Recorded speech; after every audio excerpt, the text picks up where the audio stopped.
Stephen was bugging me, trying to get me to thread it under the table, like while I was clearly judging you. It was unofficial, wasn't it? Yes, but still. I suppose we should probably do it with this other one. I think trying to figure out. Yeah. Well, this one's at least not actively in the way.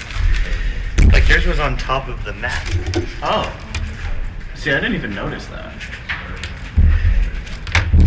Yeah, the cable was on top of the mat. That was the issue. You know what? I've practiced. Okay, ready for this? Yeah, we're just gonna roll on it.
Good morning, everyone.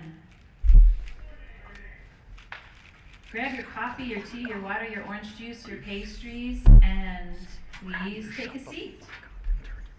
It's a different woman now, too. So I'm Christy Davis. I'm your president-elect. Christy. Hi. And I am the voice of NSA Michigan today because Mimi Brown, our president, has lost her voice. We're saving her voice for good stories. And hi to everyone who's on the live stream. We're so glad you're here with us as well. So, we have a great program for you today.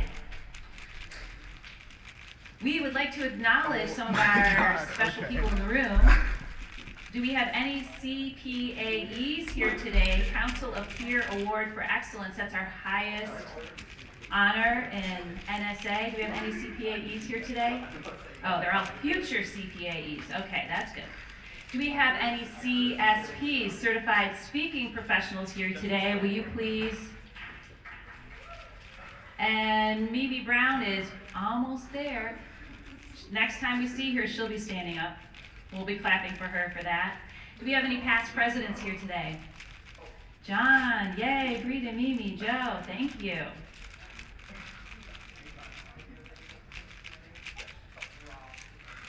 Did I do it? Did I turn it off? I think I turned it off. Yeah, great. Did I? I think so. All right. All right. You did it. Well, single-handedly saving all of the one. Yeah. I just had to press the mute button. I don't know if it muted, like, you should unmute it and then mute it again. Yeah. I think it's through all of them. I'm just happy it looked like during the next speech. Yeah, I think I was through my phone.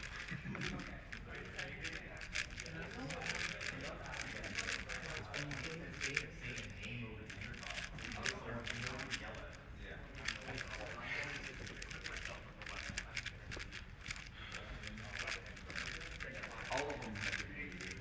All of them? Really? Oh my god. That's funny. So are all of them needed? Everybody? Those are all needed. Is the timer on? What? No. That one, I just needed that one. It's not. Sorry, it's okay. That's it.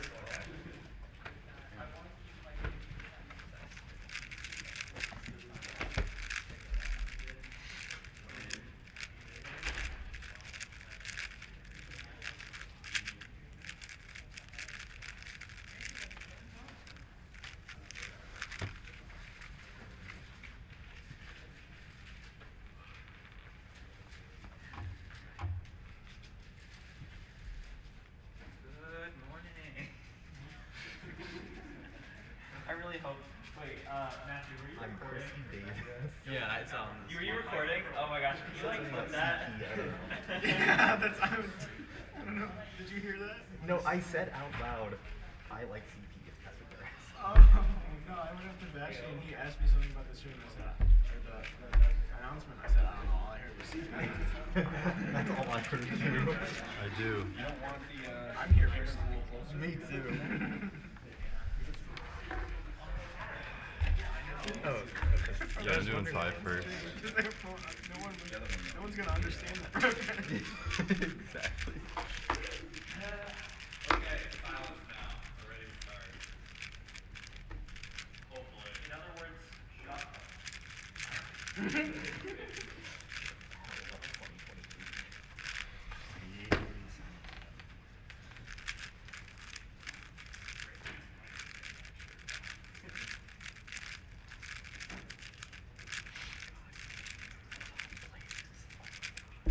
I know that guy. I know that arm.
locations, but just one solution from Ideal.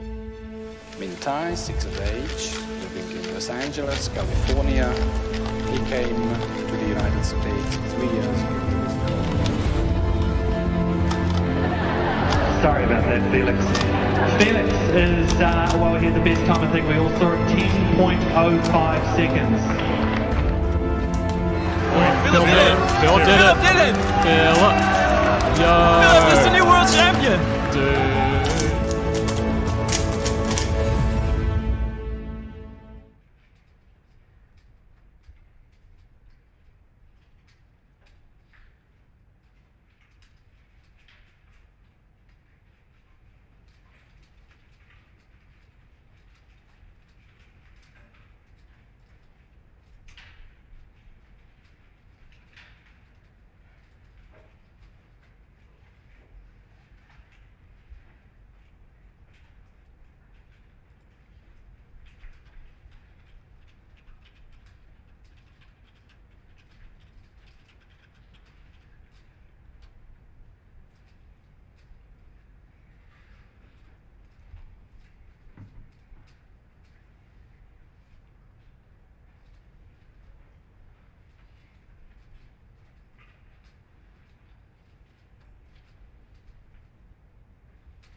combinations, but just one solution from Ideal.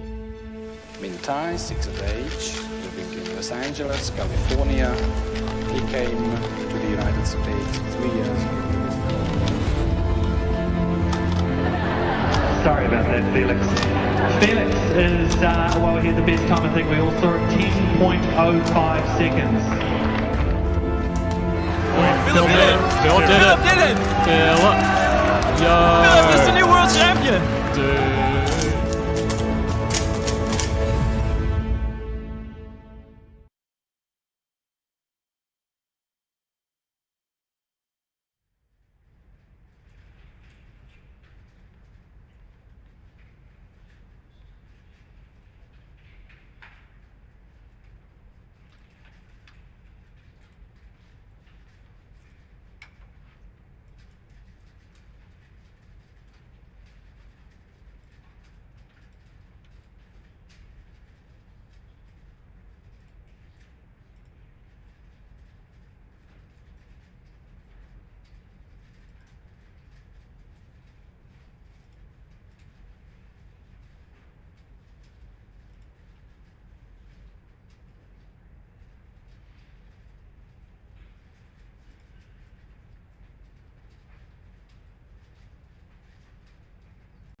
This is the 2019 2x2 World Championship Finals.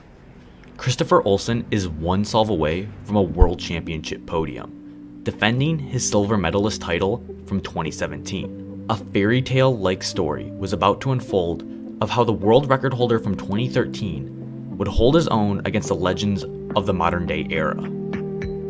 But then, tragedy struck. Christopher Olsen is known as one of the greatest 2x2 solvers of all time. He not only broke multiple world and North American records, but helped develop groundbreaking 2x2 methods like TCLL. At Dixon Winter in 2013, he broke his first world record with an average of 2.08 seconds. Later, in that same year, he pushed the record further with a 2x2 average of 2.02 seconds at New Albany 2013, and ultimately pushed it to 1.77 seconds at Kubecha 2013. Chris Olsen would never break the world record again, but he would come painfully close multiple times. In 2014, he had an average with scrambles that he described as by far the easiest I have had yet. And with a DNF already on the third solve, this happened.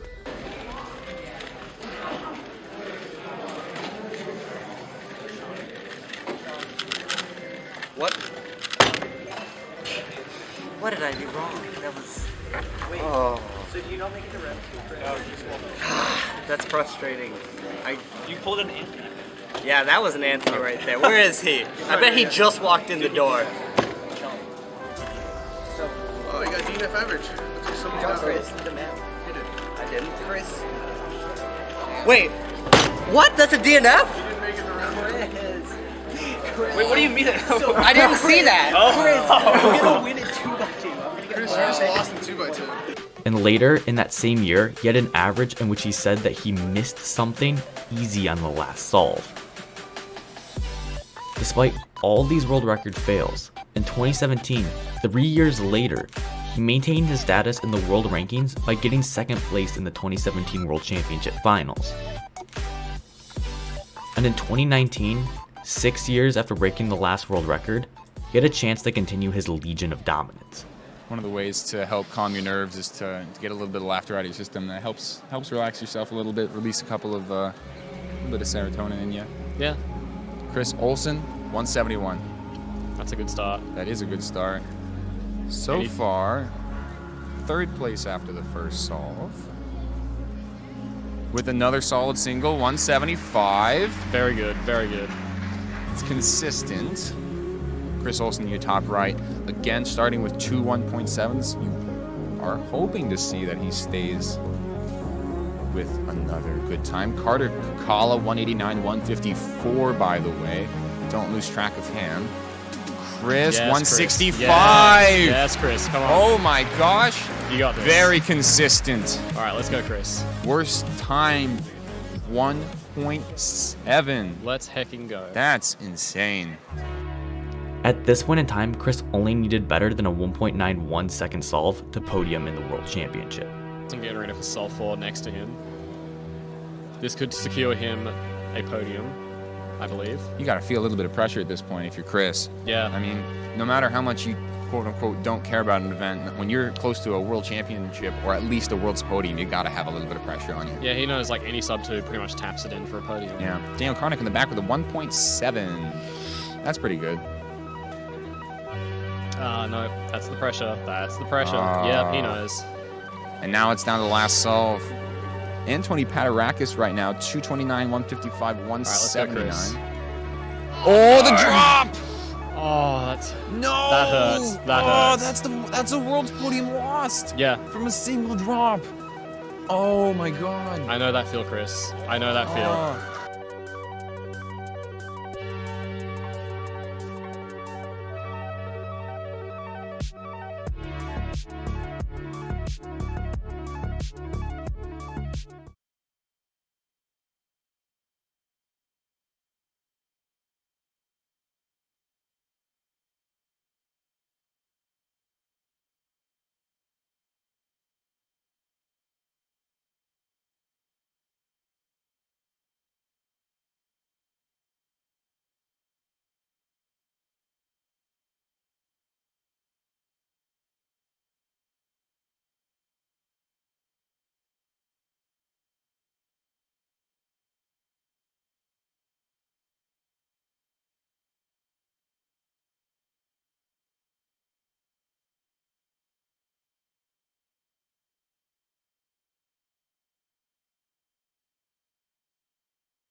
Oh yeah, must be nice.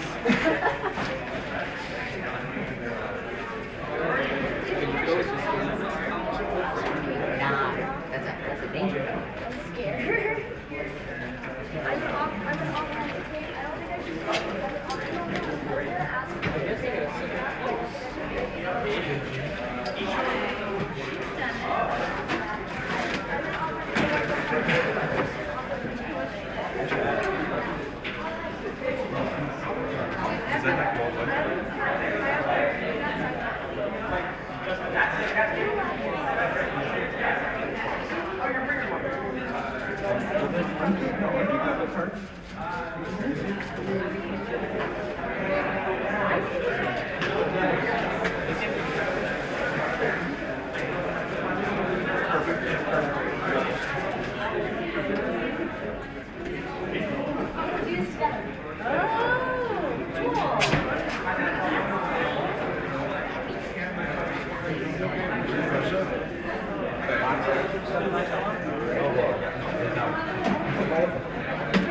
I know.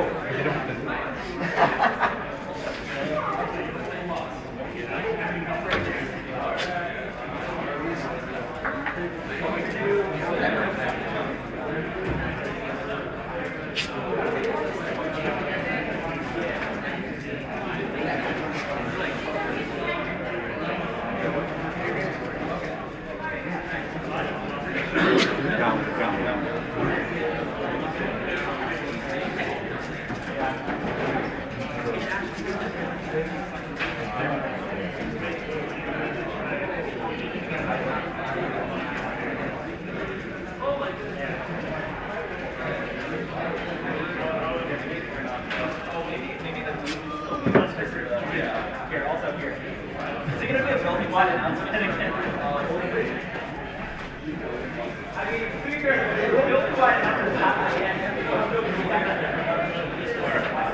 Want to go by Matt or Matthew? Matthew. You ready? Matthew. Myself first, right? Yeah.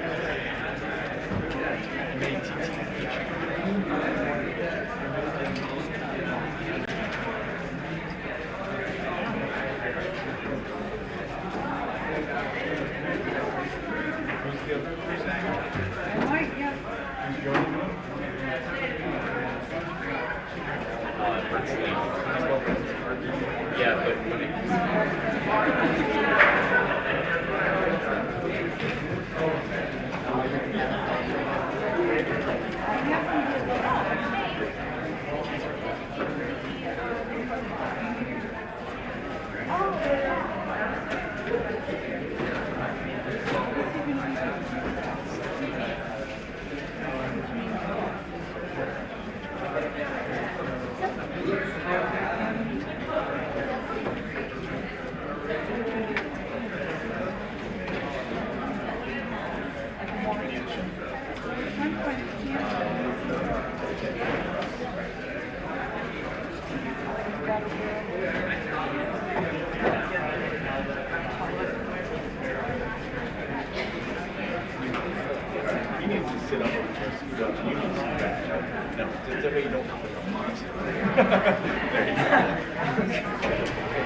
headset is working as we test out this new technology. I'm Matthew Merrick alongside Brent's Leon. As you got a projector coming down. Alright, we're here in the commentary gantry at Washtenaw Winter 2023. And basically, starting out, we got 7x7, and you're going forward. I'm gonna try to adjust some of these mic features. I think there we go. There you go. You can hear me. Brent, you just competed in 4x4 blindfolded and 5x5 blindfolded. I saw you got a bunch of DNFs and 5x5 blindfolded. I only had one attempt. There was enough time. Yeah, but it was really bad. Okay, so I guess for like the main question for me is like, how do you even do 4x4 and 5x5 blindfolded? So, you know, I'm kind of like one of those guys that most people know. I do like the basics, like fast events where it's like pyramid, skew, 3x3, 2x2 is my main. Yeah, so like I guess like how did you get into like doing blindfolded, and like what's kind of the process there? I've spent a lot of time, like I would always watch like Jack Kai and Stanley Chapel just in competition, and just some of the videos. I would always watch their YouTube channel, and I just decided, you know what, I'm going to start with 3x3 blind, see where it takes me. I never thought I'd do 4 or 5 blind for like at least another year, but a month after I started 3 blind, I started 4 and 5 blind. Yeah, so I guess for the most part, when you do like 5x5 blindfolded and that sort of thing, and the cube keeps on getting bigger and bigger, does it become exponentially harder to do something like that? Okay, not necessarily. It's relatively exponential just as far as how many pieces you have to memorize. Yeah. But there isn't an issue with like learning new outs, so it's not, the only part that's harder is making sure everything stays in your head.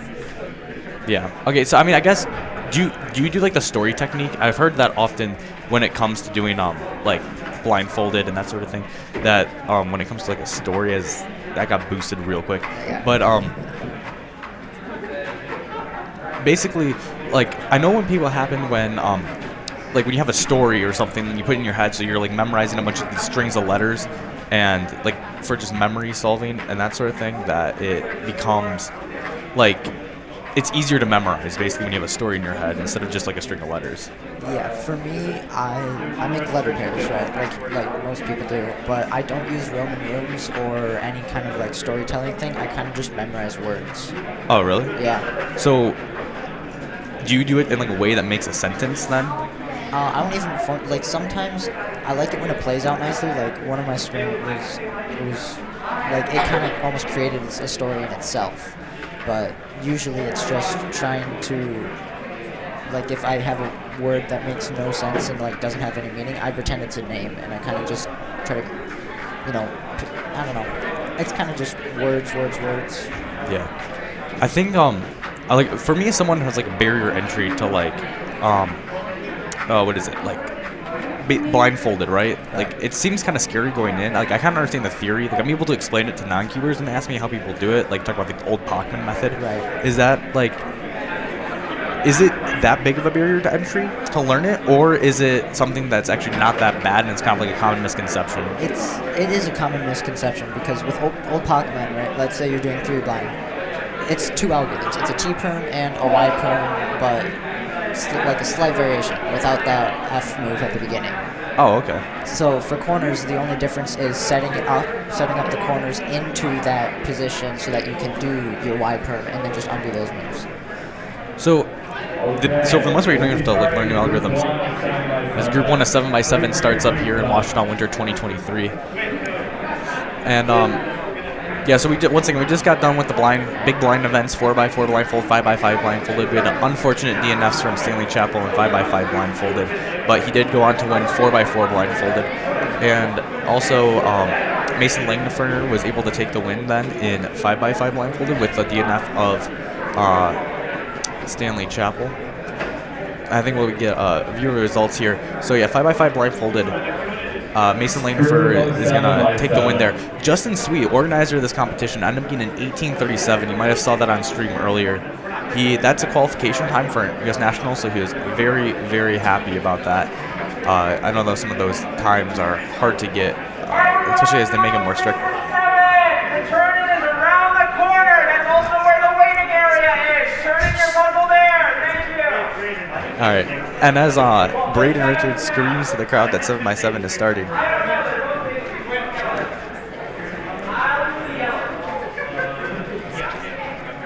So hopefully we'll see some top solvers here. I know our someone who's gonna be on stream again is gonna be what do you call it? Nanabon Kanema. So he'll be on here in the commentary gantry later today, and he is gonna be solving 7x7 right now.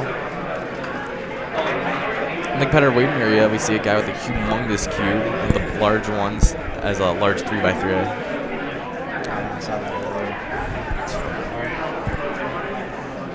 So we go into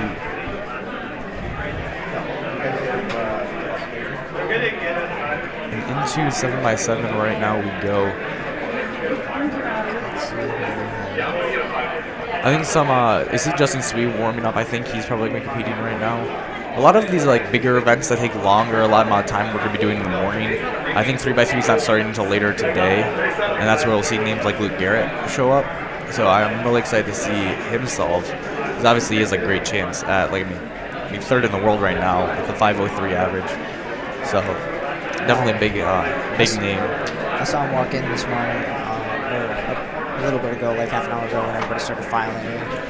Yeah. Let's see.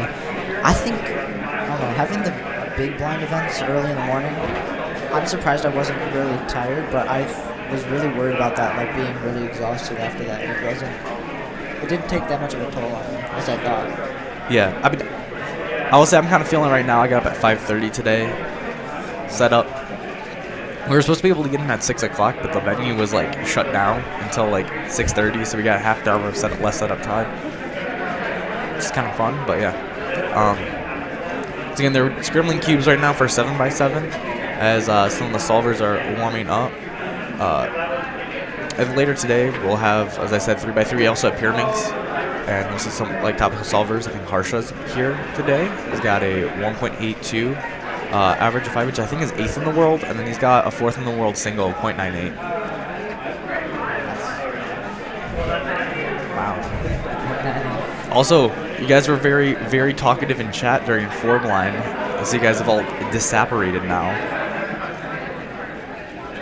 Feel free to ask questions to us.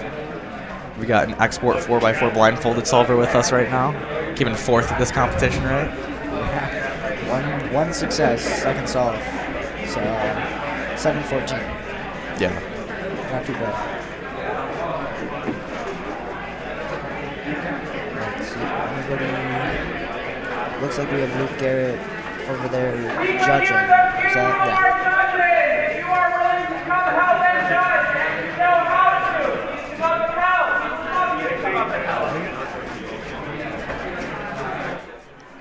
All right. Basically, right now we need 2 more judges actually on the stream stations. Should be fun. I don't think anybody's even realized that they're over here. That's fair. But once they do, all the focus is going to be turned here. There might even be like some chairs that we've set up. They're just going to be turned facing here, because that's. Do I think any records will be broken at this comp? I think that's a possibility, but once again, I don't think that's like guaranteed in any stretch of the imagination. Like a lot of like just going to a high volume of competitions, like they're usually broken. I think at some of these smaller comps. Yeah. Yeah. Just because there's not as much pressure. I did not see that Square One world record single was broken. To be honest, I've been just kind of like all focused on this for the whole weekend, but that's interesting. Who broke it? 3.87. Did you see it broken? No, I did not see that. 3.87. That's the first sub 4, right? Yeah. Yeah. Because it was broken like 3 times to like 4.24, 4.23 or something like that. It was like getting like really, really slow progression. It dropped and then just dropped really quick. Wow. Yeah. Yeah.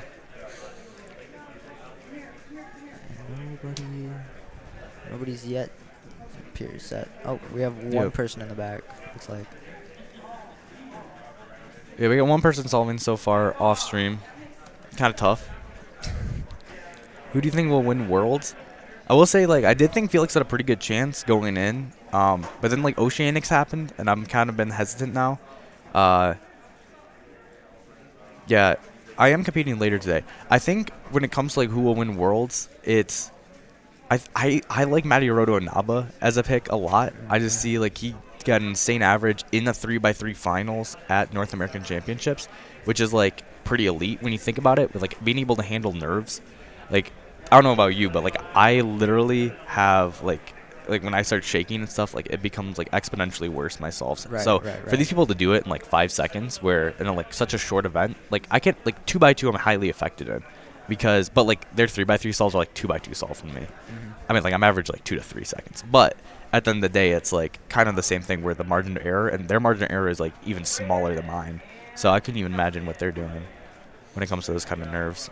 Yeah, with all the extra algorithms that they're learning, right? Like their subsets, whatever it is, ZBLL, I think typically is what they use.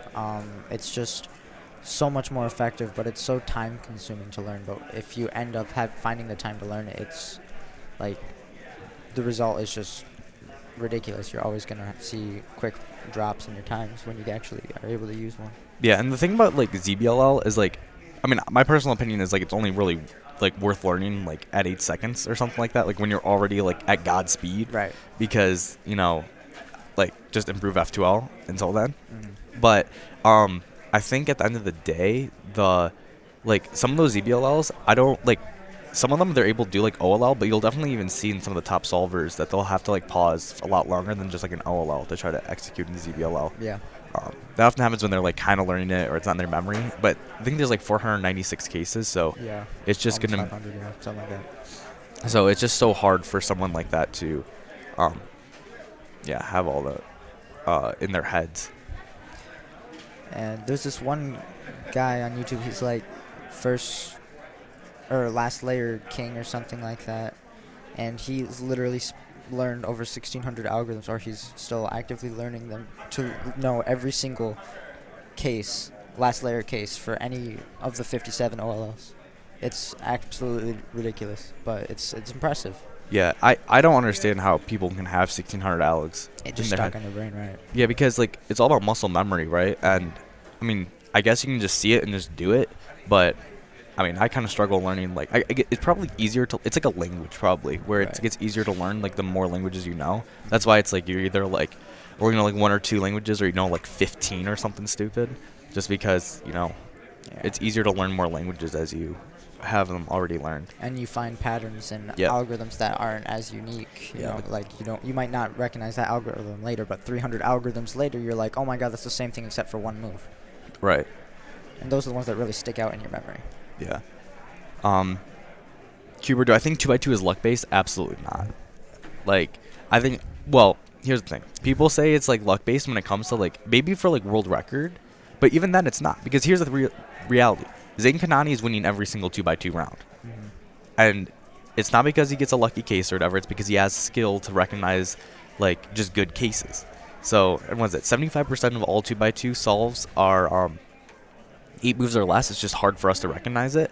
And like Zayn Kanani is like one of the people who are like gotten to the point where he's able to like kind of do that relatively consistently. So, I as long as like normal solvers aren't getting average times of top solvers, it's not luck based in my mind. Yeah. Zayn Kanani is just on another level. He's like you said, he's at that level where he's just so capable and so like able to recognize these cases, whether it's from past experiences, he knows what to do, or he's just that able to go into the future and just determine the best solution. Yeah. People are saying that last layer king averages like 11 seconds. Yeah, that's so stupid. Like the fact that he went out of his way to learn that. And again, like, no, not trying to diss him, because it's so like 11 seconds is 11 seconds. You're a fast cuber, and on top of that, it's 1,600 algorithms. But to me, in my mind, it's not worth it to learn those, period. But I feel like he should have probably held off on that just a little bit. Yeah, I mean, like, controversial video. One of my more controversial ones is stop learning algorithms. Yeah, I genuinely believe F2L is like just the way to get better. Like overall, I mean, once again, I'm a 12-second solver. I use 2-look OLL, and it's like it works. And if you, as long as, and I'm not even efficient at F2L. Like, you saw like the video I had where like my was it Anthony Jiang, I think. That's how you pronounce it. He like roasted my he did like solve critique on my solves, and obviously my F2L wasn't even like good then. And it's like not until you get to the point like F2L takes up the majority of your solve. So until then, it's just like you should be focusing on that. That's the only reason that I am where I am. I'm like around 12 or 13. We'll see where I get today, or what I get today. But what allowed me to drop from like 18, 19 seconds down to 14, and this took like 3 weeks. It was just spamming F2L.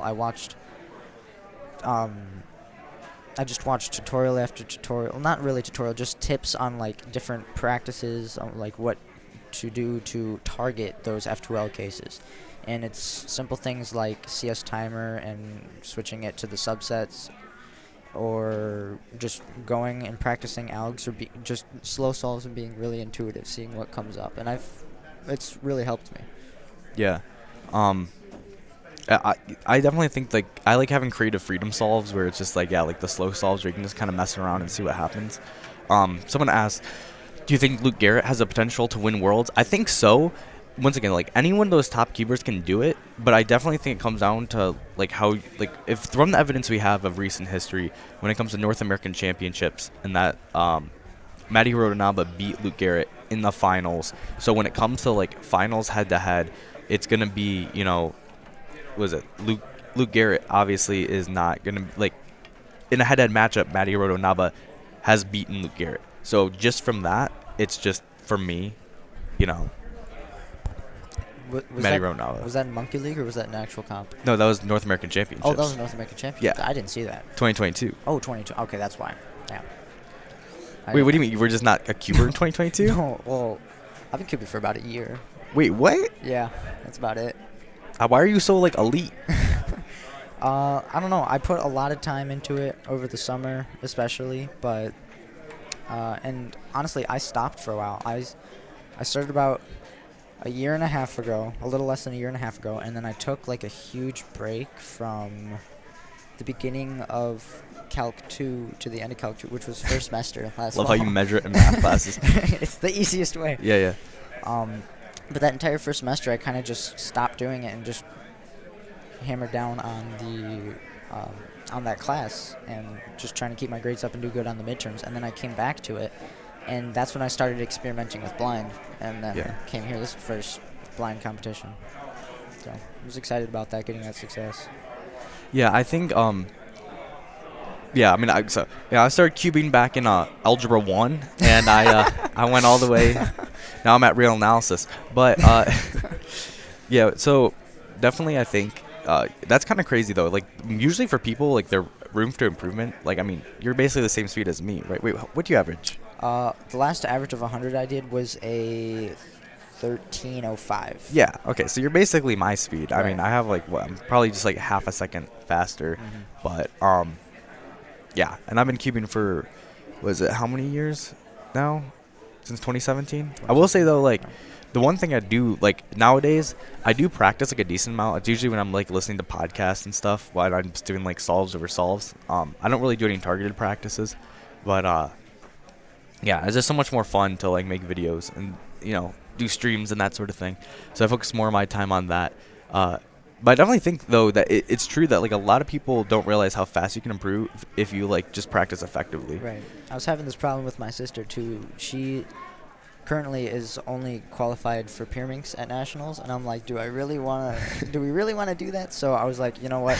if you can get your 3x3 average, you can get the sub 40 qualification today, then we can go. Or if probably we'll find another competition that probably had 2x2, because she's still she was right on the edge of qualifying for that. But she just wouldn't practice. She refused to practice, and I was like, dude, you're not going to nationals. And then she eventually, the last couple days, I think it was just panic set in, and she started practicing, and now she's consistently at least, I'd say sub 37 now, which not bad. So 37 for what, 2x2? For 3x3. 3x3. Okay, yeah. I was about to say, I'm no, that's not qualifying. I'm I don't know if that's qualifies, but yeah, definitely a 3x3. I think. Wait, what's qualification time? Is it 45 seconds? 40. 40. Okay. 40, yeah, for the average. I mean, that's the big thing for me, where it's 4x4. I don't know if you like check my WCA profile, people in chat, but it's basically, I think I've never gotten like an official average. It's only been 2 solves every time, but it's because I don't really care that much, and I use that as like, especially when we just got back from COVID and like all the competitions came back. I just wanted to compete as like much as possible because I missed it so much. Yeah. But till then, all right, this is like pretty annoying right now as there's still no solvers, like, so there's no judges on the stream stations. Right. And basically, until that happens, there can be no one that solves there. That's So kind it's of like bland. wild. Yeah. Let's see. We're still 7x7 round 1, I assume? Yeah. Round 1. All right. Yeah. I'd assume so. I think. Well, he's done. He was Yeah, in round Natapong 1. is done right now, so we might be already into round 2. So, kind of like unfortunate tragedy. Right. Nobody got to. Oh. Oh, so you. You're just like, nope, I'm done. So Natapong saying he DNF'd his solve, so he just didn't complete the rest of his average since he messed up centers. So, yep, unfortunate there. There's a cutoff, right? Is that why? Oh, that might be that reason too. Yeah. Is that really a rule? Yeah. It happened last competition. Let's see, what was it? It was actually with 6x6 at Great Lakes Championship. I got 2 solves, or I only got 1 solve. It was 1 solve and it was 330 was the cutoff, and I messed up my centers like he did, and it ended up being a 518. And at the time, I averaged like 420, but with the adrenaline, I thought I could get sub 330, and it was like a disaster. Yeah. But yeah, I think 7x7 to me, I don't. 7x7 is such like a long and kind of like egregious event at these like competitions. Right. Like, and it's so dominated by people who like after 5x5, it's like the same like 4 or 5 people that are always just like super elite, and that's why like there's kind of like that issue with like end by ends at a certain point where it becomes redundant over time. Right. To have that. Like Max Park and all his world records and everything, pretty much, except blind events and the quick events. But like he's obviously, because he has the world record single and average, and he has been breaking his own records time after time. He is obviously the #1 dominant in those high or big cube events. Yeah. But I think top 5 will be at Worlds, so I'm thinking it's probably going to be like, I still think Felix could sneak in there for some like reason in my head. I think he could do it. So he's somewhere in the top 5. He could probably come in like 5th. I think Matty Rodonaba is going to be in there. Max Park is probably going to be in there. So at least 2 more spots. Open Timon and I would put. Yeah. Who would you put? You have any idea? I want to say it's between Patrick and Luke for me right now. Luke Garrett. Patrick Ponce? Yeah. I don't know. I haven't heard a lot coming from Patrick in a while. I haven't really looked out for him as much. No, but he won Euros, which is the big thing. Right. That I probably will put him in just because he won Euros. Like, I mean, when you think about that, you beat Timon Koloshinsky. Like, that's kind of insane. Oh, I forgot about all the Chinese cubers who technically can compete now, right? So yeah, Ruhang, Yihang. Like, I don't even know anything that much about them since they've been off the grid for so long. Mm-hmm. I think the last time I saw him was on Monkey League. I was watching him up, and then he just kind of disappeared. Yeah. Is that 6x6 round 1? I think is 6x6 starting right now? Because you might have to go at that point. I would have to go. Yeah. I can't tell. Yeah. Is that 6x6? Not yet. All right. All right. Then we're good. Yeah. He's got my 6x6. My 6x6 always pops. I probably need to tighten it. It pops too much. It's I think it's the MGC. Yeah, I think Patrick is clutch. Definitely think Patrick has a good chance. Now when I think about it some more, yeah, it's so hard to pick names because you don't want to like leave anybody off, right? Because they all have a decent chance. So it's like you're just kind of going by random. Especially because this is like everybody could see it. So if they don't hear the name on the list, they're gonna come. They're gonna come coming after you. Yeah, so I'm probably forgetting some big names too. Well, who won last Worlds? That was That was Ware, right? That's the Wire, bro. Yeah. Yeah. Because they both got on podium too. They both and podium. then Jean Patrick Villanueva. Yeah, Villanueva. He's Rue, right? He does Rue, right? He's fastest Rue solver. Yeah. Technically, I don't even know anymore because I think there's some new people. Yeah. At least. Yeah, and he was young when he first came on to like the big stages, and like he was kind of the center of attention because he was, so young, and he was using a different method than normal. Like, of course, Rue is still a big one, but it's obviously not the main one. Yeah. And it was just everybody. I was very impressed. And that's, yeah.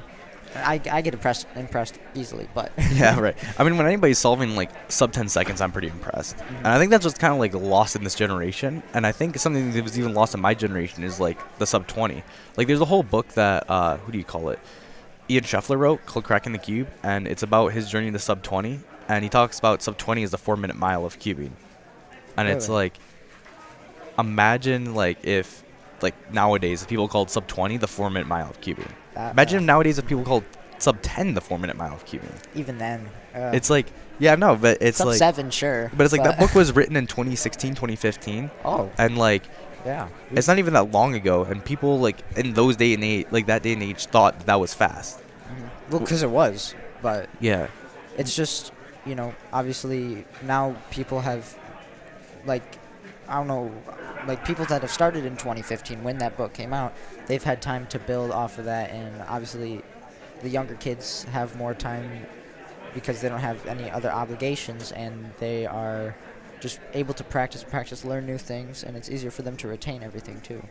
Yeah, I guess that's one of the big things with, like, was it nerve plasticity or something like that, where it's easier to pick up and, like, learn new things when you're younger than it is when you're older. Oh, yeah. There's, like, that whole idea, which is why, like, you see a lot of chess solvers, like... Magnus Carlsen. Magnus Carlsen starting at, like, the age of, like, 9 5. or something. Yeah, Yeah, so, right. yeah, so... I've seen a lot about Magnus lately, actually. About, like, him showing up with 30 seconds left on a 15-minute, 10-second timer and still winning the match against, like, a grandmaster. It was absolutely ridiculous. So you said sub 4-minute mile of cubing is 15 to 20 seconds now. I can see, like, once again, I agree with you. I think it's somewhere around there. I just think that a lot of people nowadays wouldn't think that because it's gotten to the point where people do not like understand that that's fast because they're just so used to seeing Timon just getting like threes. Like threes, yes, fours, yeah, like all the time. And it's like that is just so like only like desensitizing almost. Right, yeah. To like what's like how skillful it really is to just be sub 20 and like to like recognize that. And another thing is, as new cubers come in, they're obviously looking up, oh, I can't wait to hit that sub 20 mark, right? Right. Everybody's looking for that initially. But once you pass that, then you're kind of like, it's fast, but like, I'm this fast and I don't see myself as elite. Like, I need to get faster to be at that level. And that's also what makes cubing kind of almost addicting. It's just the wanting to, you're good, but you can be better, and you can be better because other people are better. Right. And that's one of the things so during COVID time, I don't know if you guys remember from my HappyFt gremlin days of streaming. I used to, in 2020, I would stream from my desk at home and just go to Twitch. And I basically, one of the guys his username was MatchUF11.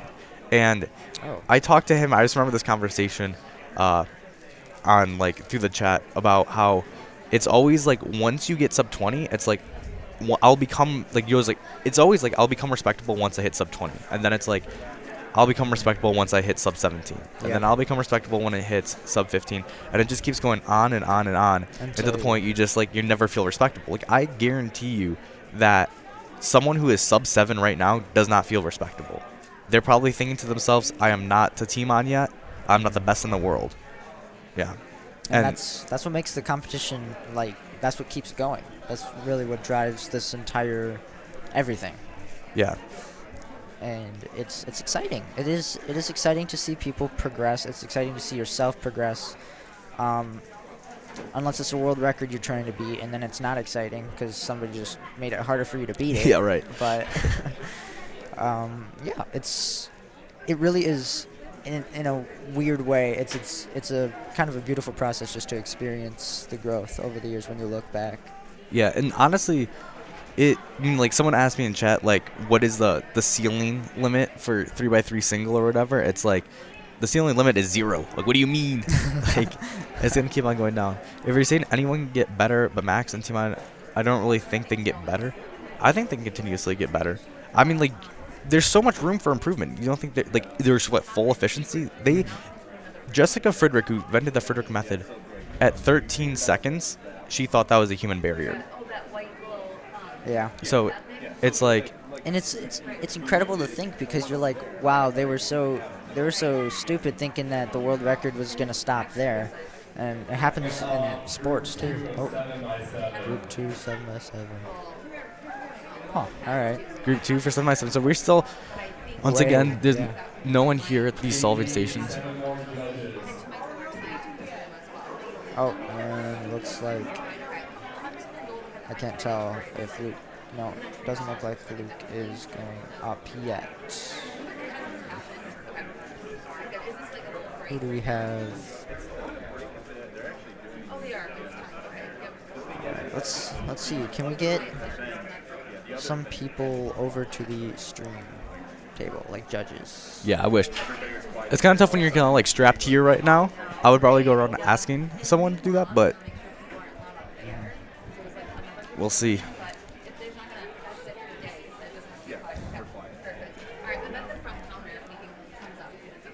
Yeah. Yeah, but Scare 1 world record is broken. I just learned that, like... 5 minutes ago. Yeah, 5 minutes ago. Kind of wild. There probably won't be a video on that one within, like, 2 hours, like my normal pace, just because I'm doing this right now. Speed demon. Yeah. Really hope there's some judges that can come over here. Yeah, honestly, like, can we turn on, like, the timers to make it look like something's going on? Like, that they're aware? Yeah, because I still, like, again, everybody's facing the main area, and, you know, no judges, no reason to go over there. They should probably make an announcement like they did, like they usually do. Yeah. But kind of wild. 7x7's busy. I didn't think that many people did 7x7. Like, there's no reason why they don't, but I didn't think there was this many. Original poster on adding removing events. You know my stance. Are you at a competition right now at my house? No, yeah, this is my house right back here. We're in the hood. This is the bricks in the neighborhood. Yeah. It's like, actually, you saw somebody get robbed. Yeah, we're both back at our high school or whatever. When chilling in the cafeteria. Yeah. With all the flags. Oh my God, this is what there's 12 or 16 flags just hanging. I think it's because of the foreign exchange student, like whatever foreign exchange students have come from those countries, which is cool because there's like, I think Ghana flag is up there too. Yeah. So honestly, if anybody's on the at the comp that's watching the stream, yeah, I like come and judge on our stream stations. We're waiting for people to do that. Jump on the bandwagon. Well, my parents are listening, but that's fair too. Yeah. Honestly, Brent's parents, if you want to join in, jump on, start judging. Be great. What is the next event? Well, it's 7x7 right now. 6x6 is gonna be after. To be honest, like, once again, 7x7, a 4-minute solve. Are you really missing much? I don't know.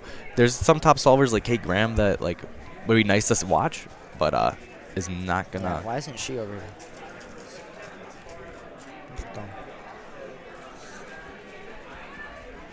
Let's see.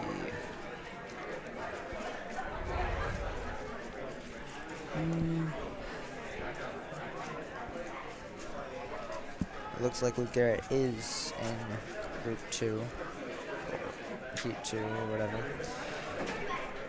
And Stanley, this is exciting. See, these two are the people that we need up here right now. Yeah. Luke Garrett, Stanley Chapel also would be pretty nice. Right.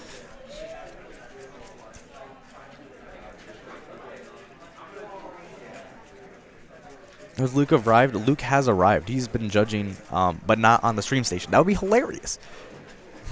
Actually, dude, I think he's probably competing now. Yeah, because it's 7x7. No, Or he's holding a cube cover. Oh, is he not doing 7x7 today? Or is there another group that I'm just... Maybe, I think there's only 2 groups. No, he's warming up. We can go, I guess in the meantime, we can track to see how far behind this competition is. Really far behind? No, that's just a classic Cuban competition moment, is if the competition runs behind. It's because they put the big events at the beginning, that's why. That's fair. Like, we should speed run through the final half of this. You know, speed run so fast that Somebody Salt makes a documentary on us. What is that? Speed Cube documentary number 2. The second, or whatever. Washtenaw Winter 2023. Yeah, so let's check the schedule right now. So, in theory, 7x7 is supposed to end in 15 or 13 minutes at 11:15, and then 6x6 is supposed to start after that. Then we got Mega Minx and then lunch. We are not going ending in 13 minutes. Yeah, well, I mean, maybe. No. Yeah, that's fair. That's fair. 3 solves, and yeah, they're probably going to be like 5 minutes each, so. Plus, you got scrambling. Scrambling is kind of like ungodly in this. No, oh God. But these are the generally faster, more efficient. Yeah. Cubes. But like fast for 7x7 once again. That's like 4 or 5 minutes at like a local comp like this. So I mean, obviously we get some like really like fast people. I think Kate Graham, she's top 25 in the world. So. Oh, dang, yeah.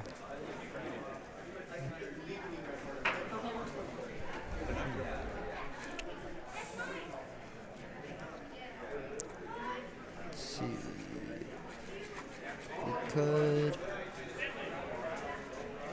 how would we do that? We have to go ask somebody to make an announcement? Yeah, maybe. I think This is not doing anything. Yeah, kind of wild. Kind of annoying, but annoying, unfortunate, like the point of the stream this is to watch it. Right. I still have to This has been scrambled for like 20 minutes. I need to solve this because well, I have time, but if I don't do it now, then I'm never going to have this done for round 1. Oh, that's isn't there like a cutoff then at that point? Is there a cutoff for round 1? I think so. I just mean like it's gonna take so long to solve that they're not even gonna they're just gonna forget that my cube exists. Let's go. Yeah, I was about to say, do I get a judge or should I just? I'll just judge myself. It's fine. I'll judge myself. Yeah. All right, we might finally be getting a judge. Neve. She's not paying attention. Anyway. Let's go. She could judge. She was alive. Is that happening? It's Let's happening. go. Let's go. Steven, what's coming over? Oh, real. Let's go. Let's go. Got a judge. We got. He's solving. Yeah. Yeah. This is a judging seat. Okay. Sweet. All right. Here we go. Quinn Lawson. So now. Look, he's a cool guy. All right. We're all cool guys. All right. About time as promised. First solve here of 7x7 on stream. Coming in round 2. Quinn Lawson. About to witness history for real. It's okay. You can keep tracking your time. Oh wait, this isn't. I just needed. Yeah, he was judging 4 I'm or a 5 very lines. What, you think I'm gonna go over 10 minutes? I don't know. I forgot I have a stopwatch here. All right. Let's Just test it. All right, that's. Wait, I need to look. That pounding noise is going to be kind of annoying probably 3x3 time, the mic placement. For a long time. I'm ready, right? All right. I think this is Quinn's first solve here. Yep. All right, strap in for probably at least 3 minutes. I don't know. I'm pretty sure Quinn is not sub 3. Could be wrong, though. Hopefully I get surprised. The fast time. Quinn with Megaminx, he's really quick. He's definitely sub 1, maybe sub 50. I don't remember now. But if he can pull that off, then he should be good for 7x7. I'm trying to think of like our podium positioning. I think Luke, it probably is going to end up being Kate Graham on top. And then you get something like, you know, Luke Garrett that comes in. And then maybe Stanley. Stanley has a chance. He's obviously his forte is big blind events, but he has a lot of potential in all events, all aspects of this association. Yeah, I mean Stanley's like a great all-rounder. Stanley and Luke Garrett are side by side. Stanley is just finished us off 3:05.97, and Luke Garrett just hit the 2-minute mark in his solve. Okay. Braden Richards with a 3:33 too. Might remember him from the Great Lakes Championship stream. Was he streaming or was he just on the stream? He commentated for that. Oh. Did 3x3 finals. I left for that. What? I was not in 3x3 finals. I left. Yeah. Wait, you were at Great Lakes Championships? Yeah. Yeah. Wait, what? That was like a month after Calc 2. Like, what do you mean? Yeah, because that was like I competed, but I didn't practice. I didn't get to practice. There was no time for that. But I made room because we went on break. That was our week off. Wait, did you take Calc 2 over the summer? No, it was the fall semester, but we had a week off. That's Great Lakes Championships. Yeah, Great Lake Championship, 2022. I went. Why was that in the fall semester? Wait, that's like in July. No. Oh, it was August. It was August. Yeah. I forgot about that. I'm thinking of Blue Water Bridge Open in June. We had one more week before it started. Yeah. Before Did the class started. Yeah. That's wild. All right, so we're getting past the 2-minute mark here. I'm thinking this is 7x7, so it's a long and kind of arduous event to go through. This is Quinn Lawson once again. And he's almost done with edges. That's last 4 edges. And what parodies are on 7x7? I don't even know. It's the 5x5 I think there's parody, still right? what? The 5x5 parody? Or is there more? I think it's 5x5. Since it's an odd cube, I'm pretty sure there's no OLL parody that can occur. Right. Can't quite see what Luke Garrett got, but I know it was quick. Again, Stanley with that 3:05. He has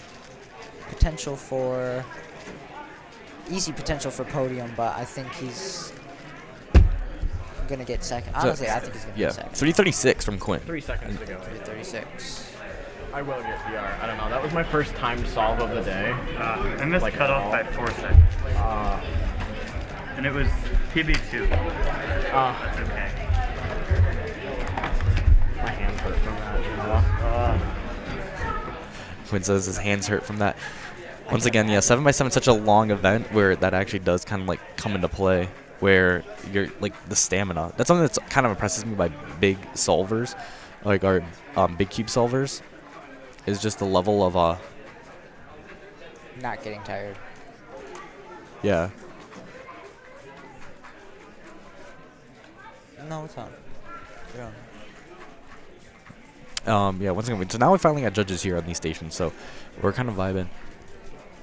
So once again, we're in 7x7 right now. And given that was Quinn's first solve, looks like everybody's kind of starting or almost done with their second solve, so he'll be coming back out soon, I assume. Yeah, there's only edge parity, but there's multiple types of edge parity.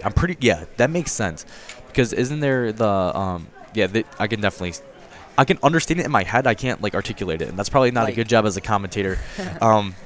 like, okay, there's 5 edges, right? Yeah. So there's probably a parody where there's just the center edge Yeah. is flipped. There's probably a version where the outer 2 are flipped. Right. Yep. And there's probably a parody where the inner 2. The inner 2. Yeah. The inner 2 that. Yeah. It's like a checkerboard. Checkerboard. Yeah. For real. Yeah. All right. Here we go. Braden Richards. He got 333. He says his first time. Obviously, remember him. Let's from listen into them.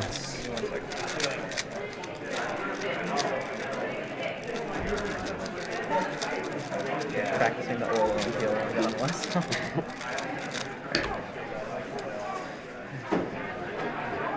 I'm ready. Yeah, you said practicing OLL and PLL. That's important. Again, back to the conversation before about F2L being, you have to you have to be more efficient, and that's where you need to focus most of your time. Yes, and learning extra algs like ZBLL and just, those variants and subsets should definitely come later, because you really should just be putting effort into being able to execute the OLLs and PLLs that you do know. So practicing those now and then going right into a 7x7 solve, not a bad idea at all. Right.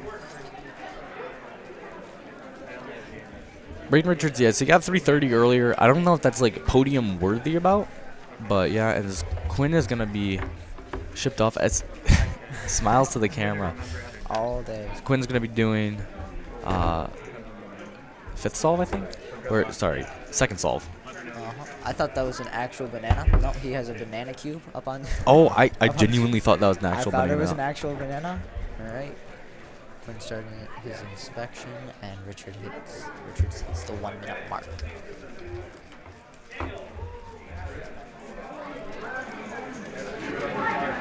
This is Quinn inspecting right now, or in the solve at this point. Quick inspection. Which I think for 7x7, I don't really know how someone really inspects too far into it all. I think it's more, just by doing because I don't do 7x7. I don't even own a 7x7. But from doing 6x6, I usually inspect a bar or like a 3x3 block at least. But usually I look for like 2 bars to see for my white center or yellow center. I always start with white or yellow. Yeah. It looks, I can't tell, but it looks like Quinn is using Yao. It looks like he's doing his first 3 edges right now. Yeah.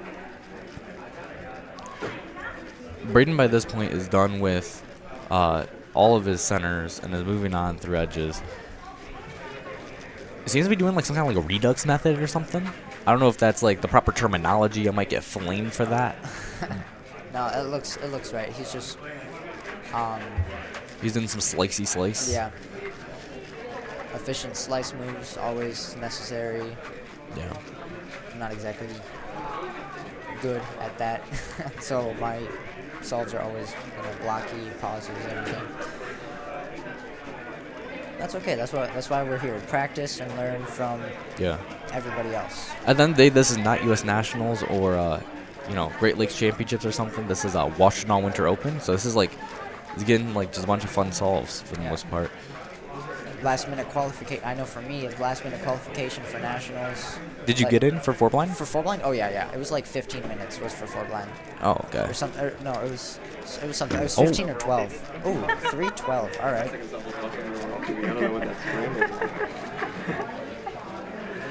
And Braden says that's an overall PBD. Overall PB. And that is on the stream too. Look at him go. Look at him go. Sean. And he was recording that solve too. Perfect. And this is once again going to Quinn. Here, I think Braden wants to do like the cube picture or something, or maybe just want to get Sean's attention. There we go. Good job for Braden there, getting his overall PB in 7x7. Once again, as we talked about, it's just like fun. These kind of competitions, you can just kind of mess around. Practice as Kate Graham. This is huge. top 25 in the world on Daniel Carnock's to watch list for this weekend. And I think Quinn's going to be able to probably get sub 330. Oh, I see a parody there. And that's the one we're talking about, the checkerboard. That's the checkerboard. Look at that. That's why I hate parodies like that, because I'll always mess them up with my eyes open, and it's even worse like on 5-line. There's certain algorithms that are just so easy to mess up. But still, because the of sub layers. 330. A Like, sub 330. I'm still a prophet. Like, we're still kind of Still a prophet. like, it's still kind of good with that. As Kate Graham, here we go. Inspection.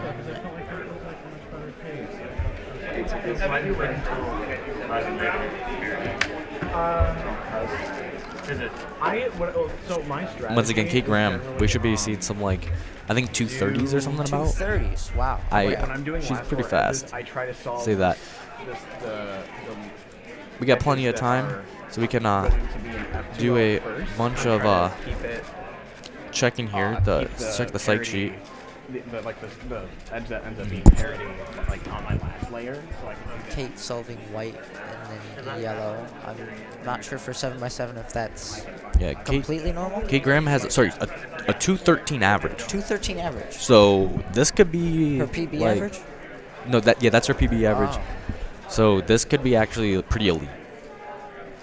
That's actually crazy. So that she's 100% winning this. Yeah, I think. I mean, we look at the psych sheet again. The next nearest person is Stanley with a 235, and then after that it's Luke Garrett with a 252. So these are averages. Like almost like averages. Right. That's like a 50-second difference between first and third. So it's pretty wild. On this, yeah, right. They're top 3 Or on the 40 site seconds, sheet, right? yeah. Top 3, yeah. Who's in fourth, and what's the average for that? Fourth is James Hildreth. Okay. 254. So we could see some battles. There's potential for James Hildreth to podium in 7x7. 100%. 100%. Who is, by the way, delegating this competition, along with, I think, Mixon Chen, who is, I think this is her maybe first competition she's delegating. I think she became a trainee like last week. And also Mason Langdorfer. You saw him earlier with 4x4 blindfolded here on stream. Right. So there are 3 delegates for this competition. Good for her if this is her first delegated competition. Hope she gets a good experience out of that. Yeah. No one compares to Max, though. I will say Max is kind of like, was it 141 or something ungodly? It's just so fast. 141. Like, I don't even know how you reach those limits. I can't, like, that's my 5x5 times. I'm not going to lie. Like, maybe more, maybe less. So, once again, it's not going to be your PB of 209.39. But, once again, this is going to be, whoa, wait a moment. We might get a, okay, 214. Okay, 214. Wow. We don't know if that's like her, that might have been like different times for something like that. If she keeps this up, though. Yeah, I just don't know if she's already competed or not. Let's see if she grabs her cube. The moment of truth. No, she has. The show goes on. We got more solves to look at. That looks like from writing her initials on that sheet. It looked like her third solve. So yeah, I'm seeing at least 2 more. Listen to Braden here. URB 3. I know. I'm ready.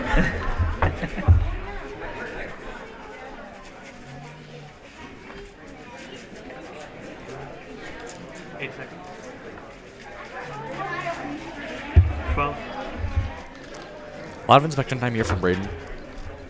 Utilizing that time that's given, which very beneficial, you know, and because those last couple seconds you can see something vital that will work, or something that you were going to do that will absolutely destroy yourself.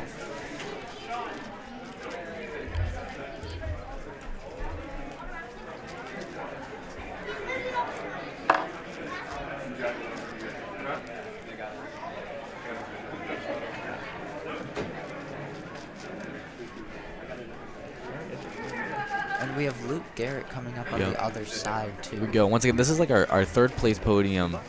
You would think going into this competition, Luke Garrett. Once again, Luke Garrett, like majorly you want to watch for him in 3x3 because he's third in the world for that. So. And at the end of the day, I think Luke Garrett, I mean, he's got it unlocked 3x3. I think there's no shot about it. Braden Richards chasing down a 3:18 as Luke Garrett's going to be starting out right now. But also, we know that his overall PB was at 3:13 before. So officially in the WCA, it's at 3:18.8 right now. But he already has a 3:13 or something like that he got overall earlier. That he said it was his overall PB. Overall PB, and that's not easy to get. I mean, it's a smaller competition, but being on the live stream period adds just that much more pressure, and it's just being able to take advantage of that and use that extra adrenaline to your benefit is not easy to do. And just props to him. Overall PB, that's at a comp is impressive. Yeah, and here's Luke Garrett. He's zooming right now through 7x7.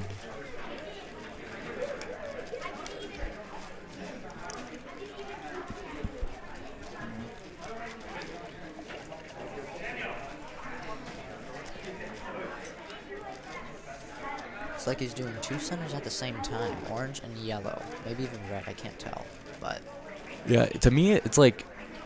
The 7x7, is that when it starts to get to the point where centers take longer than edges, or is edges always longer in these big cube events? I think it depends on the method that you're using, personally, because Yao, you have a lot of freedom with those first few edges, and I saw that in Quinn's solve. It really helped him. His last, 8 edges were extremely fast, whereas I believe it was Richards who was up at the time.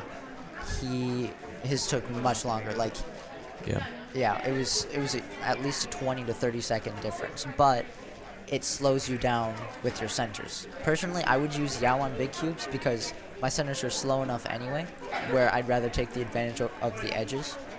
Yeah. And obviously, look ahead is a lot better because there's nothing in the bottom layer, so that's just it's so beneficial if you use Yao on big cubes. Luke Garrett coming in at 2 minutes, almost done with his edges. Yeah, and honestly, when he 238, this seems kind of beatable right now. Like, I'm not gonna lie, he's going. I don't know necessarily what it is for like big cubes, so he might still. I think he's finishing up his edges, so it's gonna have to be like. I mean, he's got 20 seconds to do like what 3x3 stage, and he's just finishing up parity. So all of a sudden, what is it? 10 seconds for 3x3 stage and he gets PB? Question mark? Here we go. Olo. Oh, I thought that was a Is that it? Let's go. Yes. 235. And there is. Breaks his PB, knocks over a water bottle while I was at it. The empty one at that. Yep. Richards at 350. So that's basically a 3-second drop in his overall PB. And he said PR average too. PR average. He's already done. Oh. So I think that might be 2.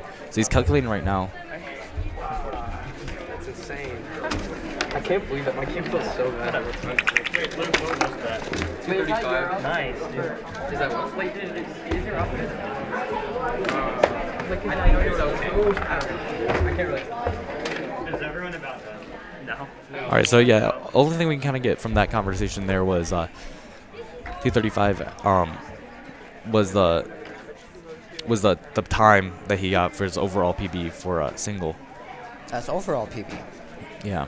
No, not overall PB. For sorry, I'm so used to Braden becoming like X Games mode, but here we go. Kate Graham, like a 219 earlier or something like that. Was it something? It was a 214. 214. 214.11, if I recall.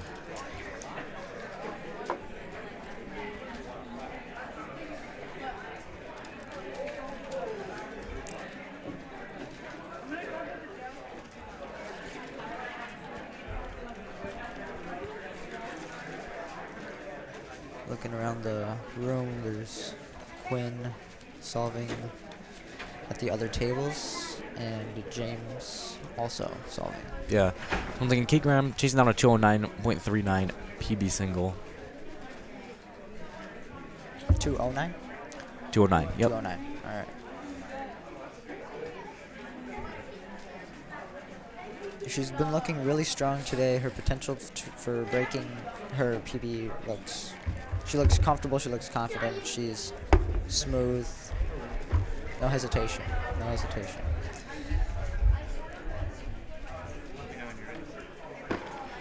See, everyone calls this dude Bashy. I don't know his real name.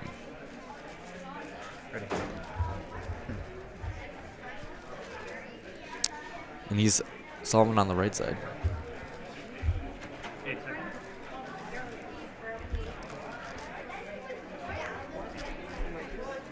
second inspection from him.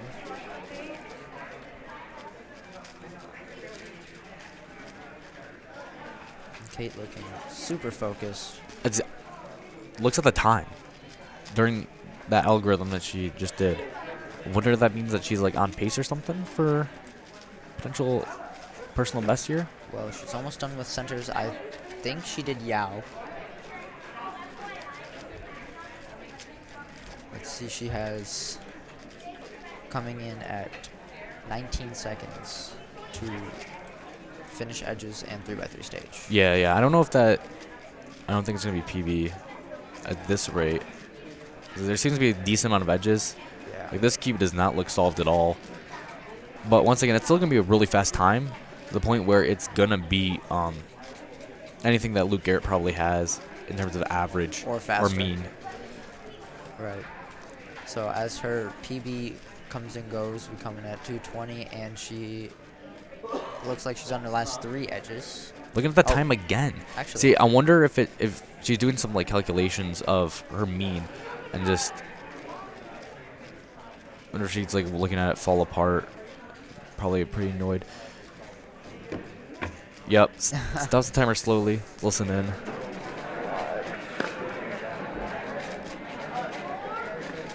See if she says anything here. Don't even know if she's gonna calculate. And it looks like she has at least one more song. Is that it? That looked like it. You did better than me, I can tell you that. So, I also didn't get a 2 or 2. All right. Kate is done with her average. We go into Bashi Corello. Did not realize his name was actually Bashi. That's kind of awesome. That's awesome. I saw it as a Discord handle, and I just thought that was like a Discord handle. Huh. But that's kind of sweet.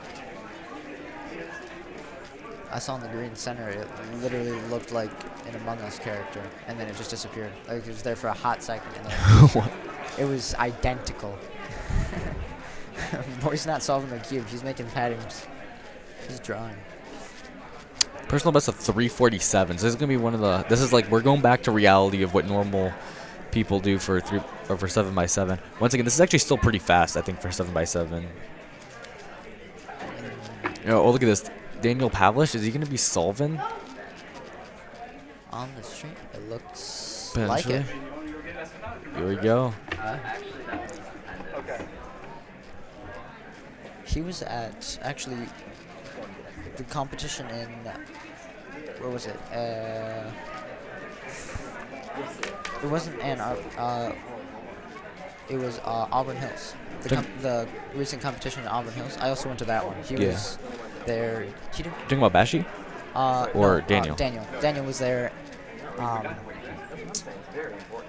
He was competing. He was doing really well in Square One. Yeah. I just remember him from the pre-COVID era and talking about how we knew each other through people at my church because he goes to Lake Orion. Oh. Right? And we're right on the border there. Once again, so Bashi is kind of finishing up his solve. It's not going to probably be the 347 unless this 3x3 stage is just blazing. He's still, as it can pass. But once again, not bad. It's probably going to be a mid 350. That is I'm calling, 57. So, 58. Oh, 58 flat. That, like... You're about 56 minutes or so faster than me. Steven with the hilarious, about 56 minutes faster than me. 56 minutes and 2 seconds faster. Yeah, well, you're infinitely faster than me because I've never even, I think, turned a 7x7 before. Okay. You? Yeah. Oh, really? I think 5x5 takes me like 20 minutes. Bashi's shaking his head, saying he didn't do very well. Yeah. And here we're on to Daniel Pavlish. He did fine. Not sure what Daniel averages or what he is capable of throwing down today. Yeah. Haven't seen him solve, but excited to see it.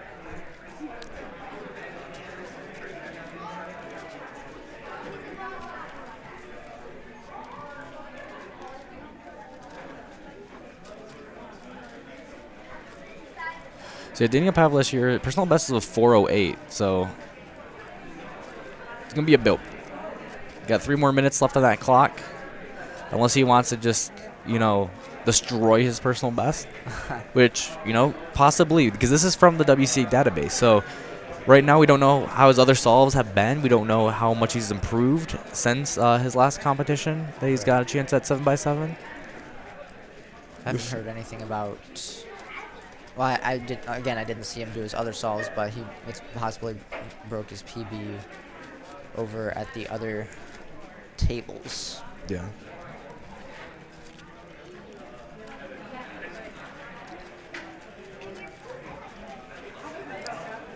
Looks like he is also doing Yao.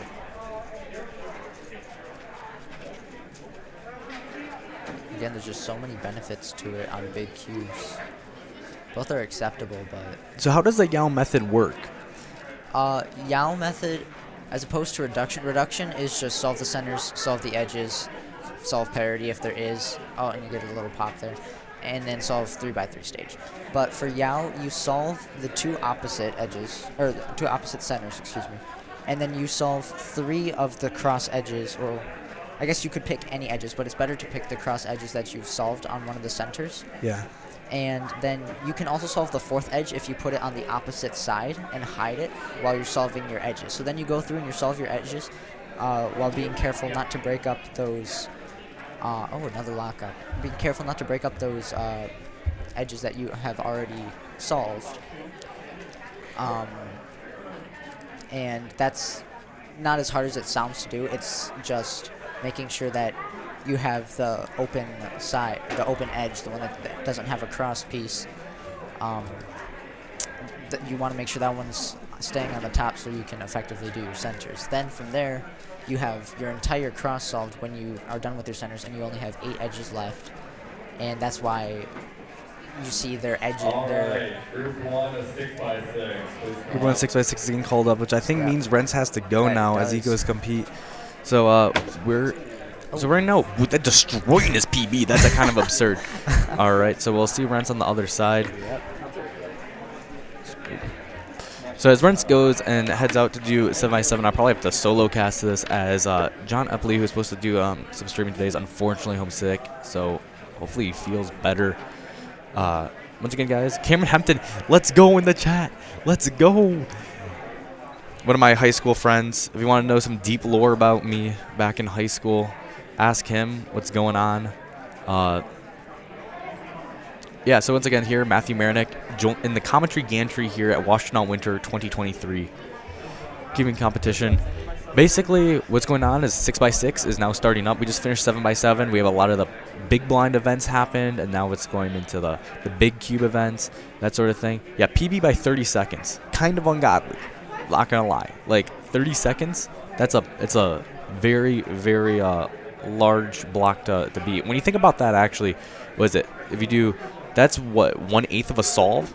1/8 of his time that he just dropped? Think about that for your 3x3 personal best. So like my personal best is a 7-second time, which means that's like a 1-second drop. About. Like 0.75. Yeah, the Matthew lore. The Matthew lore is rich. I don't know if you guys know about that. Yeah, so right now, once again, I'm going to be, unfortunately, have to solo cast this.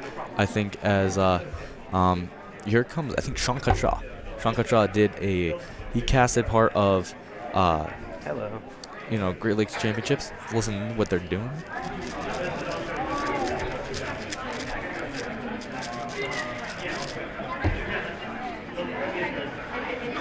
I'm ready.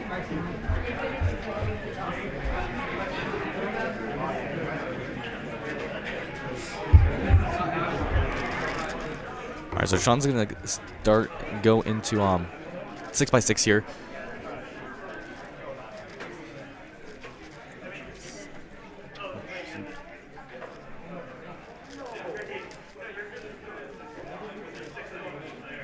I don't know if the Matthew lore is greater. I don't even know what does FNAF stand for. I feel like that's probably some Minecraft server I do not know about. It's again Sean Kutcha here. During 30 seconds, 6x6 is decently faster than 7x7.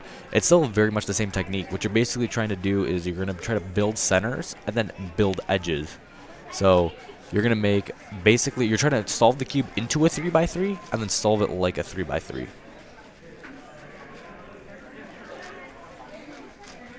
After this, guys, once again we got Mega Minx coming up later in the day. After lunch, we're gonna have 3x3 and that sort of thing. Here we go. As 6x6 continues.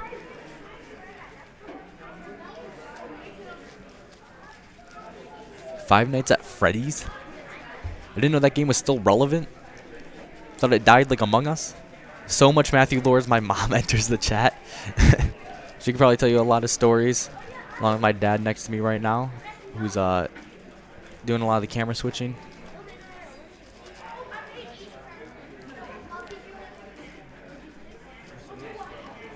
So yeah, once again, here's Sean Cutshaw. He did commentary and 3x3 finals of Great Lakes Championships. Really nice job with that. Under the table solver. This is a very, like, you know, controversial. Once again, we're not in 7x7 anymore. We're in 6x6. So this graphic here, don't know if that means that it is his 6x6 time or if that's his 7x7 personal best.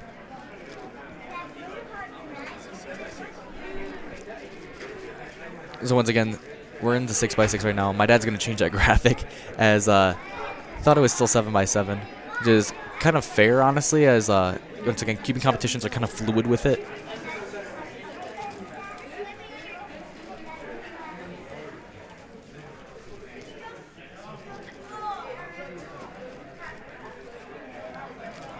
Kind of hard to figure out what's going on right now with his solve. He's under the table. I'm going to try to look underneath. Sean Cutshaw is a 206, 6x6 PB. Long gone from that. Seems to be pretty focused. From what I can see underneath the tables, I'm looking underneath right now. Right now we have, so here's the thing. We have overhead cameras working, but through my father's laptop, and we don't know how to figure it out. So I'm going to switch over and look into that. Yeah, right now we're still, as we're getting called for the classic cubing competition judges moment. Yeah, right now he seems to be getting. He finished all the centers. He still has got a couple edges left.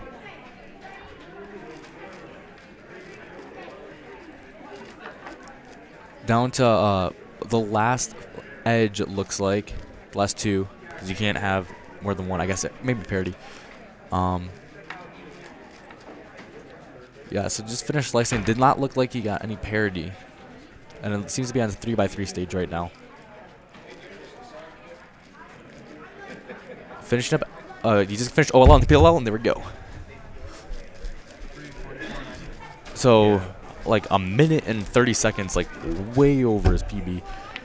Don't know if it's something he practices often.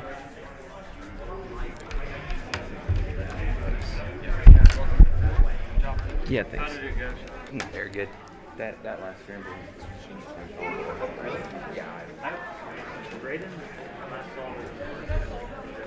That might have. Really? I think that a 6x6, unless that might have been a 7x7. I don't know. Once again, kind of fluid, these competitions. How is that legal? You're completely allowed to do solves under the table. Solving under the table, it's kind of like a controversy in cubing, I guess. It's one of those things where it really only affects the competitors, though, right? Like, people say, like, you know, especially when it's a heavy cube, right? Your, like, wrists get tired when you're, like, 3 minutes into a solve. So you're naturally just going to, like, put it into your lap. But, so, like, things like this for the stream, right? Like, you can't see it. But at the end of the day, they're allowed to do it. And it only really hurts them because then they have to, like, while they're solving, move their hands up, which can distract you a bit. And it, like, could add a couple seconds to their time. So for something like bigger events, does it really matter as much for when you're just, like, a 3-minute, 30-second solver in 6x6? You know, maybe not. But when you're, like, you know, Kevin Hayes getting, like, 157, like, North American championships, like, dialed into the end in 7x7, it's like, okay, to some extent, is it a strategy to keep it so you have, you know, over the table and just to train your wrists and that sort of thing? So it's completely fine to have it underneath the table if you like, for comfort. I know, I think I was watching a stream back in 2019 or something, where I think maybe it was 2018 with the West Coast Cubing Tour, back when that was a thing. One of the kids, it was a young, like, Max Shaw or something.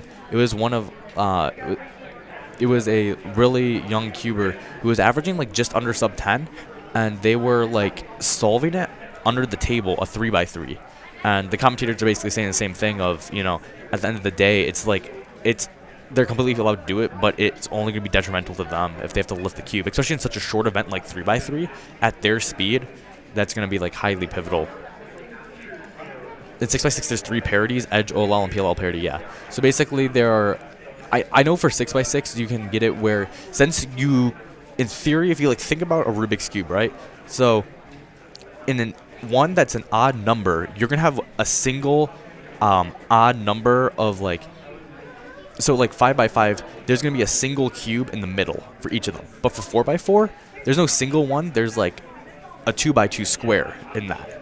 So, in theory, 4x4, you could build, like, a Rubik's Cube when you go and you create a Rubik's Cube to then solve it like a 3x3. So, you solve it into 3x3 to solve it like a 3x3.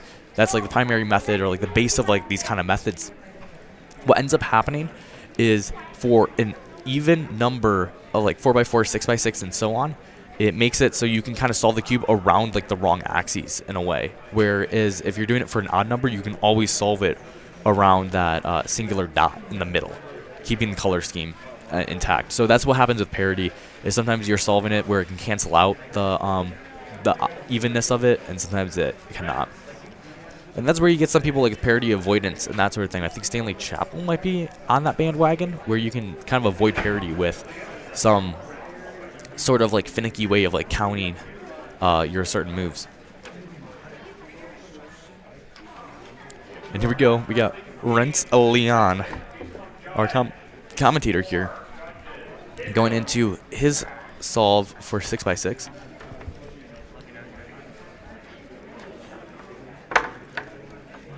Puts the watch away. It's going to be dialed in.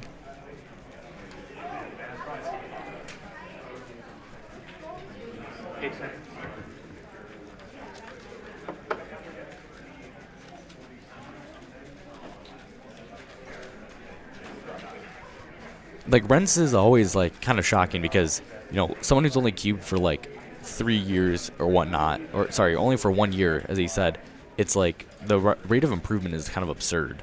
Averaging, like, 13 seconds, ridiculously good at 4 blind. Certified keeping competition moment with the more judge call.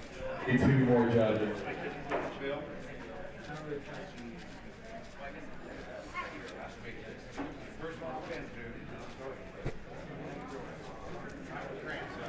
Yeah, so Rents here, he said that he uses Yao for this, which he said was basically you build the edges while you're making the centers, almost.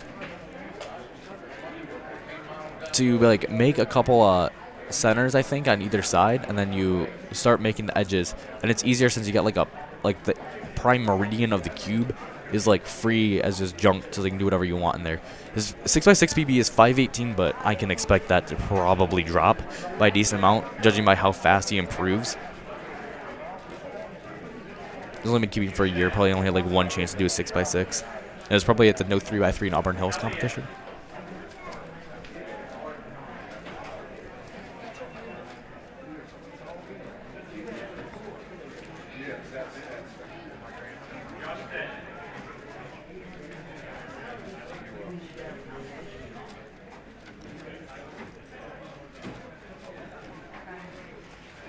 Kind of an under the table solver, kind of not.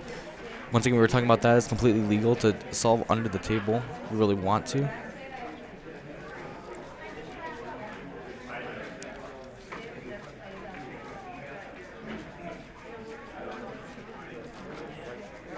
So once again, this is Rents Leon here. Personal best of 5:18.56 and 6x6. We're here, group 1 of 6x6. We got Mega Minx right after this. He looks like he's finished making his centers, and we're like halfway through his PB, so I think he's going to shatter this if he keeps up the pace. Once again, it's been a long time since since October. it is February right now. So a lot of distance in between that for Renz to improve. As he's finishing up his last couple edges, once again, he's trying to solve this into a 3x3. So basically, he has a 6x6. He's going to solve it into a 3x3 so that he can solve it like a 3x3. Kind of creative how Cubers came up with that.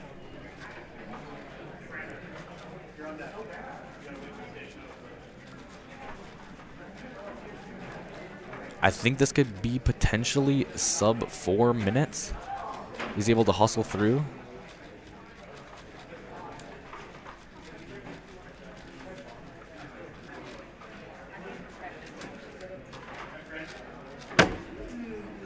Boom. Oh my god. Nice. Is that PB? By like 2 minutes. Wow. Okay. Yeah, so Renz knows. He probably knows he's got the PB graphic up too, and he just destroyed it.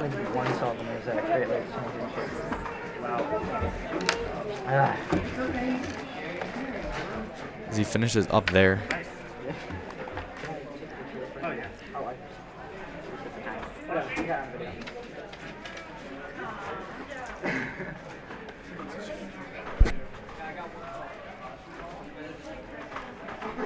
Yeah, so once again, we're in 6x6 right now. No one seems to be solving here. There's no judges or anything. I think right now we're going to send it into a commercial break. So, yeah, we'll see you guys on the other side.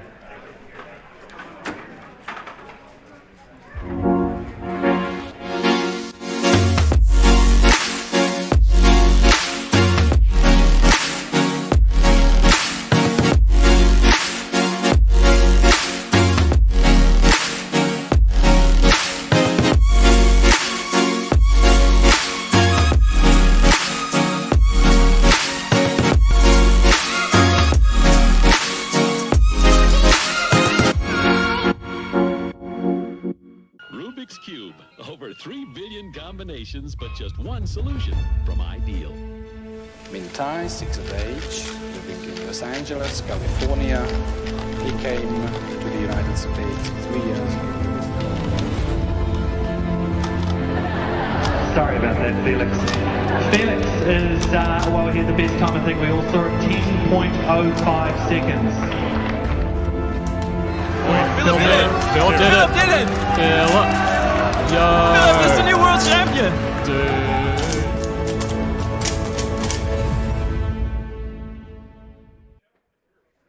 Alright, and welcome back once again to the Washtenaw Winter 2023. I'm Matthew Marinick here in the commentary gantry in Washtenaw Community College. So, here we go into 6x6.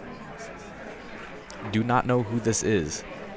Judged earlier in the round for 7x7 at least. 6x6 going on. Generic blue hat. Not that bad.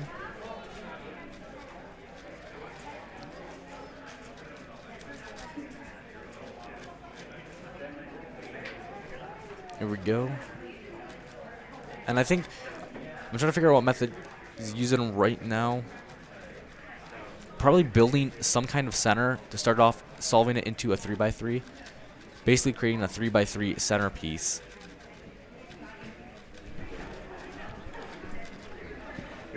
And it looks like Natapon Kanema, our other caster, is going to be joining in here. So welcome in, Natapon. Hello there. Alright, so you just finished doing 7x7, right? No, I just finished 6x6. 6x6. Oh yeah, you competed in 7x7, but you got a DNF or something, right? Yeah, I messed up one of my centers, and I didn't want to continue the solve. But I did make the time limit for 6x6, so I have a single on my profile now. Okay, that's not bad. I guess that's a victory. As we go into Stanley Chapel, it's like his first solve here, potentially.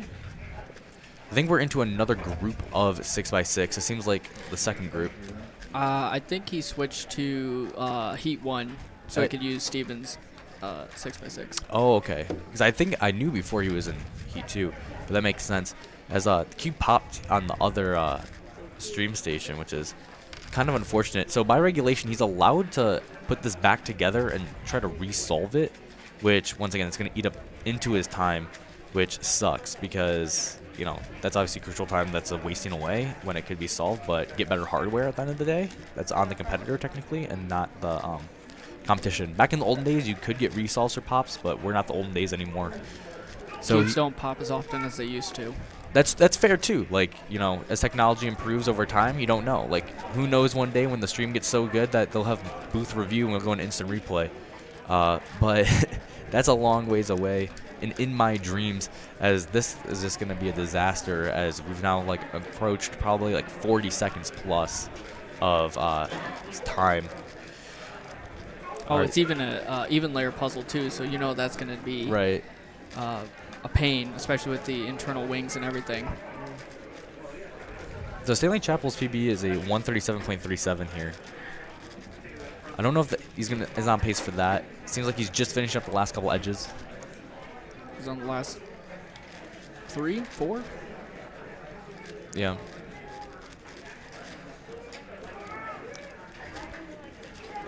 Stevie Merchingham as a judge there. Really fast pyramid solver. Stanley Chapel, he's solving right now. As he finishes up the final, he got a parity. 154.88. So it's like 20 seconds, or can I math? 17 seconds slower than his personal best, but he had parity in there, at least from PLL. Do you like it? Yeah, it's really good. This is just Angstrom, Alshay, Worm, and I tightened it a little bit. That does not feel like Angstrom. So once again, I think as Natapunk pointed out that Stanley's using or used Steven's cube there. So they're talking about some of the internal lubricants that were in that cube, saying it didn't really feel like Angstrom. So probably not that much of an Angstrom fan, but you know, after that cube, minds can be changed. As we're getting close to the 4th minute here of this solve in 6x6. Do we know if this is his first solve? Yeah, well, he's been solving here the whole time, so I don't know since the start of the round. It might be close to the 2nd. I think he was on track to make the cutoff, but the pop really definitely made it difficult. What is cutoff for this round? 3:30, I believe. No, 3 minutes. 3 minutes. And then what's time limit? 6. 6. Okay, so probably will be able to complete his solve, but once again, that pop is going to kill it. And the thing about 6x6, I think this happened to you, is that if you get one DNF, it just ends it. Yeah. So one DNF, you cannot finish your average because it's a mean of 3. Yeah. So, and even how cutoff works probably for this, where you use only one solve to get through cutoff, versus some of the average of 5 events where you usually get 2 solves. So, very unforgiving the big cube events, but they do that for sake of time, so competitions aren't like 15 hours more than they already are.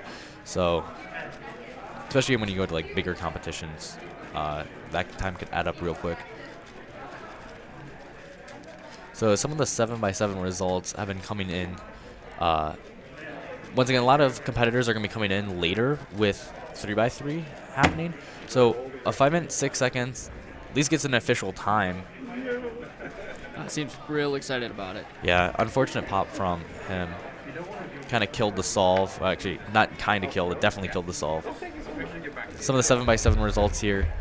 Kate Graham, as expected, destroying the competition with a 230 mean. Kind of unfortunate. You could see her kind of on stream with a 239. Fell apart a bit. But 214, she did clutch up. We saw that too on stream. Luke Garrett, not too bad. 240. I'm pretty sure that's PB. And I know that 235 was his PB, and he got that on stream later. And James Hill just slides in to beat Stanley Chapel in 7x7. So, and speaking of Stanley Chapel, he's now competing in 6x6 right now here on the stream.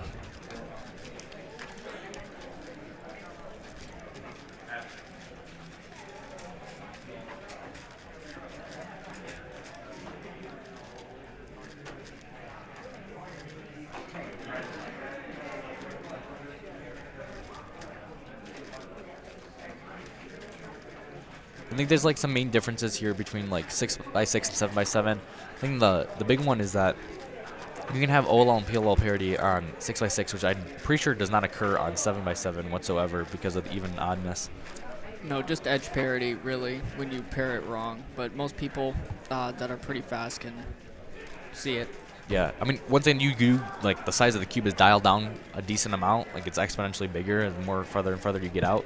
But for these fast cubers, it should be around, like, Stanley Chapel's personal best is 137. So it's definitely faster than his 7x7 solves, even despite the parities that are added in.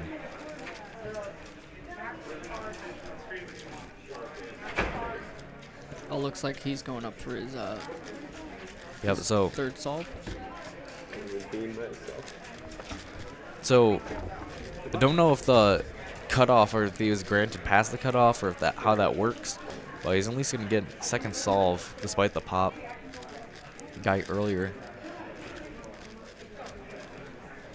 It seems Stanley is going to be able to finish with a mid 140 here. Once again, PLL parity is going to slow it down a bit. But 8 seconds faster than his 154 earlier. Yeah. Let me see.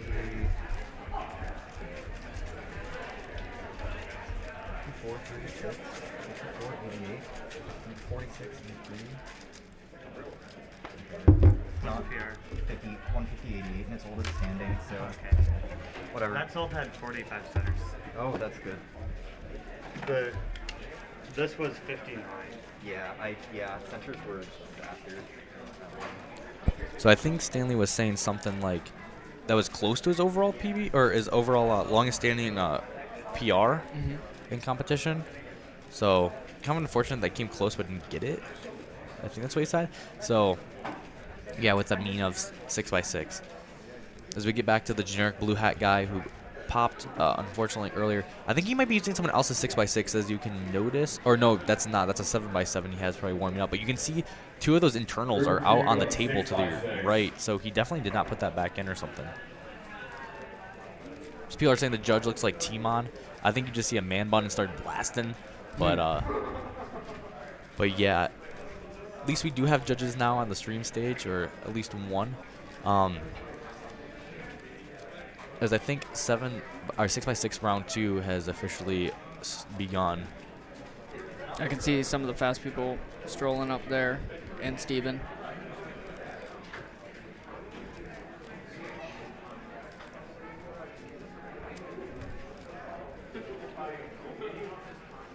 It looks like he's on edges now.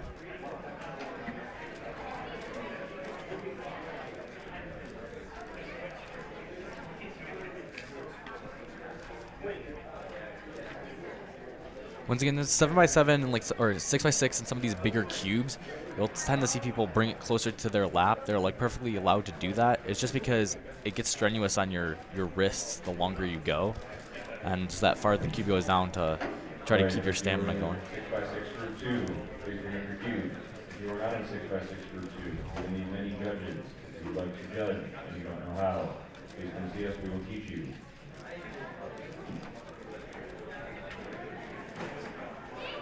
Oh yeah, this is definitely a lot faster than his last solve. He's on 3x3 stage now. So it's a 3-minute cutoff, you said? So, and see if that seems very possible. Oh, a little parity.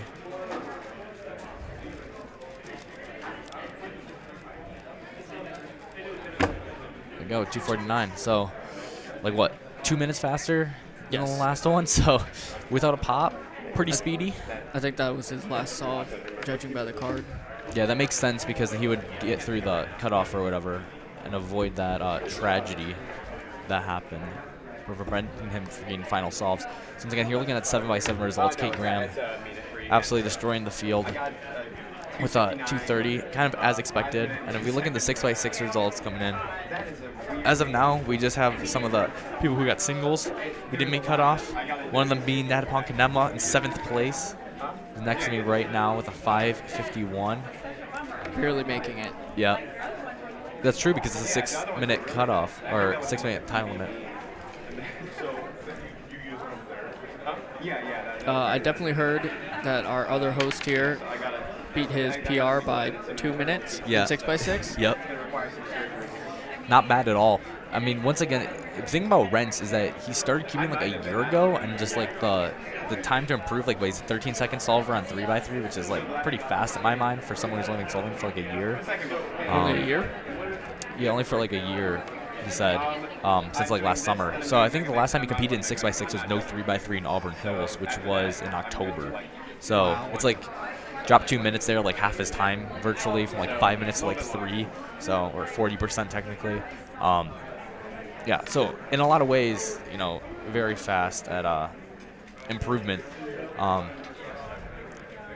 Dude at the table is trying to fix his internals right now from the giant cube hop we saw earlier.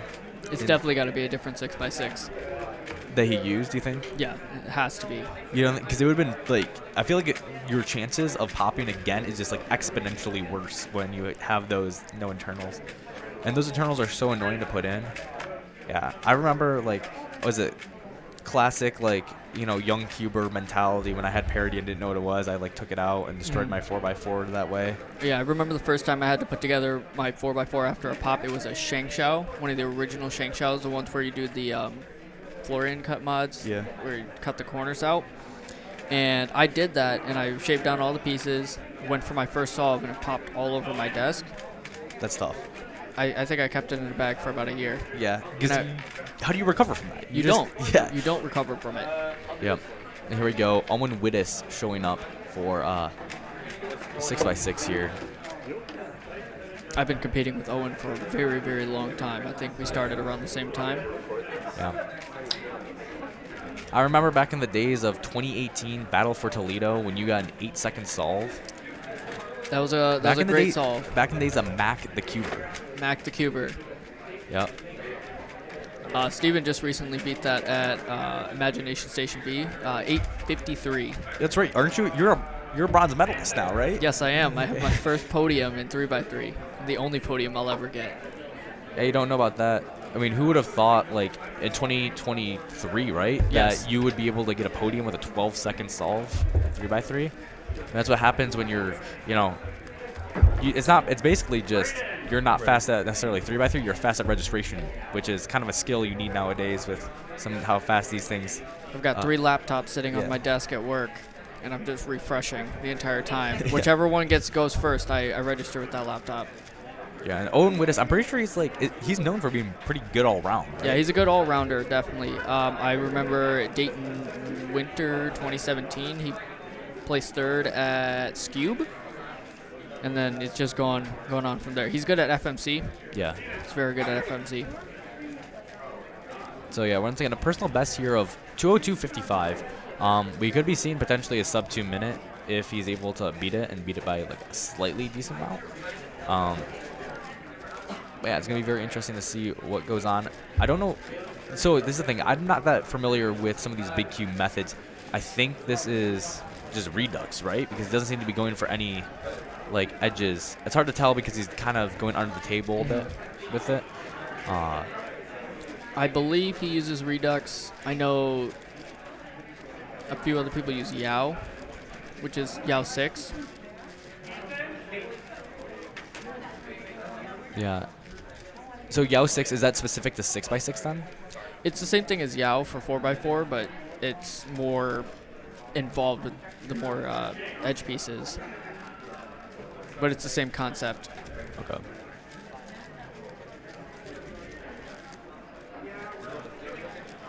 I don't know. That's kind of looking like Yao, just based on how he's doing the centers right now, well, the edges. I think he just finished a parity though. Because he's going to finish the solve. Could this be a personal best if he gets it up in time? It does not look like it. 2:04. Still good solve.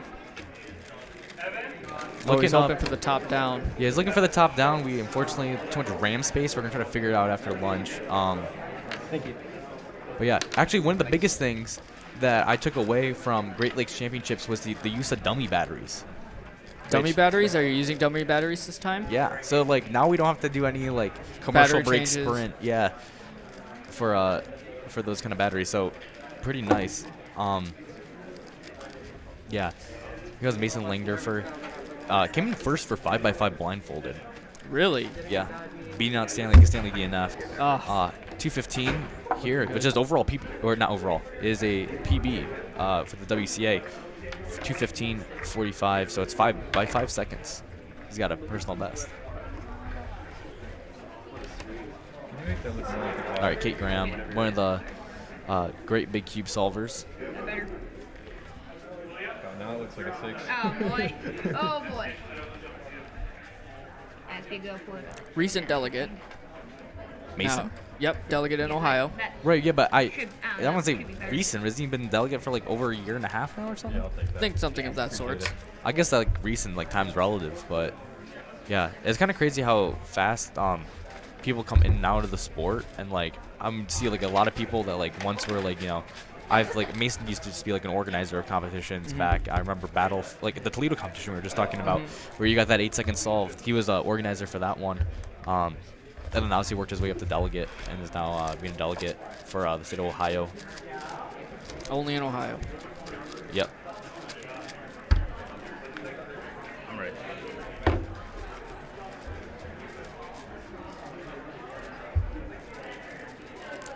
Pretty fast centers there.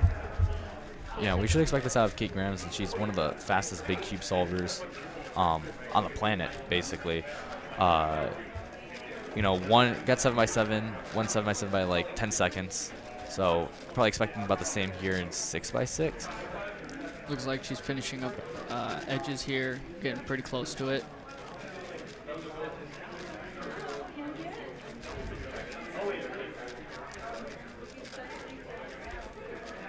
So her personal best is a 123. Oh, wow. I still think that she has to finish up a last edge there, but now she's on 3x3 stage. OLL parity. Oh, wow. So fast with it. A little lock up there on OLL. Yeah. Soulcat kind of got killed with OLL parity. Could have been like a sub 130 potentially, but she was pretty fast anyway. I believe this is her first solve still. Yeah, so I think she's definitely got 2 more chances going in.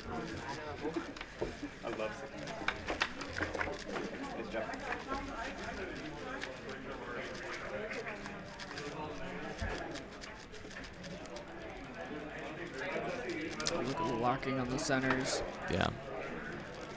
So we got Mega Minx right after 6x6 here. Are you competing in that one? No, last time I competed in Mega Minx, I didn't even make it to, what was it, time limit? The end of the solve? I think last time I competed in Mega Minx was, Howland High, 2017? 2017. That's crazy. It's crazy how many, like, I wonder how many people are still competing. Like, who went to that competition are still competing. I know Braden Richards and Sean Cushaw. Yeah. Yeah, and those two both commentated on the Great Lakes Championship stream. Here we go. William Harris out to pass his personal best of 157 at this point in time.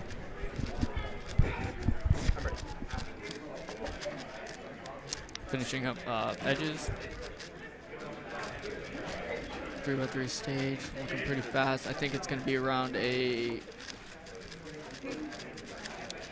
230.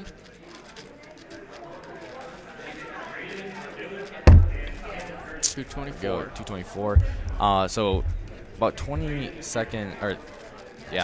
seconds slower than his personal best, but you know, at the end of the day, it's still a decent time. Faster than I would ever be able to solve it, and most human beings on Earth. So there you go. As we got Luke Garrett. Fast fingers, fastest fingers in the Midwest.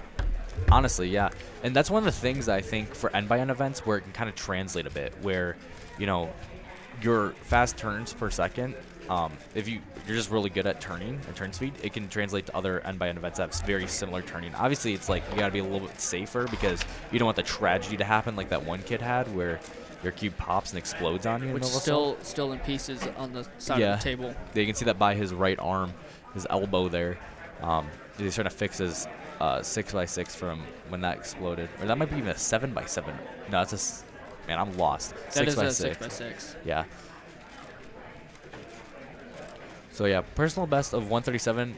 I'm not too much of a 6x6 solver, but it doesn't look like he is on pace to beat that right now. Yeah, definitely. He's still finishing up edges. I think Luke's kind of specializes in the 2 through 4 category. He's good at pyramids, skew, square one. Yeah.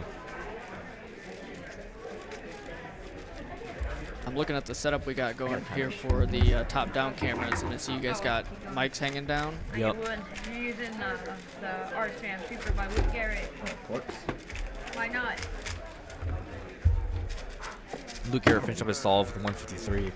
It's Much not too slower happy than his with that. personal best, so I don't know if he's too happy.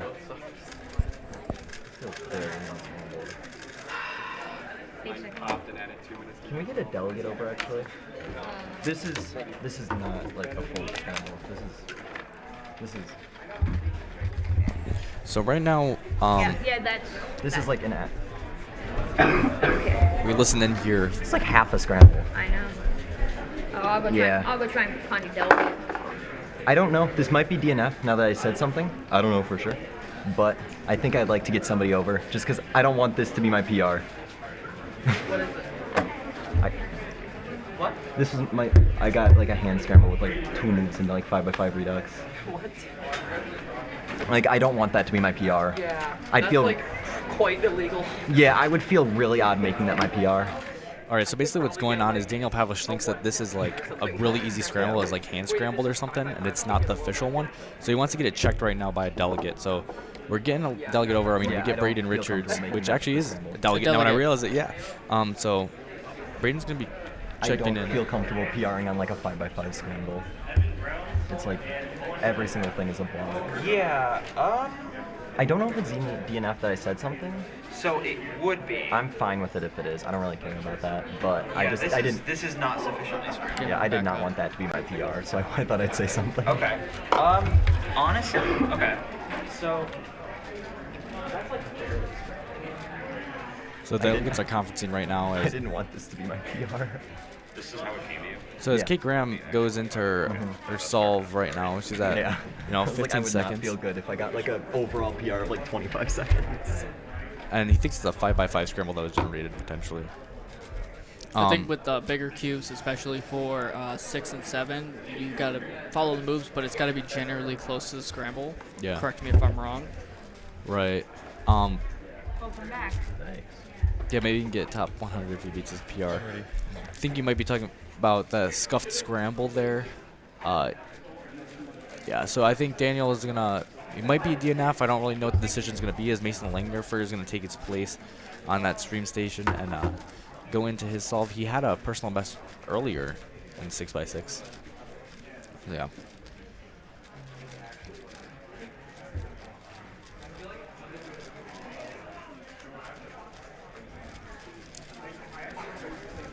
I think next time we need to get some tape on the ground for the channels. That's fair. We might be doing that during lunch. So we don't accidentally unplug the cameras again. Yeah.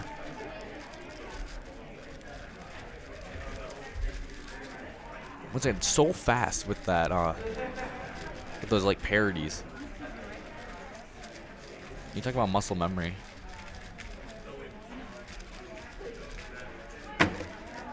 .138. Yeah. Not too happy with that. No good. I'm still thinking that she'll probably take first or second, most likely first. Easily, yeah. I mean, like when you think of the people who stand in her way, it'd probably be someone Luke Garrett and Stanley Chappell. Don't know if they'll be able to surpass her at all, even with a slightly worse than average or mean.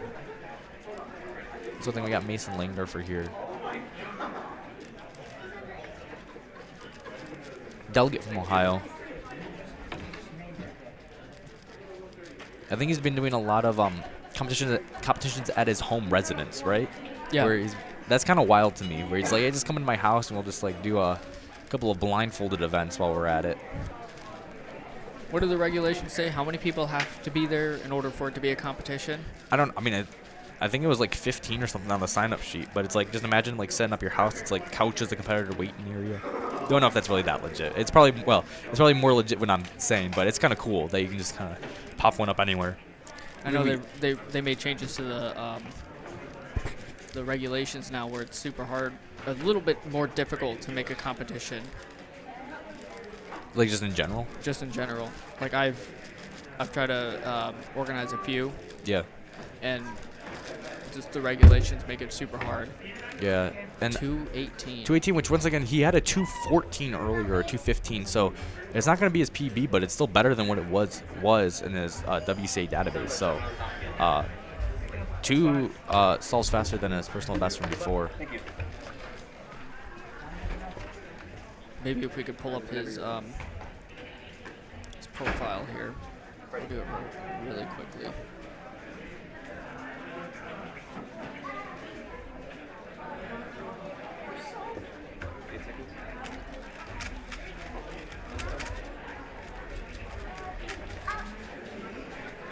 Here we got a guy in the Great Lakes Championship shirt. The legacy of John Epley lives on, even though he's sick at home today. As we can judge by this solver, I don't know who this is necessarily, but he's got a Michigan patch on, so he's from the state of Michigan, and he's a clock solver. Yeah. Next time, just put the score sheet in the... Okay, yeah, it gets in here, okay. All right, so here we go, Kate Graham. So Mason had a 215 and a 218. He's on track for PR average. Right. Yeah, I mean, like, definitely. What's his PR average anyway? Or mean? PR mean is 227. 227. So, like, I mean, you just get like a 240 in your set. So good to go. I'm ready. We got Kate Graham starting inspection right now.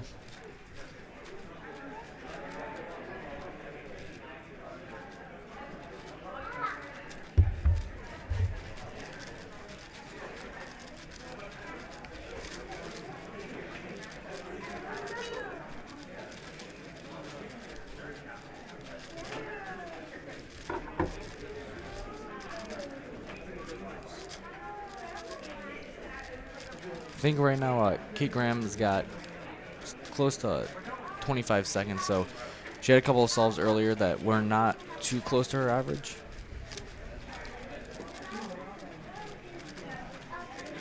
And so right now she's looking at like 138 about. I think that's about where her other 2 solves were. Yeah, so definitely probably going to win it, but for her, she's not too happy about it.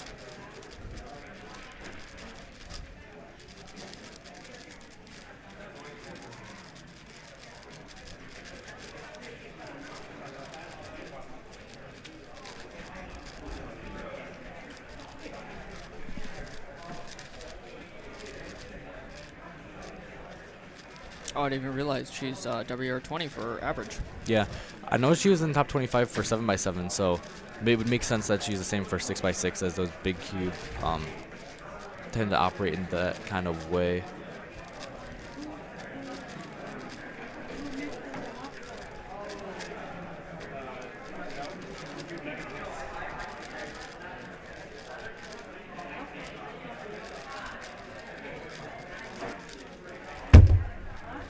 Uh, 137 again, so yeah, right around that 138 area is where her mean's going to be.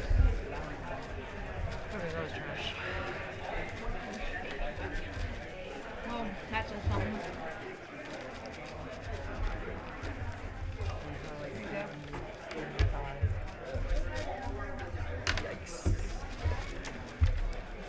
Alright, so I think we're getting close to the end here of 6x6. And I think that means we're going to be entering Mega Minx soon, right after this. And Mega Minx is starting up. So I think with that, we're probably going to send it into break right now. And until then, so we'll see Mega Minx on the other side of this break.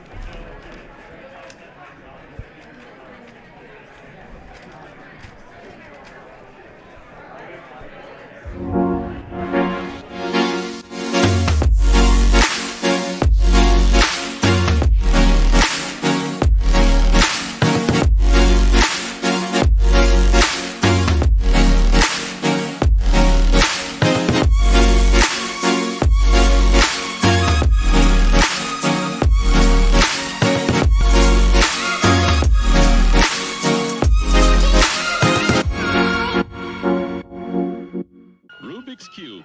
Over 3 billion combinations, but just one solution from Ideal. Min Thai, 6 of age, living in Los Angeles, California. He came to the United States 3 years ago. Sorry about that, Felix. Felix is, well, he had the best time I think we all saw at 10.05 seconds. Phil did it. Phil did it. Phil. Yo. Phil's the new world champion.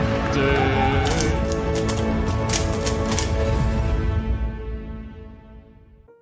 This is the 2019 2x2 World Championship Finals. Christopher Olsen is one solve away from a World Championship podium, defending his silver medalist title from 2017. A fairy tale-like story was about to unfold of how the world record holder from 2013 would hold his own against the legends of the modern day era. But then, tragedy struck. Christopher Olsen is known as one of the greatest 2x2 solvers of all time. He not only broke multiple world and North American records, but helped develop groundbreaking 2x2 methods like TCLL. At Dixon Winter in 2013, he broke his first world record with an average of 2.08 seconds. Later, in that same year, he pushed the record further with a 2x2 average of 2.02 seconds at New Albany 2013, and ultimately pushed it to 1.77 seconds at Kubecha 2013. Chris Olsen would never break the world record again, but he would come painfully close multiple times. In 2014, he had an average with scrambles that he described as by far the easiest I have had yet. And with a DNF already on the third solve, this happened.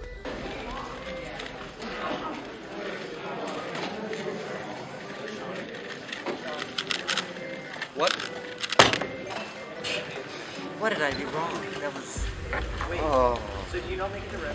No, that's frustrating. You pulled an Anthony.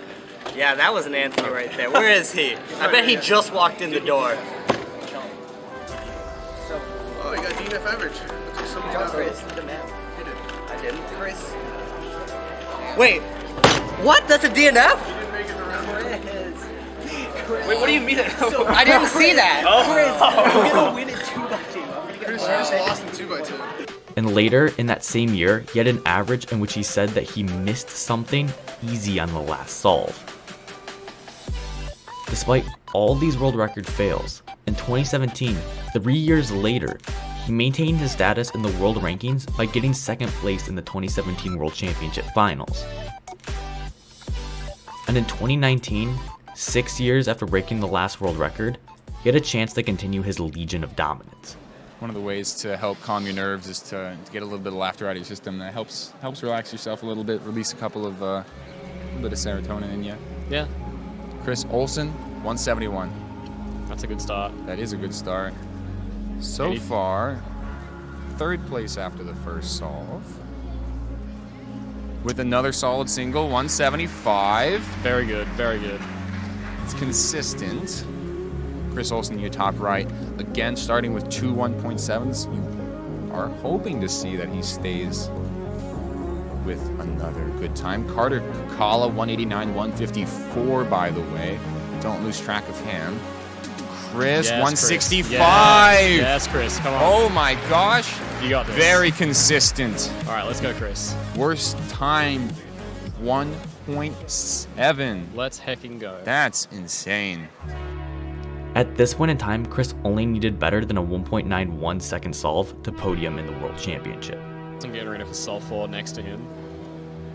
This could secure him a podium, I believe. You got to feel a little bit of pressure at this point if you're Chris. Yeah. I mean, no matter how much you quote-unquote don't care about an event, when you're close to a world championship or at least a world's podium, you got to have a little bit of pressure on you. Yeah, he knows like any sub 2 pretty much taps it in for a podium. Yeah. Daniel Karnick in the back with a 1.7. That's pretty good. No, that's the pressure. That's the pressure. Yep, he knows. And now it's down to the last solve. Antoni Patarakis right now, 229, 155, 179. Oh, the drop! Oh, that's no. That hurts. That hurts. That's a world's podium lost. Yeah. From a single drop. Oh my God. I know that feel, Chris. I know that feel.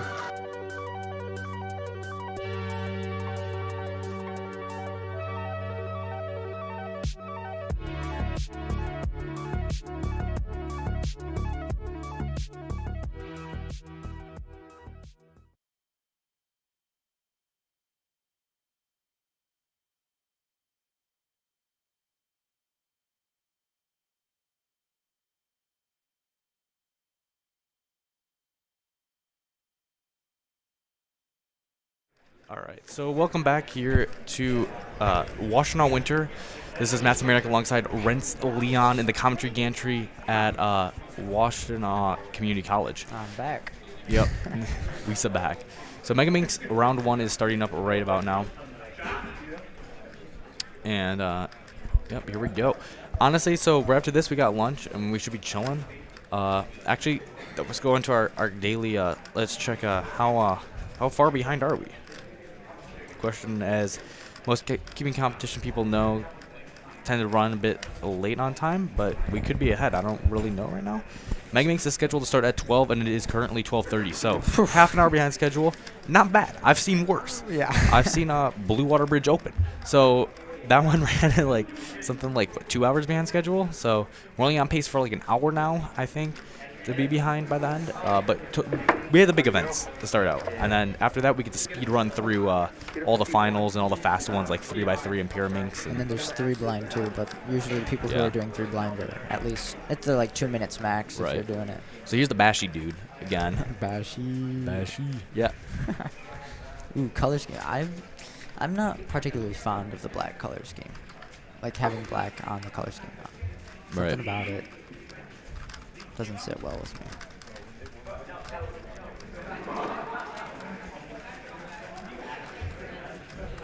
So black became a little bit flashier.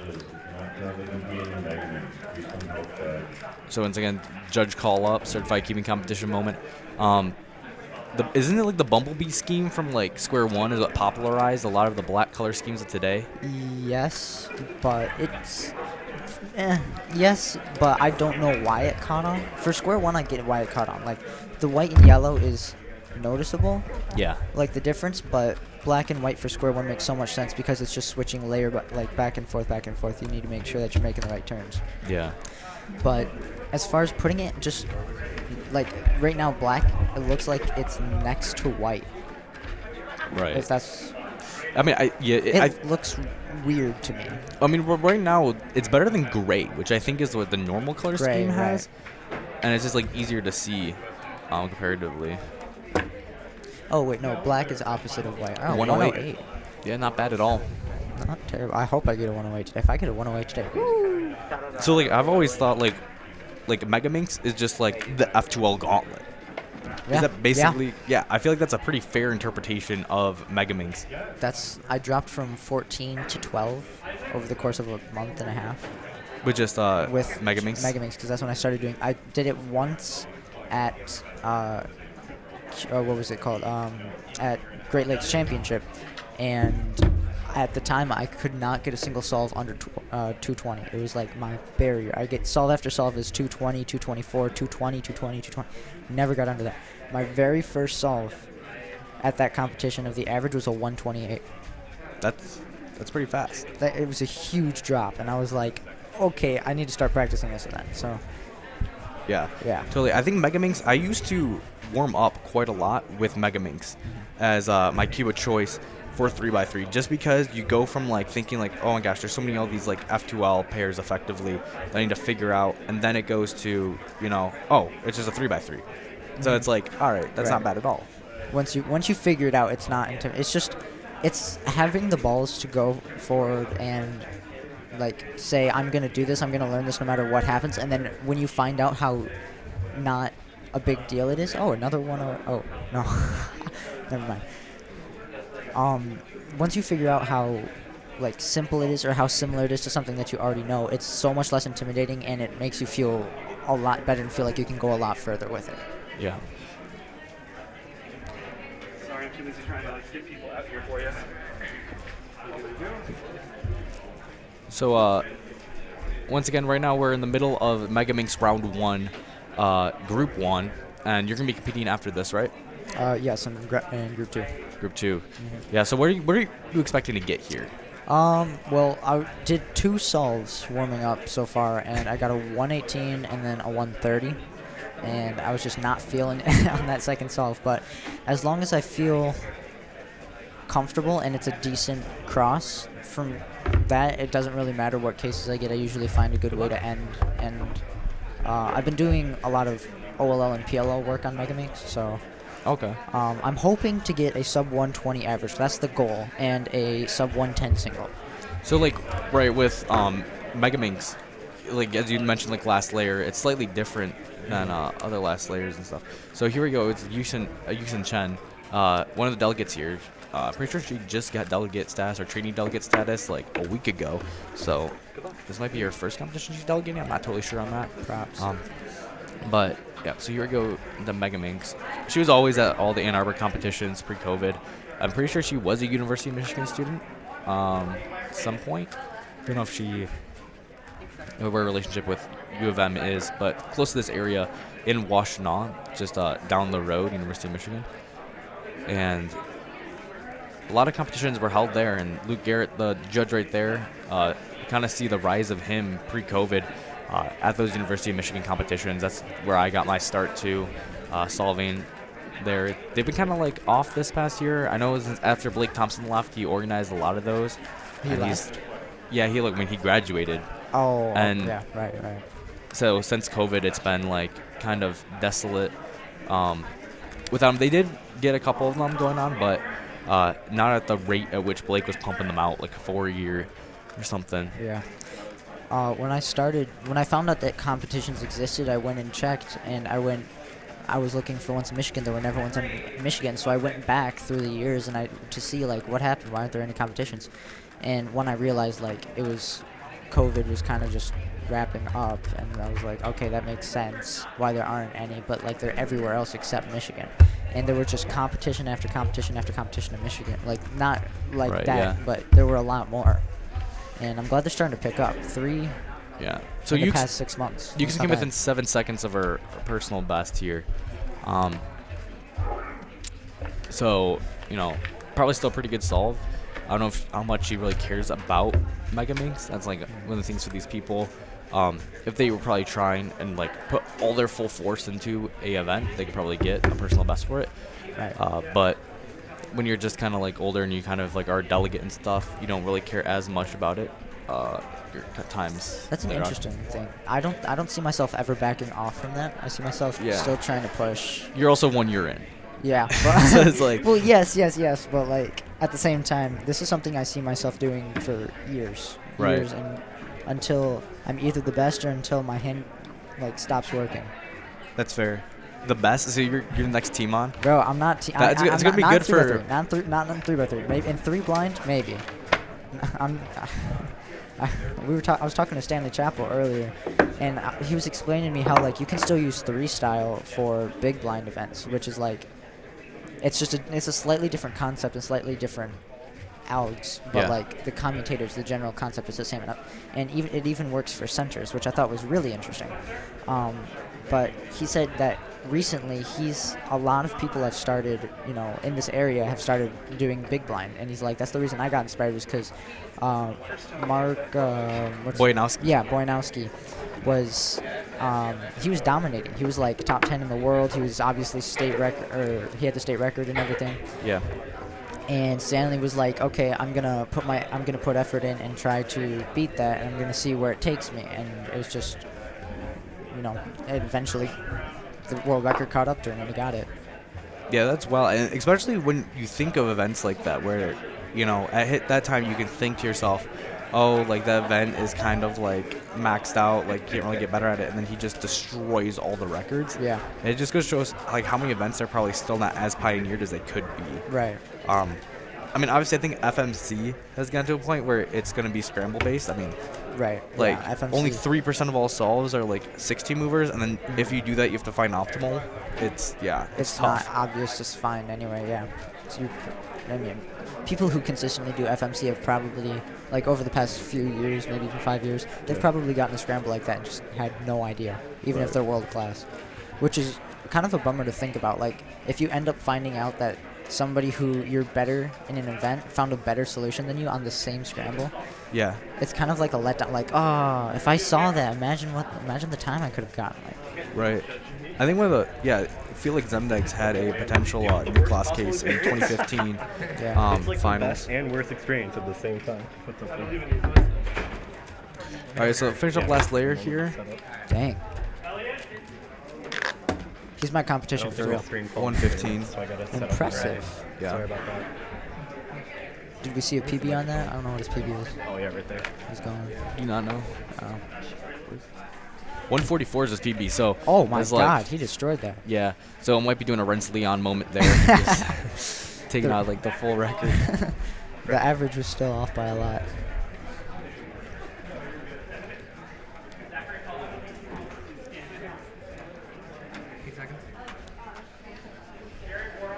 Absolutely wild. And we have... He's starting now. All right. Luke Garrett judging. Yep. Oh, I really like that tripod. That is looking spicy. How the heck did he do that? He really thought that one through for real. I mean, is that an actual? Yeah, that is. That's like just a phone holder. But the little Rubik's Cube dude. That's funny. You can almost see Luke's gears turning. Like, what could I do in this situation? He's into it. He's into it.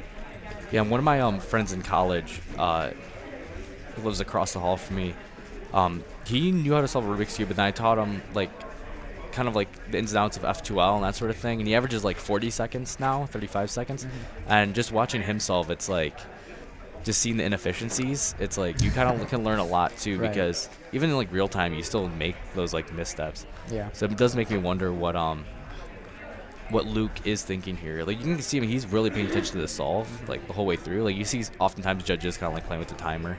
Yeah. Luke is not of that species. He's a different breed. Yeah, I remember back in, what was it? Great Lakes Championship, the water bottle flip of the century when he landed it, middle of judging. Actually, it was like in between. So it wasn't competitive when it happened, but he flipped a water bottle on stream, which is kind of elite. On stream? Yeah. That's a W, bro. That's a W. Now he just needs to flip a Rubik's Cube and has to land white up green front. Right. That's the goal.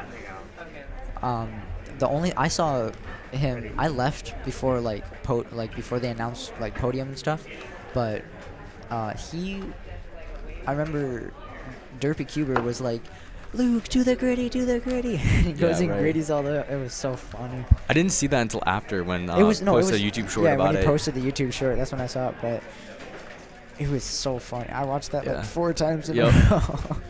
I definitely helped the viewer retention for that algorithm. And here we go. Tyler Rose, about to finish, is probably going to get his PB in Mega Minx. So only had 238 before, but he's probably going to get a faster solve than that. He's doing down ups right now, which is like, is it me solving out there? Because that's what I do for Mega Minx. PB? So Huge choke in the beginning. Yeah. So first solve was the 209 for reference. Previous PB single was the 238. So both he got a 209 no cutoff today. Maybe next time. Thank you. Yeah. Yep.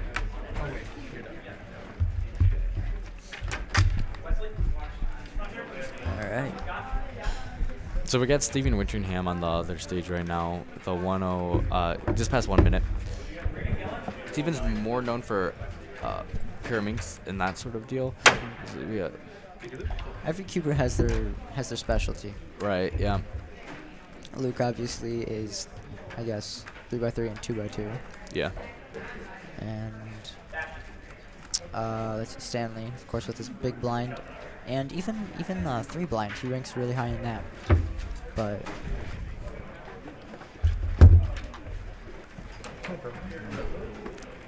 specialty definitely lies within that. And we have Bashy back there. Yep. Should be interesting to see. Get some decent times in the bigger cube events. See, with a 108 for his last solve that he was on stream. I don't know. He probably had another solve in between, maybe 2. But I'm glad he's back on here. We should see some good, really good turning. Those finger tricks are amazing with that pointer finger. His right pointer finger looks like is going berserk. Yeah, definitely a right-handed solver. That's the thing is, I don't really know how many people are left-handed solvers. Like, I'm left-handed, but I'm not a left-handed solver. Yeah, I mean, like, who does that? Everyone's kind of taught with like algorithms, and all the mainstream algorithms are from the right hand. Right. I do a lot of mirror cases though with left hand. I can't do a left-handed J-prim very well. Like, I do that case. I always do mirror cases, but like, I cannot do a left-handed J-pin for the life of me. It's so bad.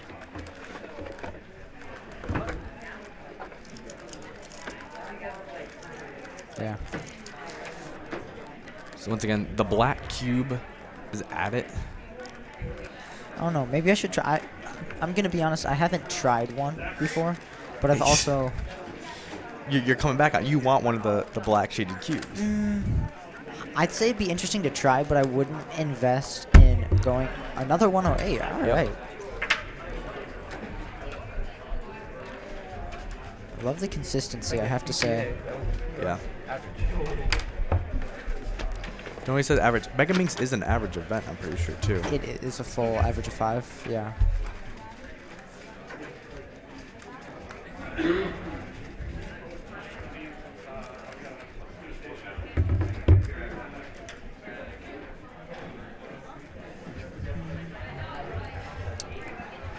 So once again here, we're in Mega Minx Group 1 of Washtenaw Winter 2023 in kind of like in the in-between of Ann Arbor and Ypsilanti.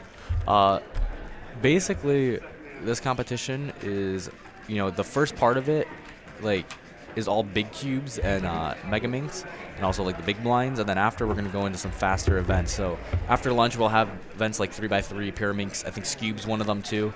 So we can see all those finals and all that, so it should be pretty fun to watch. Yes.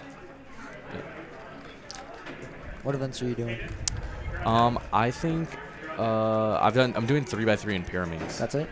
Yeah. Because you were streaming a lot? Yeah, honestly, like those are like the two events I like really care about the most. Well, I wouldn't say care about them. I like 3x3, 2x2, and Pyraminx. Interesting table abuse technique. I don't think I've seen something like that. This is kind of, I like it. It's not bad. It's interesting. I've never seen it's something stabilization. Like that. Right. And rotating it down. I have to be honest. I'll use my lap sometimes because I like it. I like my low. Yeah. But that's a good strategy because it's already on the table. All you have to do is like pull back, which, you know, biomechanically speaking, is a really quick movement. Yep.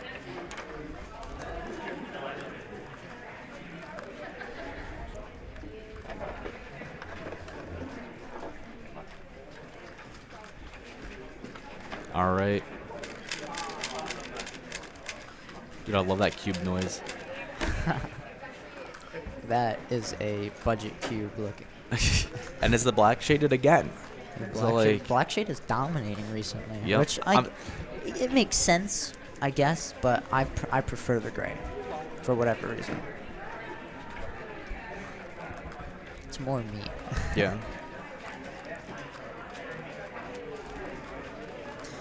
Besides the fact I would have to relearn like half the color scheme, and I'm just because of the pieces that are touching it, and that would, I don't know if I want to put the time into that.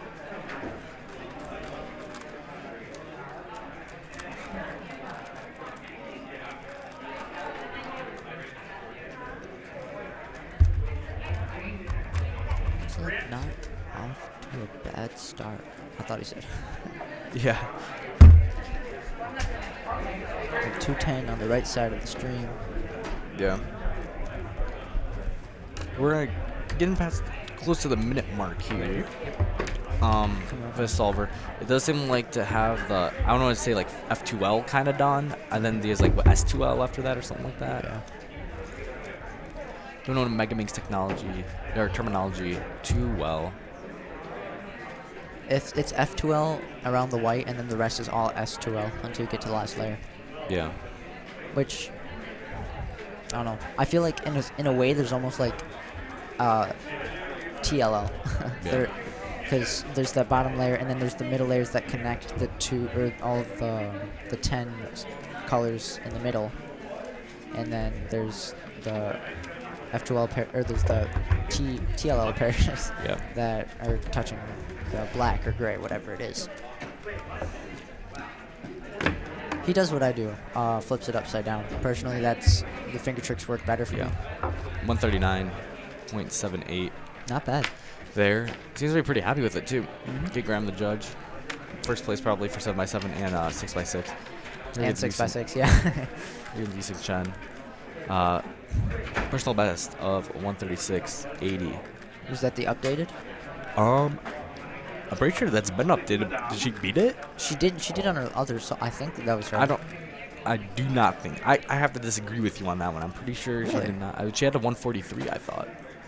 I thought we said something about 144 was her PB or something, and then she. Oh no, that was what's his name? Yeah. All right. That was the other kid that got a 115. Still crazy. So as Rents comes back to reality, we get past the 45-second mark. Reality check for real. My bad. Yep. So I noticed you took off your watch when you started solving. Do you find that because like right now she's solving with the watch on?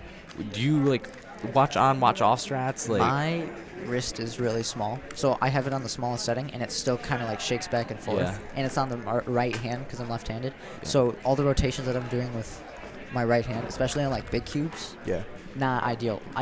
I kept it on for 4 and 5 line just because I wasn't thinking about it, and I had long sleeve on, so I didn't even notice it was there. Dang. And the sleeve was tight enough where it kept it in place, so it didn't really bother me. But now that I'm thinking about it, I take it off every opportunity I get. Yeah. And you're also keeping with like a broken arm too, right? Yeah, it was broken. Now it's just recovering. Yeah.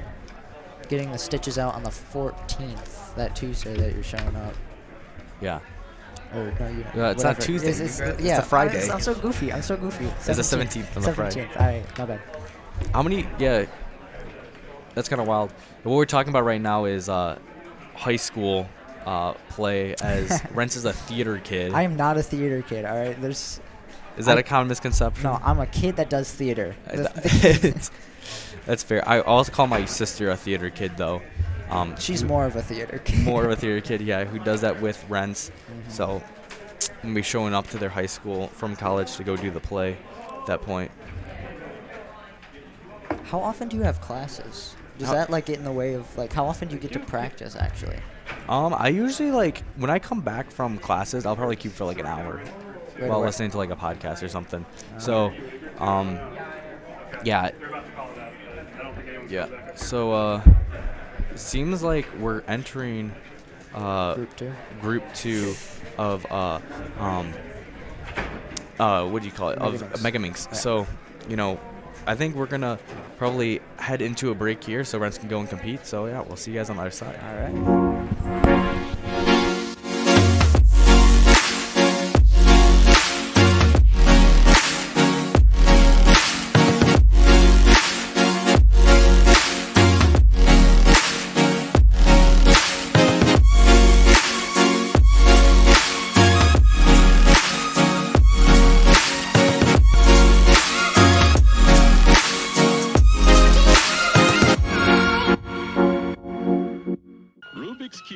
Over 3 billion combinations, but just one solution from Ideal.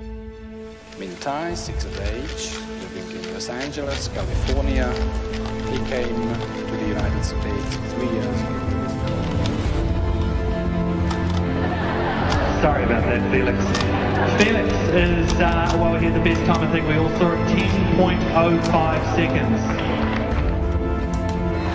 Phil did it! Phil did it! Phil! Philip is the new world champion!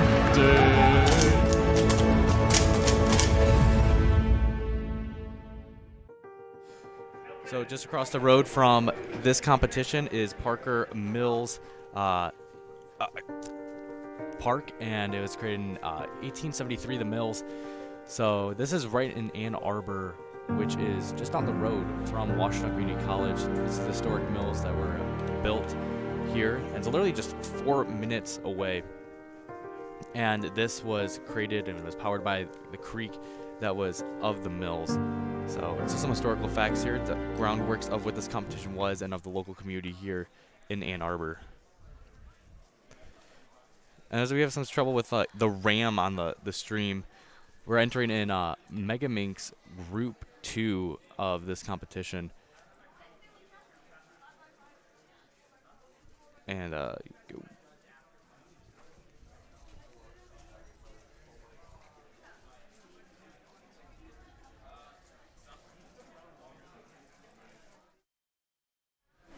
welcome back to Washtenaw Winter 2023. 2023.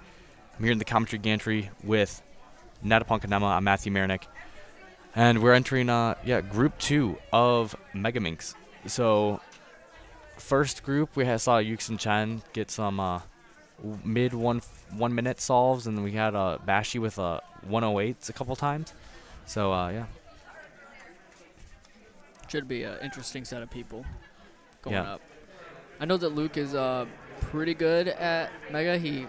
I heard him at Great Lakes say he forgot he was good at Megaminx. Forgot he was good? Yeah, definitely forgot he was good. Yeah, that's a good thing to forget, honestly. Yeah, and a good thing to remember when that comes to you, because he'll probably still podium no matter what, because he's just good. And that's the thing with like a lot of these events. Like you'll see the N by N. A lot of the skills, like Megaminx is just a bunch of F2L in my opinion. So the more of that you just kind of know, the better you kind of just are, and like it translates to all the other events and that sort of thing. Yeah. So first groups of or the second group of Megaminx is happening right now. As this competition continues along, we'll have lunch after this, and then after that we have a lot of the smaller events with 3x3 Pyraminx. I think Scube's is one of them too. We all have 3 blind, which we won't have commentary for, because we have to be quiet during those, that sort of thing.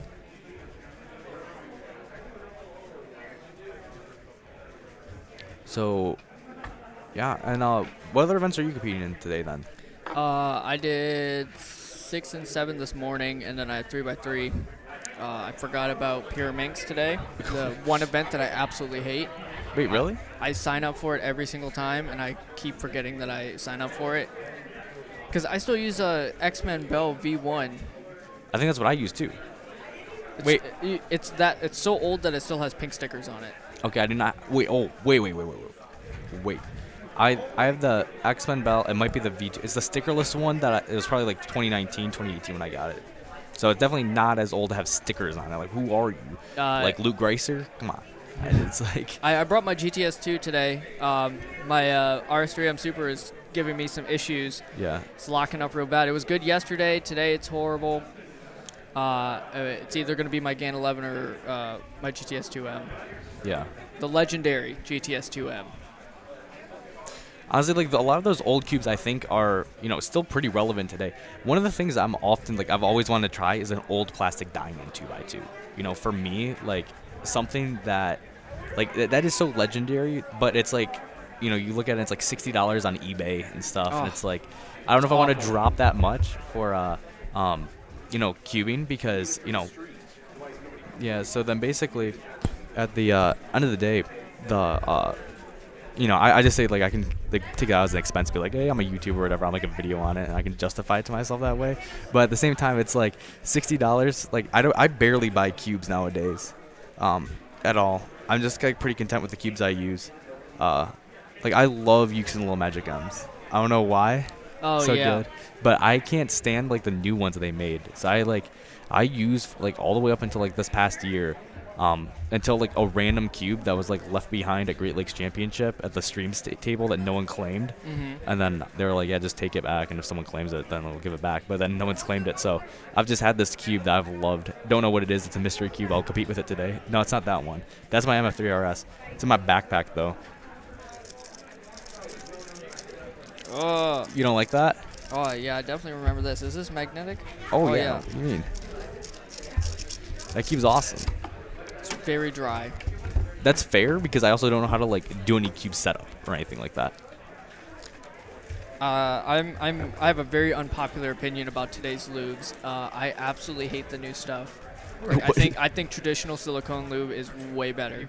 I don't even know see, I'm not that even in the know of lubes. I don't even know I just pay a cube company to do it for me. Here, I'll bring up my my GTS2 and then I'll bring up my RS3M Super and then you can compare the two. That's fair, but so Napong's literally getting off the table right now to go get his cubes to compare the difference as we're in Megaminx. Here's the team on Doppelganger here. Solving right now. Alright, so Napong just got back and we now have the different cubes that he's brought. Right now getting past the half-a-minute marker on this solve. Looking like he's, I don't even know the terminology for Mega Minx anymore. Yeah, it is, I think it's S2L, right? Yeah, I think it's S2L. I'd like to believe I know that as an expert commentator in the sport, but I also do not know that well. My main event's 2x2. I'm a fast event guy. Only competed in like 6. Only got like a completed average in like 5. So this is kind of the situation we're dealing with right now. Yeah, people said I'd watch an old plastic die-in video. You know, maybe I should do that. Spend $60 on a cube. 113, not that bad. I think that's like out of Bashy's the only person I've seen faster with that as of now. That's just a scramble signature. And, you know, we got Daniel Pavlish right now solving his cube Scramble it correctly or standard. on the other side.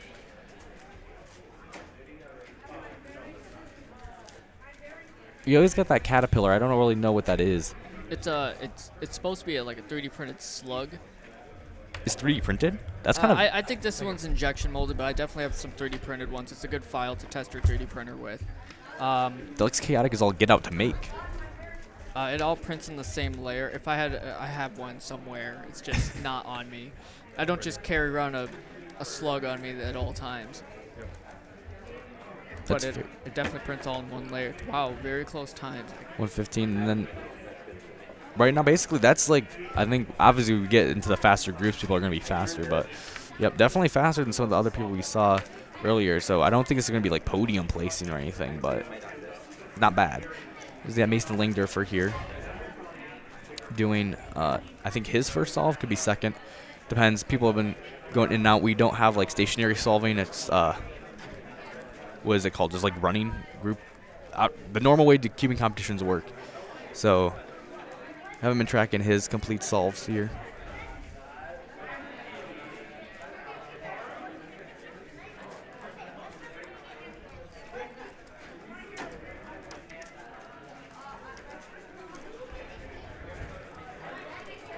Can't tell where he's at. Can't even tell from over here. Yeah. Under a table solver. Once again, it's completely legal to do under table solving, but it's like disadvantage down, whoa, 54 seconds. 52-second PB, so Pretty knocking on the door.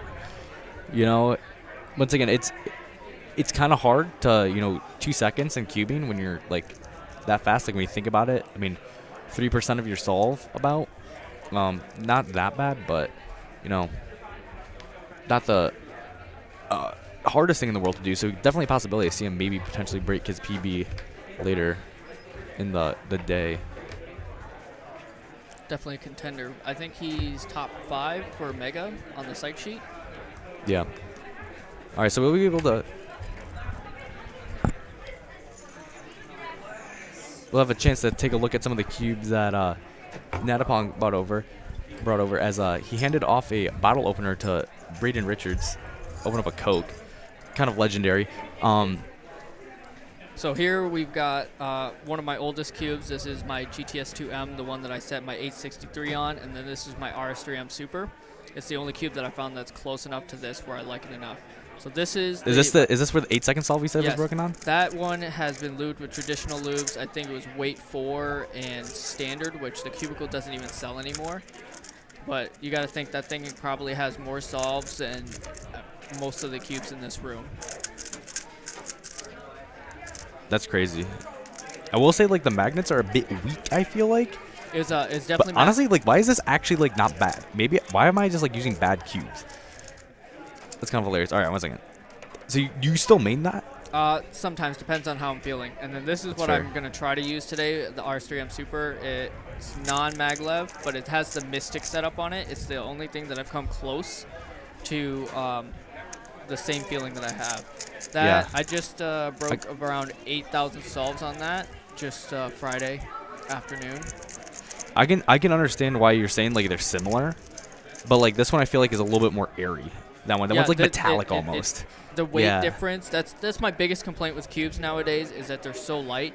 Like I have found that stickerless cubes, I just tend to fling them out of my hands like just off the table into the abyss. Who knows? Ironic. I might end up using my GAN 11 today. Yeah, that's fair. And honestly, it's exponentially better than whatever I have provided here of an dry as all get out MF3RS. But not bad.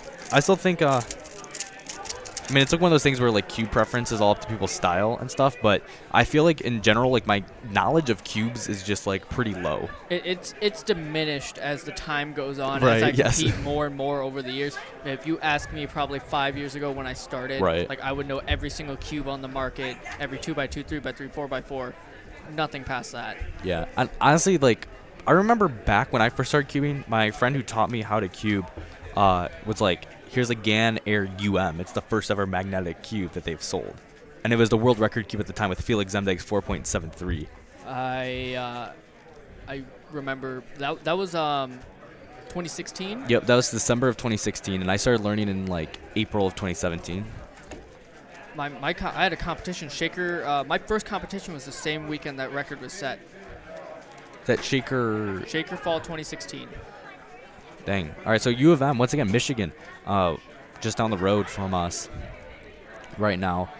It's only like a 10-minute drive away. And it seems to be almost, I think, it's done with like the first two layers about.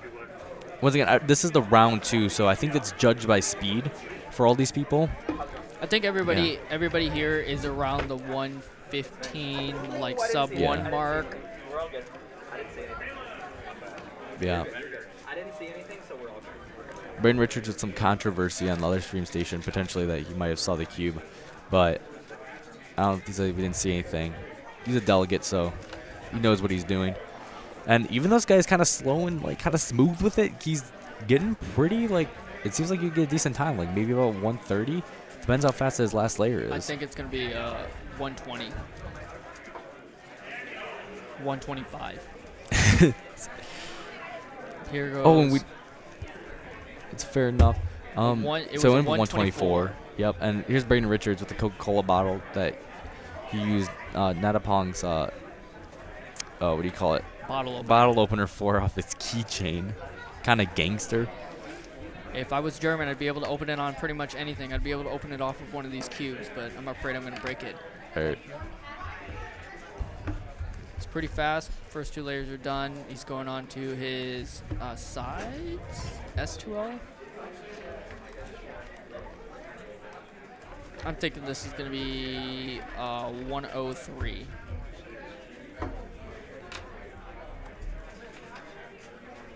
Yeah. Honestly, like, I think he's got a few sub 1s. I've definitely seen them, but it looks like it may be a 103. Wait.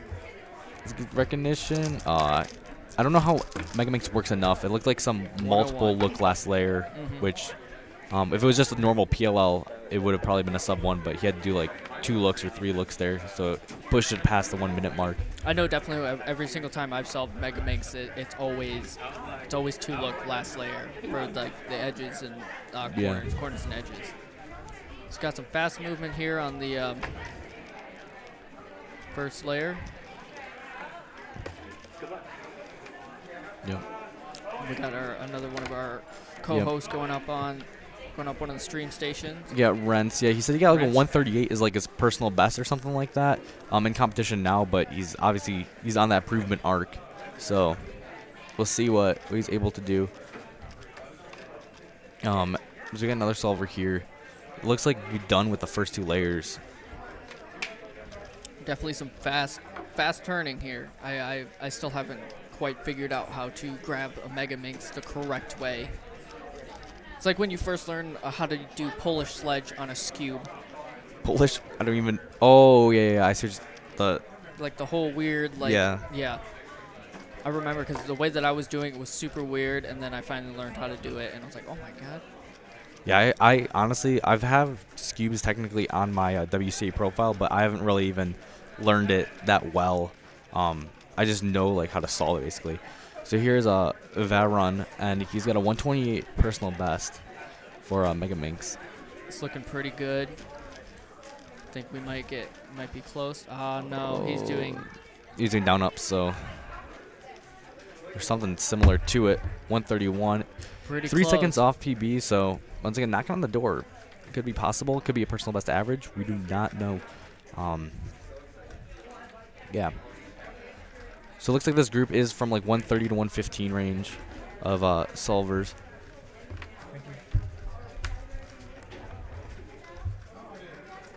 As we're going to get the U of M guy coming back over here. And here's Rent. He's already on like nearing last layer. Personal best is 128, not 138. But I think he's going to be able to beat that if he just kind of like focuses up on this last layer. Yeah, he's very close. It's looking good. It's looking good. Okay, okay. Yep, 118. Yeah, Not happy though. Whoa. So that's the thing. The improvement arc is too much for us that we don't even comprehend it. The WCA database is so far behind in like his skill that is not there for us to see what he can truly do. So I mean, I think if he's shaking his head at a 118, he might be closer down to like a 110 range. But still, beats his personal best. Moves on. As we continue here in Group 2 of Mega Minx.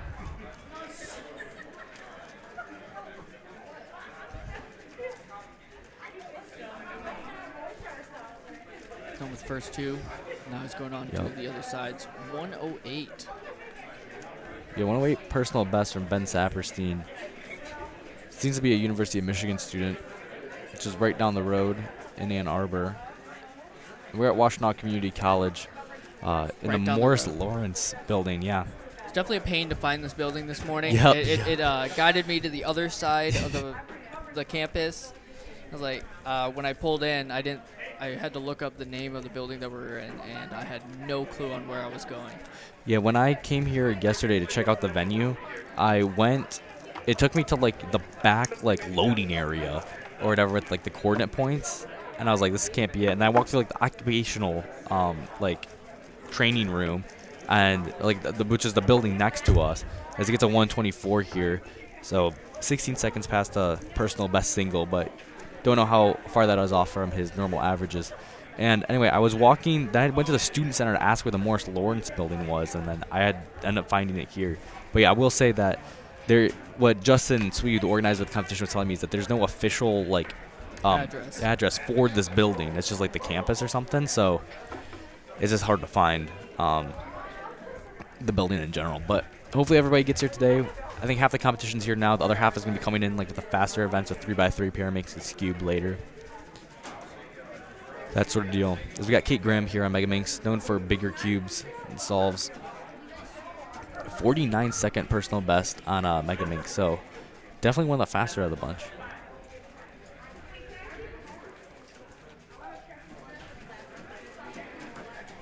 And as Rents is going to come over to the other solving station, to the right of, or to the left of her, we'll see if he can beat his 118 that he had in the previous solve. It's not looking. Yeah, this solve does not. It looks like it's just going to be under sub 1 here, which is not even close to the 49-second personal best. The way the exigence that she threw down her hands on the timer showed her not being too happy with that time. We got Rents going here. So once again, personal best of 128, had a 118 the last round. He's kind of on the improvement arc, so he definitely could be gained somewhere like a 110-ish area.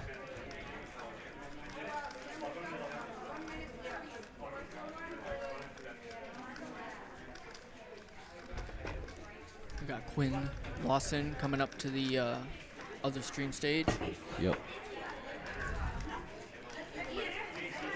I'm pretty sure the last time I saw him, his hair was blue. Yep, changing the hair quite a lot.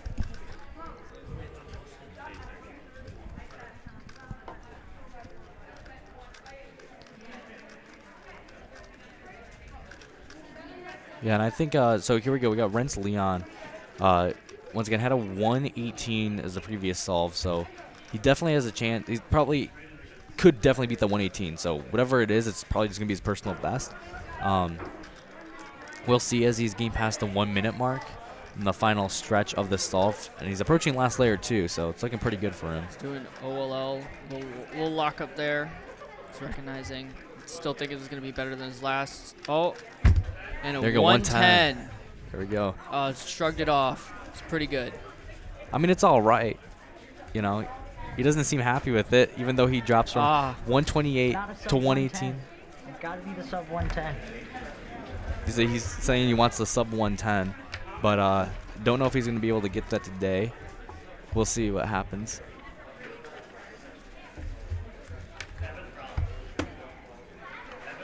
It's Quinn with the 103. So He's got a one minute personal best, yeah. personal best single. I think it's looking to beat at this comp.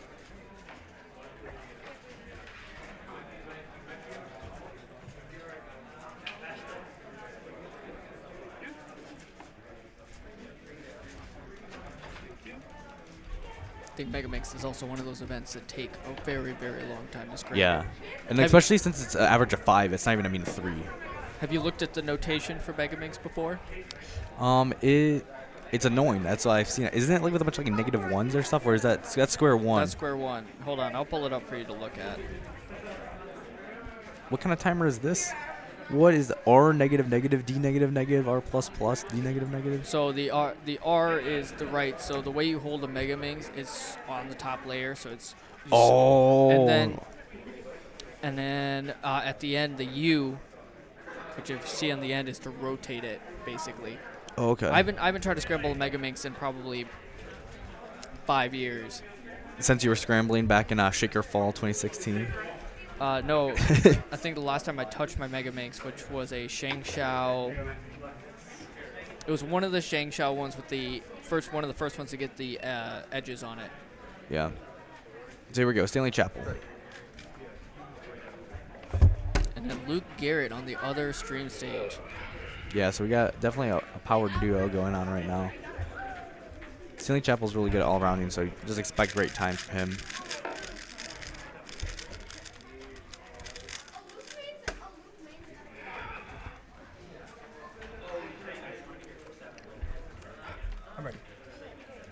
So he's one of the users who use the flush black instead of like the gray on the Mega Minx. I feel like it's been popularized because of square one solvers. I think I saw it first on the Galaxy V1 before they magnetized it. That was when I first saw that they were swapping the faces for it. Yeah. Back when you could get a stickered Mega Minx. Yeah, I have a stickered Mega Minx. It's like this Diane one. With the ridges? With the really weird ridges? I don't have a ridged one. Oh. I have a stickered one. So yeah, so 36 second single. That seems like awfully fast. 48 seconds here. Doesn't seem happy with it. 12 seconds off his PB, so it's kind of understandable. Is Luke Garrett's kind of blazing right now. Blazing through. Oh, he last puts layer. a cube down. This is another one of those events where you can actually table it and solve it. Right. And he finishes with a 43 second solve.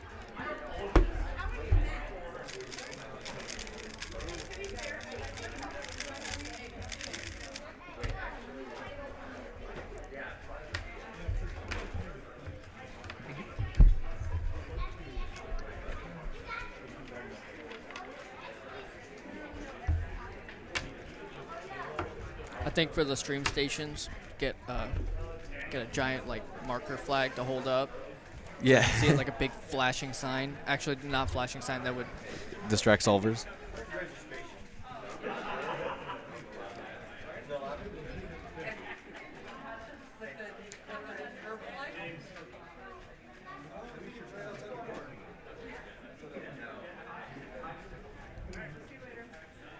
Got newer competitors here asking us. That's the one thing about the stream station is it kind of becomes a QA desk real quick because we look official, because we are official. But yeah. So a lot of newcomers actually at this competition. I think a decent amount, and I know a lot of them are going to be coming as 3x3 starts. 3x3 Pyraminx. Yeah. Definitely. I know like Pyraminx has the most competitors in it, I believe, and Scube. Right. There was a time where I didn't know how to solve a Pyraminx. Yeah. Well, I mean, you still know how to solve it well. It's Oh, for what yeah, it no. seems. Yeah. No, I think I just did a PR single last at Imagination Station, I believe. Yeah. Stanley Chapel here is going to go into his what we think is the second solve, or at least what second solve on stream.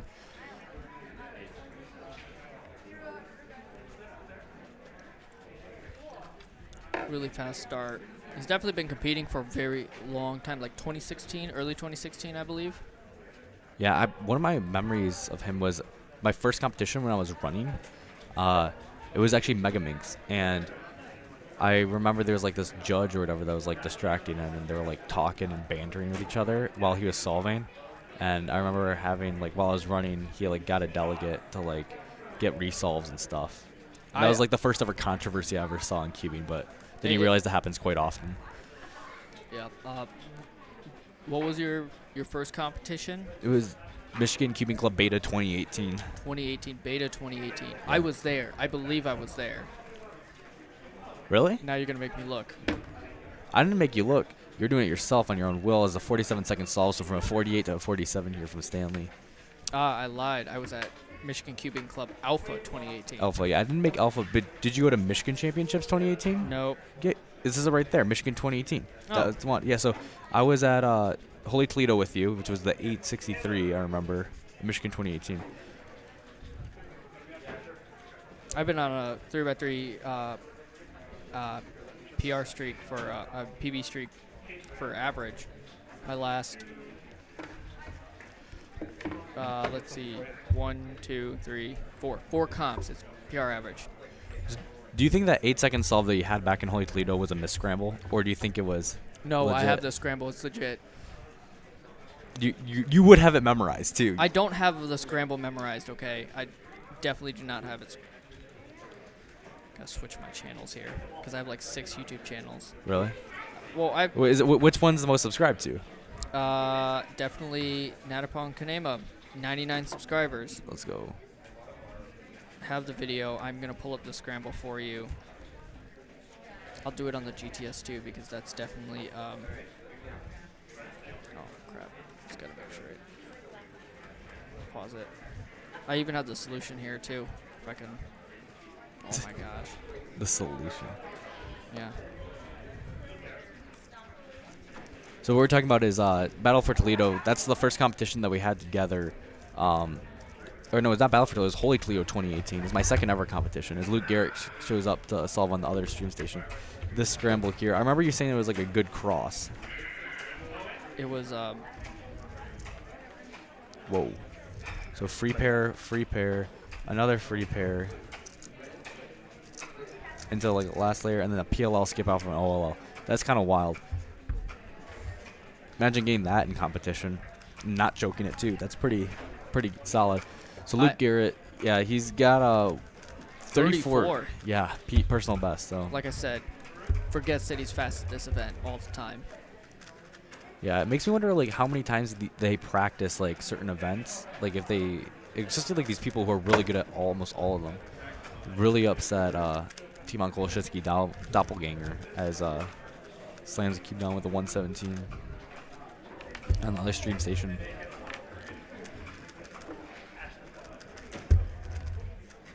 But Luke's kind of pretty fast, and he seems to be kind of the favorite here from what I've been seeing. 145. Yeah.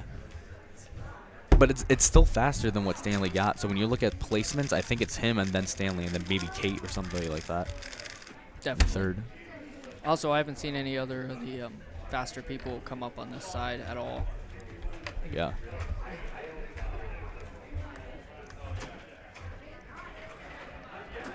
What are your goals for 3x3 today? To me, it's like, like in my dreams, it's like sub 10. Like I'm still waiting to get my sub 10. Average? No, single, yeah. I got very, very lucky.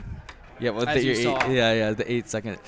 So here's James Hildreth here on Mega Minx. I mean, yeah, other than that, Pyraminx, it's like, Pyraminx, I always seem to just get like a better single for no reason whatsoever. Yeah.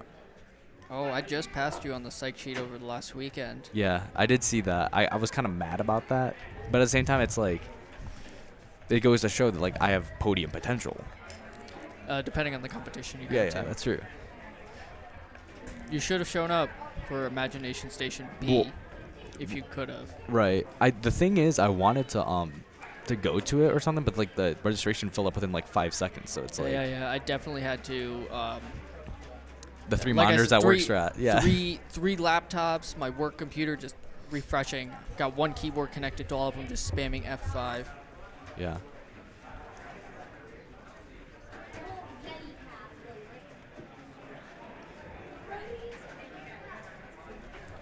So you were, yeah. So James Hildreth here, one of our delegates at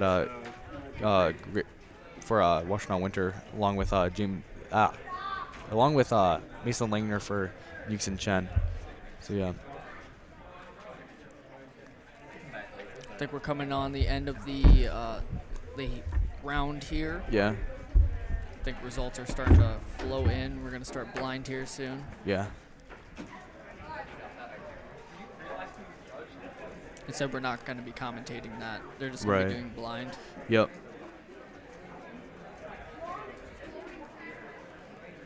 It should be interesting to see them. You said blind's the first thing after this? Yep, directly after. It's during lunch. It'll be fun. So, James Hildreth is going to finish up his solve here. And that might head us to lunch. We'll see if he has another solve to do, or is he going to take his Mega Minx. And he takes his Mega Minx, so that's going to be it. So, yeah, I think from this point on, we're going to sign off for lunch. So, I'll probably send it into break. And I guess until that point, we'll see you guys on the other side. See you on the other side, guys.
Rubik's Cube. Over 3 billion combinations, but just one solution from Ideal. Mintai, 6 of age, living in Los Angeles, California. He came to the United States 3 years ago. Sorry about that, Felix. Felix is, well, he had the best time I think we all saw at 10.05 seconds. Philip did it! Philip did it! Philip! Philip is the new world champion! Dude.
Okay, calling up group 203 blind.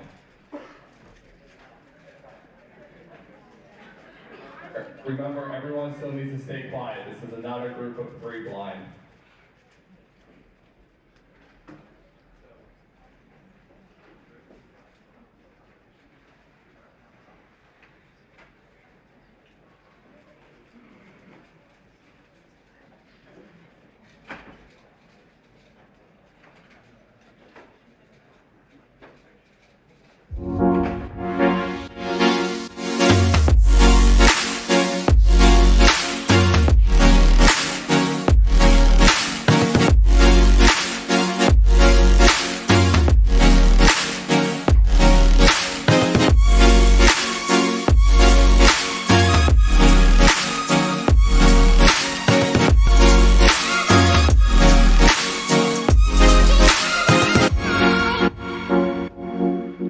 Rubik's Cube.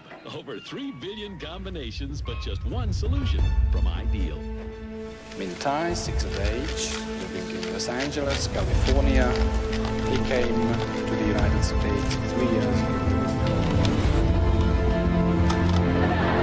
Sorry about that, Felix. Felix is, well, he had the best time I think we all saw at 10.05 seconds. Philip did it! Phil did it! Philip!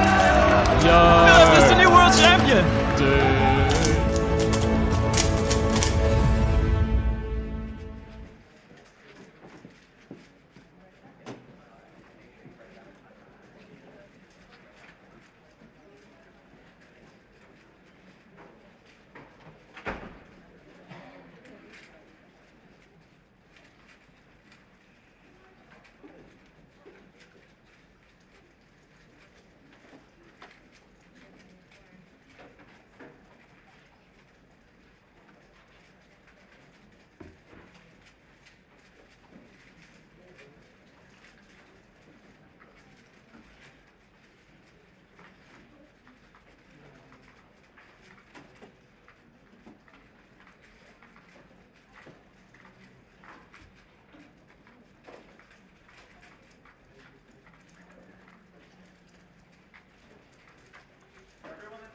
Now, no one's solving, so I'm going to make this announcement.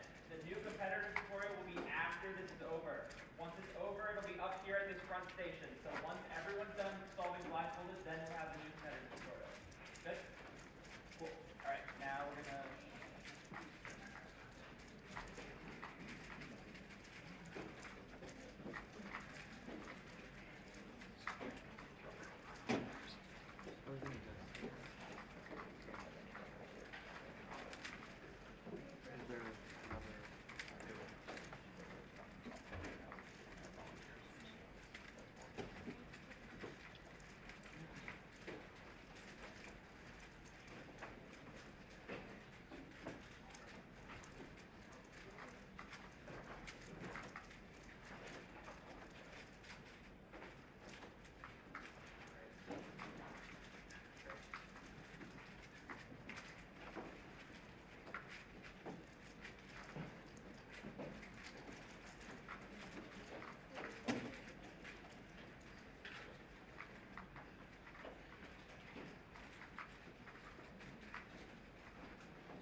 Okay, that concludes 3x3 blindfolded. We'll be doing the competitive tutorial right now at the center front station.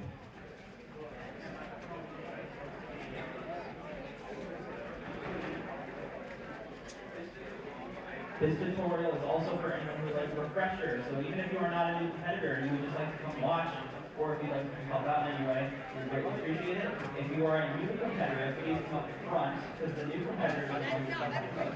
If you would just like a refresher, can you stand back? I'll save all questions until the end, okay? That'll work. We're going to try around this table here. Don't be shy. Don't bite.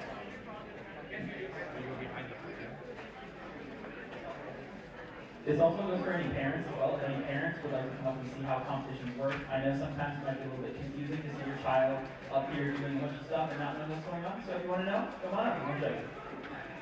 Alright, so how many of you guys are new? Your first competition? Well, congratulations. You're welcome here. This is going to be a very fun event, and we're excited to have you. So, we're going to start with the exact process of how things are built. So, at the beginning, we're going to call up the 3x3 groups in order from 1 to so on, 2, 3, 4. So on your guys' cards that you picked up at the beginning, you guys still have those? It says what group you're in, and it has the word comp up top. That's the group you're competing. Here, I'll answer questions at the end, okay? If you don't have your card with you, they're on the website as well. So if you want to use it for some reason, then so we're going to say that 3x3 group 1 is up. So I'm going to call it 3x3 group 1.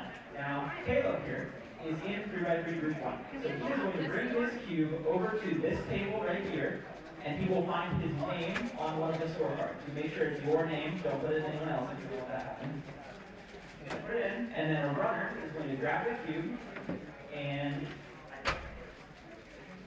you're going to grab the cube and bring it to the scrambling table. While you're waiting for your cube to be scrambled, you're going to go wait in these nice, lovely pack of chairs over here. The reason they're facing the wall is so that you can't look out and see scrambles. Because you don't want to cheat. No? Okay. So, once Caleb's cube is scrambled, the runner will call up his name. So, Caleb. Alright. Alright. So now the runner will bring it to a table. The competitor will sit down. And whenever the competitor is ready, the judge will ask, are you ready?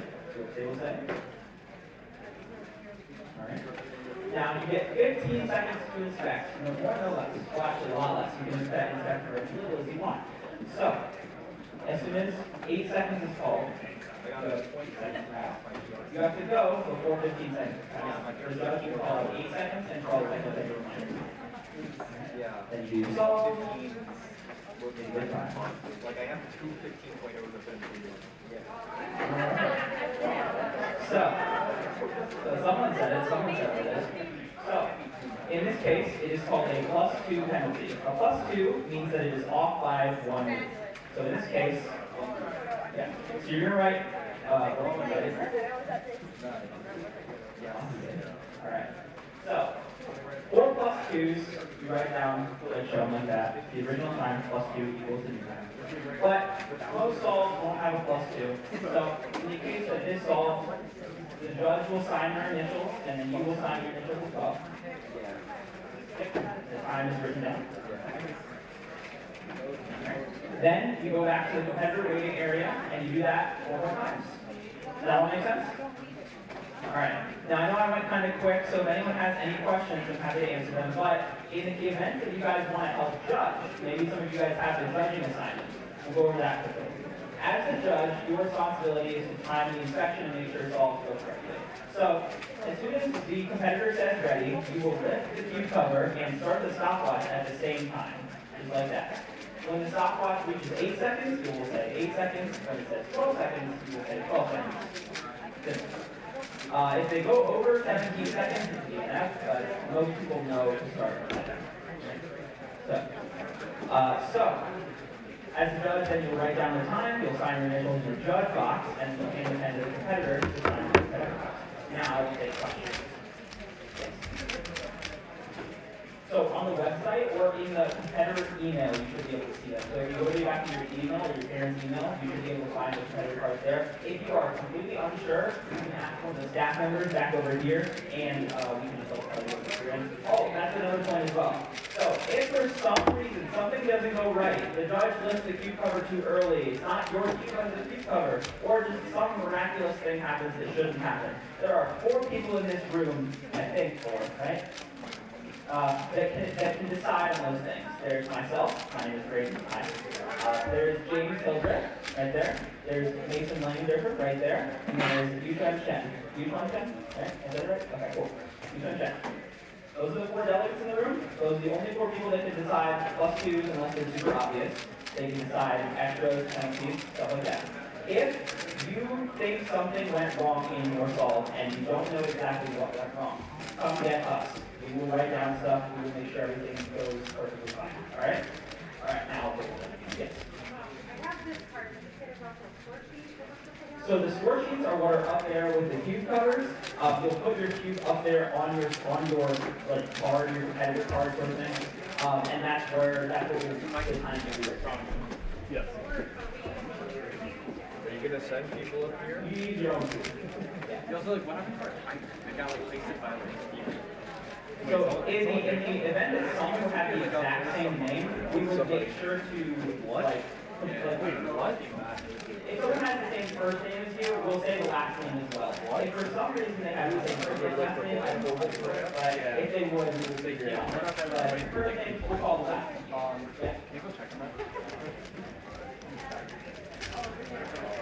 Oh, there you go. The judge will write down the time on the scorecard, and then the judge will sign their initials, and then you will sign their initials. And then you keep it with the judge. The judge will put it back in the box, and then they'll give it back to the spreader. So if you, for some reason, know that you get a misscramble, really people wouldn't know that they get a misscramble until after. But if you get like a solved cube or something, just like call one of the delegates over and we'll get it sorted out. We'll just take you over. Yeah. So, DNF, if the cube is not solved, I've already prepared it. If for some reason it's off by 2 moves, which by the way, that is 2 moves, the middle slice is 2 moves, then you will write DNF in big bold letters. What does DNF stand for? Did not finish. Very good. That is what happens when the cube is not solved. So, if the cube does not be solved, then you would write the time down, but you would also write DNF so that we know as staff to input that. Yes. Yes, as long as when the competitor is solving, you are at least 5 people. So, like, if you need to help them set up a camera, you can, but during the solve, you need to. Yes. Yep, so you give a warning at 8 and 12. If they go over 15, it's +2. The judge will say. So, yeah, as a judge, they say 8 seconds, they say 12 seconds, and if they go over, they say +2, then you get a +2 after 15 seconds. They can start solving that. They can start solving as soon as they hit the cover. But,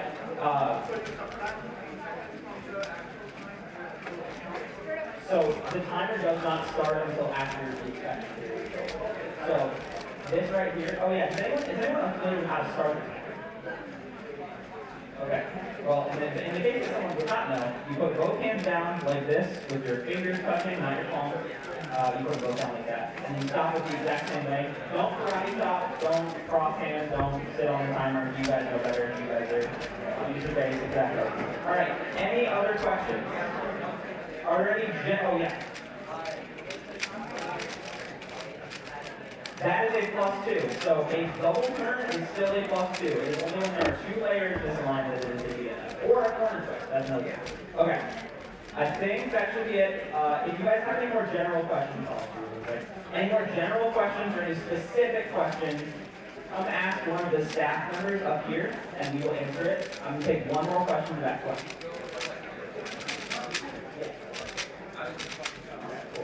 All right. So. Is that it? We're all good? Alright, I think I did a good job. If anyone's confused, don't blame me. We'll go. I'm kidding. Alright, let's have a good time.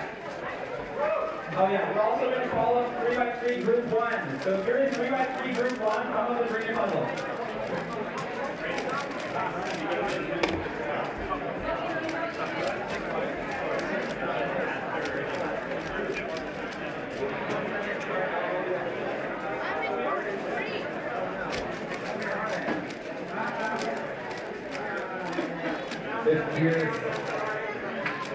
If you're trying to judge the group one, please do so as well.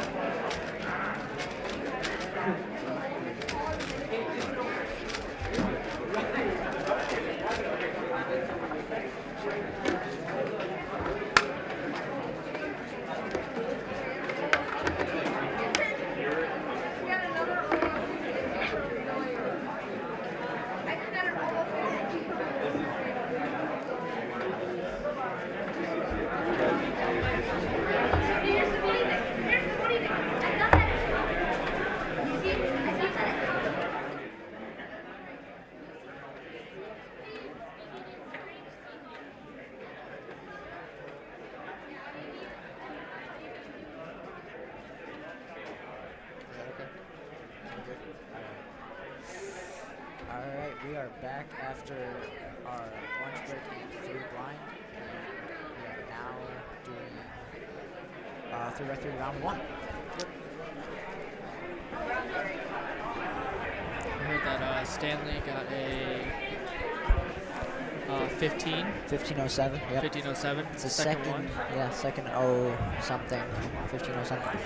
I was talking to him after that, he's like, this is a, I don't know how he's like, I don't know how I keep just getting, like, I'm starting to think 14 is really One impossible. of our cameras is down.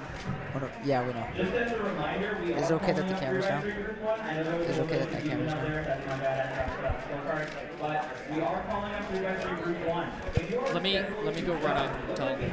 Because we know that. But if you're scheduled with the judge and you don't know how or you missed the tutorial, come find one of the staff members and we'll get you to look. And then I'll just see everything. Good luck. Okay.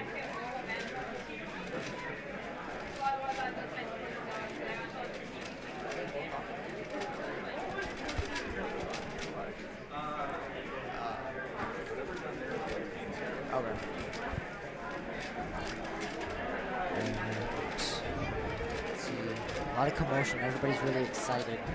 It's 3x3, the original event. Matthew's up there right now, Group 1.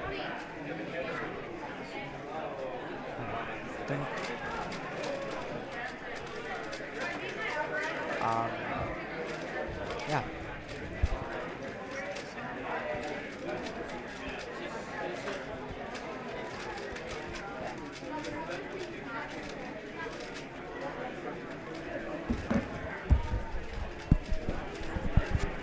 We're back.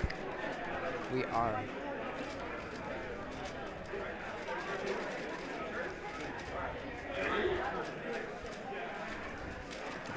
As of right now, YouTube is the only place we can watch it.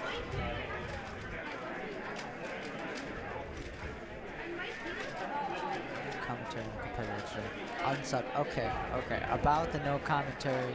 Why commentary on the competitor tutorial? Like.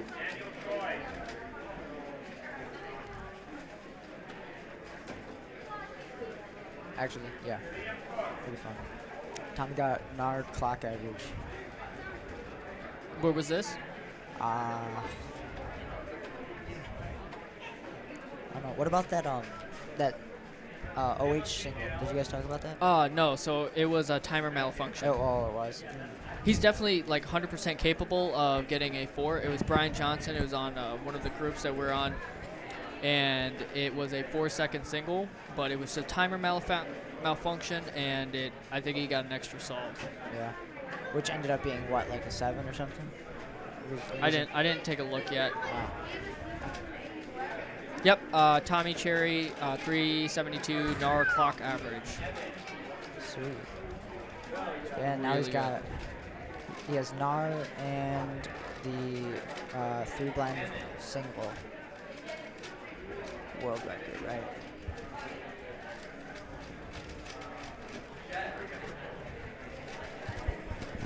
Yep. And then we got our first few competitors going up, a couple of first-timers, a couple of returners. I think we're splitting it based off of speed. It's generally off of speed or you haven't competed before. Matt is up doing group 1 because he was in our group, and which is we group were 4. all in group 4? Yeah, we were all group 4. So that's he's unfortunate. Like, yeah. But you know, now we're here for at least that first round. I think they should expedite him out of this so he can get back up here with us. Because I would like to practice just a little bit. My hands are not feeling too hot. You can grab the cube. But yeah. Stanley Chappell is a judge right now. You got Bashi over there running. They're waiting for their round.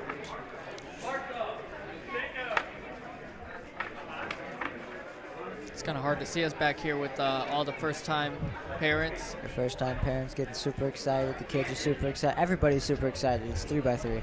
I definitely remember my first competition. It was definitely nerve-wracking. I think I ended up with a. Now I have to look. I have my profile up, ready to go. There we go. My results.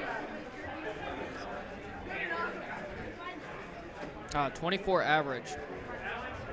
What? 24 average. That was my first competition. Oh, that was your first competition. No, this is competition. I thought that was number your 21. last. I thought that was your like last one or PB or something. I was like, no, what? No. All right, 24. Nice. This is my profile. Nice. Liking that. What's it called? Liking those OH times and the 2x2 single. I like the 2x2 single. That was a really dumb solution. It was just a double like. So the orange, I was doing orange and it was going facing out this way, and I just inserted both. Looks like we got our very own Matthew Marineg up at the solving station, ready to go.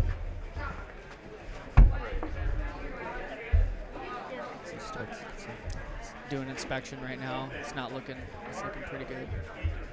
Fast start. Oh, there we go. It's starting at the same time. Looks like it's going to be a little bit of a race. It's not F12. Oh, last pair. Oh, hello. Ooh, lock up. And then that looks like a 12.95. That's solid. I'd say still pretty good. Given the lockup, that's not bad. Right now his PR average. Last time I checked was mid 12. Is it 12:30? 12:30 something. Okay, yeah, 12:35. So let's see.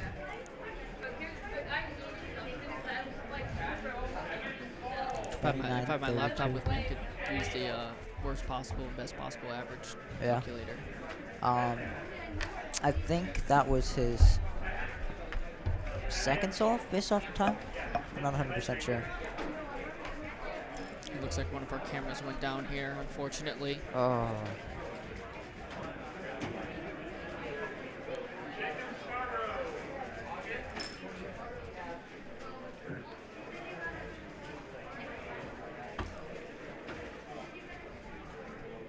right. I'll take it back. Definitely a lot of people here today for 3x3. This room was half as full when we first got here this morning. When I first got here, there was like 6 people in here, and they were all here for 4 and 5 line. No spectators, just my family. Looks like we got somebody else coming up to the solving table here. All right. Let's see. I'm ready. Looks like he's using a X-Men Tornado. That yellow cross looked really good, but I think he's going to go for white. But the blue and green edges were together, so I don't know how I feel about that. Pretty fast. I think this is going to be... That's going to be 18. Oh, like. the V-perm. Oh. I use the OH V-perm. That one works for me. I don't have a cube on me. I'd show you which one I use. Is it the wide remove?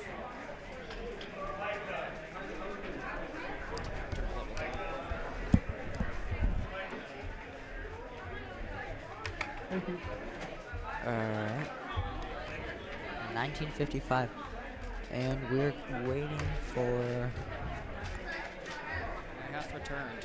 He has returned. I went to go get his cube. Oh. Oh. That is... Wow. I've never seen that before. I can't do the other one. I've tried. I've really tried. Yeah. I do one... It's like a... Yeah. No, not that one. It's, Here. We're discussing V-perms right now while we wait for some people to come up here. Yeah, nobody... Still waiting for people to pick up the cube at the stream table. I do the one where it's like a reverse sexy, and then come up here and then do an anti-soon, and then a U2, and then reinsert. That is weird. No, it's the OH one. It's really good. Works really well on OH.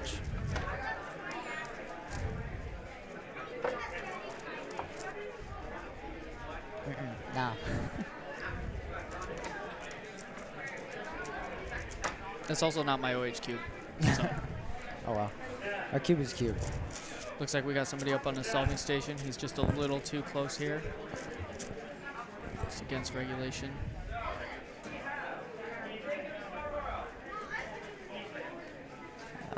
It's okay. Another first-time parent. You gotta be 1.5 meters away from the solving station, where it does make the solve a DNF. Unfortunately, I believe. That's about 1.5 meters. Yeah, I'd say so. He's safe.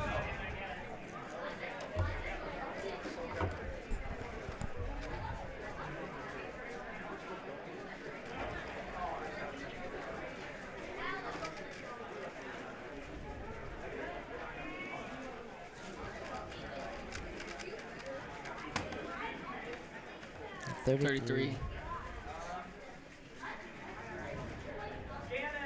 He looks satisfied with that. And then we got Delegate, Mr. Delegate coming through.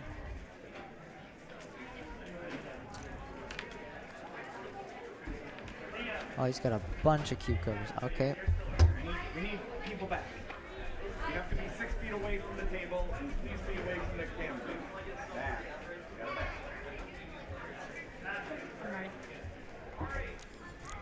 It looks like we're frozen on one of the cameras again.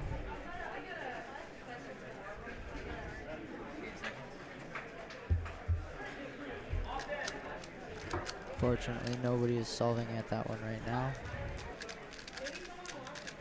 Pretty fast start to the cross. Fast fingers over here. Nice F2L. He's efficient. He's really efficient. Will it be a sub 20? No, but sub... Ooh, a Y-perm.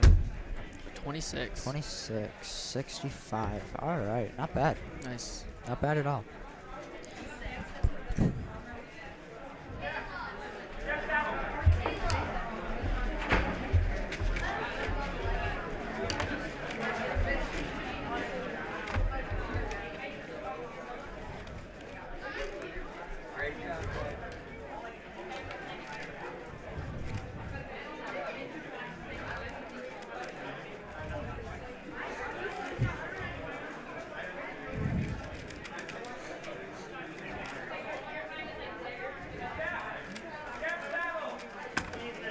Still trying to get the other camera up, but a 3242 up on the left side. Looks like we got the other camera up. There we go.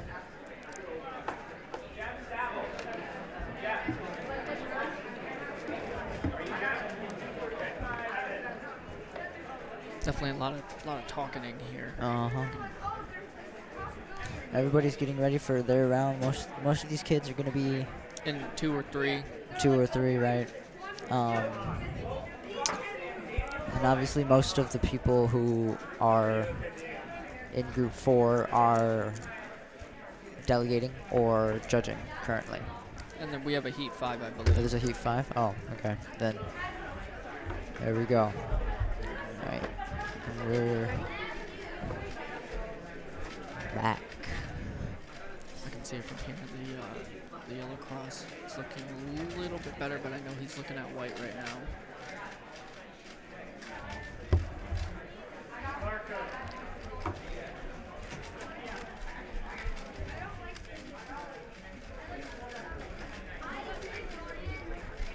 Okay, he's got that first pair in. At least he's doing some F12, a wide move. Nice. He noticed the pair of the solves instead of having to break it up. Nice 2-look.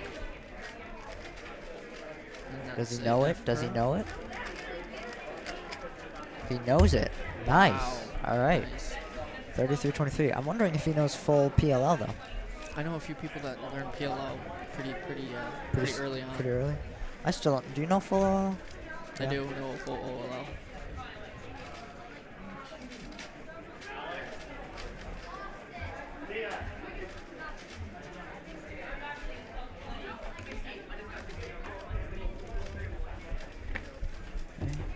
Got another. Hello again. I'm ready.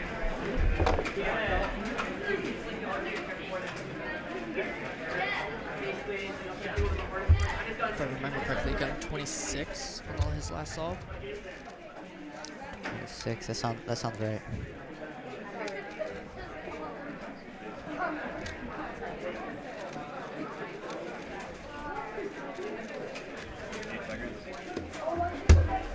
Ooh, 17 with a PLL skill. Not bad. Nice.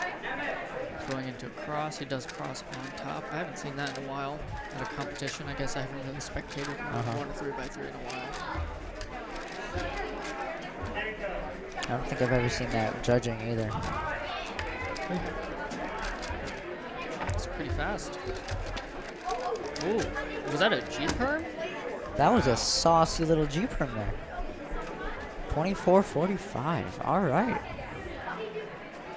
Let me tell you, I learned G-perms the night before my my first competition, and it was definitely not fun. Yeah. How that? Were you able to use them, or did you need them? I did not.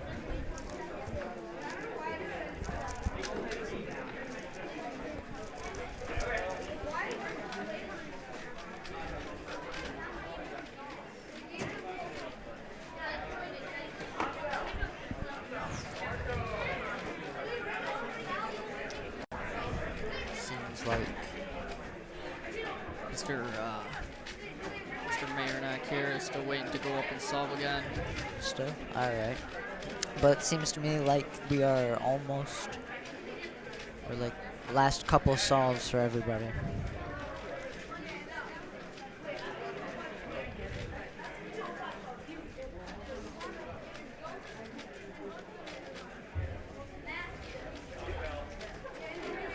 Just heard his name getting called up. Looks like he's not going to be on Doesn't the stream, look like stream he's station. Got another Well, at least he had a 12 on the stream. Didn't embarrass himself.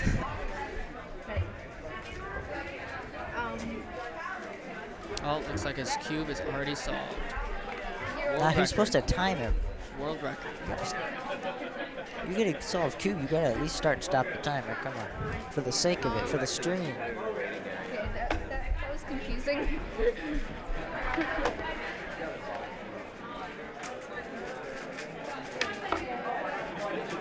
Looks like, fortunately, we got another one coming up at the next station. Not wasting any time.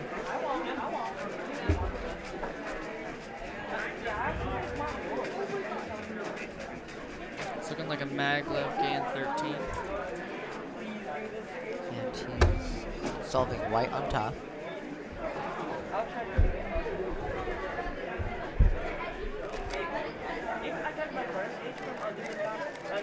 Oh, there goes some fast moves there.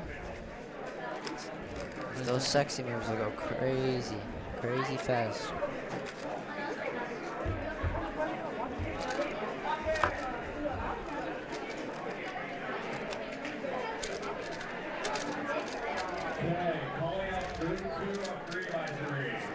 And group 2 of 3x3. called up while these guys finish their last solves.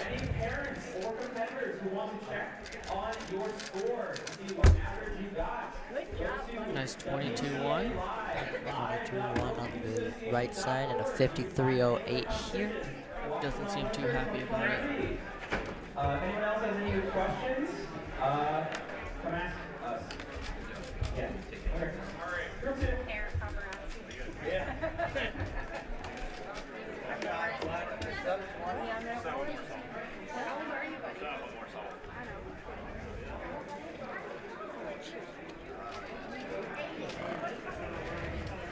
Looks like one of our cameras keep freezing here. Yeah, I don't know why. Do you think something got pulled? It looks like the... No. It's in place. It's just... Oh.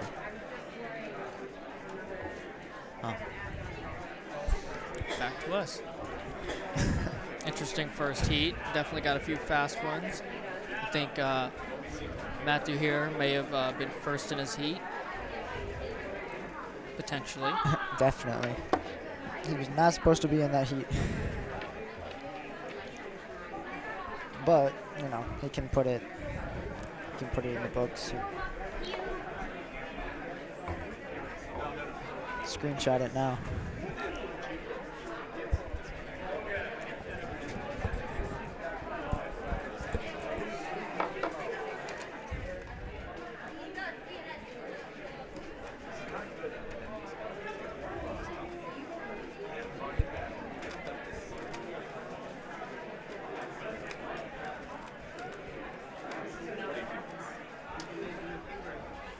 Ooh. Got beat out. Ooh. Do it.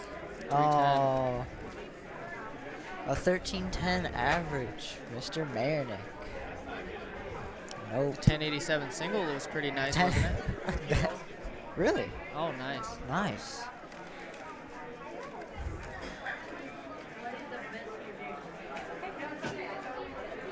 At that point, it's the cubers that needs to improve. That counting 13 really did it for you, didn't it? What happened to the 1295? That was a good start. That was the second solve. That was solve 2. That was the second solve? No, I don't think so. I haven't seen the overhead in a while.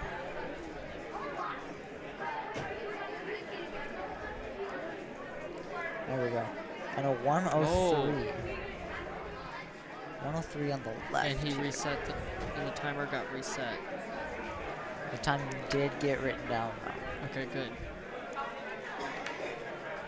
But yeah, that's a common mistake that first-time cubers make because they're so used to resetting the time for themselves that they don't think about giving enough time.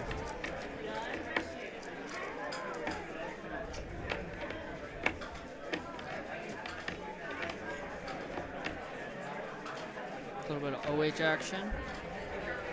The bad end perm. You're talking about my end perm, are you? Oh. You do all your end perms. You have really funny outs. Different outs. Huh. I've never seen that one. I just kind of use the... Oh, look at this. Look at this guy with the saucy drip. Oh my god. Look at the drip. Oh. You gotta pull that up. That's crazy. The sunglasses Oh. on. This kid wants to be remembered. The saucy drip. It's beyond saucy. Alright, solving first layer completely on the top. Very common beginner method. I know I had to do that for a little bit. Oh, and he got two free F2L pairs. Oh wow, very Wow. lucky. Nah, that was all skill. All skill. He saw that. He saw that, all that. Oh, into the Oh, U-perm. into a beautiful. Oh no. No. Oh, he's doing it this way, isn't Ah, beginner. Yep. Ah. Could have been so free. But hey. 48. I mean, it's still I'll 48. take it. Yeah. I'll take it. See who the fuck here on the right See if we can side? transition over to the next stage.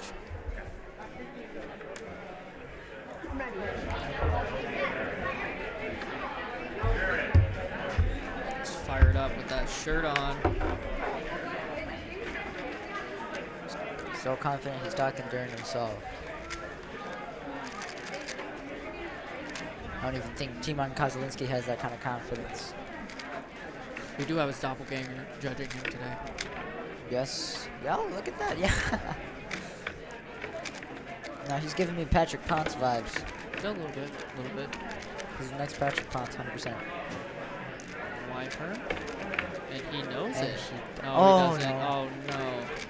He did a T-perm. No, he did a J-perm. He did a J-perm, and then he didn't do the T-perm. Still, 37. All right. This kid, if he keeps this up, he is going to qualify for nationals. My sister's up right now too. I wonder how she's doing. 37.85. Not bad, given that he did 3 PLLs. Hey, he knew Not the bad. MU U-perm. He did. Oh, that was my sister. Oh, and Luke Garrett. Coming up to do a little bit of running here. Still putting in the work, even though he is currently... And Nove, you're here. And my sister out. And her friend. The other one.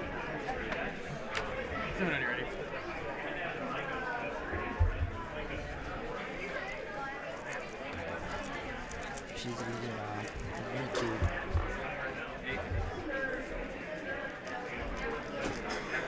What cube is she using? The Maylong Mini, I want to say. I believe that's what it was.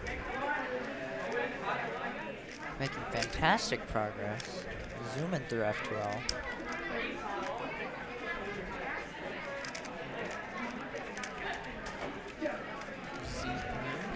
She does not know Z-perm, but she knows exactly what. Oh, perfect. Real nice. On the other The side. adrenaline kicked in for her for real. We have her friend. Nice, slow, and efficient. But she's doing F2L, it looks like. Yes, she is. She's doing very intuitive F2L. A sledge right there would have gotten, what was it? Forced it. A cross? Into a cross? Yeah. I'm ready. Trying to recognize.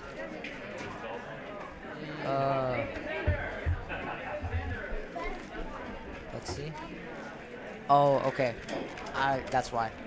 That's a GTS too. I recognize the logo. Really? I've never seen any of the GT series, actually. Never touched one. Yes, you have.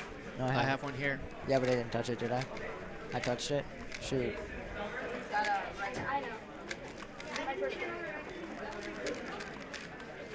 This kid knows what he's doing. His OLL is so precise. Ooh, a 28. Sub 30. Pretty good. Pretty good. Seems very happy by that. He should be, as he should. I need that. So excited. I don't even need to finish the average. I'm winning this competition. If I get a sub 8 this comp, I will stop my entire average. If you get a sub 8. If I get a sub 8. If you get a sub 8. Oof.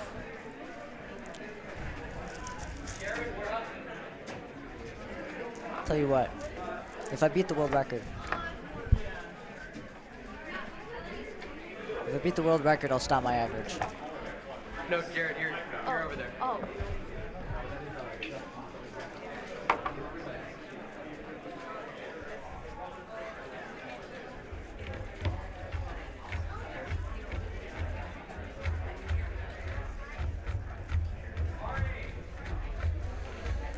This is a pretty small venue.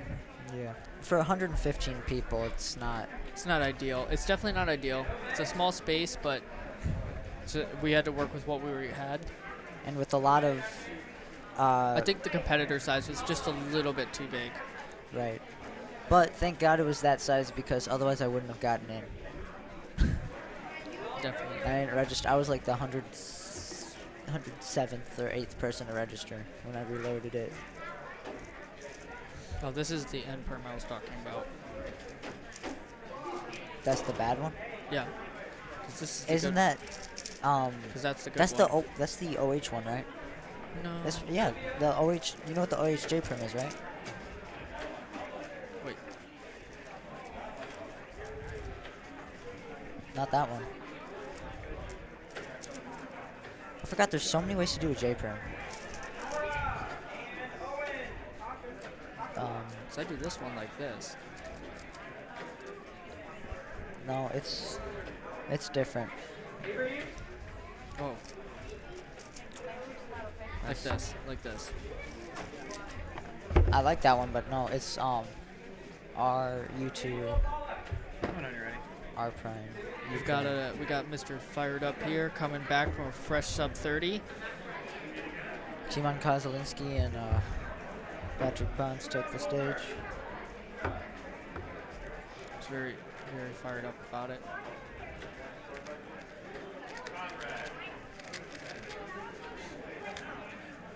Spamming the sexy moves.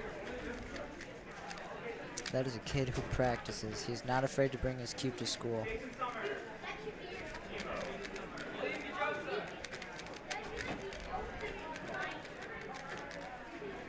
Okay, he does it like that. Okay. 32. He's consistent. Very good. Looks like it's going to be a 31 average from what we've seen. Who knows how his other solves went, but he seems happy enough where looks like everything's been going really smoothly. He should be happy. He should be really happy with that.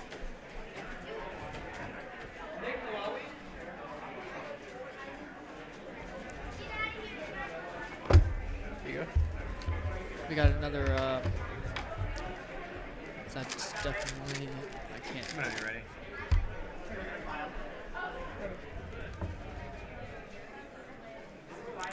Seeing a trend of cubes with some of these younger competitors. All of them seem to be X-Man Tornadoes. V3s, most likely. Yeah, V3 and the Tornado X-Men and the RS3, yeah. RS3M, yeah, super. the RS3M. Or I've seen a few with the GAN 13s. 13s. Yeah, those are the big spenders. The ones cubing hardware, expensive cubing hardware is definitely really good, but it's not a necessity. No, I will admit that my GAN 11 Pro M is very good. But I do prefer cheaper budget puzzlers. It's just personal preference of mine. I bought the UM, the GAN Air UM, when it first came out, and I definitely didn't enjoy that. We got a nice 41 out of this young competitor here. A few years' time, he might be just as fast or even faster than we are. Maybe I'll have arthritis by then. In my advancing age. Advancing age? You know, like a day over 20.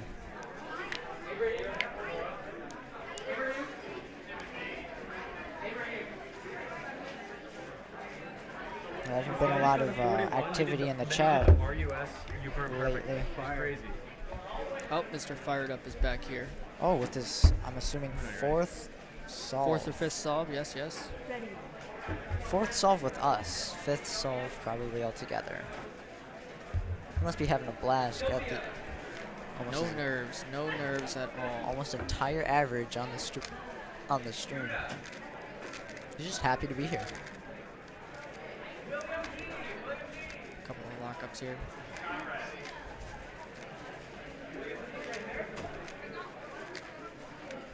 Boy, the Speed Cuber. He is a very epic kid. Definitely a very interesting way to place corners. It's not bad though. It's actually 29. He's got a counting sub 30. Possibly two. Possibly two counting sub 30s, but I think he's done all of his solves up here. Oh, he's got one more to go. One more. Oh, look at that. One more to go. He'll come up to the main stage. All right.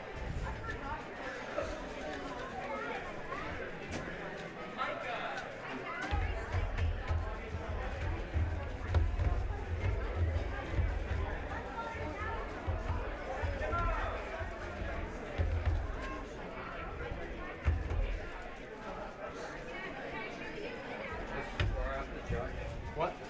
The screening station? It's called the judge, the screening. Yeah. Oh, and we got Harsha over here. You can just sit, yeah. Sorry, I didn't What's got Harsha coming up to do the judging station. Alright. We got a couple of, he's got a very serious GoPro setup here. I definitely have seen a rise in GoPros in the last few years. Yeah. Very good cameras to have. Not everybody can be as fortunate as me and have a iPhone. The Canon. Wow. I was pretty much known for that back in my Mac the Cuber days. Got him solving this pretty fast F2 all there. Seems very concentrated.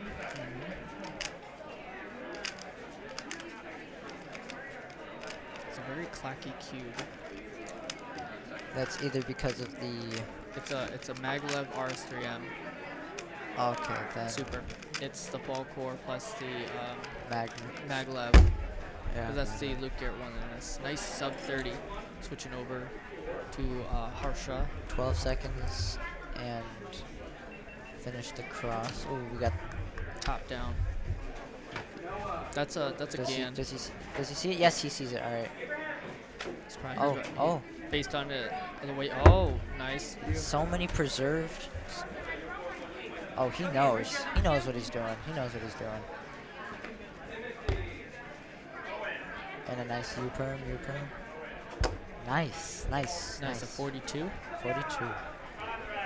That was really efficient. That F2L was really efficient. It's very hard to prop up a phone. Alright, ready?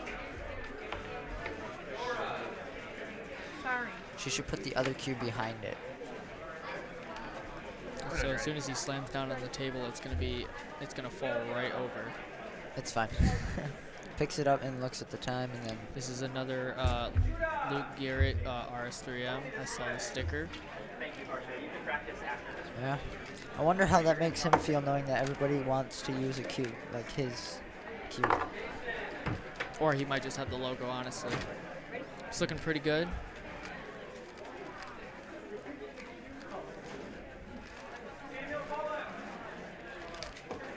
It might just be a GAN. I kind of confused the two logos.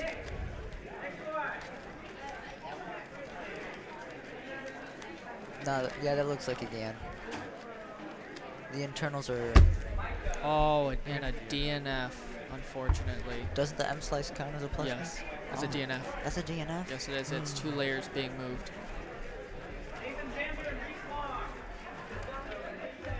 That's interesting. Oh, and we have a Y-perm into a U-perm for that bad N-perm for a nice 32. Solid. Yeah, he seems a little disappointment because of the DNF. Ratio either? Alright, and she's back.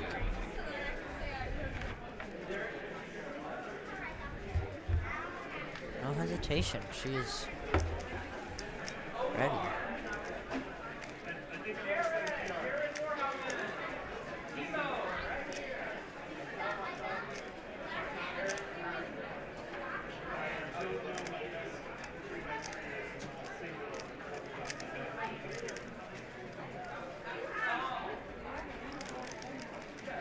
Nice.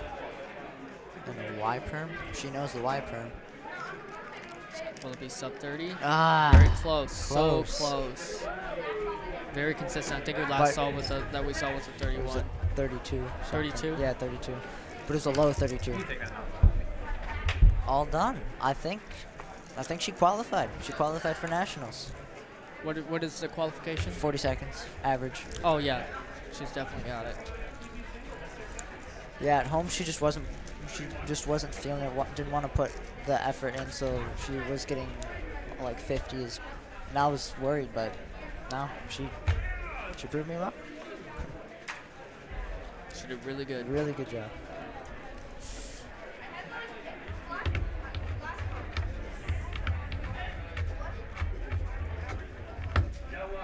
iBoys beat Cooper, epic kid, for real. All of them. Props, they're coming out here, getting their feet wet. First competition's always the scariest one. Definitely will agree with that. so many nerves. You want to make sure that you don't like fail a solve. You want to make sure you do everything right. Make sure you remember everything. And that's why nobody does blind at the first competition. I know, I definitely haven't. I did 4x4, learned parity the night before that. You learned everything the night before, huh? Yep. How does it work out for you?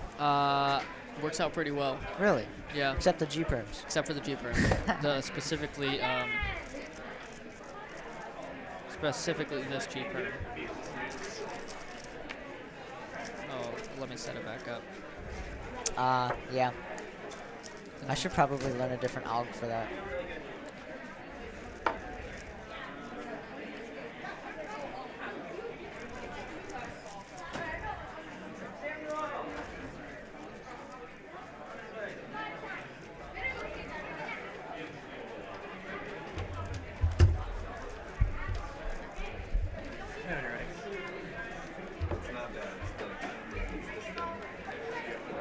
Looks like that F2L case that she had earlier, she got the same one on this exact same pair too. She knew what to do, and she actually just had it again.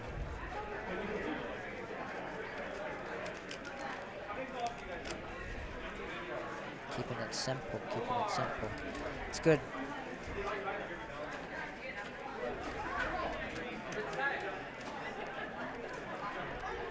See how she does it. Alright. Does she know this all though? I know that's oh, gonna... she's not doing... Oh, I forgot. She's not doing... she's gonna do... Yep, that makes sense. And now corners. Just gonna orient the corners there. Looks like she's ready to go, and then now she's gonna place them. That was a solid minute 27. I think that was a little slower for her liking, but you know, she seems very, very... Oh. I guess I need to go up and practice. Okay, we're gonna go practice for 3x3 for a little bit. Yeah. And then you should see us on the main stage here soon. Hopefully.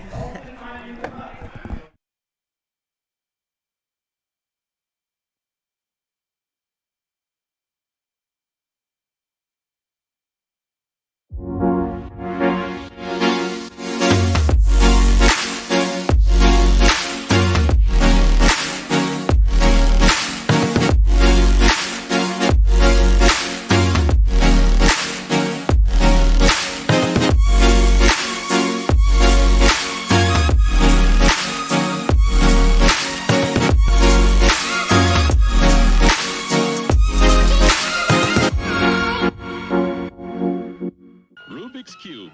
Over 3 billion combinations, but just one solution from Ideal.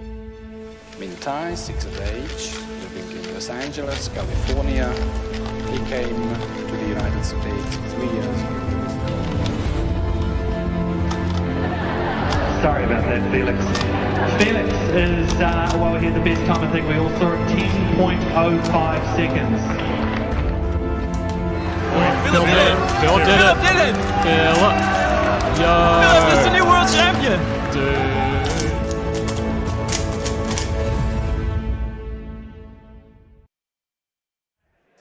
Welcome back to Washtenaw Winter Open 2023. I'm here in the commentary gantry, Matthew Marinick, as we are entering Group 3 of 3x3. And, you know, should be pretty fun now. We're entering some of the faster solvers. I think there's 5 groups of 3x3, so Group 3. A lot of the newer competitors are going to be, you know, not competing, and a lot of the more experienced competitors are going to be going into it here. So, yeah, once again, we got Group 3 of 3x3. Later in the day, we're going to go Pyraminx, and we're going to hit Scube, and also we got the finals of all the other events happening, including 3x3 blindfolded. So, as we enter into our final couple rounds here of 3x3, it should be more interesting, more fun as we continue on forward and forward.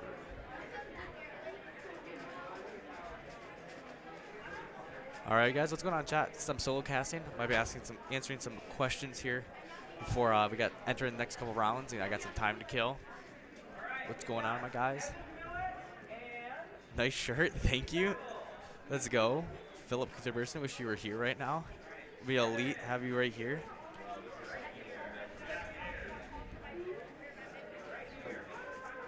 Wait, is there for a moment since I was in Group 1 that I might have been first place? Imagine that.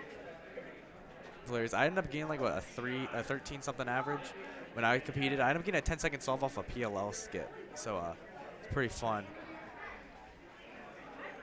Oh, come on, really? Bruh. That is like classic Matthew Marinick moment right there. Getting one place away from first, entering into the next round. Well, in all reality, that's like nothing because I'm not going to end up competing at all during that time. But yeah, you know, once again we're in Group 3, a 3x3. Kind of hilarious. Once again, these are like some of the newer solvers and stuff plus me. So one of the newer solvers beat me out, which is kind of hilarious, but also kind of true for the most part. How's the weather in Michigan? I mean, it's kind of scuffed. I will say that. I mean, it's not bad at all. Like it's actually got warmer like the past couple of days. Like walking to class and that sort of thing. It's a lot easier when it's not like just freezing, frigid temperatures out and about.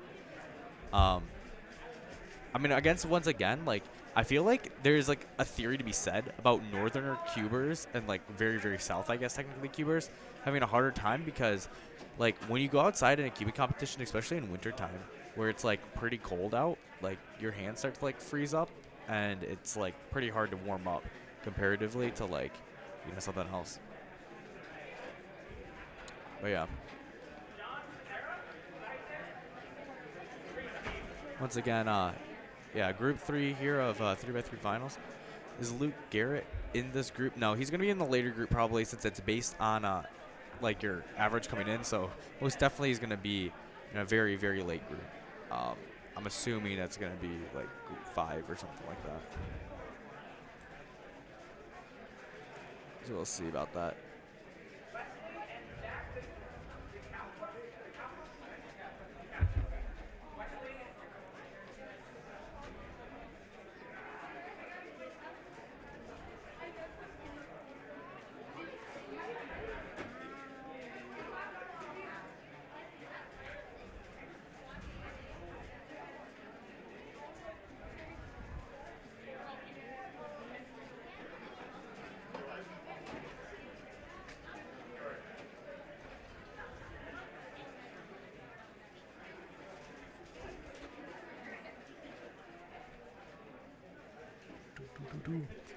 Yeah, honestly, I think 3x3 is probably one of the more fun events to watch since everyone kind of knows how to solve it. I think 3x3 in general, it's like, as I said before, like at the end by end events, like if you're ridiculously good at like one of the bigger cube events, you're probably going to be guaranteed to be good at a like a 3x3 or 4x4. So you can see people like Kate Graham and even like Kevin Hayes. It's like even though Kevin Hayes averages like 8, I was like, that's all coming from big cube stuff. So we get our first couple solvers here coming in here in Group 3 of 3x3.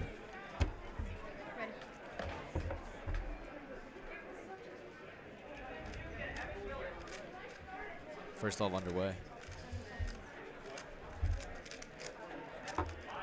I think I was originally supposed to do Group 4, so this is like about. It's getting closer to what my speed's at.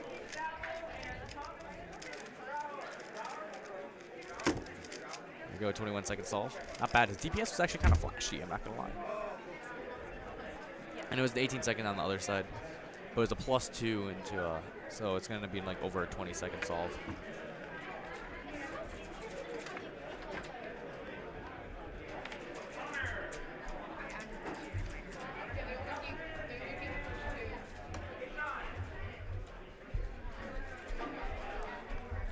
Pretty sure that's Harsha, the pyramid solver.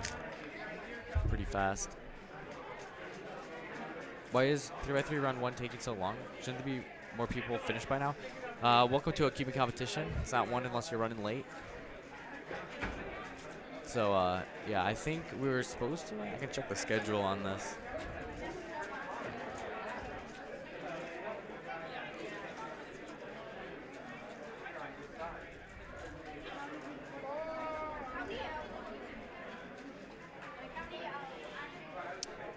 I'm pretty sure like.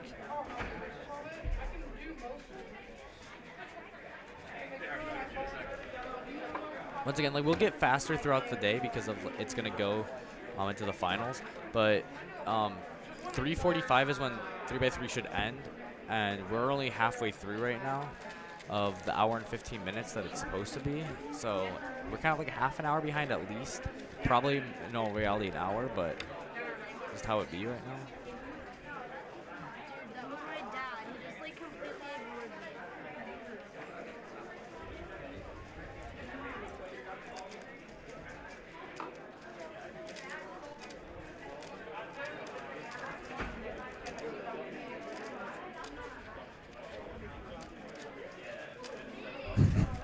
As Philip Kutherberson says, 95% run late, 4% run an hour ahead, and 1% are canceled. Yeah. That's like completely true. Most cubing competitions I've been to run late, and there's been like one that's run like, yeah, like an hour ahead or something ridiculous.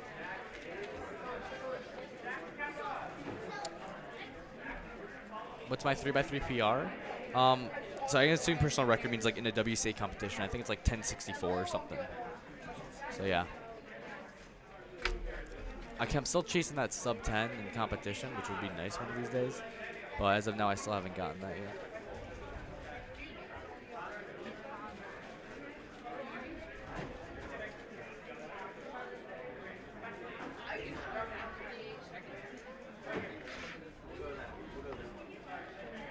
Yeah, but my kid's judging this one.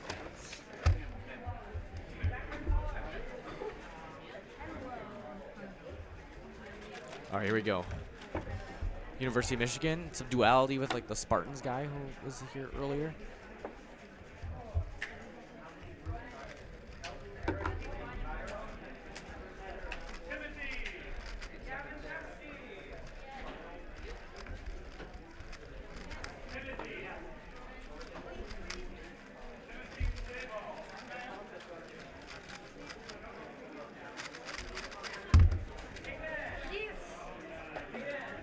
$19,508 from the Rebot guy from another stream as we are going. This guy's going into the last layer here. He's got an anti-soon case, and he's got a T permutation. He's gonna fish with a 23.98.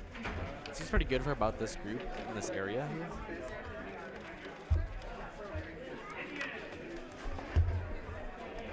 Oh, you gotta hold it down. Is it reset?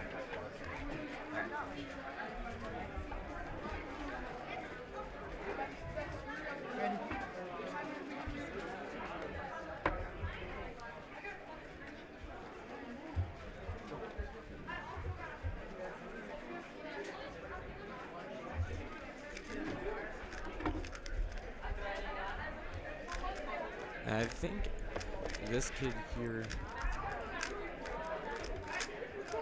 is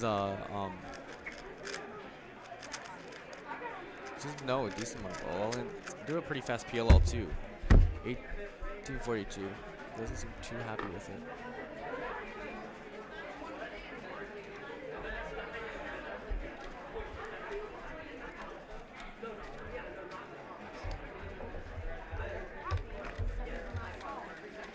The other kid seems to be colored neutral right now. He's solving on an orange cross.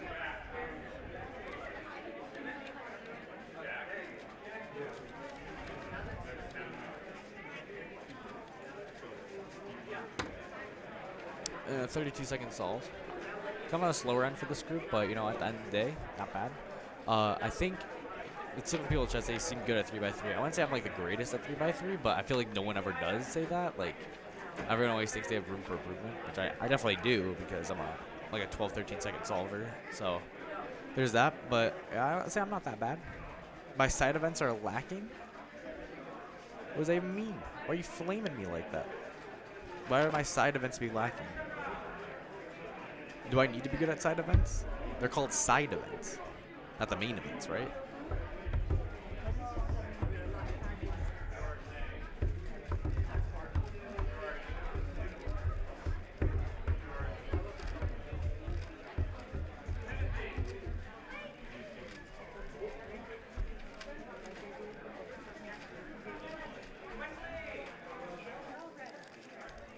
go.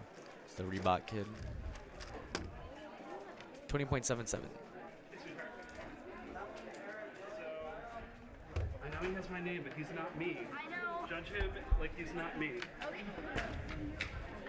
It was hard to not get in classes when I kept hearing my dad call your name. Ready. Talking about Victor. Oh, okay. I thought I was important to you guys for a moment. So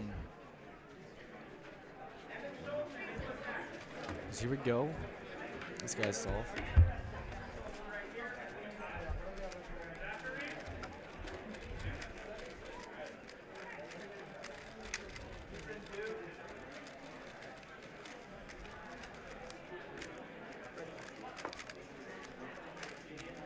That feels kind of like choppy, but I kind of like it for some reason. Could it be sub 20? Nah. I had to do a 2-look PLL. Could have been if you knew full PLL. Knew those algorithms. Like, who would ever say not learn algorithms or anything like that? Just to get a good F12. Couldn't be me. Or could it? Discovery, middle school kid. Dude, see, I'm always impressed by this guy's, like, TPS. He's kind of zooming through it. I'm not going to lie. Like, I don't know why, but he's like kind of fast with it. And it's a +2, unfortunately, with this is gonna be a 31-second solve. So, yeah, it's a +2. It's a 31. Happy last solve. I wish you the best of luck. Where was the 12 on? Ready.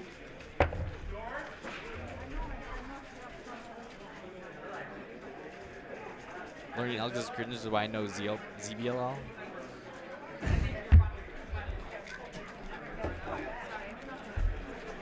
Love how we talk about everyone regardless of their speed. Yeah, it's interesting. Like, obviously, at the end of the day, like, there's a ton of new cubers here. You want to welcome them to the sport. It's all funny because one day, like, you know, they might just be epic and just be, like, beyond elite.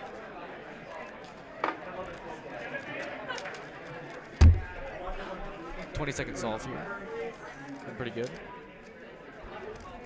Ohio State guy. That's kind of sus coming from Michigan. Yeah. Natapong off to the side telling me, no, only Michigan's the only way. 20.82. Is again probably pretty consistent for this group.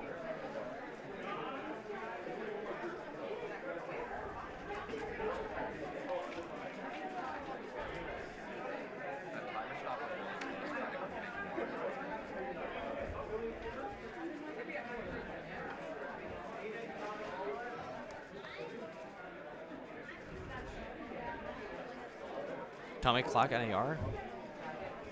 Is that Tommy Cherry? I'm assuming. Happy last solve. All right, here we go. We got Discovery Kid back in here. Guy with like ridiculously fast TPS. But look at him turn. He's like pretty nice with it.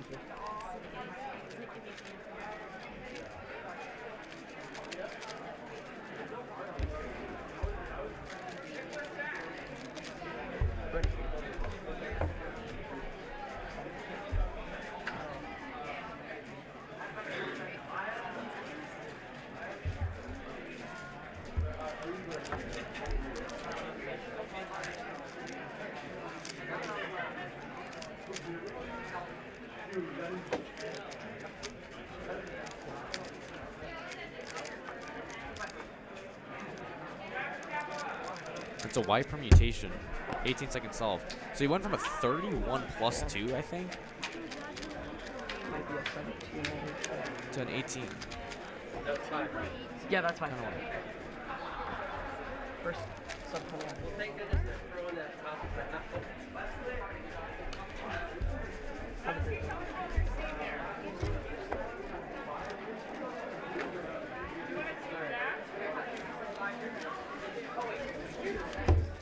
Is it?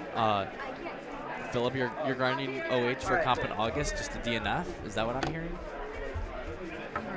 Philip Kutherperson, I think it was at one of the competitions. I think it might have been Blue Water Bridge Open, yeah, where he DNF'd like 6 averages or something like that.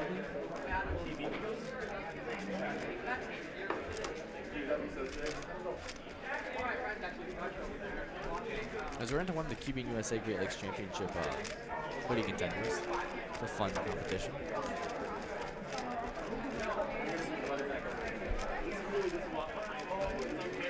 It's going to be a 20.87. He's pretty on par for what he's averaging before.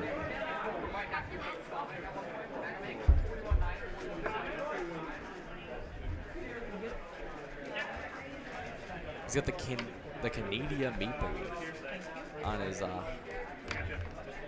hoodie. He's from Canada.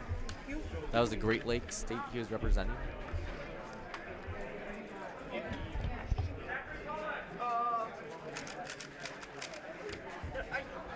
go. Farewell.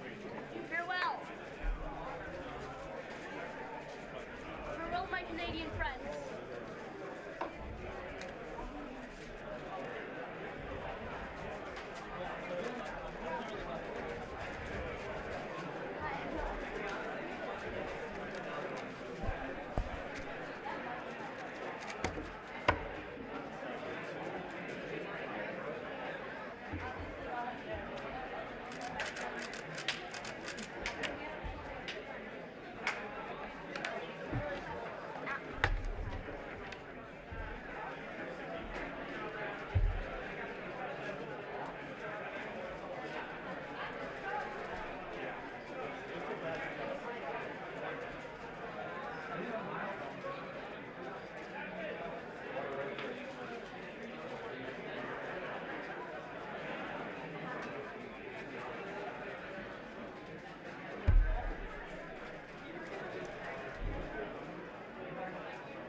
All right, calling out group 4 for 3x3. If you're scheduled to judge, please call the judge.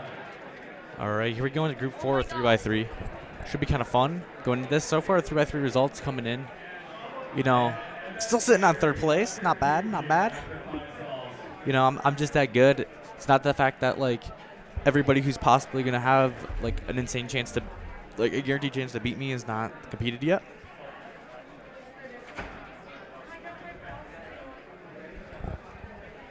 So right now we're basically, like, 3 groups in to what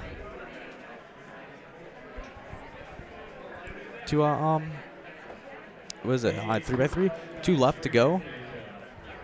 3x3 is supposed to be ending about now, so we're at 2 groups behind 3x3, but we can definitely speed run through the last couple of groups, I think, of finals.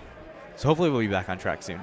Once again, I'm Matthew Marinick here at Washtenaw Community College, the site of Washtenaw Winter Open 2023. And we're getting ready for, you know, the 4th group of 3x3, so we'll definitely see some faster people that are going to be competing. Yeah, people in the chat saying I got 13.10. Nicely. That's not bad. It's not bad. You know, going in with basically no warm-up from just streaming all day. It's kind of fun. Get a break for a bit. Yeah, I think definitely I could have done better. One of them I got a PLL skip, and it was a 1084 or something, so it's kind of a waste for PLL skip because I probably should have gotten a sub 10. I'm still chasing that, just like many other cubers here today. So that's kind of unfortunate. Yeah. Basically, we've gone through today so far. We've done 4 blind, 5 blind, and then we've done 6x6 and 7x7 and 6x6 Mega Minx. We had lunch, and we came back to 3x3 blindfolded, and now we're here in 3x3. So, you know, we're just kind of waiting right now to get some of these scrambles and these cubes going, and then we should be all good heading into the finals of a lot of these events upcoming. I mean, we have to get through round 1 of Scube and Pyraminx first before that happens. But actually, what I've heard from Justin Sweet, who's the organizer of this competition, that like almost half the competitors here are 3x3 only competitors. And actually, we can probably pull up that information.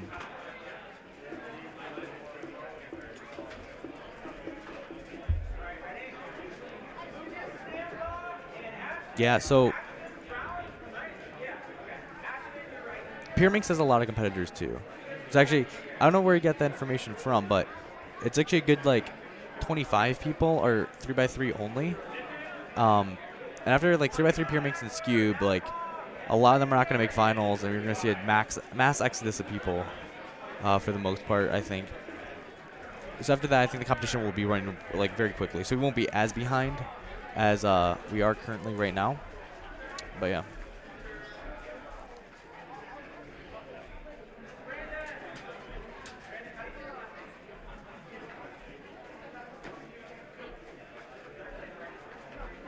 I'll get a sub 10 soon, don't worry. I hope so. I hope it'll be pretty fun to get. I'm like, I just don't know when the moment's gonna come where I'll get a sub 10. I think, yeah. I mean, whenever I'm streaming a competition, though, I don't think I'll be able to like focus on my times or anything. So it'd have to be like one of those like golfing things or whatnot, where it's like I'm just not really thinking about getting a good time, but just get a good one. Are you okay with being on stream?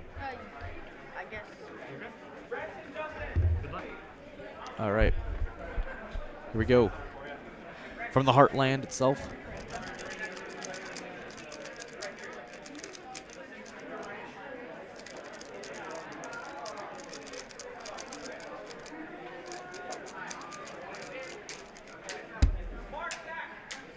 Ready.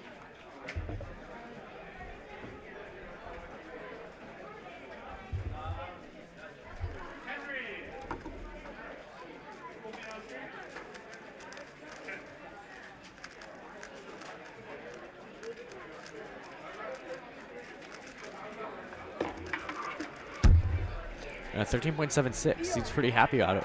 With it, it was a pretty fast last layer, and his TPS was like blazing. So a lot of respect here.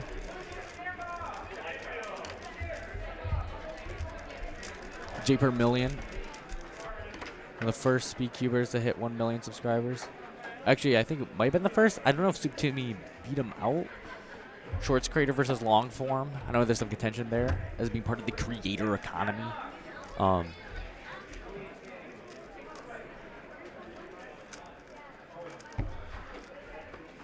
I think we got Luke Garrett competing after this. Hopefully he'll get some solves on stream. A 15-second solve. Seems indifferent about it. And we got Caleb Ashley here on the right side. Pretty sure it's a Team Michigan teammate. All right.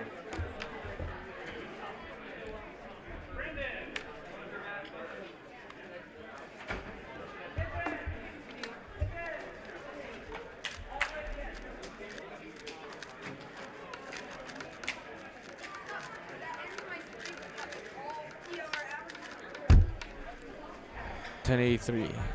Seems kind of grumpy about it, but at the end of the day, no. You gotta take that time. You gotta roll with it to the next solve. So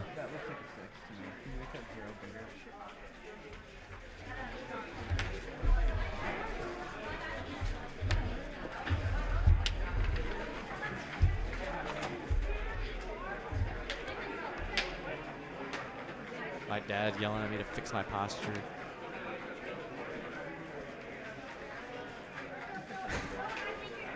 Hilarious moments here.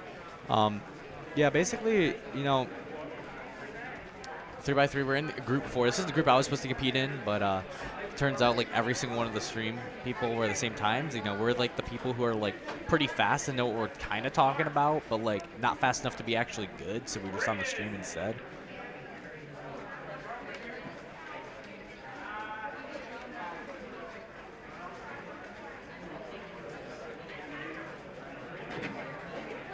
So we're kind of just waiting here for more people to get sent to the stream stations.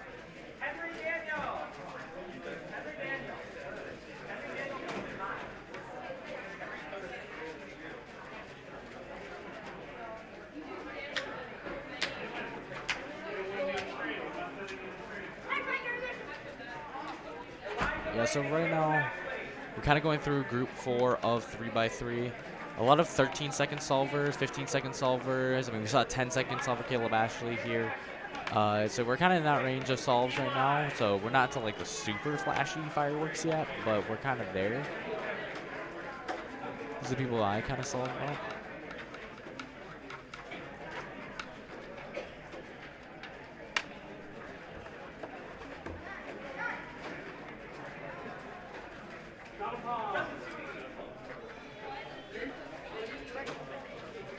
Here we go into a solve here. Get the top-down view of it. Then Kanemba's on the other screen.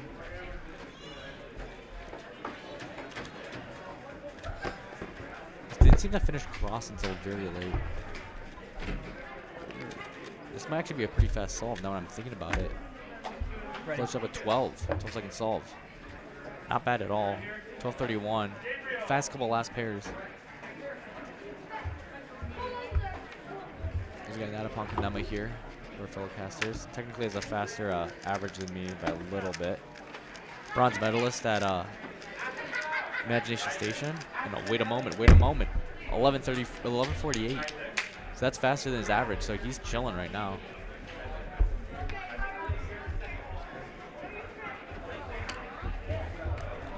Thank you.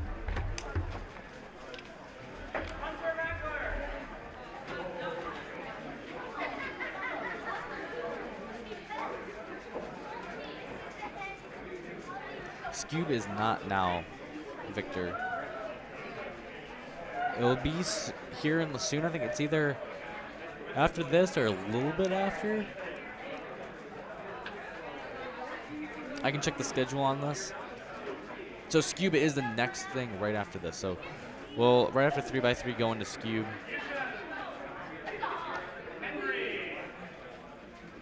So right now we're still just here in group 4 of 3x3. We're just kind of chill and wait for another solver to show up to the stream station.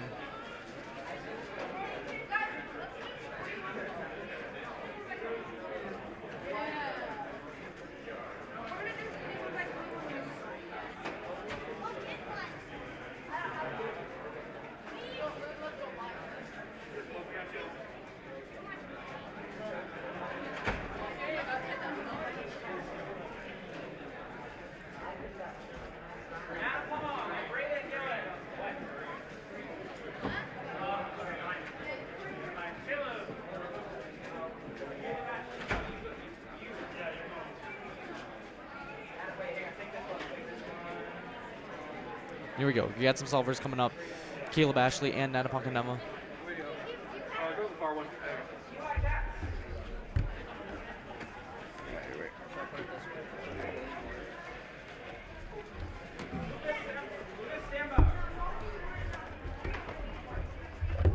Look.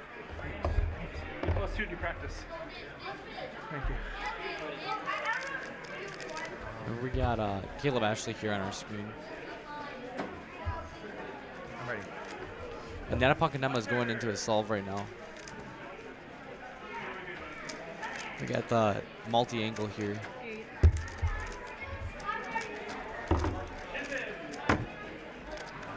$13.44. He had an 11 earlier, so we don't really know. It's probably going to be around that 12-ish area. I know this area pretty well since the area I've been getting stuck at for a while. About cable.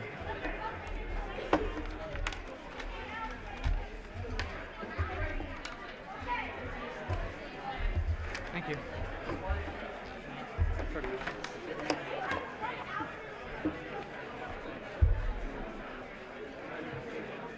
All right, here we go. Another solver going on here.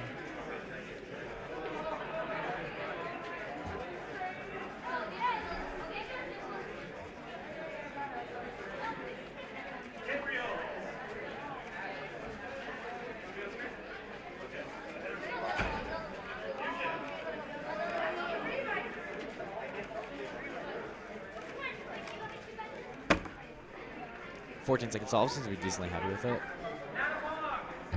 All right, we got Natapon coming back up. He had a 13 and an 11 we know earlier. Actually, he's going off stream right now.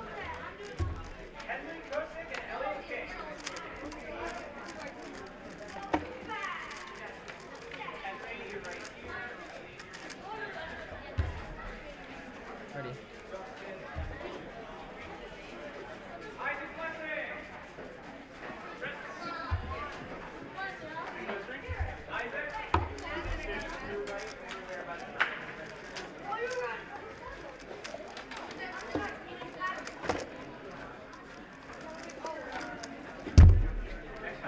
Oh, plus 2s out of an 11.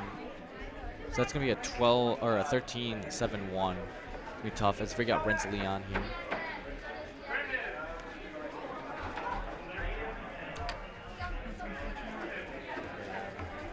Interesting to see if he can beat my average. Really fast at the blindfold events. And all of a sudden, PLL skipped to a 10.97. I think that might be a personal best from him. That was a PLL skip, I'm assuming there. And he gets that with the overhead camera down, and he gets the, man, that is clean. He's got Caleb Ashley. He had that 10 earlier. He didn't really like.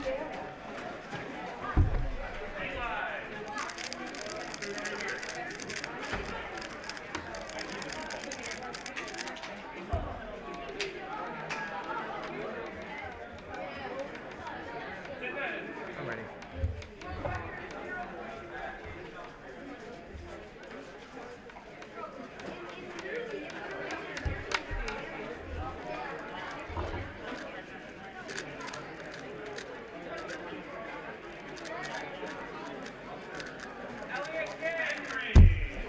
And 9.95, there we go.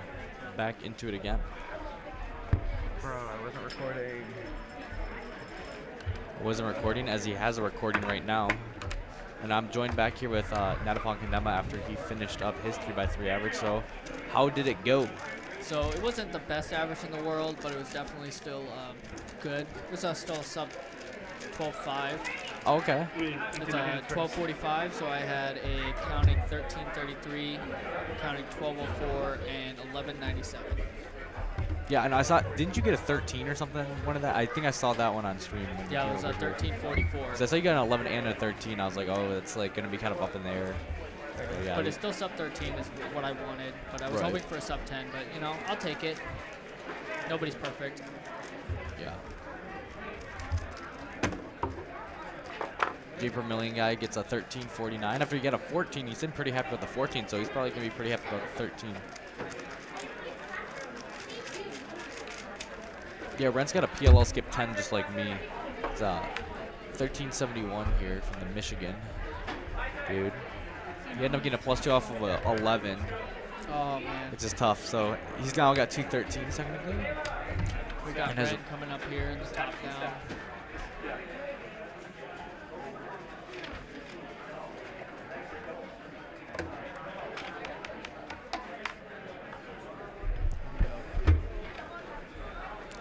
Looked like he's about to take that off, like he's doing blindfolded or something.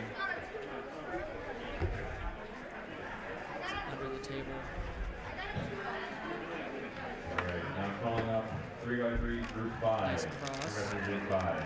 We will probably need a couple of additional judges, so if you're not competing in group 5, please make sure that all the judges. Is that V permutation? Oh no! Yes, we were just Wait, talking about this. We were just talking about this V perm. That's the OH V perm, and it's not. It's very inefficient. Yeah, well, inefficient for two hands at least, right? We got Caleb Ashley going up. Yeah. Saw something good. Just doing a white cross here. Yeah. You got a 9 earlier and 11. This does not seem to be going so well for him. He's a 13. 13.22.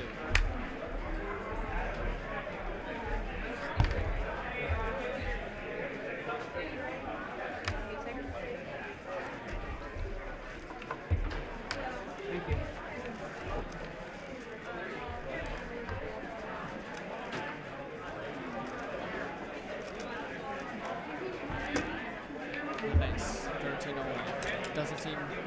Seems kind of meh about it. Yeah, I almost seems kind of shocked in a way as he kind of makes some eye contact with the camera there.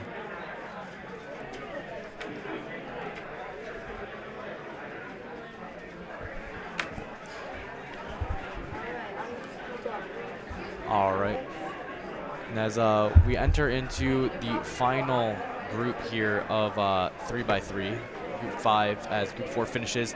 This is where I think the final group, so we're going to see a lot of fast solvers here, as this is the groups are created by speed at most cubing competitions. So hopefully we get to see Luke Garrett come on stream, maybe Stanley Chapel. We have a returner. I remember seeing him at Shaker. I talked about it earlier. Shaker Fall 2016. He was 11th seed in the finals. He's coming back after a long hiatus. Today? Yeah, his first comp back. Since your first competition. Yep, that was the last time I saw him. That's chaotic. That's also kind of like wholesome. Anyways, so it'll be pretty interesting to see what he does. He's hoping for a sub 10. I was watching him practice. He was pretty fast, but it was definitely definitely interesting. I know a lot of these kids want to come up and see all this. Definitely good heat to be a judge in. Yeah. And you know, we got I mean, come on. So we have 2 white jackets here today, the infamous of them, of the cubers. One with and without sight. One's good with their sight. Well, okay, it's fair. It's like I'm like, okay, yeah. I feel like that's kind of rude to Stanley when he's like a 7-second solver, and you're like, oh, he's bad without sight or with sight. He's still fast. He's fast.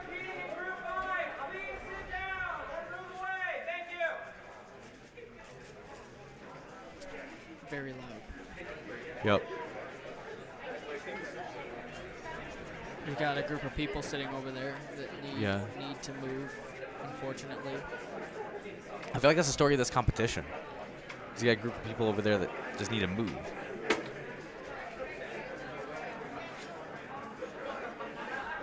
A lot of our camera equipment has been like, soul's been taken a bit, getting jumped to by people. Yeah, Braden out here kind of directing the crowd, as you can hear him. He's been doing a pretty good job with that.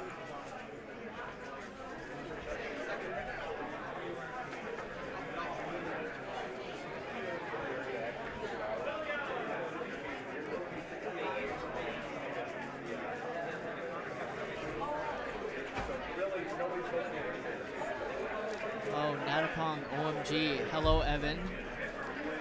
Formerly known as EW Cuber. Yeah, that's right. What happened to how many cubes can a cuber cube if what was it? I don't remember. Evan, put it in the chat. So how many cubes can a non-cuber cube if a non-cuber could cube cubes?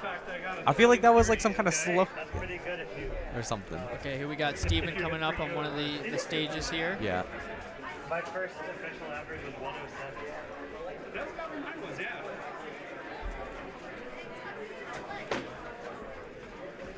Here we go, Stephen Wittringham. Known for pyramids mainly. Pretty good 3x3 solver. That's fair too. like all these people, if you're in group 5, you're just gonna be fast. The 1096 definitely propelled him to LPC something good. I think he's using the RS3M Super, but his is custom. It has a ball core and springs. Ah man, 12.5. 1251, yeah. My only goal in this entire competition was to beat him in 3x3, but I don't think it's happening. Well, it's kind of like neck to neck right there. We're very close. At home practice, we both have a sub 12 average of 100. Multiples of them. I didn't realize that there was like that thin of a margin between group 4 and group 5. It's a lot. I'm on the top end. Yeah, he's on the low probably. We got Sean Cutshaw going up here. Nice. And here we go, Luke Garrett. Brad Garrett, Luke's dad. Yep. Hello. Hi, Luke. Oh, this thing. I'm alright. Sean here is a Sean solid Cutshaw. 8.5. Yeah. Luke still and here we holding go, strong. crowds are swarming. Swarming here.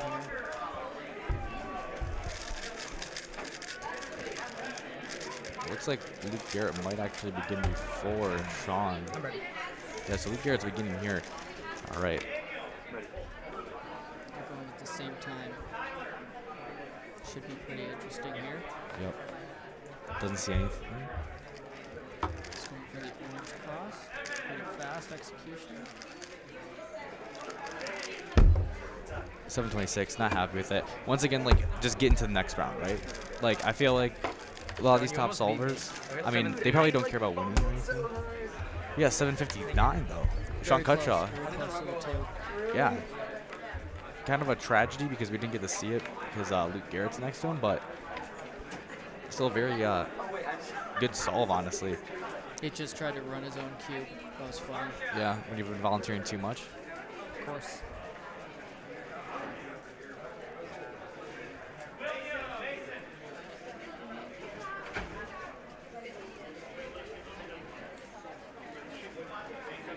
Oh, he's talking about EWQ. Yeah. How do I remember that? Because I'm elite. That's how I remember that. I remember the shirts with Unique. It was branding. You created a brand. He's talking about, you got Sebastian, you're talking about, guess whose PR is 0.10 faster than yours. It's okay.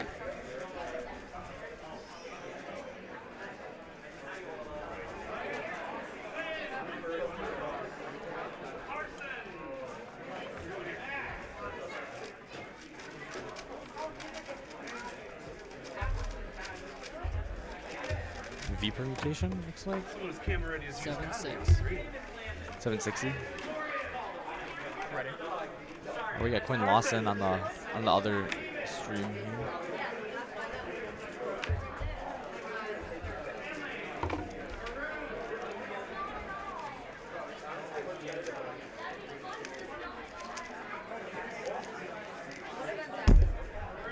Quinn Lawson's kind of smooth with it. 10:24. He's pretty happy. He's got the thumbs up from us.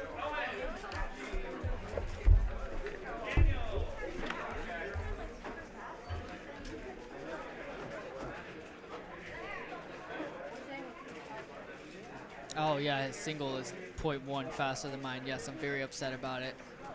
I think I ended up getting like a 12-11. 12. Wait, 11:29. Steven Zello. Oh, okay. So you're talking about Steven Wittringham, right? Yes. Okay. But yeah, we're pretty neck and neck now when it comes to 3x3. But it just remembers. 11:29 with the then CS timer. That's a mood, I guess. Why wouldn't you just have like the connector cable? Imagine being like a Mac user. As we got still look at the results. You know, still on top, still a beast. Number 3rd.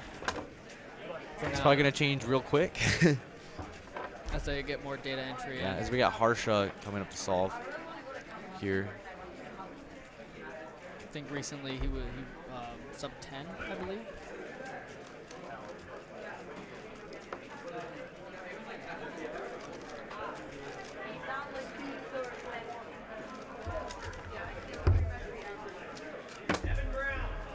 Thank you. 1180 from Harsha. Yeah. Here comes Luke Garrett. Luke Garrett going up next.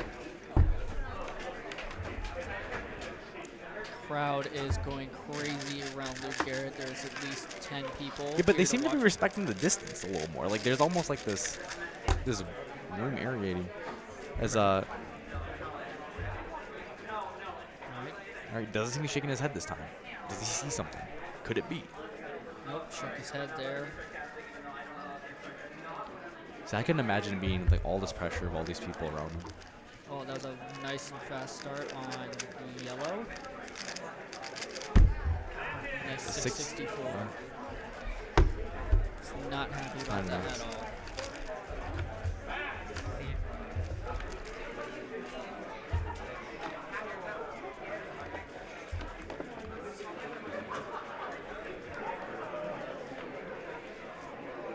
All right, some guy named Max here. Oh, I remember Great Lakes, he DNF'd out of his average. Oh, really? Coming back with a vengeance.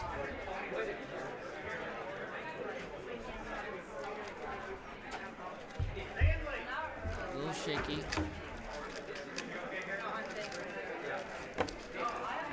Matthew Merrick podium? No, there's no shot-eye podium. It's just because 3x3 results haven't been come yet. 3x3 finals will not be head-to-head, which is kind of unfortunate, but that's what happens when you have like a competition with a lot of events.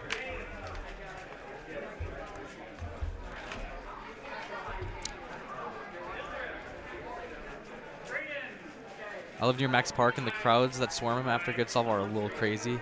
Yeah, that's kind of like what we're experiencing a bit here with Luke Garrett. The Luke Garrett effect, Max Park effect. I don't know. I guess saw that. Braden says hi to the cameras. I'm ready.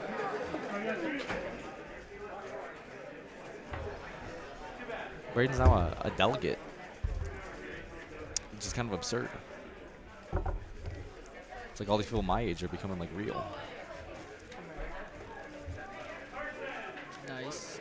Oh, he didn't like that. Still sub 10 though. 997. Said something to the camera that I could not hear.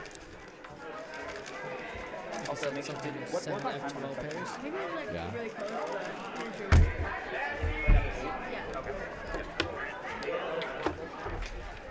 Kate Graham here on the other camera. Got a 904 plus 2. Yeah. So 1104. 90. Yeah, Luke? yeah, that's fair. Luke Carrot will get sub 4. I'm calling it. All right, we'll hold you to it. Yeah, I don't know if there's a Luke Carrot that's been like this event. I don't know if they're signed up.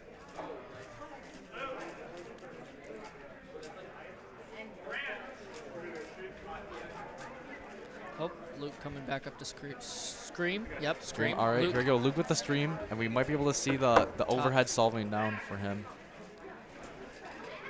Now we have Luke Carrot coming up to the top-down screen. Yep. So here we go. Repping his sponsors here. We'll get a 495 average. I don't think that can happen now. I mean, it could, He's but got like, he would have a counting 6. It would have to be something real crazy. yeah. Right.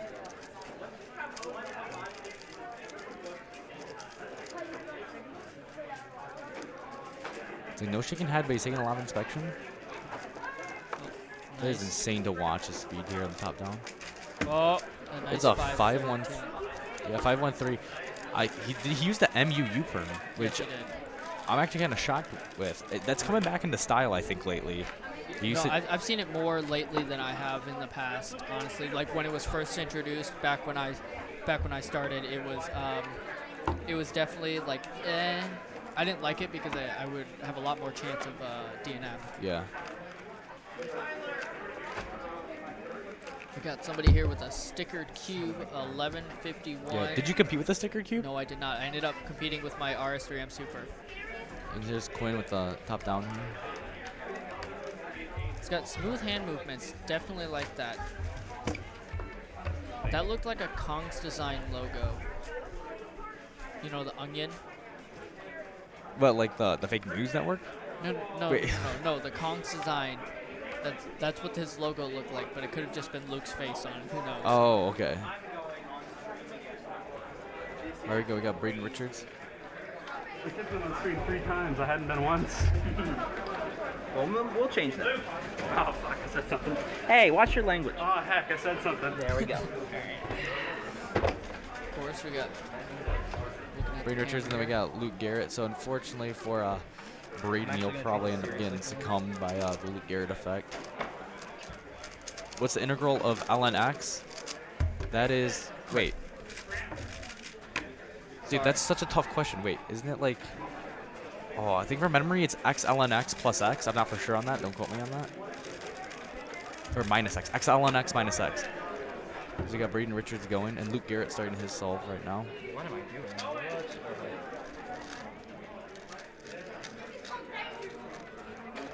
Luke Garrett puts his cube down. He's starting to go. And it's kind of fumbling with it. Oh, no. Which means that he's counting a 7-2, right? Yeah, 729. Yeah, so I think, to answer your question, Evan, I think what we know so far, it is 729. He has a 6 and a 5 and a 5, and now an 8-3. Okay, also, like, yeah, so Philip says x ln x minus x. You guys gotta be, like, kind of, like, impressed at how I remembered that. Like, come on, in my head, I'm like, all right, we're gonna do some, like, product rule, x ln x over x. The other guy commentary besides Matthew, sorry you don't know the name. Has anyone ever told you you look like Noel Miller? Noel Miller. I don't know who Noel Miller is. I'm gonna have to Google that real quick. Is that somebody famous? Obviously not that famous. Oh, it's a I'm YouTuber. going to be a winner. It's probably because I have a hat on right now. I've got a lot longer hair underneath this. Yeah, he's not, like, near bald. Most people say I look like Manny Pacquiao, but you know. Yeah. We got Bashi, I believe. Yep.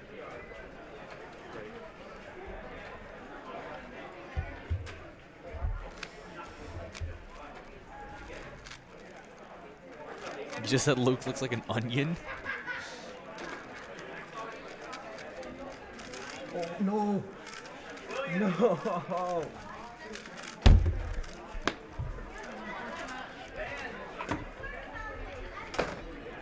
Bashi with a 1071, and also 15 from Daniel Pavlish, so he's not happy about that.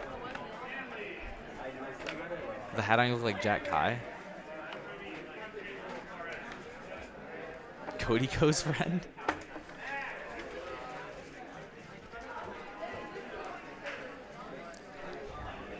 Definitely first for a few of those names that I've never heard of. You don't know who Jack Kai is? No. Like former 3x3 blindfolded world record holder? Nope.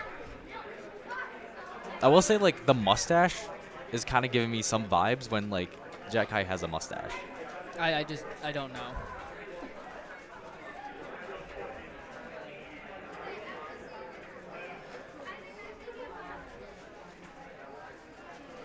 What's next? Skewb? Skewb, yep. And, yeah, so we get a lot of 3x3 onlys to leave after that. So, see what happens. Hopefully the crowds will kind of disperse. Mr. HappyFt, like a YouTuber named Matthew Marinick. What? Yep. That is kind of, I do look a lot like him.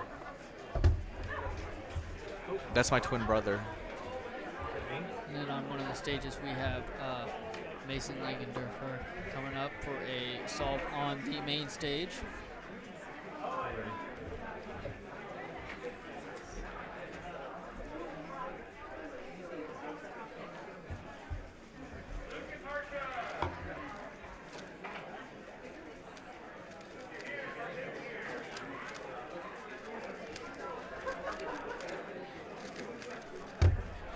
$11.70. Smooth with it. Yeah.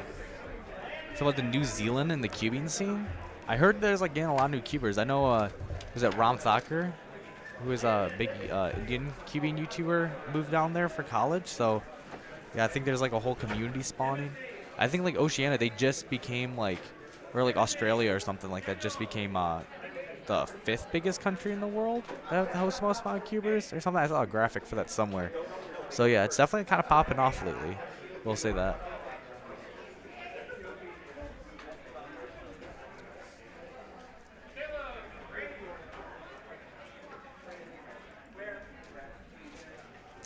Kind of dwindling down here in our our competitors. Yep.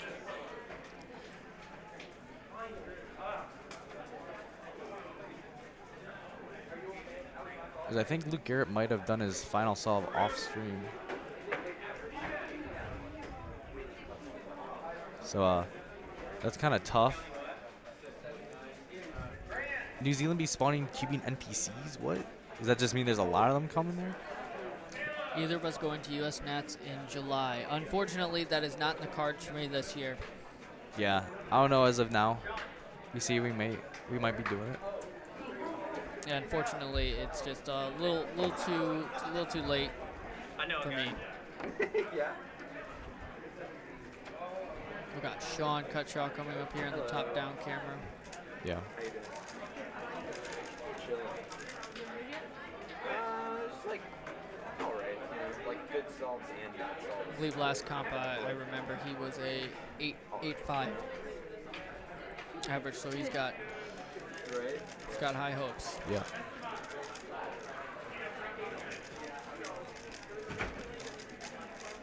Yeah, I heard it was like 1,200 people. Something like that. There's a good amount of people there.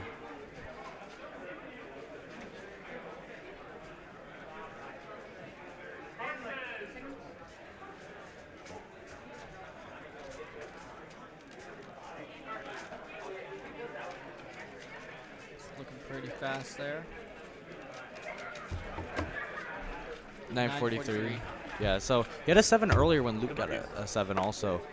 So he could be in like pretty decent average. He's probably still in position to get an 8.5 if the other times were good. We got Carson up here on the other stream stage.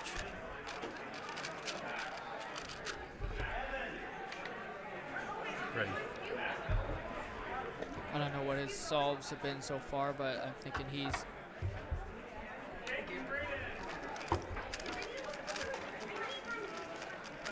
Interesting fact, he doesn't like to use lube in his cubes. That's kind of like me, as you can tell. For 949, he's very happy about that. I think he thinks he's got it. Does that He mean got a it's sub PPO? 10. What happened? I think I just got it. Yo, really? I think. Oh, what? Dude, let's go. So he might have just had it. Like sub 10, that's what he Sub wants. 10 average, I'm assuming? Yeah, sub 10 Yeah. average. So I'm like, he definitely got a sub 10 single. But yeah, looks like a sub 10 average. Because we got Kate Graham on the other stage here.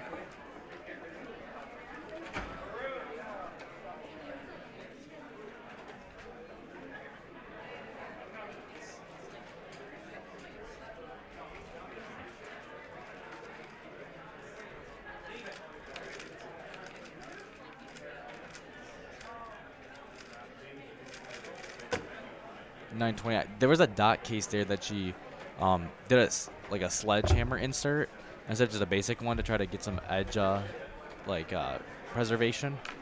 But in the end, like dot case is kind of like, I feel like that kind of killed the solve there. Stephen Wittringham coming up for one of his solves here. I wonder how he's been doing.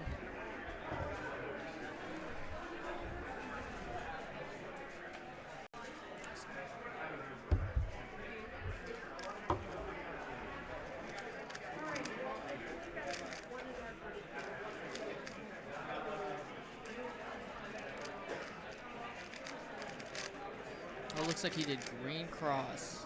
Unfortunate. I think he went blue. And then green on top, yeah. Yeah, blue cross at a 1775.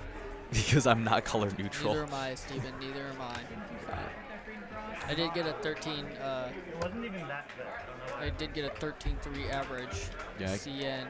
I think I only did like a green and a orange and a red cross, and the Kinda, rest was white. Yeah, he kind of risked it all. But he said he was not even that good. Hi, Max Shao. Max Shao? I don't know if Max Shao is watching the stream right now, but we'll see. Scuba Group 1 is getting called up. And then there goes some of our judges. Bashi here, probably coming up for his last solve. Yep. Hopefully we'll feel inspired after this.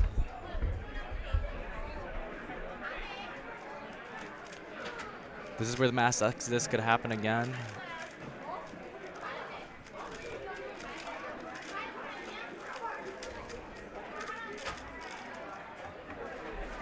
And it's a 1290. Seems There you pretty go. okay with that. Yeah. Well, it wasn't preferable, but Oh yeah, Squan WR. I heard about that yesterday. Yeah, and I think we're going to take a short break here, so we'll be back in just a moment.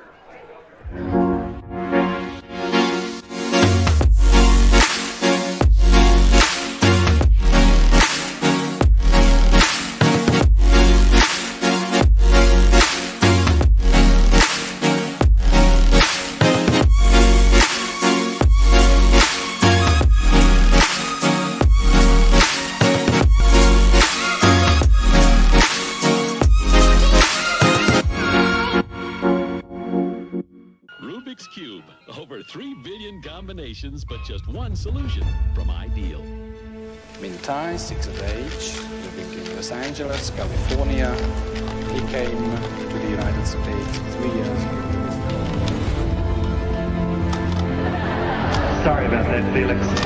Felix is, well, he had the best time. I think we all saw it, 10.05 seconds. Phil did it! Phil did it! Phil! Philip is the new world champion!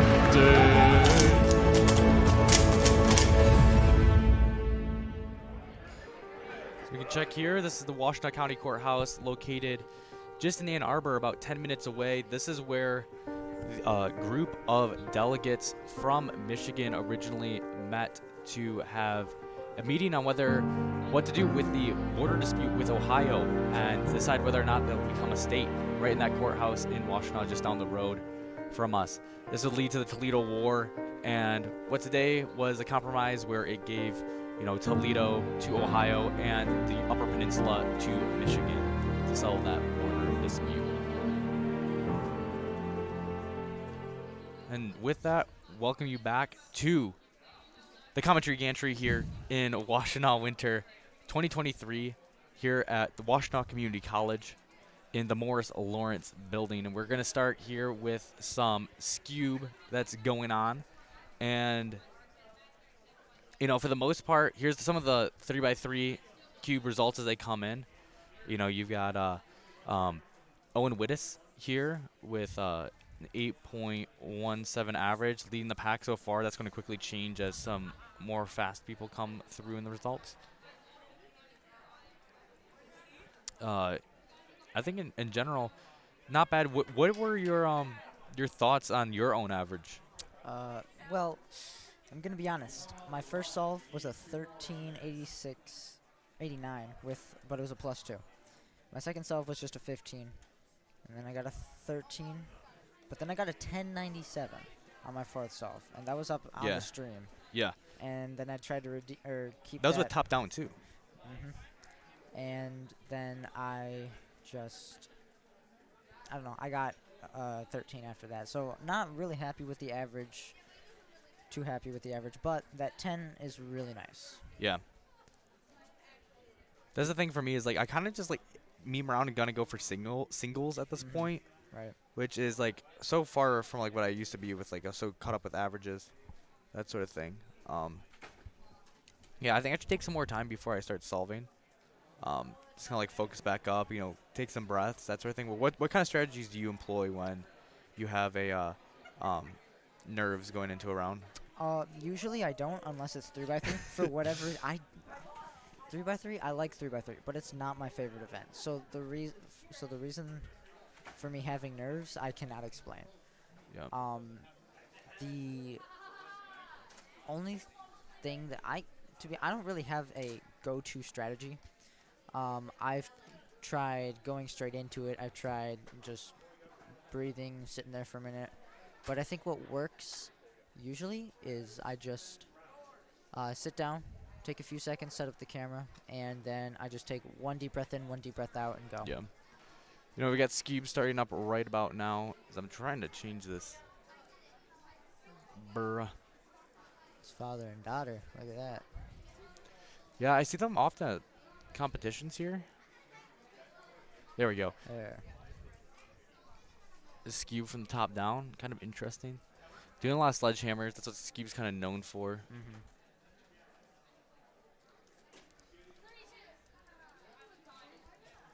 And the dad goes and checks his timer. Yeah. And it looks like the daughter's gonna win. Yeah. Looks like she beat him. 37. He went slow for her. That's 100%. Yeah. Trying to cut him some slack. Yeah. These are the early rounds of Scube, so it's a lot of new people who have competed in Scube for the first time. Or in general, completely for the first time. Right? Yeah. Right. Let's see. This guy seems to be doing moves. That was sus, but we're gonna have to roll with it here. I'm gonna go back and look at that after this. From what I've held a Scube one time, and that was earlier today. And I have to say, it felt worse than a Pyramix, and I hate Pyramix with a passion. It's so bad. Ow. Did you stub your toe for the 15th time? First it was on the suitcases, then it was on the bag. It didn't hurt. How do you stub it on the bag? Okay, it didn't hurt, but I hit it on the bag. And and when I was up doing blind, forget it. 4, 5, and 3 blind, I kept hitting the table. Yeah, I don't think it was it's my problem at this point. Originally I was just You're oh, maybe I should move it out of the way. Yeah, no, it's just me. It's just rent. So I'm just Yeah. I blame the shoes. The shoes are a little big. Yeah. I was going to wear my Vans, but my dad's no. So I was okay. I tried. We have somebody who went to Port Huron Speed Cubing 2022. Was that USA, or that was Great Lakes? No, that's different. That's the Macklemore competition that John Epley organized. That was before I entered the picture at all. Well, actually, no. Is it? No, it's 2022. Dude, everybody, their Port Huron. brother's brother is here to watch this guy compete.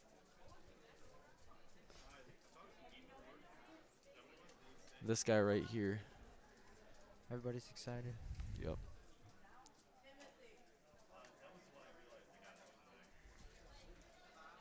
I don't even understand the concept of skew. I'm gonna be honest. Like, I know you solve corners, then you solve the centers. Yeah. It's very backwards. I don't know how I feel about that.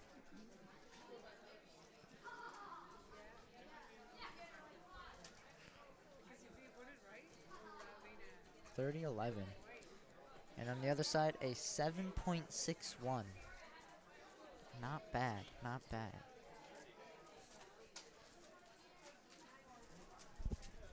All right, we're going to. So we get the top-down view. Yeah, I've been loving that. That's like ingenuity. Coming up with that idea. I feel like. You're right. It hasn't been in a competition, obviously, but Yeah. there's one other place I've seen it, and I absolutely loved it. I'm glad we're Yeah, doing was this. wasn't it? Well, I got the idea after watching like Timon versus Max race each other or something. Oh, I forgot we had ambient noise. That was that was at Speed Cube shop, right? Or I thought it was or the cubicle. whatever. Yeah, it was at the shop. Yeah. He knows more outs because there were 4 centers, and I think And that's he's- how skew works. Yeah, because usually it's like I get it down to where it's 3 just need to be solved, and Right. I'm able to do it. And aren't U-perms like 4 movers on skew? Something like that. So it's like we're here in the early rounds of Skewb. Once it gets later in the day, we get finals and all that jazz, so it's going to get a little more exciting. No, Carol, it's not 2022, but that's all right. Yeah.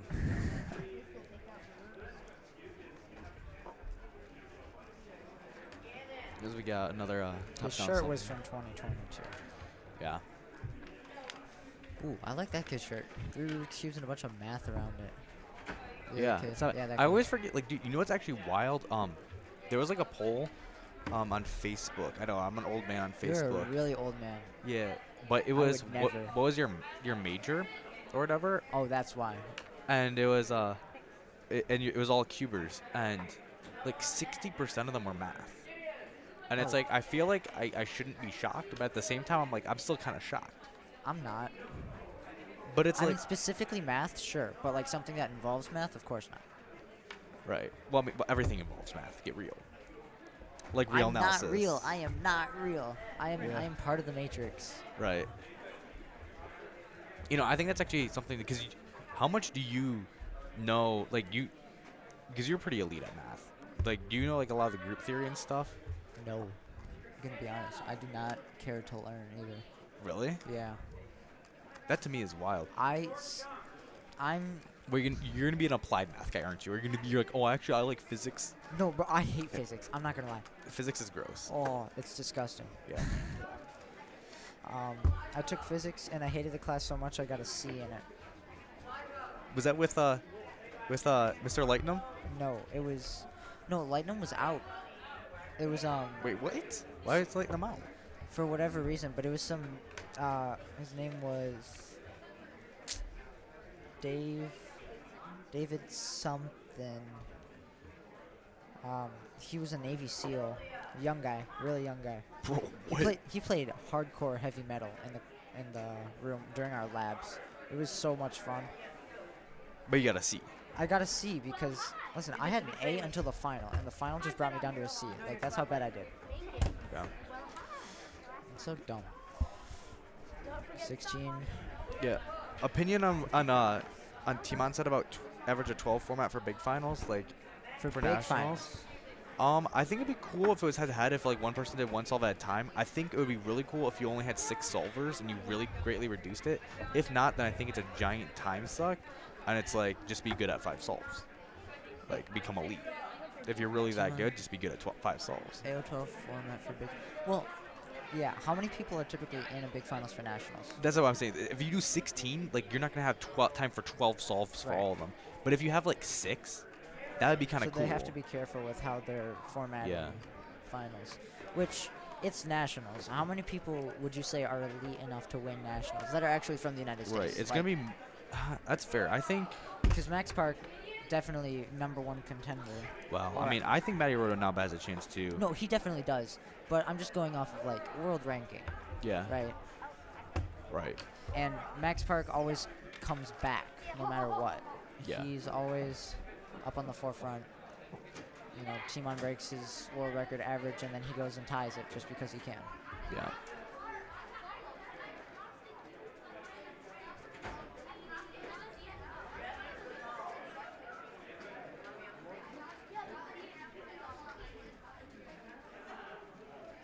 We're here in the earlier Cube round, so a lot of new solvers and competitors.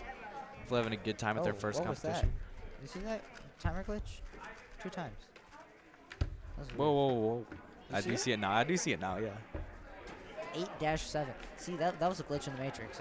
Oh, that's me. That's me glitching. I'm glitching out. That's an effective timer. Yep.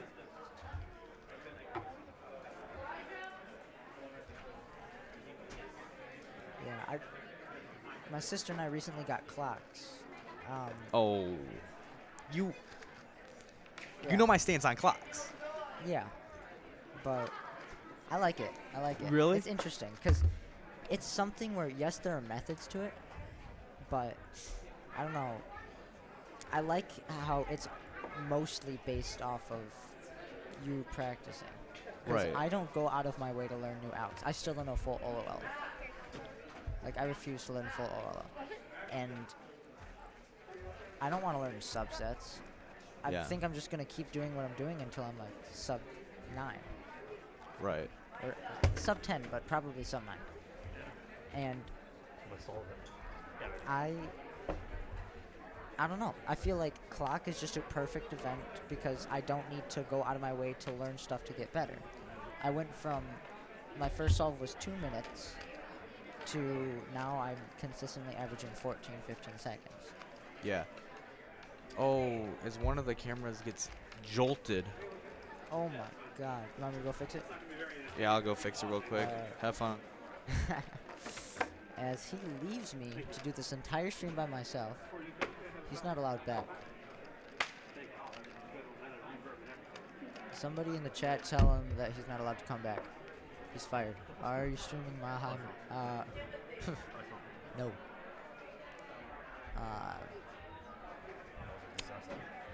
Best of 1 solve. Thank you. Competition that had best of 1 solve in 2x2 finals? That... If they're elite, then knowing full EG, it won't matter too much. They'll be relatively consistent as long as they're able to recognize the case, and if they're color neutral. Yeah, clock is the best event. See, Ashwin gets it. Ashwin gets it. Here's the thing. Once again, I'm not denying that it could be a good event. I'm not denying that it could be it's the goated event for real. No. There's no shot. Yes, I'm not denying that it could be a fun event. I'm not denying that it has a lot of intricacies and all that kind of stuff. It has no intricacies. That's what makes it fantastic. Okay, It's so simple. But I also think that, like, Jacob's Ladder shouldn't be a WCA event. And it's like, the only reason why Clock was an event to begin with is because it was owned by the Rubik's company. And there was an archaic thing in the vision or mission statement that said that Clock should be a, or like every single one of the Rubik's had to be an event or whatever. Or like it should be, like the WCA should be promoting the WCA or the Rubik's company, and it's like, look, that's not the mission anymore. They took it out of the mission statement to have the Rubik's branded puzzles. So it's like, at a certain point, when is it a cube, when is it not? I think something like this that we're doing right now, like especially this camera angle that we have, this is what I hope to be the future of cubing is, I think I could see, that's kind of arrogant, but like, you know, I think Clock could become easily a spectator event if you're able to actually see what's going on. Because my biggest issue with Clock right now is that you can't tell what's going on. And even as someone who knows the sport a decent amount and stuff, and all that stuff, it's definitely like hard to tell what is even going on for me. And it's like that shouldn't be a thing if it's Right. But the thing is, they hold their clocks at like a 45-degree angle, so that's not gonna really do too much. But if you go back to their channels and they do like reconstructions, or if they post their videos, they always have like the Rubik's online virtual clock looking thing that shows exactly what they're doing in real time. Yeah, but okay, so Ashwin says you can't tell what's going on 2x2. I think I disagree with that. I can definitely tell when they're inspecting and stuff what is going on, and you can definitely tell what algs are doing. You can actually see the colors and when they're gonna finish. Like you can see like when they're on last layer, when you can't do that for like clock. You don't know. Like, all you get is a flip. You get every single move. You can see every single move. You don't even know what pins are moving on a clock. Yeah. That's the thing that bothers me. And I think if you're able to do something like how we have right now with the top-down camera, that could definitely like open the doors for clock, and like people can actually understand what's going on. But yeah, that's my biggest issue. And it's like, to me, when you have events like Nations Relay, and you have like relay events, and Team Blind, all this stuff, and like mirror blocks, all these things that people want to add, and we're already right now we're a half an hour plus, 40 minutes plus behind in competition time. It's like we're gonna add another event into here. It's like this competition's already gonna go on to 8 o'clock. I'm not gonna be able to get done with this until 9 p.m. and I'm gonna have to pack up all my equipment and all that stuff. I'm not gonna get back to my house, back at my home, Hillsdale College, back until like midnight maybe. And it's like, joke's on you. Well, right, it's jokes on me, but like if you want to make cubing something that's bigger and better, you're gonna have to make it like accessible to a lot of people, more efficient. But it does give people access simplify in it down. Time zones even. Like the chances of somebody, That's fair too. The chances of somebody in Shanghai, China, watching Washtenaw 2023 cubing competition, not very high, but it does open that little door, even if it's just the last. But like anybody can do that, Our goal shouldn't be make cubing a spectator event. It should be make cubing as fun as possible. Yeah, but I definitely think though that if this is something that I've always wanted to talk about on like in one-on-one with people to have a conversation with, because it's like I think definitely our goal should make cubing a one-on-one or a spectator event.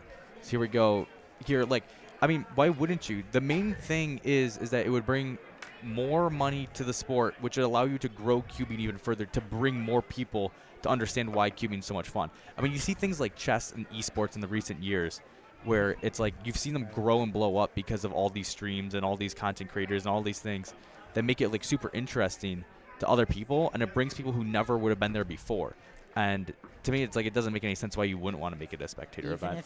Even if they're not even trying to watch it, like every once in a while, my friends are scrolling through their TikTok feed, and then just Magnus Carlsen pops up, destroying somebody with 10 seconds on the clock. They've got 6 minutes on the clock or something stupid like that, and they're like, "Oh my God, that guy's cracked!" And it's just those views that kind of bump it up, and they get like, what kid? Let's take a varsity football kid, like your stereotypical in a movie jock. He's going D1. He's not gonna give a crap about chess. But then you see Charles Magnus Magnus Carlsen. Charles Magnus. And Magnus Carlsen, and he's coming through doing all these crazy things, and it's just, it might not be interesting in itself, but just the fact that they're making it so elaborate and so open that everybody's starting to enjoy it. Now, do we need to make sure that cubing is still fun? 100%. That could be by changing events or adding events. Personally, there's a lot of people that'd be upset with clock, including Tommy Cherry, which we do not want. We do not want to add Cherry. Yeah. But, yeah, I mean, clock was added because it was a Rubik's event, but unlike some of the other things, like, wasn't there an event that there used to be that was like the exact same moves every single time? That's Magic, yeah. Magic, yeah. So that is literally just. That's pointless. That's a good one to remove. But clock isn't like it's the same thing over and over again. Right. It's the same idea over and over again, but so is every other event. It's just the complexity isn't that advanced, which is why people are getting super fast times. Delegate for me, Yushin? Yes. Thank you. Yeah, I mean, so Ashwin, what you're saying is that growing cubing shouldn't come at the cost of removing events, but the thing is that maybe it's to add more events. Like maybe it is to replace event, because you have to come to the reality at some point that you're gonna have to remove event in order to gain a new one. And if you see a lot of people, because like there's just a limited amount of time and a limited amount of resources, and yeah, sure, you can have 40 events, and like each competition can have like, you know, as like 8 of them. But when it comes to a major championship, you'd have a limited amount of time to deal with. Well, and also the infrastructure on the WCA website, new regulations that come in and stuff they have to maintain of, training of new delegates, all these things add up. And it's like you're gonna have to come to the reality that like, hey, you know, if we want to add more and we want to make, you know, put mirror blocks and we want to add FTO, you're gonna have to like choose to remove some events. And I see as like, I think some of the easy targets are, you know, clock 7x7. Really, 7x7? Yeah, I mean, it's just a lot of people say it doesn't long. add no value. Even Felix Zemdegs on a forum talked about how he would see that, like, that having a possibility of being changed and removed. Well, yeah, but I mean, people talk, and right, they're, you know, and like they're making sense, but it's like, what will the community react? You don't want to try to change something for the better just to make everything worse. And Ashwin is right. It shouldn't come to the cost of removing events, but at a certain point it will. Like we can add a few more events. Like, okay, Great Lakes Championship was 3 days. Yep. Nationals is 3 days. It's 4 days. 4 days. Yeah. Oh yeah, 27th to 30th, including those days, and then Worlds is what? Forget it. Like it's 4 days, I think. Is it still it's 4 days? Still 4 days. It's the same size as basically U.S. Nationals. Okay. Well. Yeah. But it's like if you add more, it's going to end up being 5 days, and it's like all of a sudden, what people are going to have to take a whole week off to go to a cubing competition, and it's I mean, that's an experience that I would really enjoy. Yeah, but is it worth it outside of cubing, like the outside of the cubing communities? You know, like their personal lives. Does that affect them? It was the funniest event to do at a competition. I think there was one that was pretty funny. That it was at Battle for Toledo. It was an extra event, and I was on Team Michigan for that. And we had to assemble a cube blindfolded and solve it. With like it's a team blind event for that, where the person had to assemble the cube blindfolded and then basically team blind it. That's fun. James Hildreth here. But I don't know if that's the funniest. The funniest, that was pretty funny because of what people were doing. Also, they they did a relay race where it was a team factory with a Rubik's brand too, and that was also pretty hilarious. I liked the Dream Team versus Max Park. That was a cool one. That was cool, but it was also so funny. Like, just have somebody that dominates in everything compete against somebody like 7 or 8 people that you know that he's gonna win, but like just seeing the difference, like it was a 2-minute difference or something stupid like that. That was funny. Now, I don't really know if there's a funniest. Oh, this is gonna be a +2. You can see that from the top-down angle. That is. Don't touch it, bro. It's. I mean, it was already a +2. It was already a +2, but like that ain't practice. That ain't practice. Like that's not the right practice. The competitor limit of 1,200 US nats is basically as big as Worlds. Yeah, and that's a good thing. Is like it gets bigger, but like now all of a sudden you have to deal with 1,200 people competing versus like only, you know, maybe 900 or whatever it was at like I think Worlds was like 900, right? Last 2019. I didn't cube then. I wasn't cubing then. So like all of a sudden now you're thinking like it's one of the like now you have to like do you have to like have all those people have all the infrastructure for all those people to try to solve during that time. So you're adding 300 more people that have to compete. It's like so that means you have to have a bigger building, you have to have more delegates, you have more organizational team. It just becomes exponentially harder to do that. Yeah, but I feel like once we are at that point, because the community's growing, there's going to be a want for different events. There's going to be want for more people, more participants at competitions. So we need to be able to accommodate that. And if it keeps growing the way that it's been growing, it looks like we're going to have to start doing it at bigger campuses. Yeah, that's like true. This room, probably not the biggest room that they have on campus, but if it is, that's an issue. Because this is 115 people, right? Look at Great Lakes. Great Lakes was, what, 250 people. And it was full. And during 3x3, it was a mess. Yeah. But even then, there was a lot of room in the back. It wasn't crowded. It was a mess, but it wasn't crowded, which is Right. the important part. Yeah, well, that's the thing is, you know, we're seeing competitions fill up within like 30 seconds in some like ungodly speed, Right. and that sort of thing. So there's a huge demand that's not being met. I feel like right now that I don't know if like it's gonna die out over time or if it's just gonna keep on getting bigger and bigger. But yeah. So basically, all of those on the first day, then the last 3 would all be the other events. That's like kind of what we do now for the most part, and it's not bad. But then you have like, in theory, like, it's just. So then what? Like, so okay, like I could see an argument there, and then you could just be like, have all those events during those days, and then would only the final 2 days be streamed and that sort of thing? Yeah. Because I can see that being a thing, and then, yeah, but then also like sponsors are sponsoring a ton of other days and paying for a lot of other, like, you know, Rubik's would be paying for, you know, the venue for extra 2 days. That's not going to be streamed. That's not going to have a lot of other people. So, you know, because in reality, at that like, point, it's just yeah, not worth it. I mean, like for example, like Great Lakes Championships, we see in 3x3 head-to-head finals, viewership go up by 50%. Compared to the rest of the day, and it's just like that's just a reality you have to live with. That like other events are not bringing that in, and it's like nice. That's a pretty fast time. Yeah, that's not bad. Tyler Rose there. As far as you know, clock and you said Big Blind and FMC. FMC I've never tried. I didn't say but Big Blind, but I probably would agree that maybe like that's kind of getting egregious. Well, see, like 5 blind and stuff. I was Like talking- just easy targets that like most because like participation rate is like pretty Right. low in those events. But those just showed up too. Like those are newer events. Which ones? For Big Blind. Big Those Blind have been around for a they've while. They've been around, but they're some of the newer events. And I was talking to Stanley. Stanley said there's a lot of people starting to come Right. into Big Blind. So that's going to be a big contender. But you also have to consider clock, even if it is like the stupidest event that there is, which I don't think it is, but even if it is, I think that there's just too many kids and people that, you know, think about it. These kids are going to grow up and they're still going to be competing. That's a lot of income for these for the WCA to continue growing. Yeah. Right, and you can't grow without giving the people what they want in this scenario. Yeah. And the the 3x3 thing, 3x3 and 2x2, breaking the world record.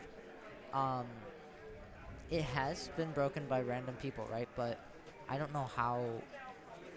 Like, it's happened, right? Of course, obviously, but I don't know.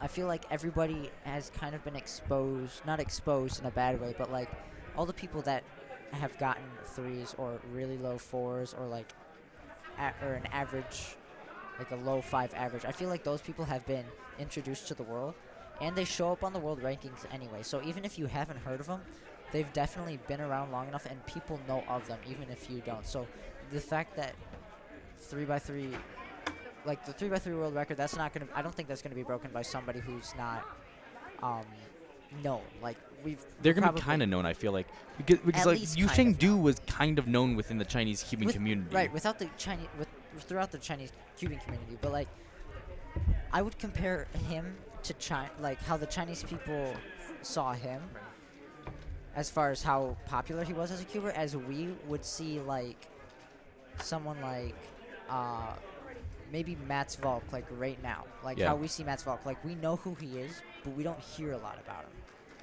And I feel like that's just, you know, but you said, what was it? Sebastian said something about he could break the world record if he had that scramble. I have to disagree. Yeah. I have to strongly disagree on that. So 2x2? For the 2x2. Yeah, I disagree too. Of course, you could, you know, it was, you could one look it, right, easily. Yeah. Right? I did the scramble. I think pretty much everybody's done the scramble by now. But it's just, in a way, it's lucky, but he just had it. Like, it was just in him to go straight to the cube, do the moves, and put it down quick enough.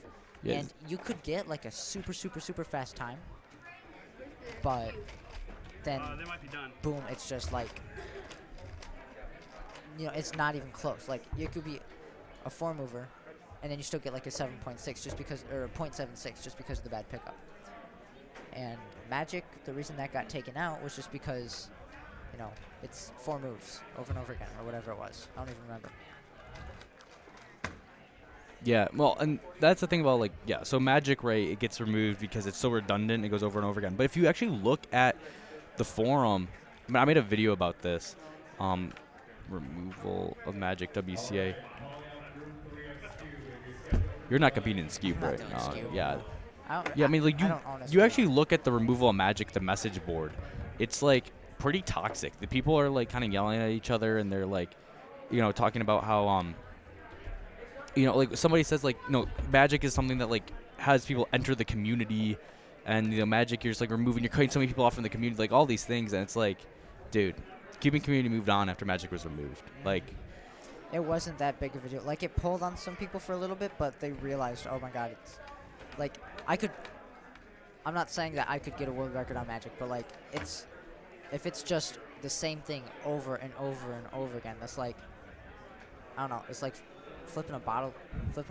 Like, it's cool, but, like, if everybody in the world stopped flipping bottles, like, people would get over it. Like, they don't care. Like, it was a phase, sort of. It was like a fad that everybody went through. And then now, like, people do it to be funny, but nobody's obsessing over it because it's so simple, it's so redundant. It's the exact same thing over and over again. Yeah, we're entering some of the later on. That looks good from here if they want top-down view.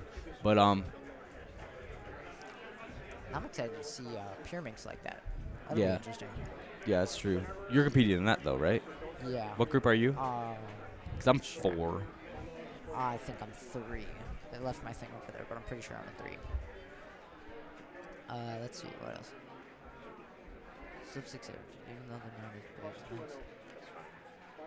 big. Ooh, yeah, they're still known. That's what I'm saying. James. Like, they're not as known, but they are still known. Not, it's hard to be as big as Max because of all of his, like, world records and everything, so everybody is kind of looking up to him. No matter what event you're doing, you're pretty much, like, in his path. Or, like, following his path, right? Because that's an event that he majors in. Right. And he majors in. Besides, everything, like, that's what, he specializes in everything, I guess, except 2x2.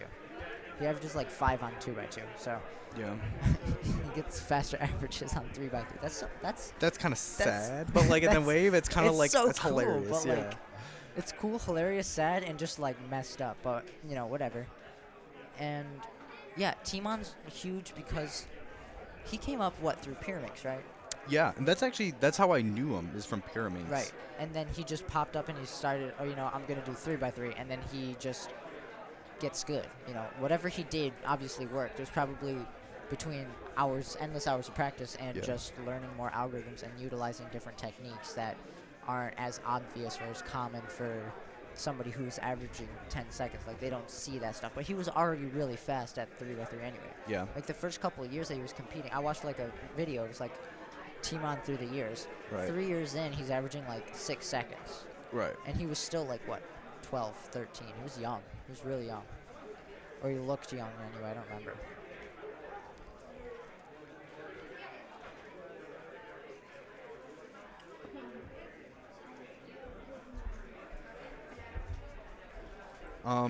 Yeah, I think, like, for the most part that, as cubing starts to grow and do that sort of thing, I definitely think it's almost like we're asleep at the wheel if we don't decide to actually put an effort to, like, try to do something about it. Like, try to, make streams, do all these kind of things, try to get, people outside of cubing sponsored. Like, when Red Bull, like, looking back at, like, when Red Bull entered into cubing in, 2018 or whatever, in the championship, I mean, sure, like, trust me, like, when Rubik's, like, sued the cubicle and that sort of thing, like, that was, like, tough, and they, like, I'm not going to comment on that because I don't really know enough about it, but when it came to, like, them trying to do a different format of making it spectator friendly, I think, like, the cubing community openly rejected them, and to the point where now we don't even have Red Bull as a way to, like, they were an open sponsor of cubing.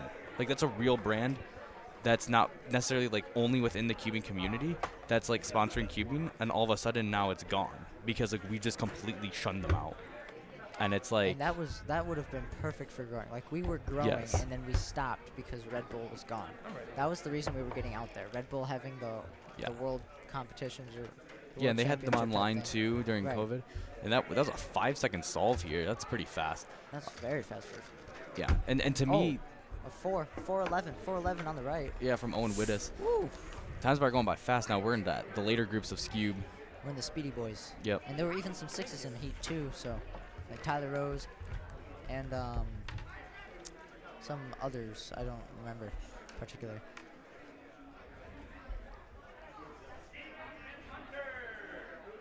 I averaged 12 after 2 years. Yeah, but Renz does that after 1. So become elite. Hey, I don't know. I put a lot of hours in. Yeah. Yeah, grinding 3x3 is goated, bro. I stopped doing. Honestly, I don't know if you do, Sebastian, but throw in some Mega Minx if you haven't already, because that's gonna take you places. Yeah. Just do Mega Minx solve after Mega Minx solve, and you can, without even learning that many algorithms, like maybe learn a couple OLLs and a couple PLLs or general PLL outs for Mega Minx, and then just start spamming Mega Minx, and you can naturally become sub 1. Yeah. And that's like an average like 50 on 4x4. I'm around there, I think, somewhere around there. But Mega Minx is really gonna help you, even with just general look ahead, but because it's F2L, so like it could even benefit you in big cube events. But definitely utilize it as a 3x3 tool. It's one of the best. Actively practice it too. Make your main event Mega Minx for like 2 months, even if you don't go to any competitions. I will kind of agree with that. As we look at some of the 3x3 results, no shock to the world at all. Luke Gear out in front, 646. You know, we got a 549. That was off stream. They got the 513 on stream, which is pretty awesome to watch with the top-down camera. So yeah, definitely pretty good. Stanley Chappell, Owen Witt is following up. Braden Richards knocking on the door. Is he gonna sneak in there in the finals? We'll see. I don't even know what the cutoff was for finals. Something happened with Mason's cube there. Mason's cube was solved. That's tough. Hate when that happens. I Yeah. mean, I don't, but like, I want it to happen to me at least once. Yeah. Any event, I don't care. Mega Minx, whew, yes, please. But I don't know. I'm kind of. You should believe. Like, I don't know if you have one or not, but like, even if it's a cheap one, or even if you want to buy the GAN, really beneficial. I have smaller hands, and it's a slightly smaller cube, but it is such a good cube, even if you have big hands.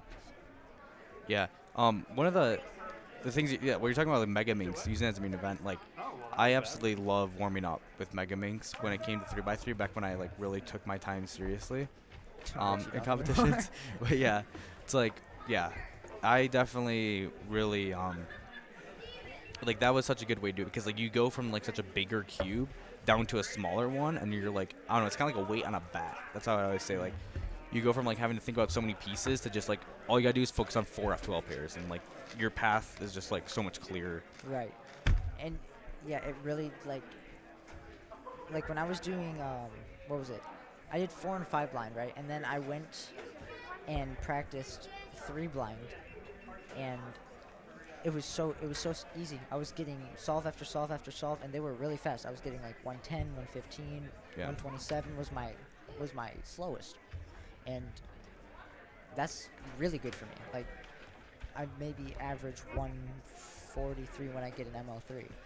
Yeah. But, and no, it's just doing more and then taking it back when you're actually like doing more F2L, right? Yeah. And having more to look at and overriding your brain, and then doing 3x3. And even more when you're warming up, it's like makes it feel easier. Like there's nothing to worry about, because oh my god, if I can do 12, let's see, what is it, 20 F2L pairs almost, or something stupid like that, then you know it just becomes really 3x3 feels easy. Like it Yeah. is. Like it is easy, but it'll feel easier. Nothing beats that moment when you do like 5 3x3 solve or 5 Mega Mix solves, and you switch to like a 3x3 solve to start your session. Like that feeling in between, like that transition to a 3x3. That first solve is so good. Before I we got got Mega Harsha Mix. going on here. No, Skewb.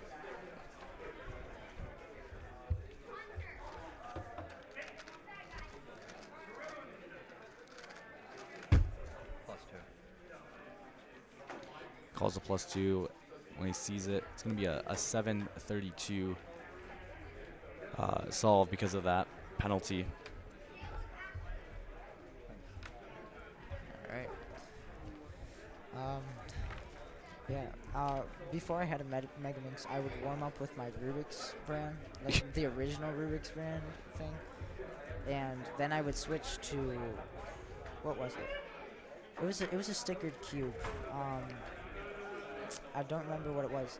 Like everybody used it in like 2015.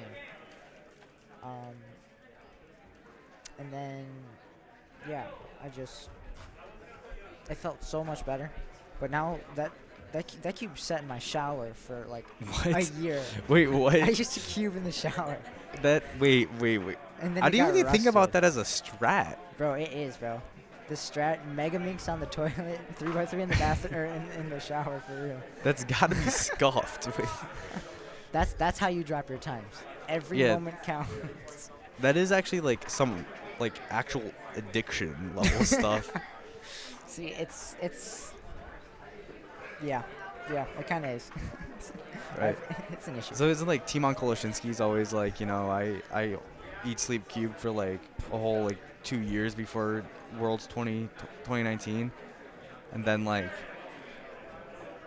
what do you call it? Then he yeah, and that's like it was a whole practice routine that's like that, except you're just like in the shower.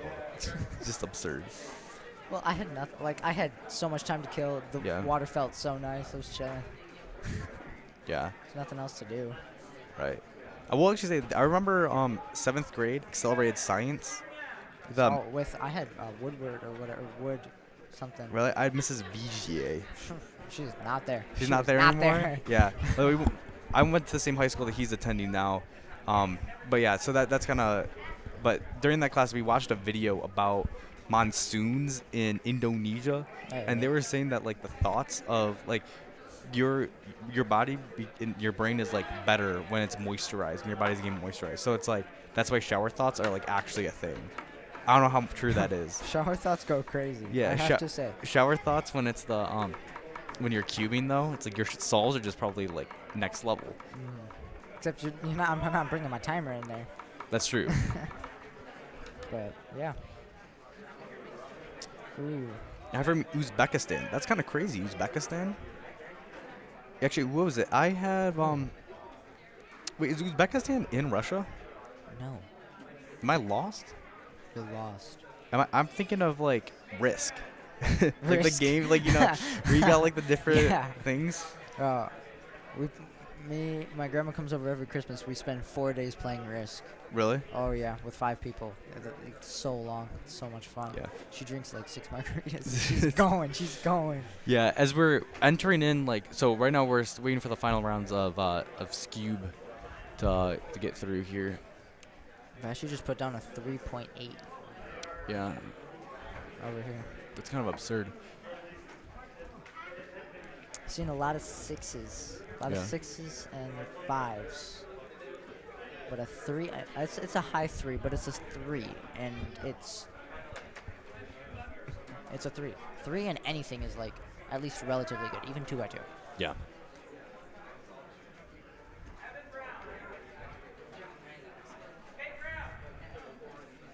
How are we doing on time, like as far as being caught up?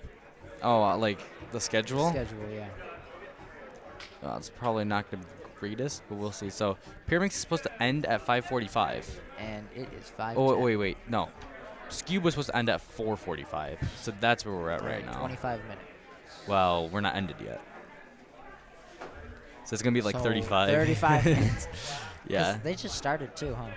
Yeah. Dang. And then Skewb first round, Pyramix first round. Yeah.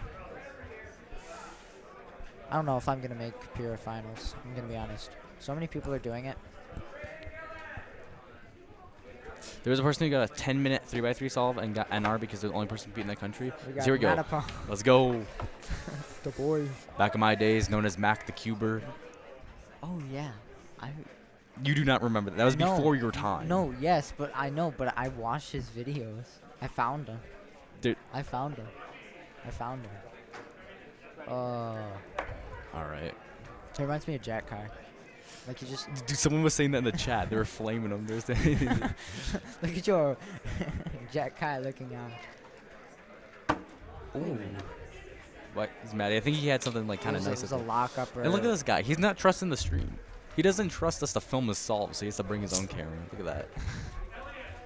We are recording quality. He's watching. He was doing this. He knows what it looks like. Right, it's right. Not even that bad. Not even that bad. It's not like even that bad. Yeah. I will say, like, from Great Lakes Championships, the last competition I streamed, this soundboard with these headsets, beyond elite.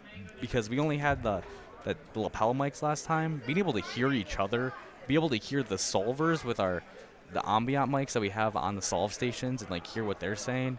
Like, all that combined, not bad. My friend got a 1.51 2x2 average and a 0.53 single with CLL only. That's not bad. That's They possible. probably pretty nice with it. They probably got like the anti-soon, or what is it? Sexy Sledge. Yeah. Sexy Sledge goes crazy. Like that one's so fast. But like on all 5, that's actually crazy. Or at least 4 of them. That's crazy. Impressive.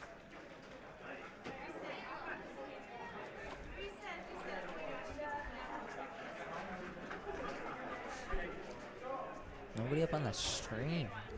Yeah, stream station kind of lacking right now. We gotta get Bashy up here. What's he doing? Oh, he finished. That was quick. He's done. Wait, really? Yeah, he just walked off. He's like, been there, done that. Caleb Ashley, here we go. Alright. Blue Lake. I love Blue Lake. I never got to go. Everybody said it was fun. I'm trying to go to Interlaken. That'd be fun.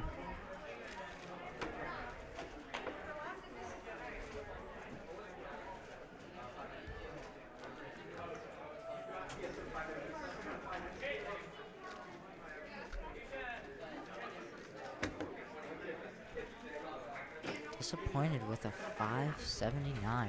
I could never. Right, yeah. I think, like, it's kind of crazy, what do you call it, with Scube, how, fast it has become over time. Like, you see Zane Kanani with, like, the Revolution, and it's just, like, it's already, Zane like, in the Kanani. mid-1.5s. Like, how it, like... What is Zane Kanani at for Pyraminx? Does he do Pyraminx? I don't think he's probably can do it. He probably can do it faster than me, but I don't think he takes that one as seriously as like 2x2 and Skewed. I mean, he would be elite at it. It's a thing. It's something. His brain just works different. Yeah, it's honestly all in the inspection time too, Mhm. of like how he's able to do that. Stanley and Zane are like the same, but on the complete opposite sides of the spectrum. It's their capacity to just, over time, right? You learn things, you learn new methods, whatever. Yeah. But just Stanley's capability to comprehend and execute is just, it's phenomenal. It's phenomenal. There's like, he solves a 5x5 with inspection, blindfolded, faster than I do a normal 5x5. Yeah. Occasionally. I get faster times, but his world record is faster than my AO 50.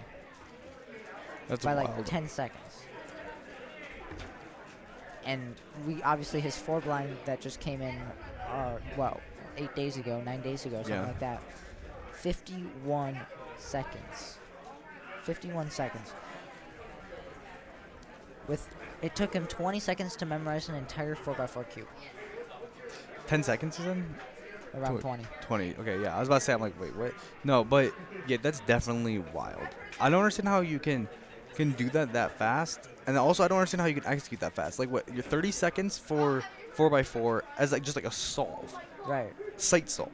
I have more of an issue believing the execution part than I do with the memorizing part. Because if somebody read out a list of words to me, random words, I could like 40 words, right? That's what 5x5 is about, 40 letter pairs. I could recite it. Yeah. Or 4x4. 4x4 is around 40 letter pairs. 3x3 is 20. 4x4 is 40, I think. Don't flame me if I'm wrong. And I think 5x5 is around 80. Yeah. Now, like, you might have to review it once, but, like, if it's in and out, you're good. Right. And that's why they say do corners, memorize corners for 3-blind. Memorize corners first, use words, then use sounds for 3-blind, or for edges. Yeah. And then you just execute. Pyramid's group 1. What group are you? Group 3. All right. Do you need to head out? Not yet. I'll say one more. All right. Not upon shaking his head. He's like, nah. That's fun. He's done with clock. He's done. He's done. Yeah. He's done. Clock? You mean Or Scube? Scube. My God.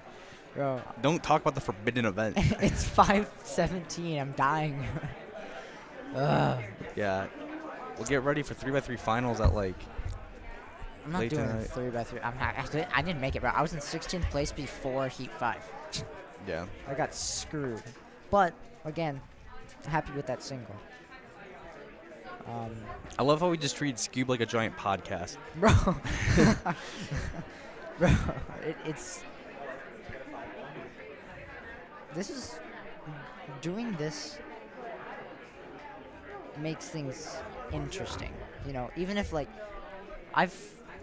Great Lakes, right? Yeah. I was there all 3 days. Right. But I didn't compete in everything. Right. But watching it, it was cool to watch. Like, oh my God, Luke just got a 4. Yeah. Big surprise, but like, Luke got a 4. A 4 is a 4. I mean, it's still kind of shocking. It doesn't happen all the time. And then, but being here and being able to converse with not only the people in the room, but the people who 100% know what they're talking about. Okay. Like what I mean by that is, like, you know things about this. You know what to do, you know how to keep it interesting, right? I hope so. That's why I like to believe. The chat helps with that too. Yeah. They random things or start interesting conversations, deep conversations, and it really keeps it alive. Yeah. And we can watch people perform and still be able to kind of mix things up a little bit. Yeah, it's definitely a skill that I hope to get better at over time. That's why, like, you as a theater kid or a kid who does theater, bro. like, you're probably already pretty elite at it. I'm an athlete. Is what An athlete? I'm an athlete. Athlete. I am on varsity track. Next What do you season do? I'm gonna be on. I'm sprints and jumps. I'm 5'2" and I do high jump. I'm one of the best high jumpers at Clarkston. That's got to be fake. There's no shot. I You got seem like a pole vaulter. I got 5th place at I got 3rd place in the 2x4 relay. I got 2nd place in the 4x4. That was the first time that I ran a 4x4. Really? That I ran a 400. Period. And I ran a 54, which is a track or a varsity track time. Yeah. Of course, it was a split, but you get my point. Right. Now, I've been focusing on training for the 400, and I'm looking to break 50. I'm looking to break 50. I think I can break it. And the school record's like 49.5, so I'm looking forward to that. But yeah, high jump, I jumped 5'3" last season as a freshman. Yeah. Which is my height. And then long jump, I jumped 19 feet. Yeah. 19 feet? 19 feet.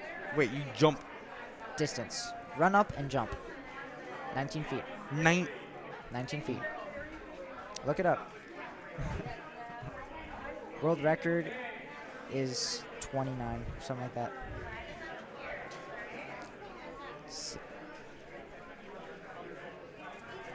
Current world record is 29 feet 4 inches. That is absurd.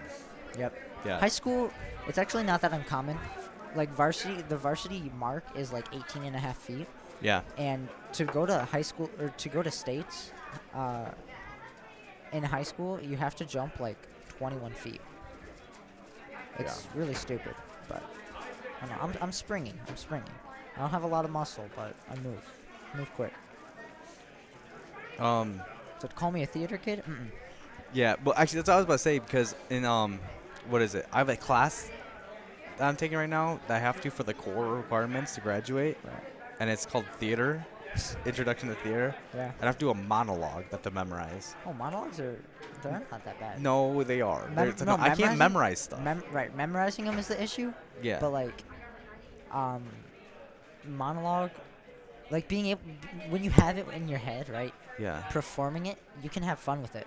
You can do it any way you want, even if it's like a sad or angry thing. You can make it weird, make it quirky or whatever. Do something funny.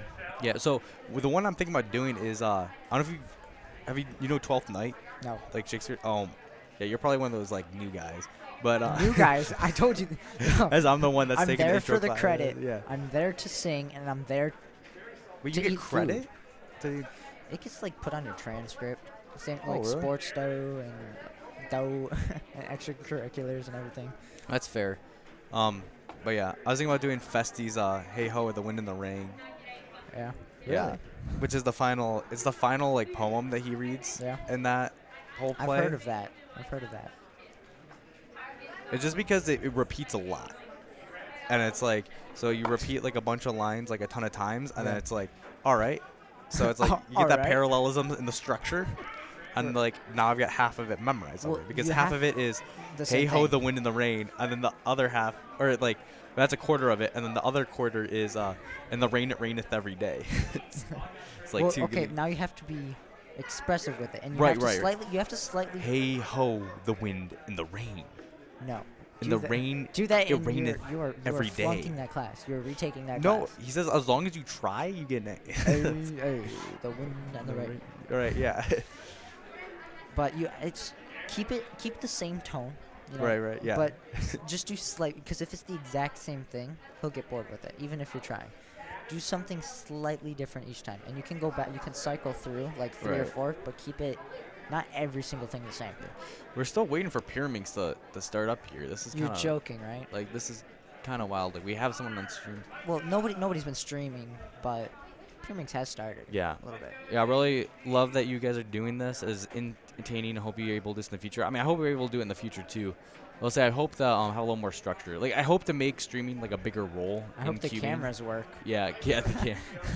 That's fair. Actually, we got one to work, so it's not bad with overhead. So that's kind of I feel like a big thing. Oh, we finally got our first competitor. As we take a look at Skewb real quick. Daniel Pavlish in front with a 394. Remember when he was fighting his first his podium and that sort of thing.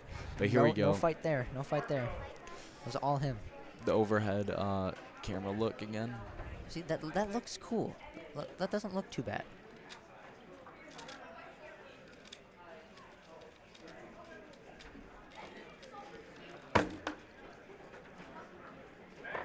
Ten-second stall. Not bad. Yeah, so back here, the ski results. Justin Sui actually knocking on the door. Knocking on the door, but like a full second behind. So That's he's like fair. That's true. He's like knocking on his own car door in the parking lot. Right. But Ashton, not actually very close. He was right on Vroom's Ashton? tail. Yeah. One of my teammates for Team Michigan. Ah. In the Great Lakes Relay. Yeah, why weren't you a part of that? Did you not sign up for the relay? For Toledo? No, not no, for the relay in a Great Lakes Championship. Oh, I did, but I was a first-time competitor. Oh. Yeah, I was the one who organized that part of the competition, so I probably saw your name and just like completely glossed over you. Yeah. Do that next year. Yeah, now I'm not gonna. You're gonna be faster than me next year, so it's like a lot faster. I'm gonna be sub-9 next year. Why am I like not? That's actually probably gonna be true, which is kind of scary. Yeah, I'm starting to drop again. I go like I think everybody does, but I'm going in increments. Yeah. Like I went from 14 to 12, and then I had like a 2-month, consistent around 12, 13, and now I'm starting to drop again. Like I got a 10 out of nowhere. Yeah. And that was with nerves. So I'm hoping. I've gotten a lot of 9s recently. That's good. And a couple 8s.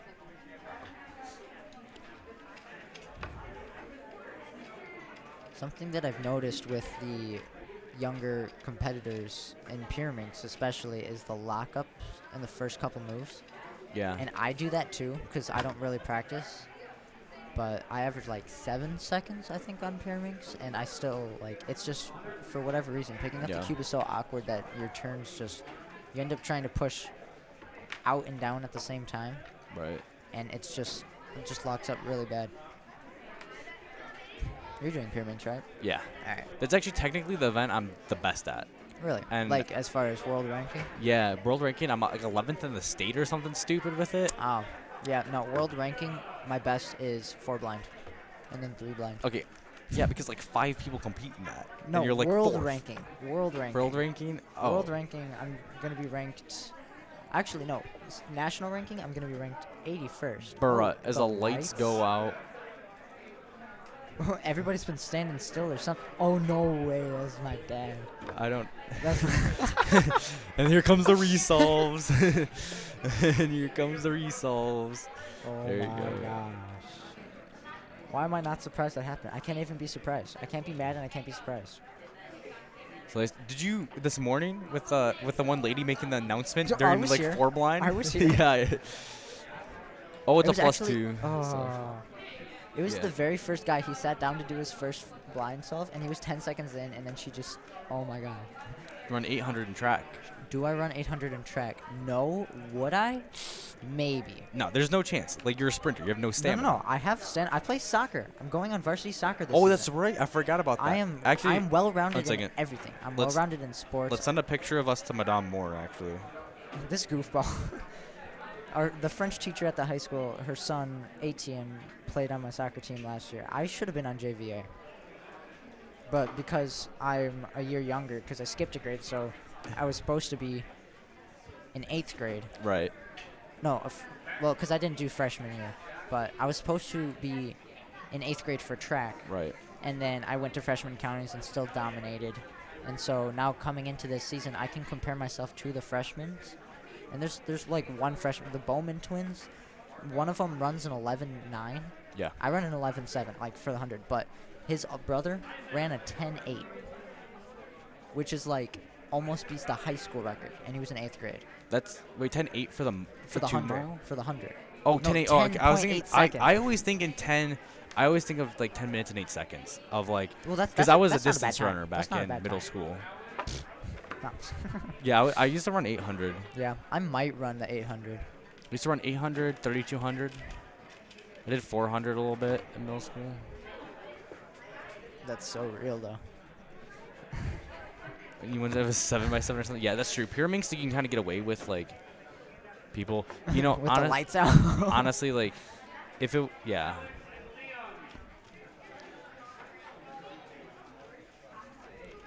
All right, so we're gonna hopefully get into some later rounds here of Pretty this. soon. Yeah. This one has been kind of, I don't want to say dragging on, but it's been going on for a while.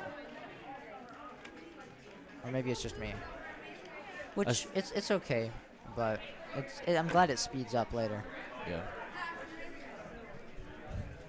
The myth, the legend. Oh, camera got knocked down. Again?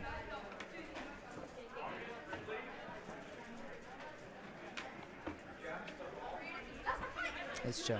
We chill. Yeah.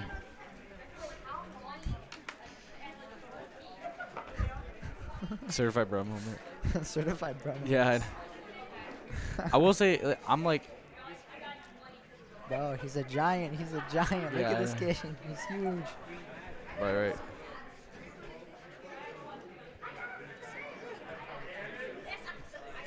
I got Yeah. you. No, I got you. Right. You gotta sit up a bit, but even still, it's like become elite. It is Become elite. Just get tall. No, because then I have to do distance. Ew. It is kind of funny that like I end up like the 2 people that like, you know, I asked like to come and do the stream is like 5'3" and 5'2". Like it's just. As a 6'1" giant. He's 5'4". Like, He's 5'4". Right. Yeah, 5'3" 5'3" and a half. half. If you have to bring up the halves, then it's like, what are we doing here? Right. Yeah. He's seen the TikTok. That's what he's seen. Right. For real. I have a YouTube channel, and for so long I had 18 subs, and I did shorts, and now I have 60 subs as a video, over 4K views. Dude, YouTube Shorts is kind of the future. It is, bro. I need It's to get like into that. TikTok, but for young kids, except it's still like inappropriate. You are lost. Like that is like not what YouTube Shorts is. That's what it is on. That's not what my school creator Chromebooks. economy. That's not what Colin and Samir say. No. What is it? I need to start my YouTube channel, bro. Seriously. SpeedCube Boss, guys. When I start that, go subscribe to SpeedCube Boss. Yeah. Honestly, when you start that, you might get a shout out from me. We can do a collab. For real, bro. I'm gonna pop over. No. Okay. I still love how this is categorized under sports, you guys. Right. This is Yeah. You gotta, you gotta fake it until you make it. Right. For real. Yeah. Nah, I felt like I was like NFL or like WWE sports announcer for real. Yeah. I will say the headset kind of makes it like feel legit. It's and we're wearing matching things. Yeah. It's swaztastic. Yeah. for Well, real. it's the day when we start wearing suits is when it becomes like really elite. Well, we're both wearing like khaki type thing. Well, mine's not khaki. When but the sponsors become big enough that we have to, wear we have to dress up to appease them. That's when it becomes really elite. this round's gone pretty slow as far as the streak goes. Yeah, no, we've had a couple of people come up and solve. Yeah. I hang out with short friends that feel tall, and I hang out with my basketball team and I feel short. Seriously, okay, honestly, the Clarkston team, the varsity team's tall. Yeah, well, I had the Matt JV Nicholson team- back when it was my day. Huh? I had Matt Nicholson. Zach Shirley. I used to film those games. Now Kevin on Dighton is Yeah. the elite varsity. Brody Cozen. Is this Kevin time for Dighton. is Natapon going? Oh, did he call 3? Yeah, group 2. Group 2. So yeah. All right. So I'ma I think head we're out. gonna go and take it to a break right now, just so Rents could go and do it as we finish up this last solve here of this guy, real quick. Ooh. 9-second See, solve. you got a skip case. Or it looked Not like a bad. skip case. I don't even know. I wasn't paying attention. Yeah. All right. See you guys on the other side. Yeah.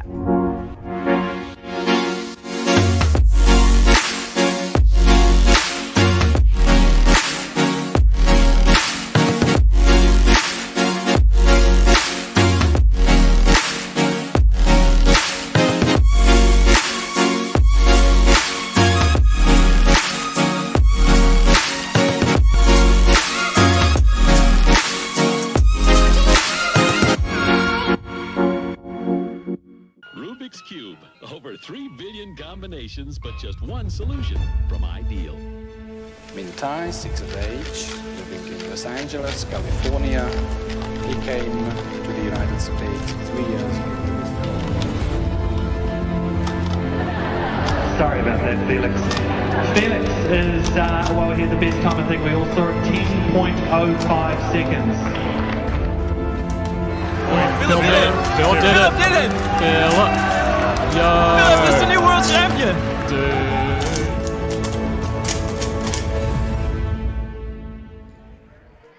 So here in the Norman C. Harbor Atrium building, just outside on Michigan's College of Engineering in the G.G. Brown building, they have a ginormous Rubik's Cube here. This is, completely movable. When we were there visiting earlier this weekend, it was not being able to be moved. They had it off limits, but it's fully movable and you can move it around and do all those things. So it's a very cool thing here just on the street in Ann Arbor. I'm Matthew Marinick here, and I'm now currently without Rents Leon. And I'm in the Commentary Gantry at Washtenaw Community College, and we are in Group 2 of Pyraminx.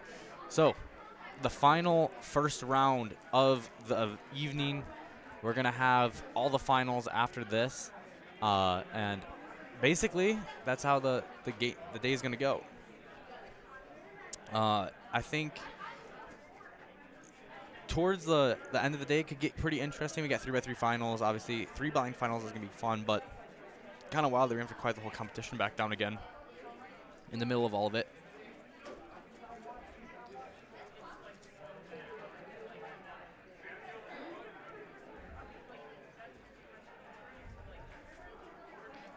Linda Marinick in the chat talking about matching things. Yep. You better believe it. got a cool dad that makes all of these. You should get one. That's kind of savage. I just got a flamed Opa there. JPD Cuber said, yup. Yeah, the comp is definitely behind schedule. I love your channel, what you're doing, Matthew. Keep it up. Thank you so much. Well, it means a lot. Yeah, dude, this is a Cuban competition. It's going to be behind schedule. I mean, like, that's what you do when you sign up for one of these. You have to expect that you're going to be working 2 hours after. Just kind of the way it tends to be. The way I tend to be. Frank Turner fans for anybody there. Yeah, so after this, we got Scube final. So we go Scube first round to Pyraminx first round to just Scube final. Kind of wild. And we actually look into the future Scube rounds. You know, some of the Scube results coming in. Stanley Chapel, the 2.48. Really good all-rounder. Wouldn't expect him to not really be towards the top. Bashi Carello, 312. And Daniel Pavlish still on the outside. Or still and in the podium position with a 394. So definitely Daniel Pavlish, he always kind of lurks in those bronze medal spots during the Scube event. That's where his first bronze medal was. I think it was like Michigan Cubing Club Delta 2018, if I remember correctly. That's like kind of wild, if I can actually remember that all the way that far out. But that was a really fun event then.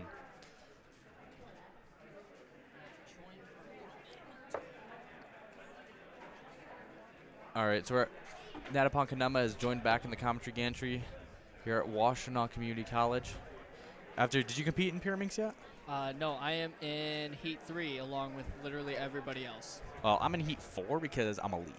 Oh, there's a 4th Heat? Oh, yeah. Awesome, cool. That Actually, means I think so. It better be. Actually, I should probably... 1491. Yep. A little bit of table slide there. Yeah. You live over in Toledo, right? Yes. So wait, actually, you literally, because we actually had a little thing that we had of when Michigan became a state or whatever, and like the Battle for Toledo. The Battle for Toledo, yeah. Could you imagine being a Michigan person? Yes, I could. I drive like one. I drive like a Michigander. Like, I'm crazy. Oh, that's fair. I would say like we kind of have to do that because our roads are kind of like tragic. Oh yeah, going down 20, 24, 23. I don't know. One of the coming up here was a pain because I had to keep switching lanes because everything was a pothole. Yeah. But that's the Midwest for you. Yeah, that's fair. I think that's like just like a lot of places besides just like really rich cities. That's about what my Pyraminx subs look like right there. A nice 30 seconds. Except no, yours are with stickers. Yeah, except mine's with stickers and it's pink. Yeah. And here we go. There's a bit of a controversy going on with James Hildreth. And this, the timer is going to beat the table with it. That's kind of wild. Is it the stopwatch just not working? Maybe. Was it backwards? Oh, the battery was in backwards. Classic. Just count with your fingers. Makes it super easy. It's wild. It's a very important part of my, prep ritual that hasn't happened yet. Oh yeah. Nice high five. Nice solid high five. The wrist breakage. I noticed on camera one, the one closest to us, the white balance is super high, so like it's super bright. When we're on this monitor, it might be different because of, but it looked a little high. But that's just me. That's kind of fair. I'll probably look into that, just like how I got dummy batteries after the last competition. Do you do auto white balance? I don't know. I kind of just have it stocked. That's the thing. Is that like I'm used to kind of like putting a lot of things in auto because that's what you're supposed to do for like my training background is all in like I did sports broadcasting with my high school for 3 years. See what I'm talking about? The white balance is super high. And I did it with my college for 2 years, so we put like everything just auto.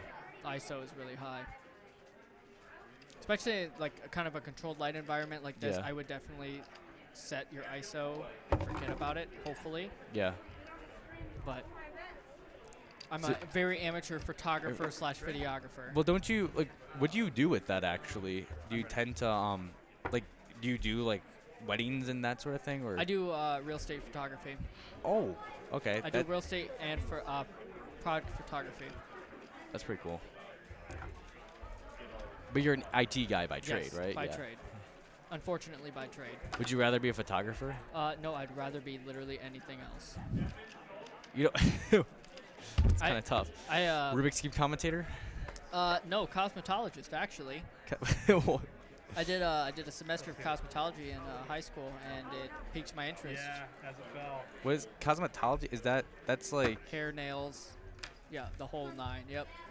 That's wild. I thought for a moment that was like stars, but no, that's cosmology. Astrology. Astrology. But isn't cosmology like the study of like why things are like or something like that? Like how the world was created or something? I've got a book that that's like a field of philosophy or something. I got a book that I'm coming back to every so often. It's called Astrophysics for People in a Hurry by Neil deGrasse Tyson. It's a very good read. For people in a hurry. Definitely a good read. Definitely. Yeah, and you know what's not in a hurry? This competition, as we are now like 40 minutes behind schedule. But you know that's what come to expect at Kimi competitions. Yeah, definitely. Yeah. No, I say that all the time.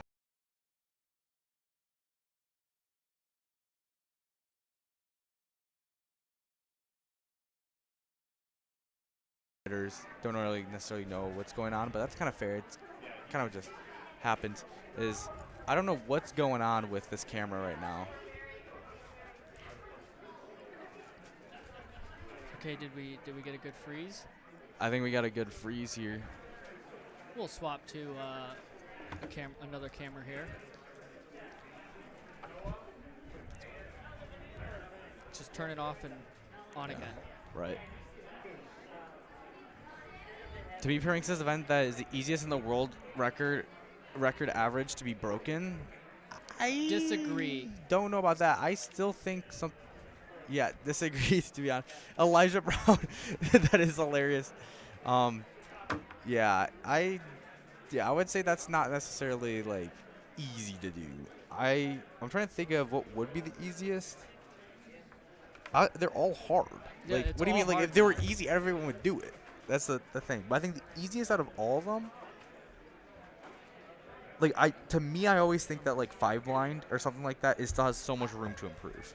Yeah, 5 blind, maybe 4 blind. Like you have to think of any event that's like not been like super well developed and like not many people have competed in it. Multi-blind would be one that you could get high up on the rankings. Yeah, I don't know if it's to get to like the 60s or cubes or whatever they're doing. It's just hard. It's definitely something I've considered doing is multi-blind because my dexterity of my fingers isn't what it used to be. Constantly cracking my knuckles, constantly, it's bad. Yeah, right now we're in group 3 of Pyraminx, I think, or group 2 maybe technically. Don't scare me with group 3 because I gotta go up.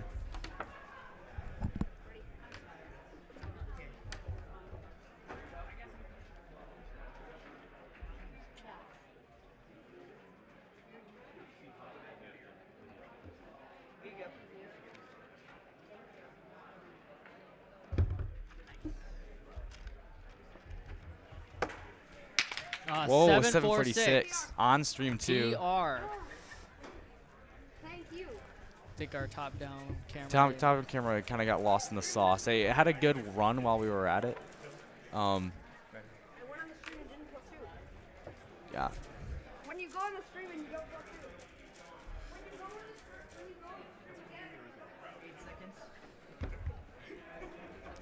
It's definitely one of a kind. The first time I saw this was definitely Worlds 2017. Yeah. Definitely enjoyed it very much because I wasn't able to attend. All right, that's there you go. me. I gotta head out. See you on the other side, my guy. Good luck.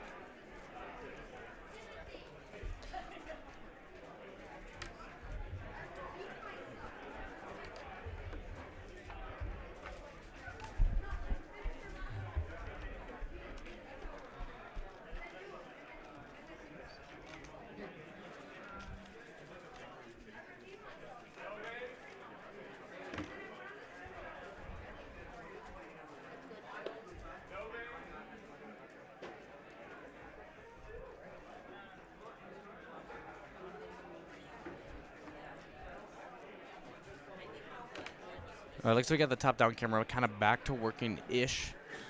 Here is we're going to look at some of the Pyraminx results coming in. Micah David Theus out in front.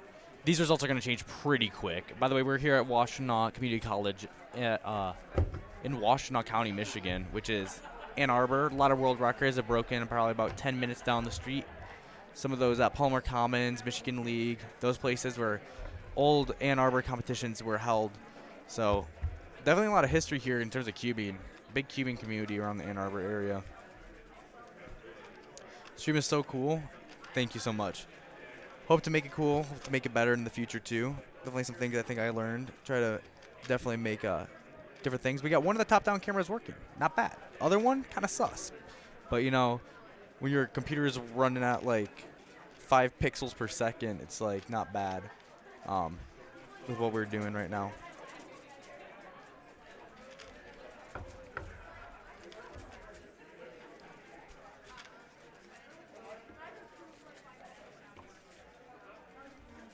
You thought it was your Wi-Fi? No, it's one of the cameras disconnected for a brief moment there. That's the thing that kind of sucks about like doing a 9-hour stream or a 10-hour stream, is that you're just like bound to make a decent amount of mistakes. Like no matter what, like something is gonna malfunction within 10 hours, which it's like it's kind of inevitable. But it's like, how do you minimize it when something like that happens? Like if you expect like a webcam to work for 10 hours straight, it's like you're kind of lost. So. But like I guess I am kind of just like lost, which it's tough. But yeah, that's what I think. I think like so far, like technology, I give it like a C rating. What's going on? Is Pyraminx solve going on? I think he's trying to use Bob Burton method. I think he's just trying to force a last layer skip. I don't really know what method is going on here. There we go.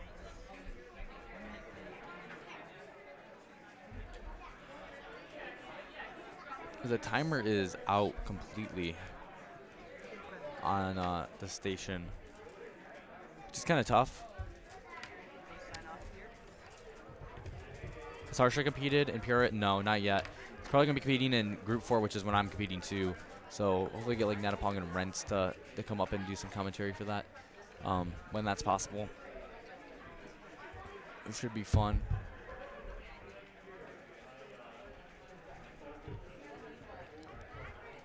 I think for the most part, yeah, as I was saying before with like technology, like yeah, so like right now one of the top-down cameras isn't working that well, but like everything else has been working decently fine. The main part is our computer, really. Like my computer is just, it's been taxed, very taxed. Yeah.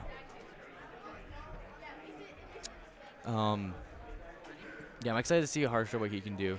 I'm also excited to see once again like 3-blind Stanley in the finals. Also like, who do you call it? Luke Garrett in the finals of 3x3. Should be fun. Sneak peek on my next video. I don't. So that's the thing, is like I kind of go like day to day, thinking of like what next video is. Like sometimes I'll like think like, oh this week's video is gonna be this, or like this week's video is gonna be that. I don't know. Like right now I'm kind of thinking of like a recap of like everything I've done here and like what goes into it and that kind of thing. I don't know if that'd be interesting, but it's like interesting to me, which means there's probably an audience out there. And it's honestly one of the things that I think, you know, here's my kind of fun part where I get to talk about just like YouTube and stuff as we are kind of like in these, you know, middle rounds of Pyraminx. Like the reason like I started doing kind of like the summoning Stalt style videos, like one of the main things I liked about it was, well, I like how he told stories and that sort of thing, and I said I want this to be in cubing, but there's no cubing person who does this. And I created a video. I created the Martin Tells 4 videos. They got 1142. Actually, I created not the Martin Tells 4 video, the other one, the one about Keaton Ellis. And you know, that one didn't find an audience, but I did it again with Martin Tells 4 because I just enjoyed doing it. And it's like that video, before I start taking YouTube hard, got 1,000 views.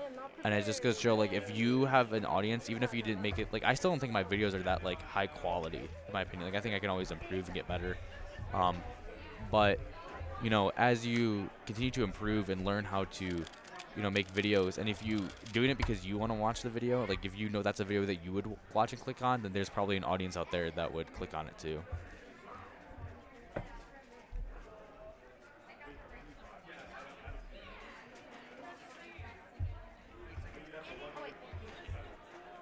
That's sus. That's done. Then, if he didn't make any moves, I think he was good, but I think you can't really argue there that he probably did make a move.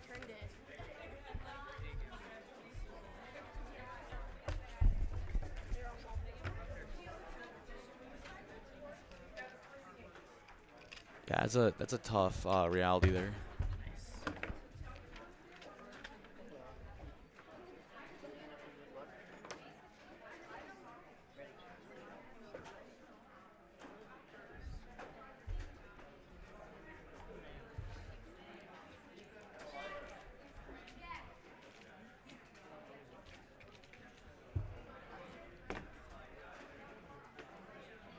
Yeah, so guys, right now we're kind of like in the later stages of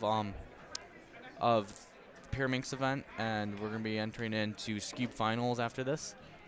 So start of the finals is gonna be after Pyraminx. We're gonna have one more round of Pyraminx after this round, or one more group of Pyraminx after this group. Should be fun. Currently, right now, we actually made up a decent amount of time. We're probably only gonna be like 25 minutes behind schedule if we keep up a decent pace.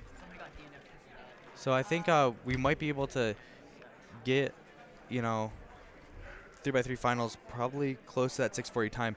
I know Justin was telling me that he expects the later rounds of finals to go quite quickly, just because it's just a lot of fast people competing pretty fast.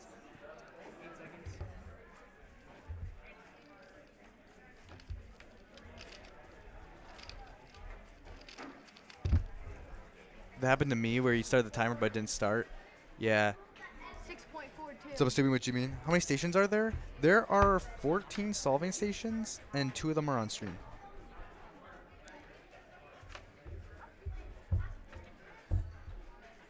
So yeah.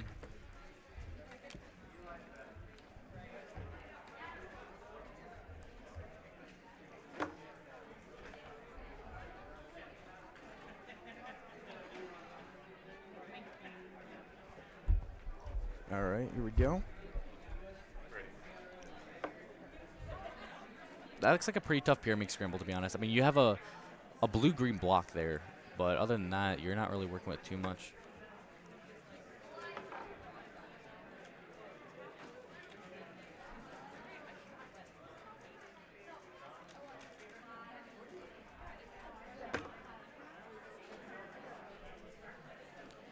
$10.65 solve.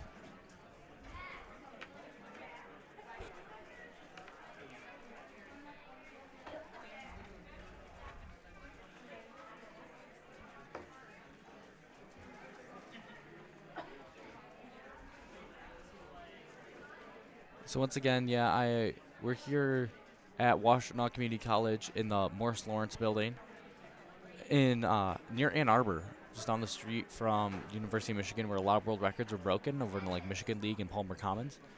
We're here in the later groups of Pyraminx, and we got one more group after this one where I'll be competing in, along with Harsha and some other great people. I wouldn't say I'm really that great. Just kind of ironically got a 317. I'm just seated pretty high for no reason. So actually I got it at the no 3x3 in Auburn Hills. That's his last Justin Sweet competition, I think.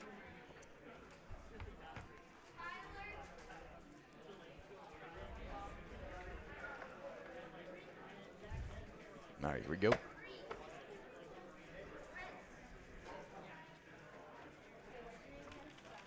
Yes, the comp is running behind schedule, but not by much. Only 15, 20 minutes as of now.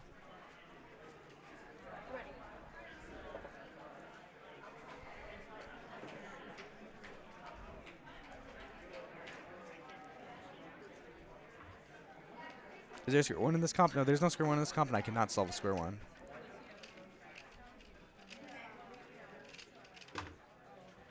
Do you think there will be eventually a new 3x3 method that everyone will start to use?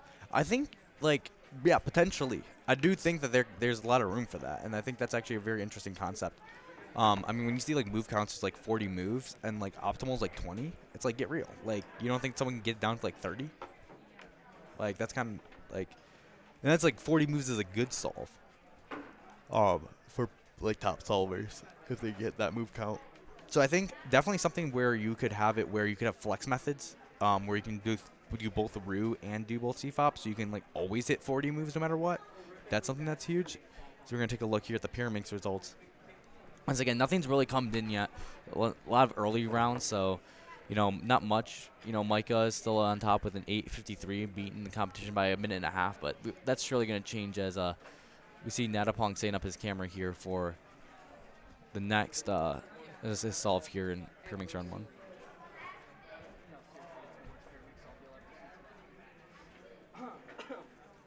Vidon Squan world record. I don't know about that. He kind of got this.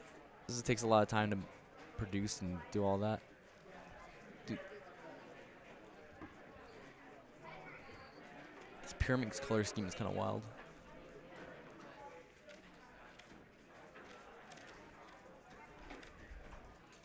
It's not going to be a sub 10 is what it's not going to be. Here we go. At 12:20.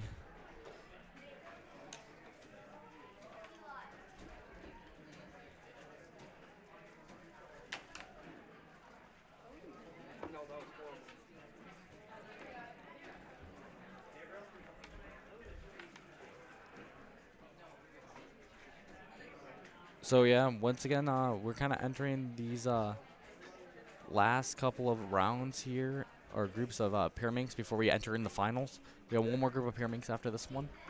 Should be called up relatively soon. It looks like people are finishing up their last couple of solves here. I think Natapong still has a little bit more to go, or did he leave already? Something like that.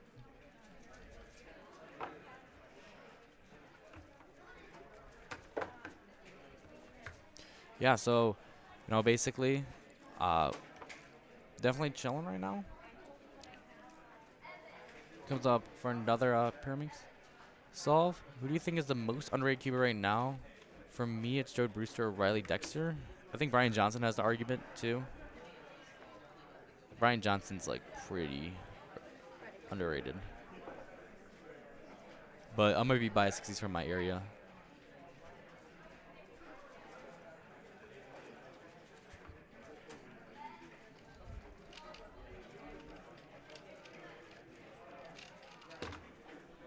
Oh, 663, not bad.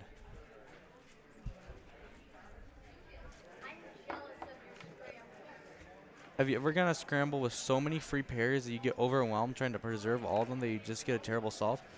Actually, I think I do, like, it's not a terrible solve. It's more like just an average one. You know? It's like if you, like, I don't really mess, I get overwhelmed, I try to preserve it, but then, like, I might, like, stutter for a bit. But in the end, I still get, like, an average solve. Like, I had a bunch of free pairs. Like, you're still doing it decently efficiently.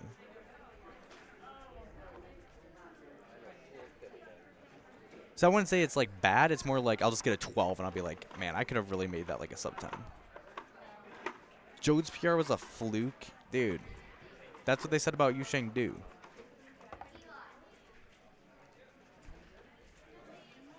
I think it's easy from the outside looking in to say it's a fluke, but you don't really realize all the practice and stuff that goes into that. And, like, the nerves and all that. Like, you still have to be really good to do that.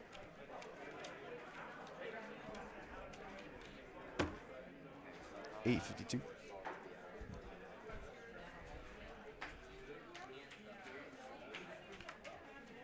I've never heard of Alaf Kuzminski, which means he's probably pretty underrated. I also haven't heard of Riley Dexter too.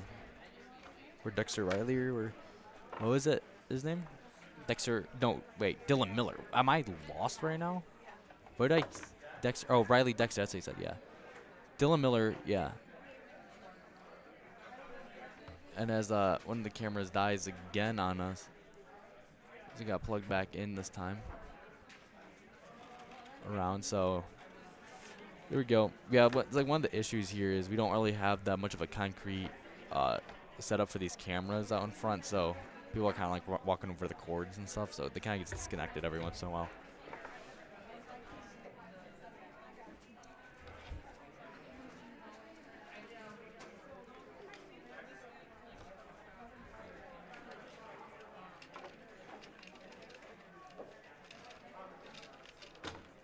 Whoa, Pyraminx explodes off this solve. Seemingly was a +2. Is now going to be a DNF, yeah. Just accepts the DNF, puts the cube back together.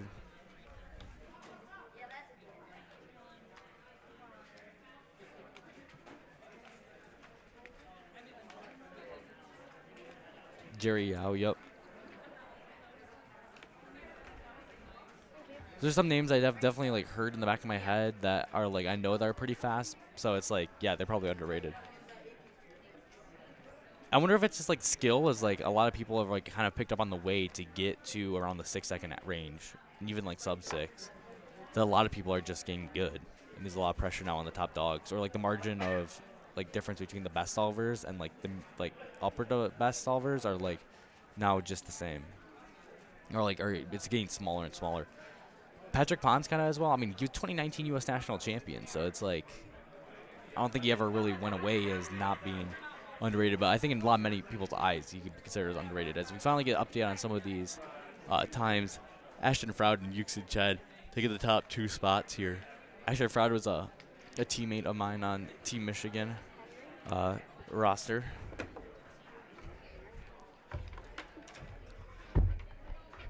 Here it goes. It seems to be like one of the last solves here of Group 3 of Pyraminx.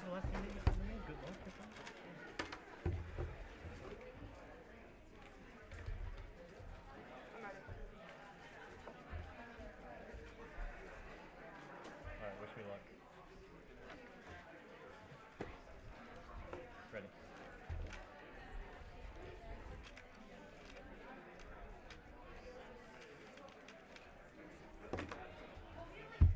Looks clean.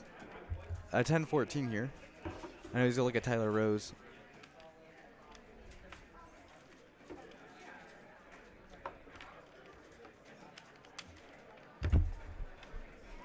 It's 11:43. Gonna finish up the average, and it looks like it's gonna finish up Pyraminx round 3.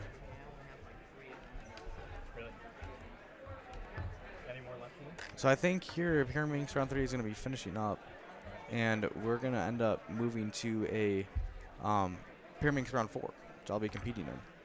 So that third thing is going to be fun. I definitely don't think I'll end up being any good at Pyraminx, because I'm relatively tired and have been practicing it all day. And there goes calling up Group 4. So I guess I'll see you guys on the other side, and we'll probably head into commercial, I guess, as the next commentators come in. Yeah. I'm ready.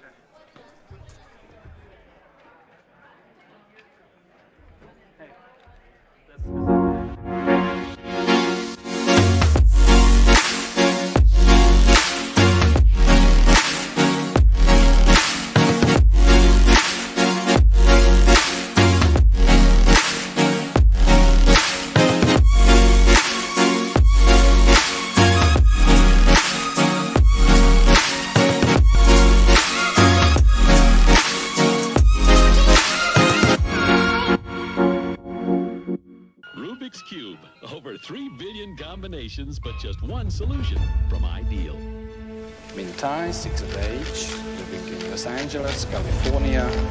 He came to the United States 3 years ago. Sorry about that, Felix. Felix is, well, he had the best time I think we all saw at 10.05 seconds. Phil did it! Phil did it! Phil did it! Philip! Yo! Philip is the new world champion!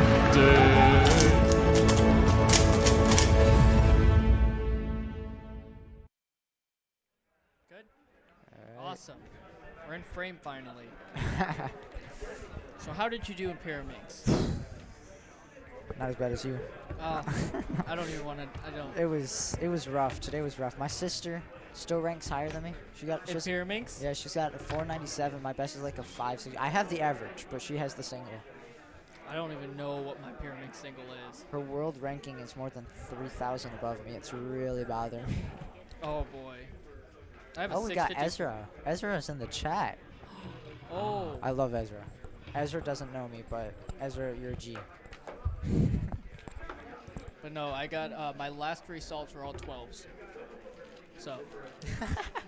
Blazing speeds over here. Blazing speeds. For real, guys. We are the next team on Kozlinski. We're going to transfer over to 3x3, actually, and break the world record, actually. I never checked my, the the rankings afterwards. I can pull up the rankings. I have them right now. Yeah. Well, I have... For 3x3, I was in 16th before Heat 5. So I don't even want to... Nah, I'm not even on this planet. I'm like 39th. Get out.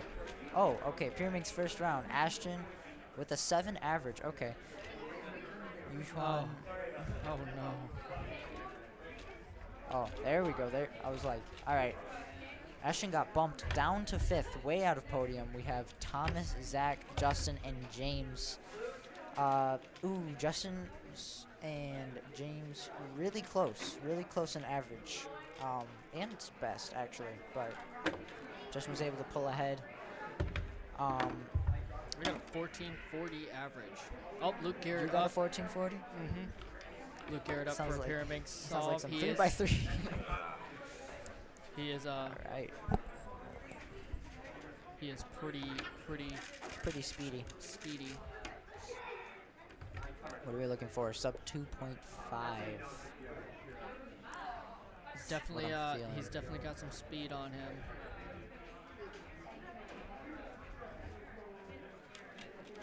Oh, that's and a God. 1.83. I don't even know what he just did there. I gotta go back and watch that in slow mo. We gotta get an instant replay on that. Instant replay. Maybe when he upgrades his computer. We don't have enough RAM for that. We could just download more RAM. Easy enough. Takes too long. So I think the psych sheet for Pi said, if anybody is confused, Pi is Pyraminx for those. Thank you. Because I did not know. I had to guess.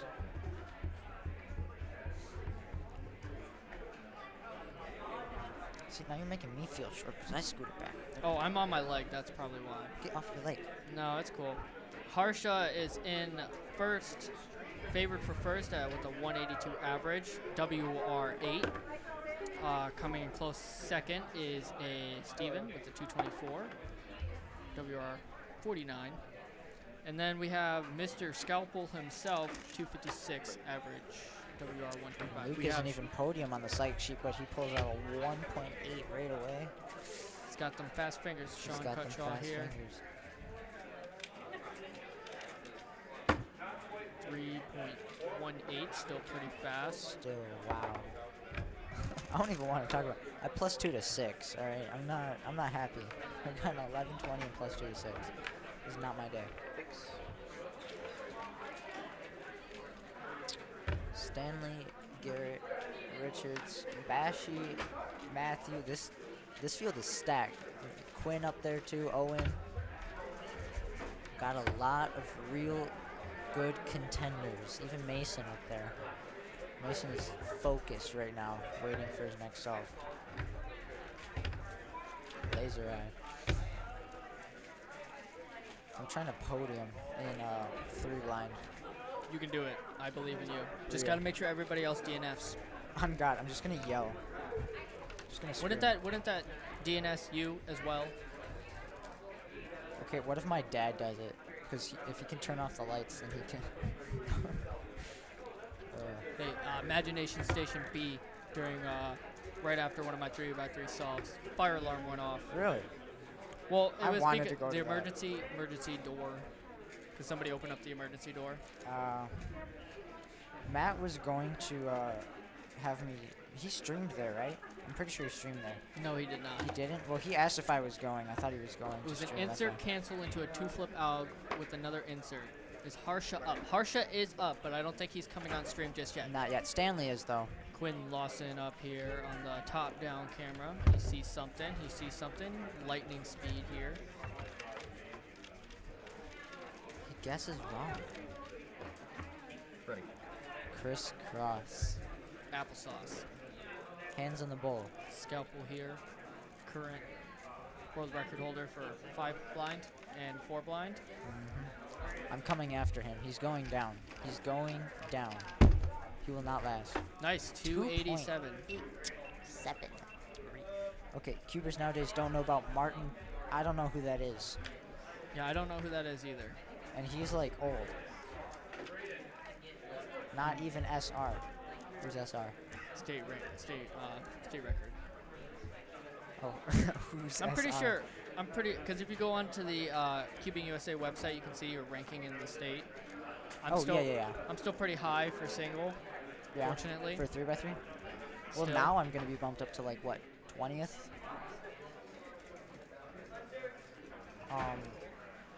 Yeah, but Ohio's a tough spot to get any grounds in because we're sandwiched in between a lot of great states with a lot of fast cubers. Yeah, but also like at the same time, Ohio's just built different, I guess. I guess. We do have.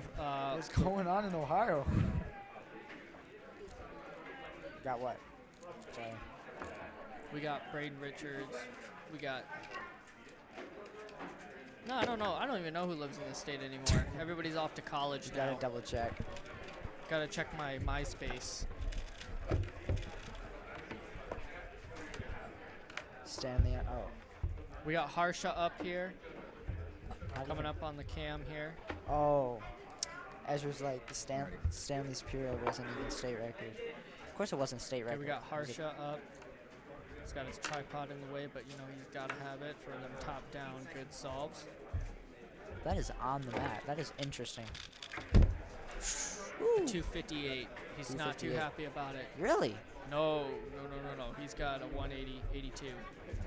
Average. Yeah. WR8. Oh, yeah. Okay, yeah. I can't even imagine. Pure Mix, it seems like it shouldn't be hard to get good at, but it is. Like maybe I don't practice it, but like it's Just like Skew, I do not practice. I do not practice anything other than 3x3 and OH. Really? Yes. I've practiced OH when I broke my arm. I was in a cast for 3 months and I was just spamming OH. I went from like 40 average to now I'm like almost sub 20. I'm like really low. Ezra expired because you took it. Ezra took the state record. Got Scalpel here on the top down. My comedy is weak. I'm weak. Oh, we got Daniel and we'll switch over to Dan probably after Stanley. Daniel looks excited. He is so ready, he said. Hmm, 269 out of Stanley here.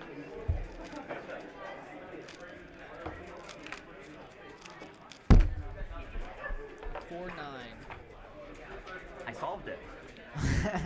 He did indeed solve it. Oh, you guys have it. And beat everybody that I talked to. I still do layer by layer for Pyraminx. Yeah. I don't try to do anything I did else. keyhole for a little bit. I've never even heard of keyhole. What is tried keyhole? L4E. I need to do L4E more. But I just can't. I also can't recognize my own color scheme on my Pyraminx. Well, for those of you that do not know, it is bright pink. It burns into my retinas. Now, whose problem is that? Whose fault Mine. is that? It's a 2016 Mac the Cuber. Got Braden Richards here. Don't think he sees anything. I'm ready. Not bad still. 325. Even if we he got didn't see Owen anything. on the other cam here. This is a lightning fast round. Tips first. I've noticed that it depends on who solves. They either do Like tips they first or either do last. tips first or they do the semis first. Really?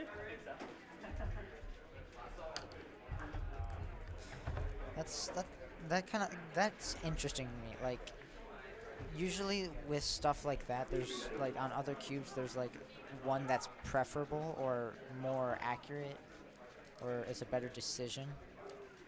Of course, there are a few exceptions, like let's say 3x3 method. Obviously, C-flop or Roux is another Some people use possibility. ZZ still. But ZZ, that's what I was gonna say is ZZ and Petrus was like, I don't know. I don't know how I feel about that. Stanley back up on the stream here.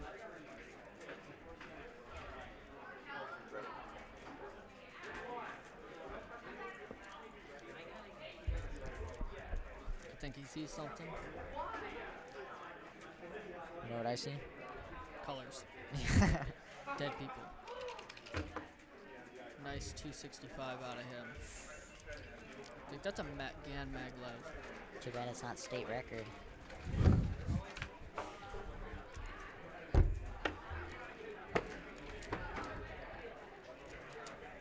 What would you rate the chairs at this competition? Because I know that's a big thing for me in competitions. The chairs? The chairs. I don't know. These ones are nice. The ones there, I like. I'm ready. I don't know. Too much cushion. I don't know. I would like cushion on the back. I would like cushion on the back, but it has a good amount of cushion. I've considered bringing a foam seat. Okay, that's not even a question. E-perm or V-perm? V-perm is 100 times worse. I actually like E-perms. Like I think E-perms are worse. No, E-perms aren't that bad. It's only because the specific alg that I use is very. You use the same one as me. No, I do not. No, the V-perm. Oh, the V-perm. Did I sign? What's wrong with the V-perm? Why is it so good? It's not. The E-perm. I did good. The E-perm is worse, is because you have more of a chance of locking up. You gotta think. Here, let me show you. Well, yeah, because you do have a better chance of locking up, but like, it's still. It's like the RUD right thing. It's no, not E-perm, guys. Stop it. It's not E-perm. I'm trying to prove my point. You guys are not helping. Well, you use a goofy, like I feel like rotating to do it. That's a cube rotation. I ain't trying to do that.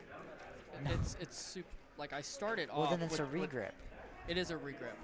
Right, there we go. Evan's right. Both make me lock up. One makes me lock up less, and it's usually the V-perm. The V. Okay, yeah, you're right. But it's both still the same set of movements. It just moves more like a square one Yeah. for me. All right, E-perm is worse, but it's an easy alg. Easy alg. It's just two OLLs. Right. Got Stanley back up on the hot seat. Better be state record.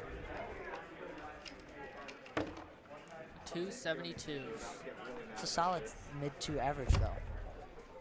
I think he might have beaten out Mr. Steven. Got Owen back up here. Who got the 1.8? Was that Stanley earlier? He like his first off. Did How is anyone Stanley see off? the new RS3M? No, but it's because Harsha's still doing his solos, but he's not doing it on the stream. He's going and doing them over there. I think you got Oreos. I do have Oreos. I'm kind of jealous. Yeah. YS3M? The YS3M? No. Icky. What is the I've never tried it. What is the YS3M? It doesn't exist. I've never heard of it. Never tried it, never heard of it. I think he's and we got Braden back up here. You gotta be messing giving with us a thumbs up. Ready to go. Watch him intently. If it's a good solve, it's because that the cube is misaligned. +2.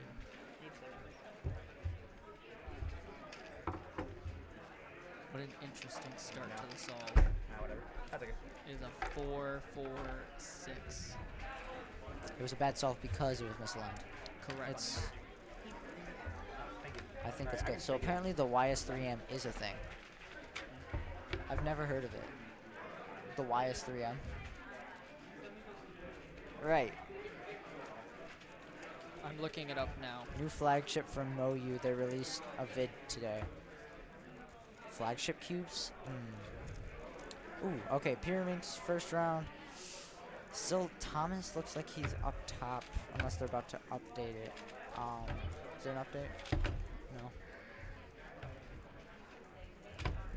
So we got... Oh, it's a Huangmeng YS3M. That's a thing. It's a thing. I thought you were messing with us. All right. I haven't watched the video yet because I've been here. Yeah. Harsha went off camera. They just never pulled him back on. Now we have Owen Wittes in first place with a 3.99.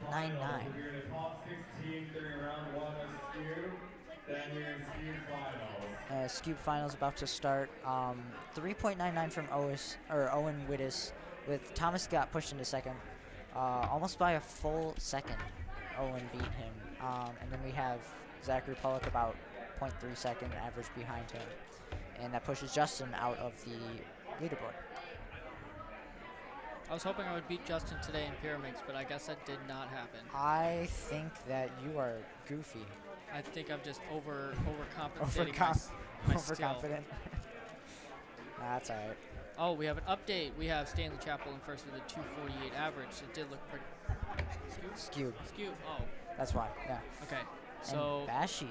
Yeah, Bashi was very excited about his 3.12 average. I would be if I did skew. I'm pretty sure the first Stanley and both Bashi got a PR average today. Look at that. We got Luke down in 7th. Was not expecting that. I thought he performed very well today. I didn't see everybody go, but I thought he performed really well today.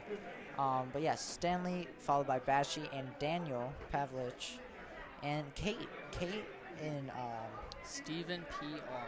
Kate is in 5th with a 4.49 average. Not bad at all. Stephen PR. Stephen PR, yep. Let's go, Steven. Real. Oh, yes, Steven did get a PR by 0.01.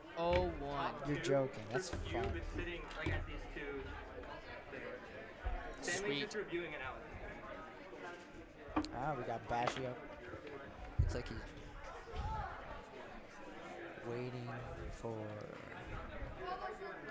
This should be interesting.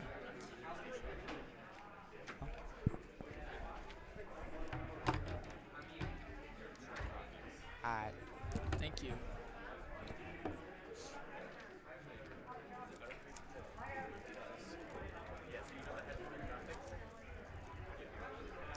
Did they say the top 2 are going up to the... So Stanley tables? and Bashi. That'll be a very good clash. The clash with Bash. Bashi and Scalper. Head to head. In a death battle.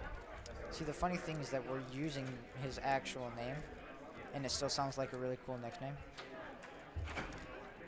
I will be pulling up the stream here. So He got like the coolest nickname for a name, an actual name. I love that, Bashi. That's fun. And Stanley's about to take him to church for real. Oh, we got a congrats from DG Cubes. Hi, Daniel. Hi, DG. Do you think the Tornado V3 Pioneer is too fast? Personally, I am not a fan of X-Man cubes. They're kind of a little too blocky for me. I've always been either a Moyu or Gan. There is no in-between. I strictly use Gan because that's all I ever buy. There was a point in time where I used the Thunderclap V1. Great cube.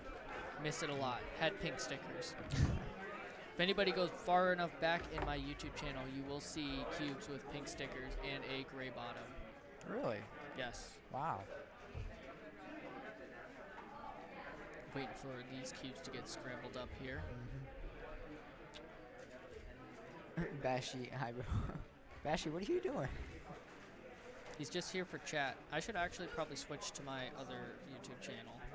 Oh, I am on said YouTube channel, so I can say hi. I have personal... Say hi to yourself. Say hi to me. Say hi to me. Live chat.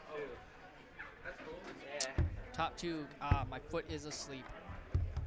Just a reminder, Stanley is currently holding first with a 248 average, and Bashi in a close second with a 312.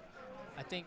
Except it's not really close. It is close. It is pretty close. It's close, relatively, but like it's still 0.6 off, almost 0.6, closer to 0.5. But I don't know. I think Bashi can pull it off. I think he can pull it off. Starting off strong with a. Can't see it, but it was a quick. 3. It looks like a 3. Can you see it, or it just felt like barely? a 3? I barely can see it, but it's definitely a 3. All right. Yeah, we gotta remember to just be a little bit quieter because he's the top 2 contenders.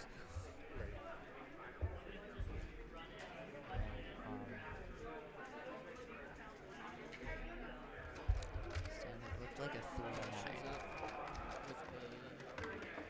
Oh, drop on the lap. 7 or 3, unfortunately. Alright.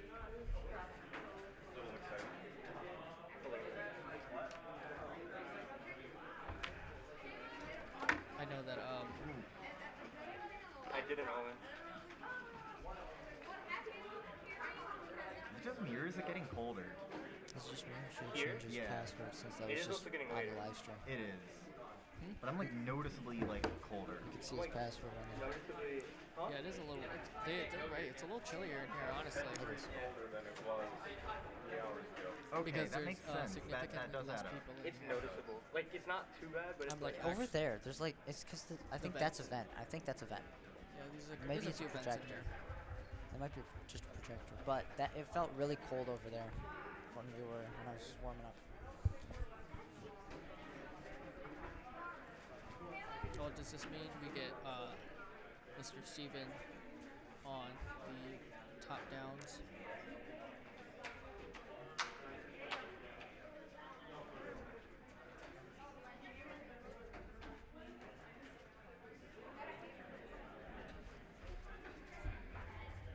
Somebody said this was for you. Somebody should get his get Stanley's first solve. Yeah. Okay. That's yeah. Oh, he +2'd. I didn't even notice that. He +2'd that 503. I guess. Ready.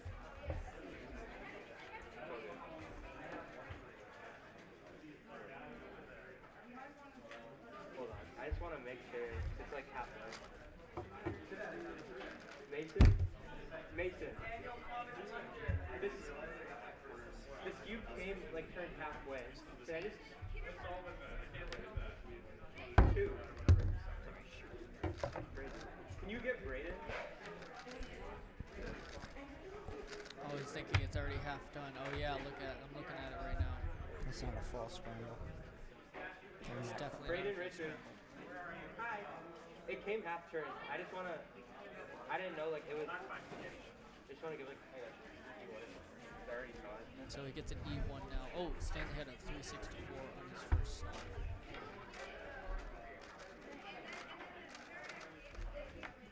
That would have definitely been a lightning fast solve.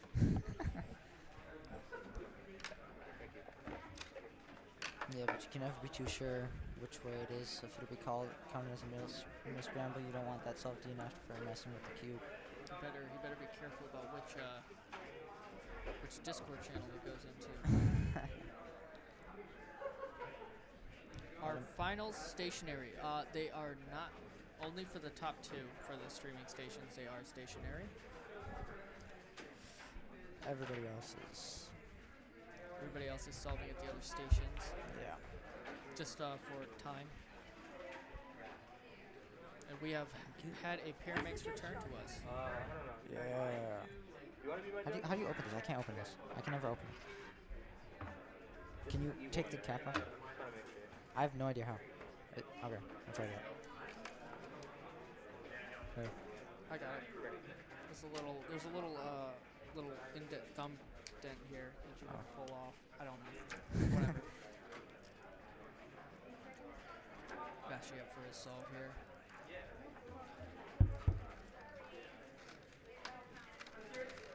Oh, there it is. Lockups. 476. Not looking too good. There we go. There we go. Thank you. Yep. No, there is no clock here today, unfortunately. Well, fortunately for me, because I don't do clock. Matt and I were also having a conversation. No, yes, I think I said that to you already, but we were having a huge conversation about that with Sebastian, which I think he's no longer in the chat. Sebastian's gonna get a sub-6 average. Or just a sub-6 Or single. sub-6 single, because he's got net. He's in second seat for Scoob right now with a 3.12 average. 3.12. That is fast. Stanley is up here for his second solve.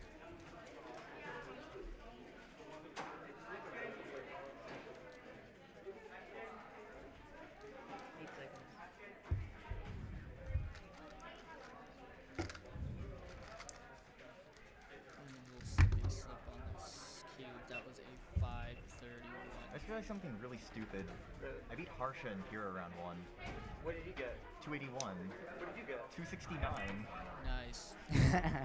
I don't know how that happened, but WR8 got beaten by the one and only Scott. No. You want to be my judge? Sure. I will grant every runner of mine the permission to be my judge. Alright, we got Bashy's next solve.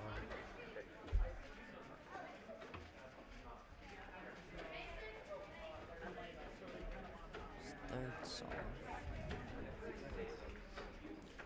He's really got to clutch these last 3 if he wants to win. And it looks like a +2 anyway. Oh, he's not too happy with that. No, he is not.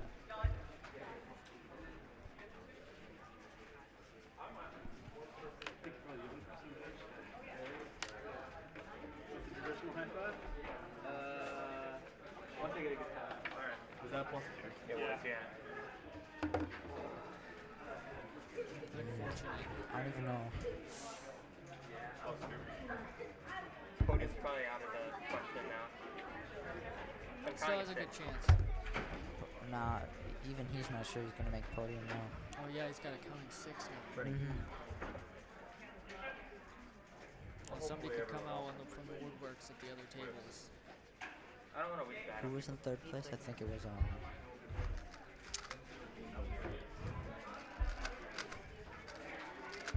Oh, well, I'm done. 524. What do you have counting? A 5. I'm counting 6. I mean, you never know. Both of them seem to be struggling a little bit. 30 is Daniel Pavlich. Yeah, I mean, if Daniel's being consistent with what he got last time, he might just come in clutch and win this whole thing. Even 4th place, Sean. Ooh, 39. I don't know. If this last one is a 4, what would that make his average? His average would be like a high 4, maybe a super low 5. That's a high 6, so it'd probably be like a low 5 unless it's a low 4. If it's a low 4, then it'd be a low high 4. He needs a pretty good. There we go. BPA is a best possible average is a 533. Worst possible average Wow, is that was way off. 621.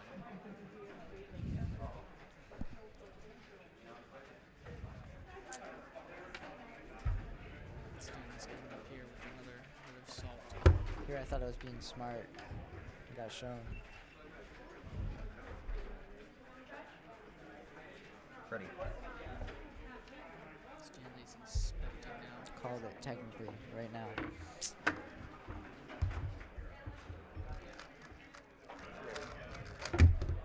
Oh, DNF. Looks like Stanley's gonna have a hard time reaching podium. Ooh, nice. 319. Stupid ass. Easy BPA. Oh my god. I DNF'd my last. No, are you serious? Yeah. Wait. Yeah. I got 5 average. So it looks like from going off of the podium from the first round, Bashy isn't even going to be top 5. And Stanley Chapel Bad? with Really bad. a Unknown, because we Oh, don't did know he what have? his others are. He had 2 DNFs. Oh, we don't know. Or does he get a redo for that? Or no? Does that count as 2 DNFs? No, he still has he did 5 solves. I don't think we got caught. Oh, we didn't catch that. Yeah, because nobody said anything. All right.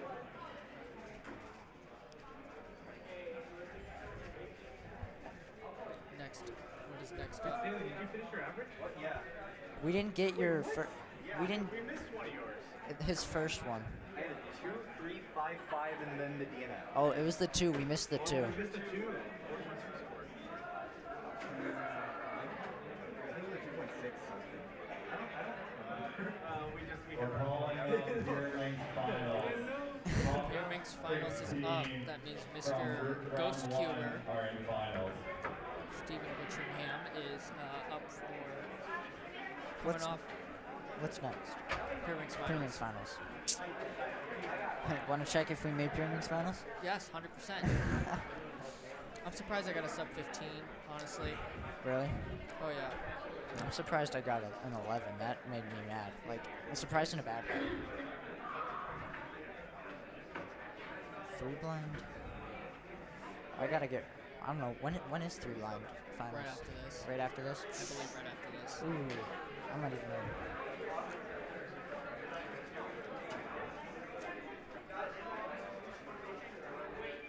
I think I've asked this the last time I was on. I asked if, we got the Pyramix round 1 results up. We have Stephen Witchingham in first with a PR average of 223, a PB average, I believe. 223, beating his previous by 0.01. Stanley Chapel in second with a 269, beating out Harsha, WR8, world rank 8, with a 281. I think that counting 4 really killed his average, following with Braden Richards at 344 and Luke Garrett at 366. Even with all, what, he had consistent 1s, didn't he? Until that? He only got 1. He only got, yeah, that 4. Pyramix is, Pyramix is an unforgiving event for some. I still don't, like I said before, I don't know how people turn the puzzle. Yeah, I don't get it. What Pyramix do you use? The Bell V1. X-Man Bell V1. Guys, don't make fun of him. Yeah, like this? How is somebody going to solve that in 3 seconds? That's I don't know. Bull. There's no way. Steven, make sure you say hi to stream. This is real. This is real. All right. You say hi to stream. Wave to the camera for us. Look Come on. pretty. Wave to the camera. Wave. Hey, Stanley. The top 3 contenders are laughing at each other right now because it should be definitely the opposite of what it is right now. That's what I love about this community. We don't care. I'm sure we'll get solved. We get along no matter what. Gonna double your round 1 average again, just like Cube. Yeah, probably. Again, he got. Double it and give it to the next person. Double it and give it to the next person. And give it to the next person. So true, so true. Which I guess would be Harsha. Yeah, it would. Oh, my hands are sweating and I haven't even started. My hands are not For sweating. single? They're quite the opposite. No, They're average. ice. No, and for single. Single, Can we I think, like is first. do an really? average of hands? I would love to. I will go ahead and check. Yep, WR4 for single. Wow. With a .98. Oh, yeah, somebody was talking about that He earlier. lost his I'm NR so happy recently. to be here next to my fellow Pyramixer. Of course. Of course. I do Pyramix too, just slower. Smile at the camera. What? Smile at the camera. Smile at the camera. Yeah. Happy Oh. buddy. Oh, they didn't show it. He smiled, you guys. He Yeah, did definitely smile. smiled. You said it sarcastically, as if he didn't. He did. Wait, so do you have a 2.4 average or a 2.5? 2D6. Okay. Oh, it was Brian that got like really close to me. Okay. He's like, oh, in that case, I'm not worried. I'm not worried about you. I don't know if this is still. I think Stevie's gonna take this one. if what he said holds true and Stanley doubles it and passes it on to the next person. I lost my PR streak for 3x3. Really? Yes. I did not because of that 10. Now I'm going to because of that 10. But I hope, I don't know, average, I can never get a good average. I always lock up, and for no reason. I should never lock up, or get nervous like that. I get way too nervous for 3x3. Harsh is up. That's third seed. As you heard, Harsha is at, I can see the timer from here, kind of. Kind of. I will be editing my Pyraminx average. Oh, that one doesn't work. We're not going to be able to see the time. We're going to have to ask him later. Asking the chat here, what do y'all main on Pyraminx? Chat doesn't do Pyraminx. They're too good for that. Oh, here comes Steven. I've been hearing about those. Steven up first for his first solve. All right. Just All comes down to this. Drying off his hands. I definitely stole that from him. It's very. I forgot to move my napkins. My napkins are still sitting there. Suspecting I'm gonna be very quiet because I like to use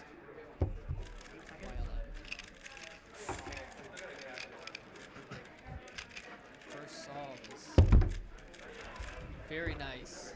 Very nice. Thank you. Beautiful. Absolutely. Props. Think you might beat me on the first one.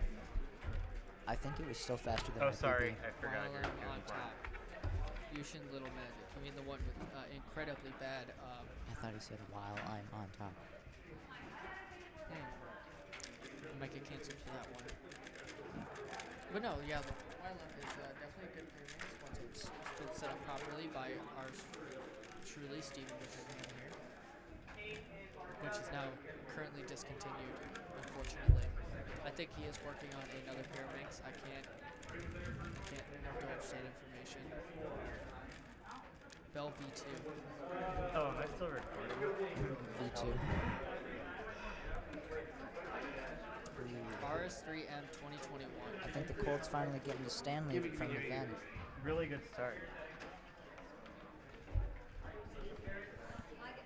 6:31. I didn't even get a chance to start. Personally, if I were Stanley, after each solve, I would stand up and walk away from the vent for a little bit, make sure my hands don't get too cold. Or one of those hunter things where you can stick your hands in the front. But I feel like my hands would get too sweaty from that. Yeah. I don't know. People use Hot Pockets. I don't understand why. Why would they use Hot Pockets? Like the hot hands, the hand warmers. I do like those, but I would only use one. It's stationary. It's stationary. Quinn Lawson wanted to go on stream, but couldn't. Such a silly goose. I'm just some beginner Pyramid solver. Got some Can you tell him I'm method. over here? Layer by layer is the easiest one. Stanley's inspector. Wait, I don't even remember. Okay.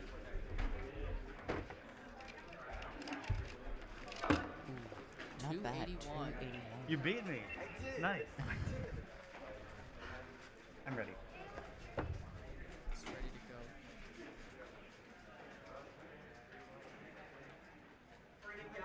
Seconds? Lightning fast. See how I put 91. 191? I can see it more here.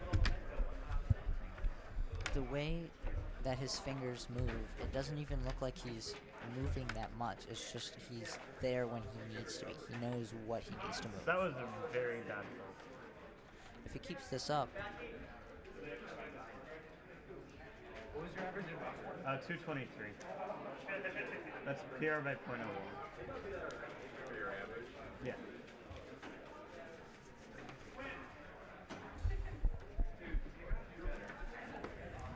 Looks Looks like Steven's got a lot of cutting to do on his pie average later tonight.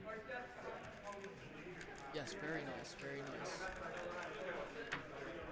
He keeps forgetting to record and stop recording. I think there's going to be a point where I'm not going to compete in beer minks anymore, because I might, but I don't know. I don't see myself putting in enough effort to be at this level of eliteness, if I have, you could say. Yeah, I've really come to terms with the fact that I will never, ever hold a world record For beer minks? for anything, or become or podium that much. The last comp was a fluke. I have not come to that realization because I refuse to come to that realization. So I'll just make all the finals. That's all I'll do. Even if it's last seed. Well, I'll make the finals and then win the finals.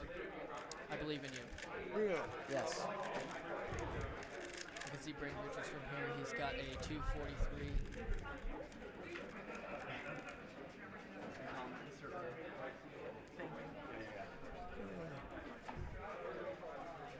Watch stream highlights. Wait, we have to stagger ourselves because the runner only comes to drop off a cube, so if there's one to pick up, they'll take it, but otherwise, maybe not. Solve one at a time so we can get both of you. Doesn't hurt if you don't mind walking.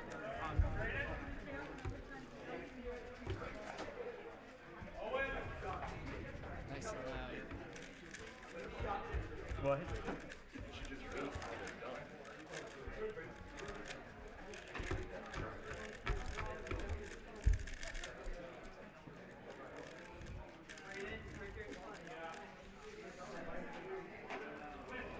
Can I use your game Oh, again looks like someone's for blind? For Yeah, blind. 100%. I know you like it a lot. It's nice. I don't know what about. Did you set it up or did you just? It's a Mystic setup, but it also has 20,000 solves on it, and I put Lubical Standard in it, which is also gone out of the queue. Interesting. I do a lot of solves. So you clearly liked it too. Oh yeah, that's what I got my 12:21 average. Over here. You got your PD Over now? here. Yeah. I'm closing in on that 863. I'm hoping for a sub 10 here soon, but 863. You're good. Single. Why 863? That's my Oh, that single is in that comp. is right Yeah, now? that's like Oh. legit my single in comp. You look it up. I thought you said sub 10, not sub 9. No, I have a sub 9 officially. All right. It's a crazy song. We got Steven going up here. Flexing. Ooh, doesn't look too bad in red. It looks really full.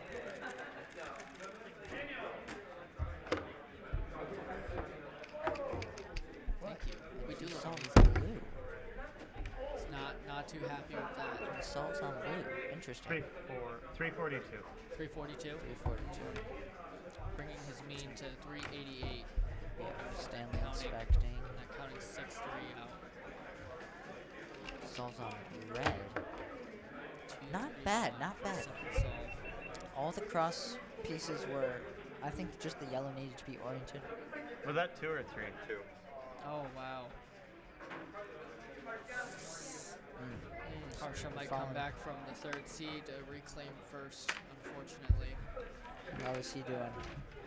I don't know. Stanley's consistent. Stevie's Are you gonna not, win pyramids? but his There's a chance, which is weird. I don't know how Harsha's doing.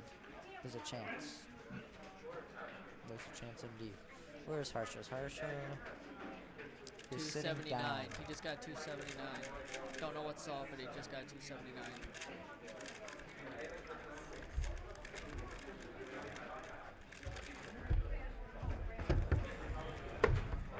Got Steven back up for his 4th solve, ready to go. Drawing with the hands. He's got to make sure he records. Ready. He's going to have to pull it from stream because he's not recording.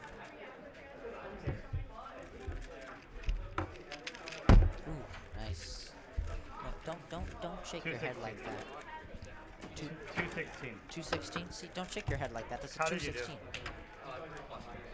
3 plus 2s. 3 plus 2s out I have of a counting 3-4. BPA is at 250, which is still pretty good. Perfect. Right now I have counting 2, 1, 3, 4.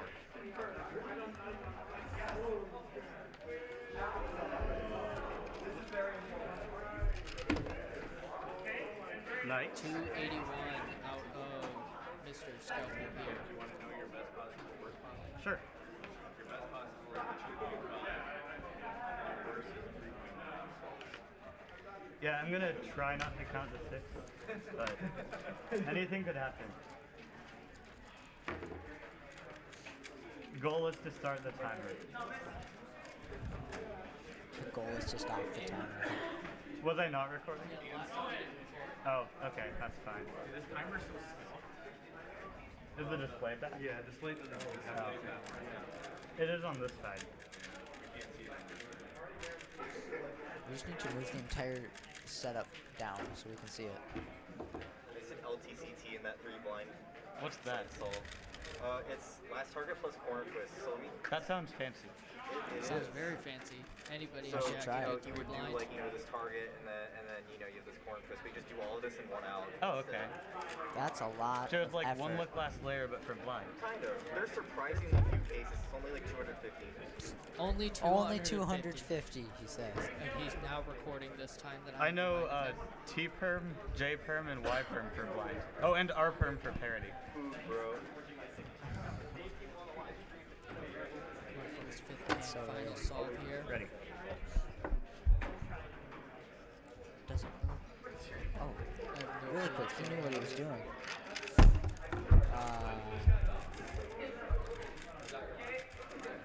That was a really quick inspection. 2, really 1, quick. 3, 2, 3, 4. It's like 2, 8. What?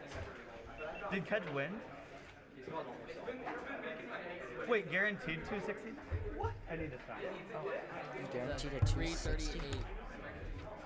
Thanks. Scalpel going for his 4th solve here.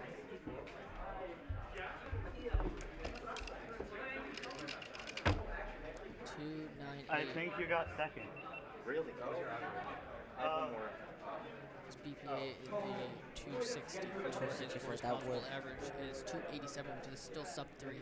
And BPA would definitely it would solidify him for second, possibly first, because the guy is doing his last solve. I don't remember who it was they said as a shot, but Stevie with a 2.95 average. Almost nobody else. Almost worst possible. Oh, no, not worst possible. Not the best, not the worst. Oh, he's already getting ready for blind. That's Which so is real. definitely next. He's going to use the timer. Yeah. We get a real speed in time. It's blind time. Blind. 6 seconds for the memorization. Memo is lightning fast. See, that's what I was talking about for 4 and 5 line. He memorizes so quickly that 15. Wow. Wow. Wow. Unfortunately, we will not be able to commentate for blind. True. But we will have the top 2 on the hot seats. That's 100% me. I don't know. I'm hoping to podium. I feel like I need to check the 8 sheet. seconds for Memo. I think this is going to be a low some lockups. Does he remember? He looked away during his memo. DNF. Yeah, Now it happens, Stanley here for his final solve. So quick. I'm wondering if I should spend my time learning 3 style. I think I need to work on M2 a little bit, but. He has 2 official 15s, 15.0x. 15.04 and 15.07. Which is really good. His final solve. Yes, oh, 214. sir. I think that is BPA. That is BPA. All right, we're going to get started with 3 Yes, 264 average. 264. You won. Yes, One Stanley Stanley Chapel with has the won. win. 264. You got first, Catch got second. Did I get third? What was your like 2-9? Okay, unfortunately that style tops are commentating for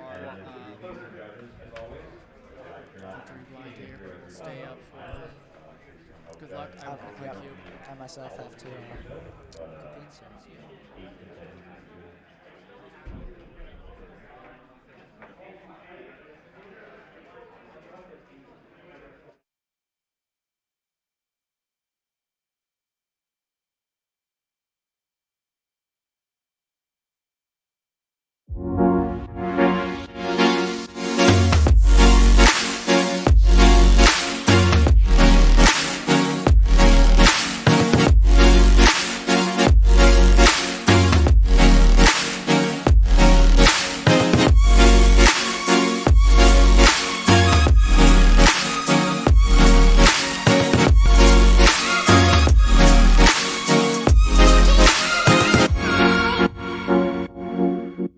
Rubik's Cube.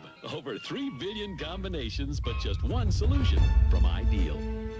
Mintai, 6 of age, living in Los Angeles, California. He came to the United States 3 years ago. Sorry about that, Felix. Felix is, well, here the best time I think we all saw it, 10.05 seconds. Phil did it. Phil did it. Phil. Yo. Phil's the new world champion.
We will be starting this also momentarily, so we try to keep it silent for the next 10 minutes or so. Thank you.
is 3 blind.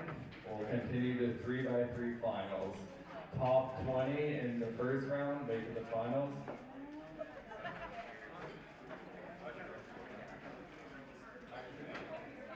And we need plenty of judges.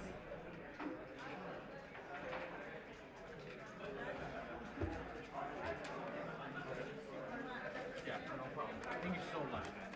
Come on. Yeah. This one?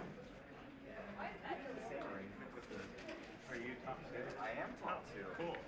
I am second. Nice. Which I was for Kira. Yeah. And he'll move up to first again. I guess so. So you won Pyramix, but not 5-1. Correct. Okay. Yeah. Cool. Hopefully it's not like you. It's kind of looking like you were not going to win 3 points. It was. And then I did. Yeah. See, the thing is, I'm not quite used to how your handles. Yeah.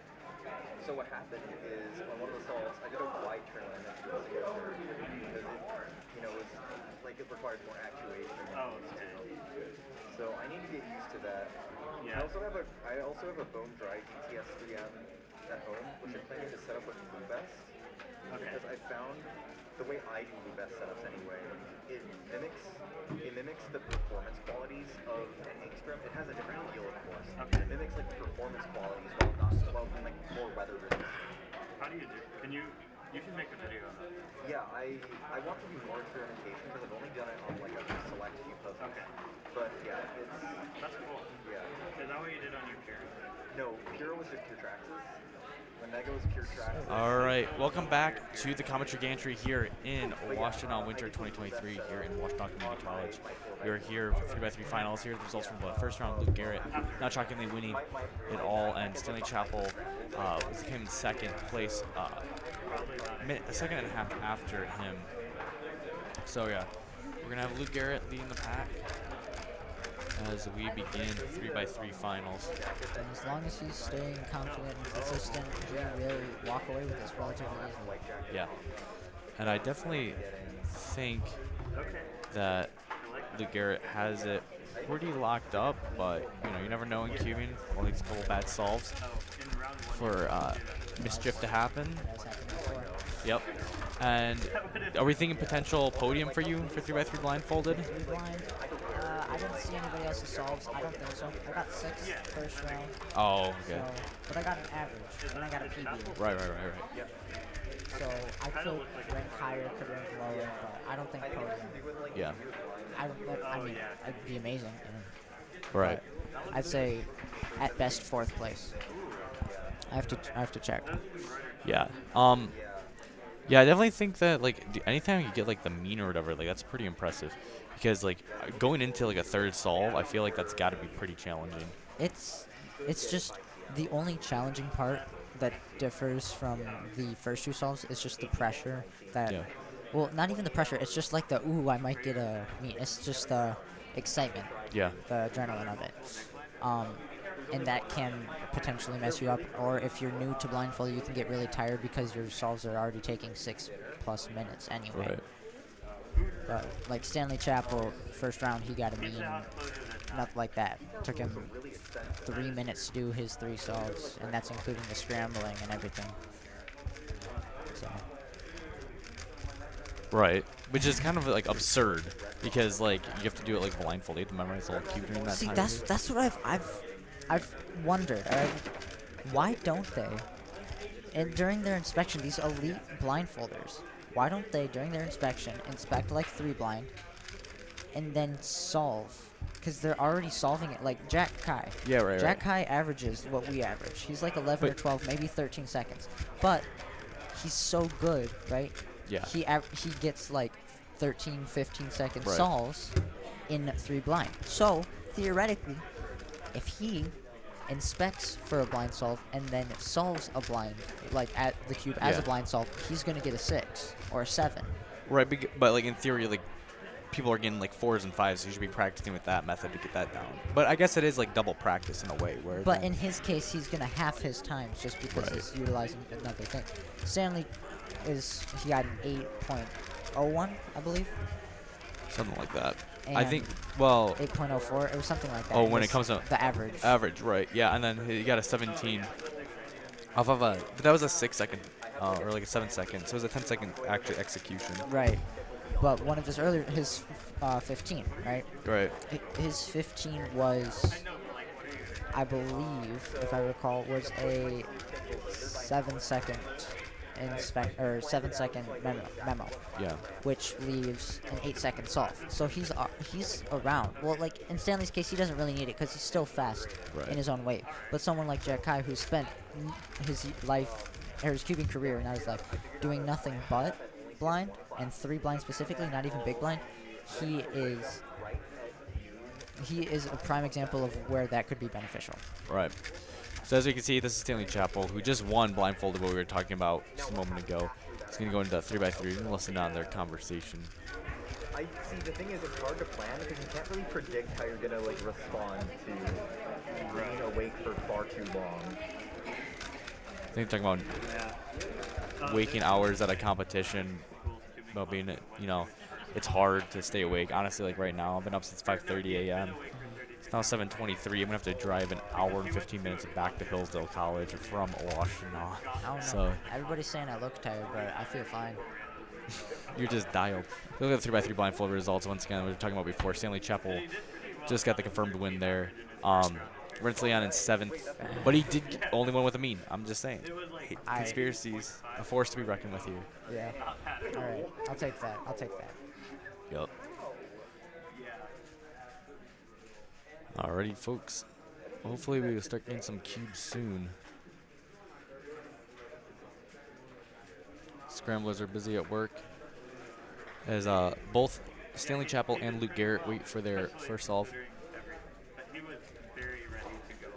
Who do you, I mean, obviously I think we have Luke Garrett winning this, but do you think Stanley Chapel's able to hold on compared to like the other people in the pack? I don't know. When I was looking at the ranking or the standings so far, Stanley and 3rd place, I didn't get to see who. Right. They were really close. They were like a 10th of a second within each other, I believe. So Stanley really needs to, you know, get into the zone. When that cube cover comes down on his mat, he needs to phone away, dialed focus. Yeah. Execute, execute, execute. Oh, okay. Wait. 37, 140. Luke seems tired, but he also Yeah. he almost seems bored. He's like, oh, another victory. Another 3x3 finals. Yeah. Been there, done that. He's looking at clutch up. Wait, yeah, he's looking at clutch up though. You know, you never know what could happen in an average of 5. It's the thing. You know, any of these solves could just be world record. You don't know. Like, you don't know whenever you're gonna get a good solve or a good opportunity to break something. Breaking my arm. Yeah, that's true too. Which honestly I don't understand. Like, it looks fine. Like, you're just kind of moving around perfectly fine. Now it's because I initially broke it 6 months ago. Yeah. And I've been in and out of casts, in and out of surgery, in and out of the hospital, and I just had another surgery a couple weeks ago. So we look back here at the 3x3 blindfold results. Mason Lingner for actually ended up coming in 3rd. Gabriel Williams a 5th, snuck in to beat him. As here we go, Luke Garrett's gained his first cube here. I legitimately forgot how to judge started the first time I did it. So here we go, Luke Garrett, first solve. The last solver I did a lot of judging was great and quiet, and then I judged my big blind. So I was not sure what to do, just sitting there. Like the little tripod. Yeah. Doesn't trust us to film his solves. Like I said, you just got to be back here for the experience. Right, right. Quality, quality. All right. I mean, you already won. Really, there's nothing more in life. Yeah.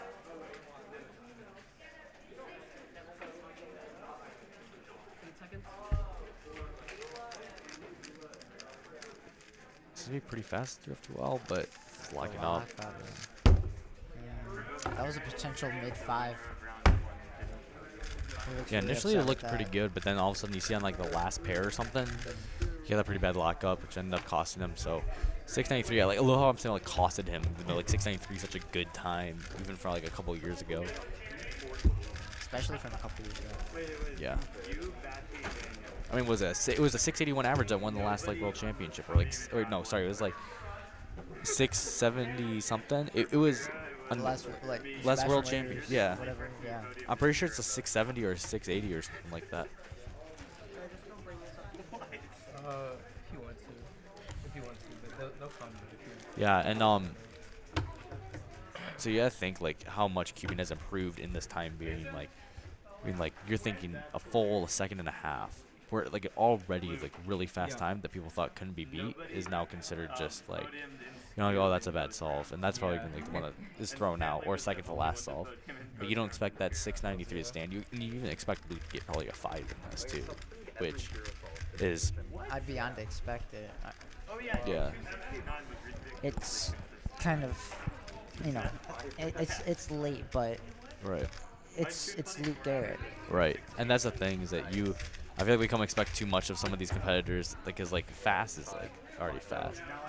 Like I think I had a conversation with Blake Thompson, and he got like an 8-second solve during Michigan Relay, and I'm like, dude, you should have clutched up, and he's just like, dude, that was a good solve. What do you mean? And it's like 8-second solve is a good solve, and it's like, yeah, we kind of like lost that way, but here we go, Stanley Chapel to his first solve.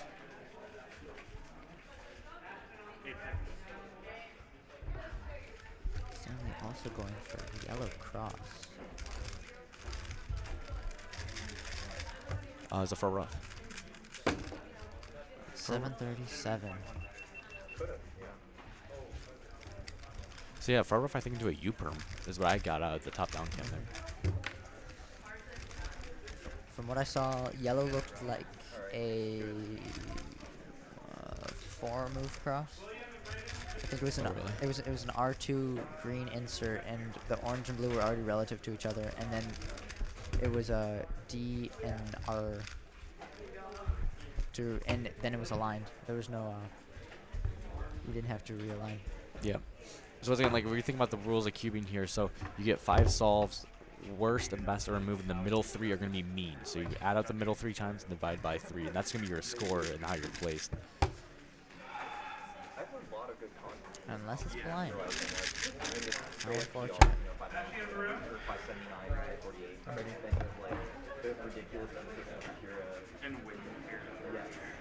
And then also my last ball was turning on my last ball. It was so busted.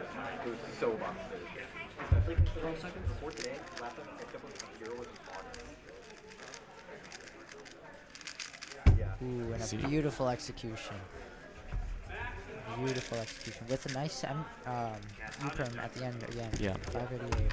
Yeah, once again using those MU moves, which relatively new from Natpong, like you were saying, that's kind of like introduced in like 2016 era, and now we kind of like take it for granted is that a lot of cubers are now using that as their main. It really is beneficial, because the original, like the F2 version, the one that most people learn as beginners, it's really not sufficient.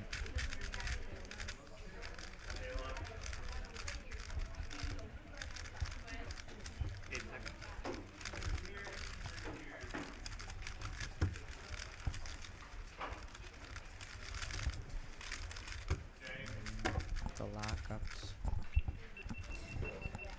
Stanley's really gonna have to have that bullet train focus if he wants to keep his second place position. I don't think anybody's gonna be able to catch Luke Garrett right now. Granted, I don't think anybody ever could. Right. Once again, this is Matthew Merrick alongside Reds Leon here in the commentary gantry of Washtenaw Winter 2023. We're in the hood right now. Yeah, just outside Clarkston, Michigan, right? Hi, bro. Hi, bro. Microwave. All right, here we go. Luke Garrett. Solve 3.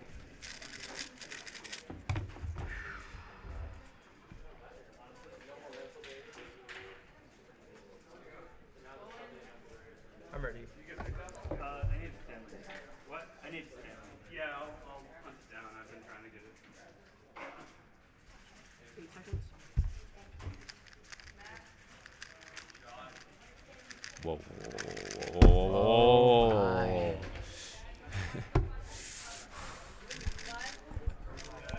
504 almost is like a little. I just see like it was like a 3-8, and all of a sudden I see like that one really nice OLL, and I'm just like, wait a moment. Minute. Wait a what moment. are we about to see?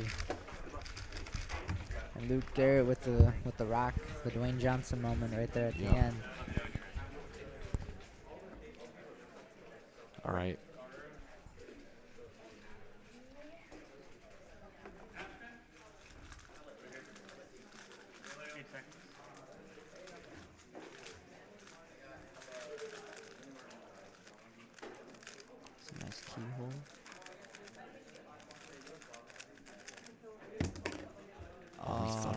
skip. It was a J perm, and it's gonna be a +2. And a +2, and she touched it after. He can't even get the +2 corrected. It is tough. And it's gonna be a 10 rate. Comes to +4, right? Because he touched it after, or whatever. I don't know if they really would count that. But I don't think it matters too much. It was a DNF either way. Wait, was it DNF? Yeah, it was DNF. He did the wrong. Because he thought it was a PLL skip, and then he just stopped the timer. It was a DNF. It was very much a DNF. for multiple reasons. Bro definitely did not finish. So that was a DNF, it turns out. I was actually kind of getting nervous, like if he said, no, that was good. I was like, I genuinely believe that was a +2. Yeah, I didn't. It ended in a U perm, and Go through the menu. Oh, we tried that. Really? It didn't work. Yeah. Maybe it touches. I'm ready. Yeah. which makes sense why I thought it was a skip. All right, here we go. Lee Garrett. White cross, interesting. I bet you can get it fixed for like 200.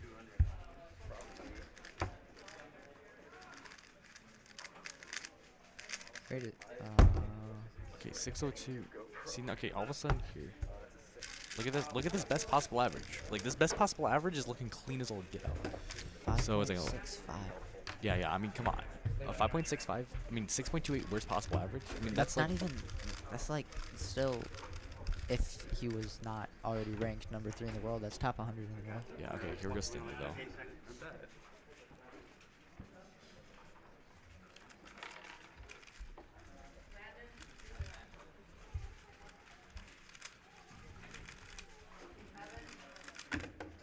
Nice J perm at the end, but I thought last layer was kind of like really clean there, but it was really clean, but it's just the first.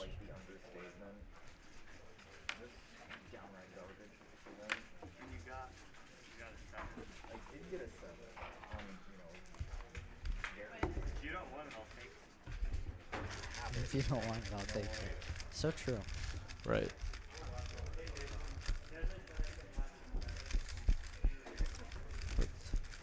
Each competitor 2 or 1 solve remaining. Yep, so yeah, here we go. 1 solve remaining in this. Luke Garrett looking at a really nice spot with a 5.65, best possible average. And his worst is still sub 6.3. Yeah. I mean, if you like look at these times, it's just, you know, 588, 504, 602. Those are all like really just solid. As they're getting their cube covers now here. Once again, we're here at Washtenaw Community College in the Morris Lawrence building, right across the street from Ann Arbor, where many other records were breaking. So here we go. Fast solve out of Luke Garrett here. He's got that light skin raise. Ready. Stanley's gonna choose to go first here.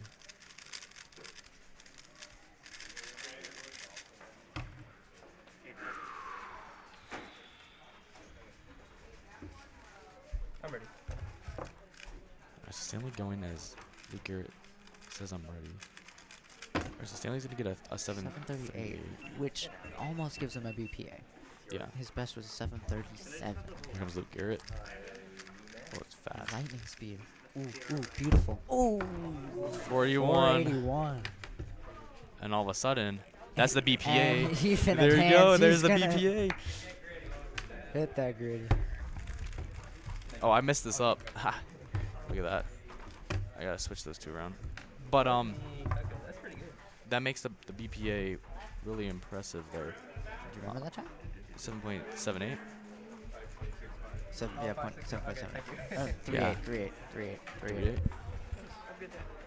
It was a 3.8, not a 7.8. Okay, yeah. So I mean, at the end of the day, right? Like, okay. Oh, it's it's okay. best. It's just below best possible average, like you said. Or yeah, it's not bad at all. Luke Garrett dancing his way to a 565 average of 5. Not bad at all. You know, honestly, that's like amazing to see. Like 565 average. Like once again, people take that for granted how hard that is to do. So yeah. So I think what's going on right now is we're gonna be getting ready for award ceremony. So we're gonna go and head it into commercial, and we'll see you guys on the other side.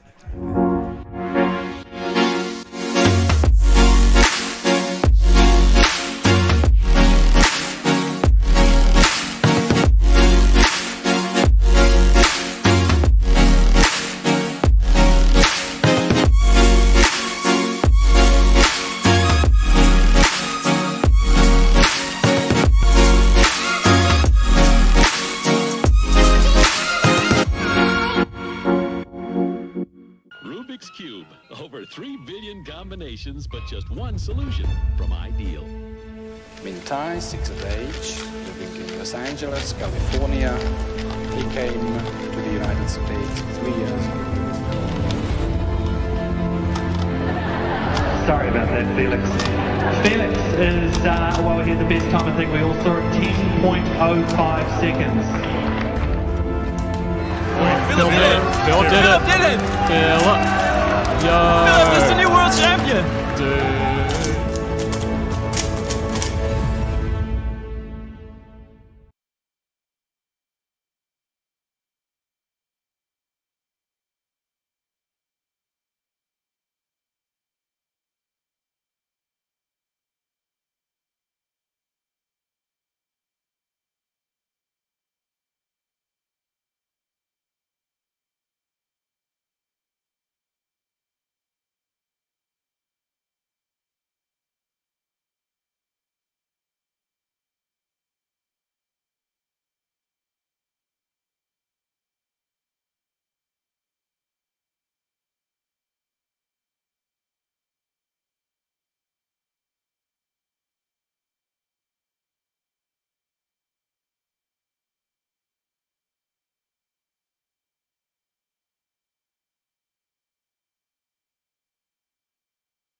All right, that concludes the solving. Now we will start the waiting until we do the awarding. All right, I'm so tired.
All right, so we can just see right here we got our 3x3 winners.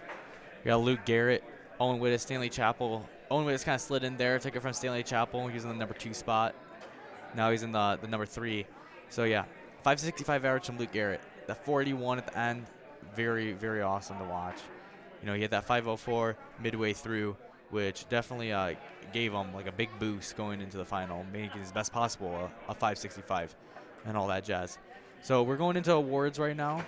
Once again, Matthew Marinick here in the commentary gantry at Washtenaw Winter 2023. You have a long day today. Been up since 5:30 a.m. It's pretty fun. Going around streaming this kind of stuff. Hope you guys in the comments have liked it in the chat. We're about to start awards for this.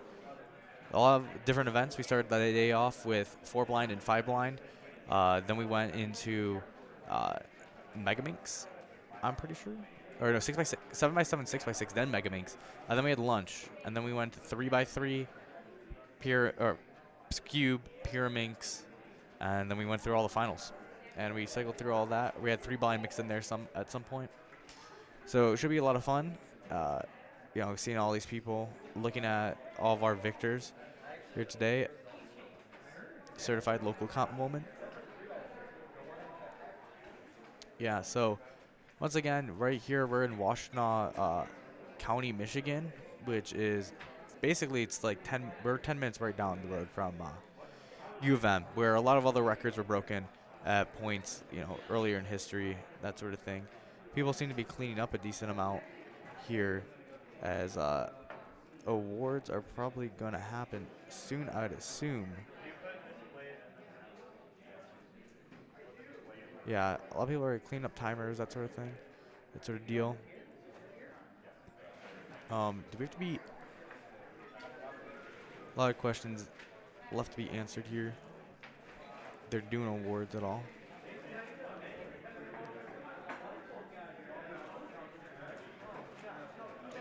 Once again, guys, thank you so much for you know, being part of the chat and that sort of thing. I know like everyone who watches is gonna be here right now at this moment, but I think it's been pretty fun. I like streaming keeping competition stuff. They're exhausting, that sort of thing. That's pretty rewarding in the end. So take a look here, kind of the scenes of tearing down the competition.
I gotta get some. Okay. I didn't even know. Oh. Whee! I didn't even know how G5 timers came off until like right now.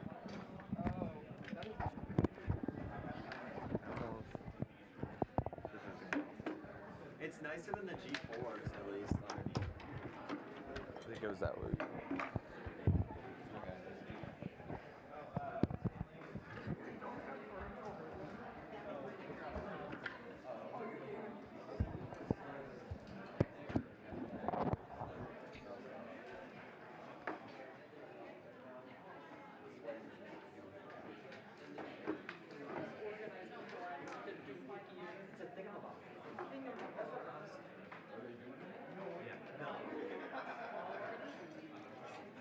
Good job, everybody. Yeah. They're bringing them out right now. Yeah, Justin's being slow. The two was in there. And you said he's already done.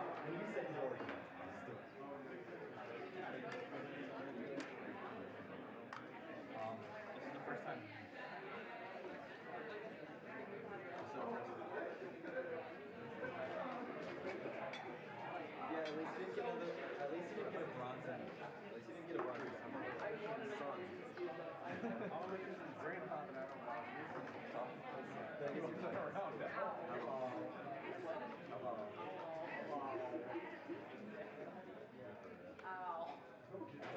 So what I do is early, just do like little circles, and then make sure that the circles are natural. Do it like, they do it.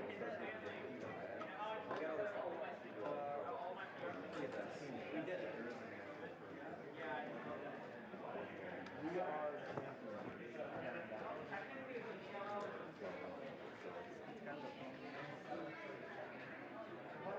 trust me, it makes it easier in the long term. Because then the cables will actually be stable. But then when you get to the end, you leave a little bit, you smush it, and then you wrap it.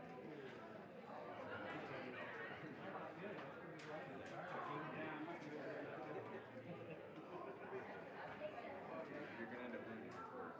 This will end up getting kinky. So when you get to that minute now,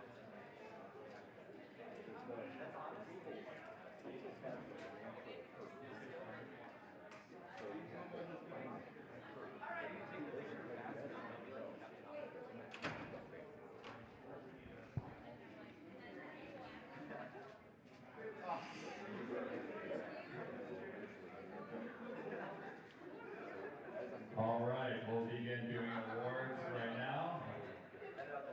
So, in third place for 5x5 blind, we have Braden Richards.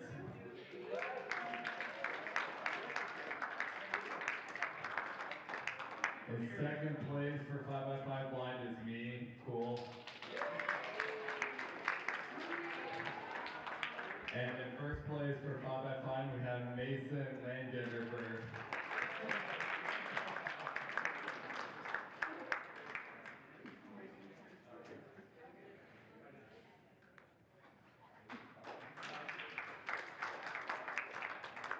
All right, next for 4x4 blindfolded, in third place is me again. What a surprise. In second place for 4x4 blind is Mason again. And in first place for 4x4 blind is Stanley Chapel. They'll pick this time. All right, now going to 7x7. In third place is James Hildreth. The second place for 7x7 is Luke Garrett. And first place in 7x7 is Kate Graham.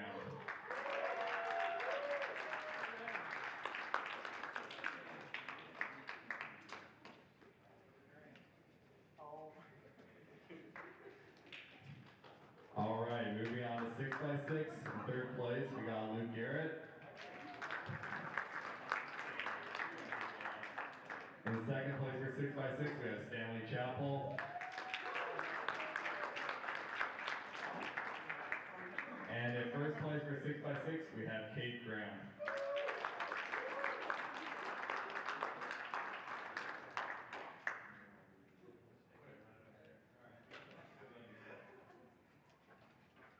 All right, moving on to Megaminx. In third place, we have Braden Richards. Second place for Megaminx, we got Stanley Chapel. And in first place for Megaminx, we have Luke Garrett.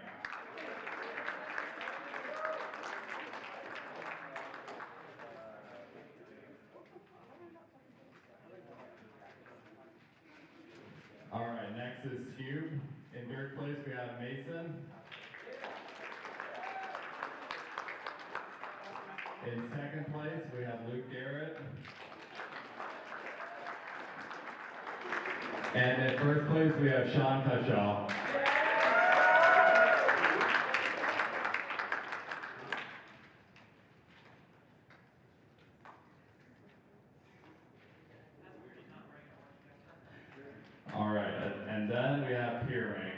In third place for Pyramids is Luke Garrett.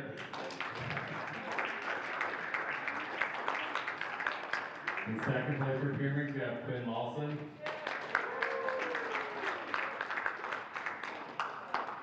And first place in Pyramids is Stanley Chappell.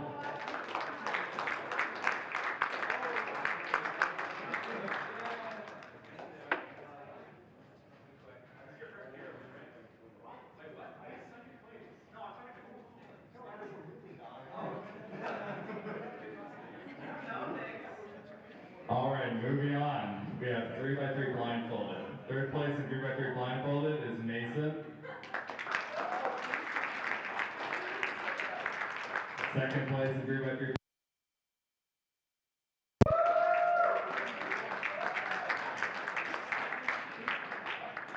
And in first place for 3x3 blindfolded is Stanley Chappell.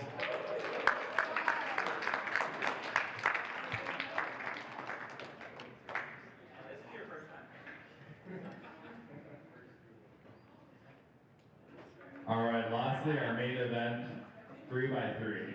In third place for 3x3, we got Stanley Chappell.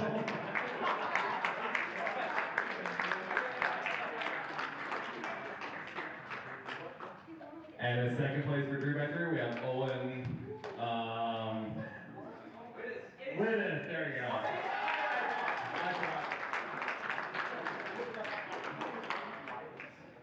There are 6 letters and 2 of them are double. And in first place for 3x3, we have Luke Garrett.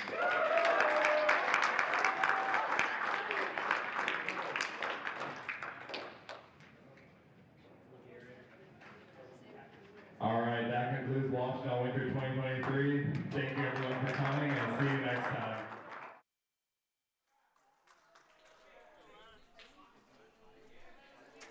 All right, basically that's going to conclude Washtenaw Winter 2023. It's been Matthew Marinick from the Commentary Gantry. Here, I'd like to thank my fellow commentators who were once with me and have now left, Natapong, Kanema, and Renz Leon. I'd like to thank Justin Sweet for organizing this competition, and all the delegates here, Mason Langnefer, Yuxian Chen, and James Hildreth. And thank you for all the people who helped out make this competition possible, Washtenaw Community College and that sort of thing. I also like to thank my dad, who was over here sitting on a chair for a long time, directing parents and not, walk in front of the cameras, that sort of deal. There he is right there, the mastermind himself. And, yep, despite a computer corruption and multiple things, decent stream, we're now past 11 hours. So, yeah, thank you guys all. Thank you for helping make my dreams come true. See you guys on the other side.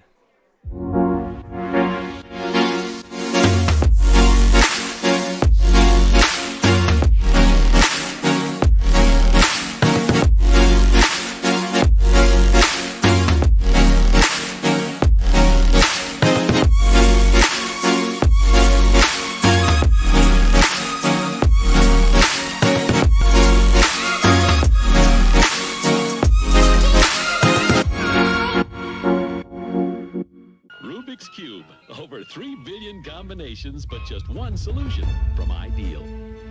Mintai, 6 of age, living in Los Angeles, California. He came to the United States 3 years ago. Sorry about that, Felix. Felix is, well, he had the best time. I think we all saw it, 10.05 seconds. Phil did it! Phil did it! Phil! Yo! Philip is the new world champion! Dude.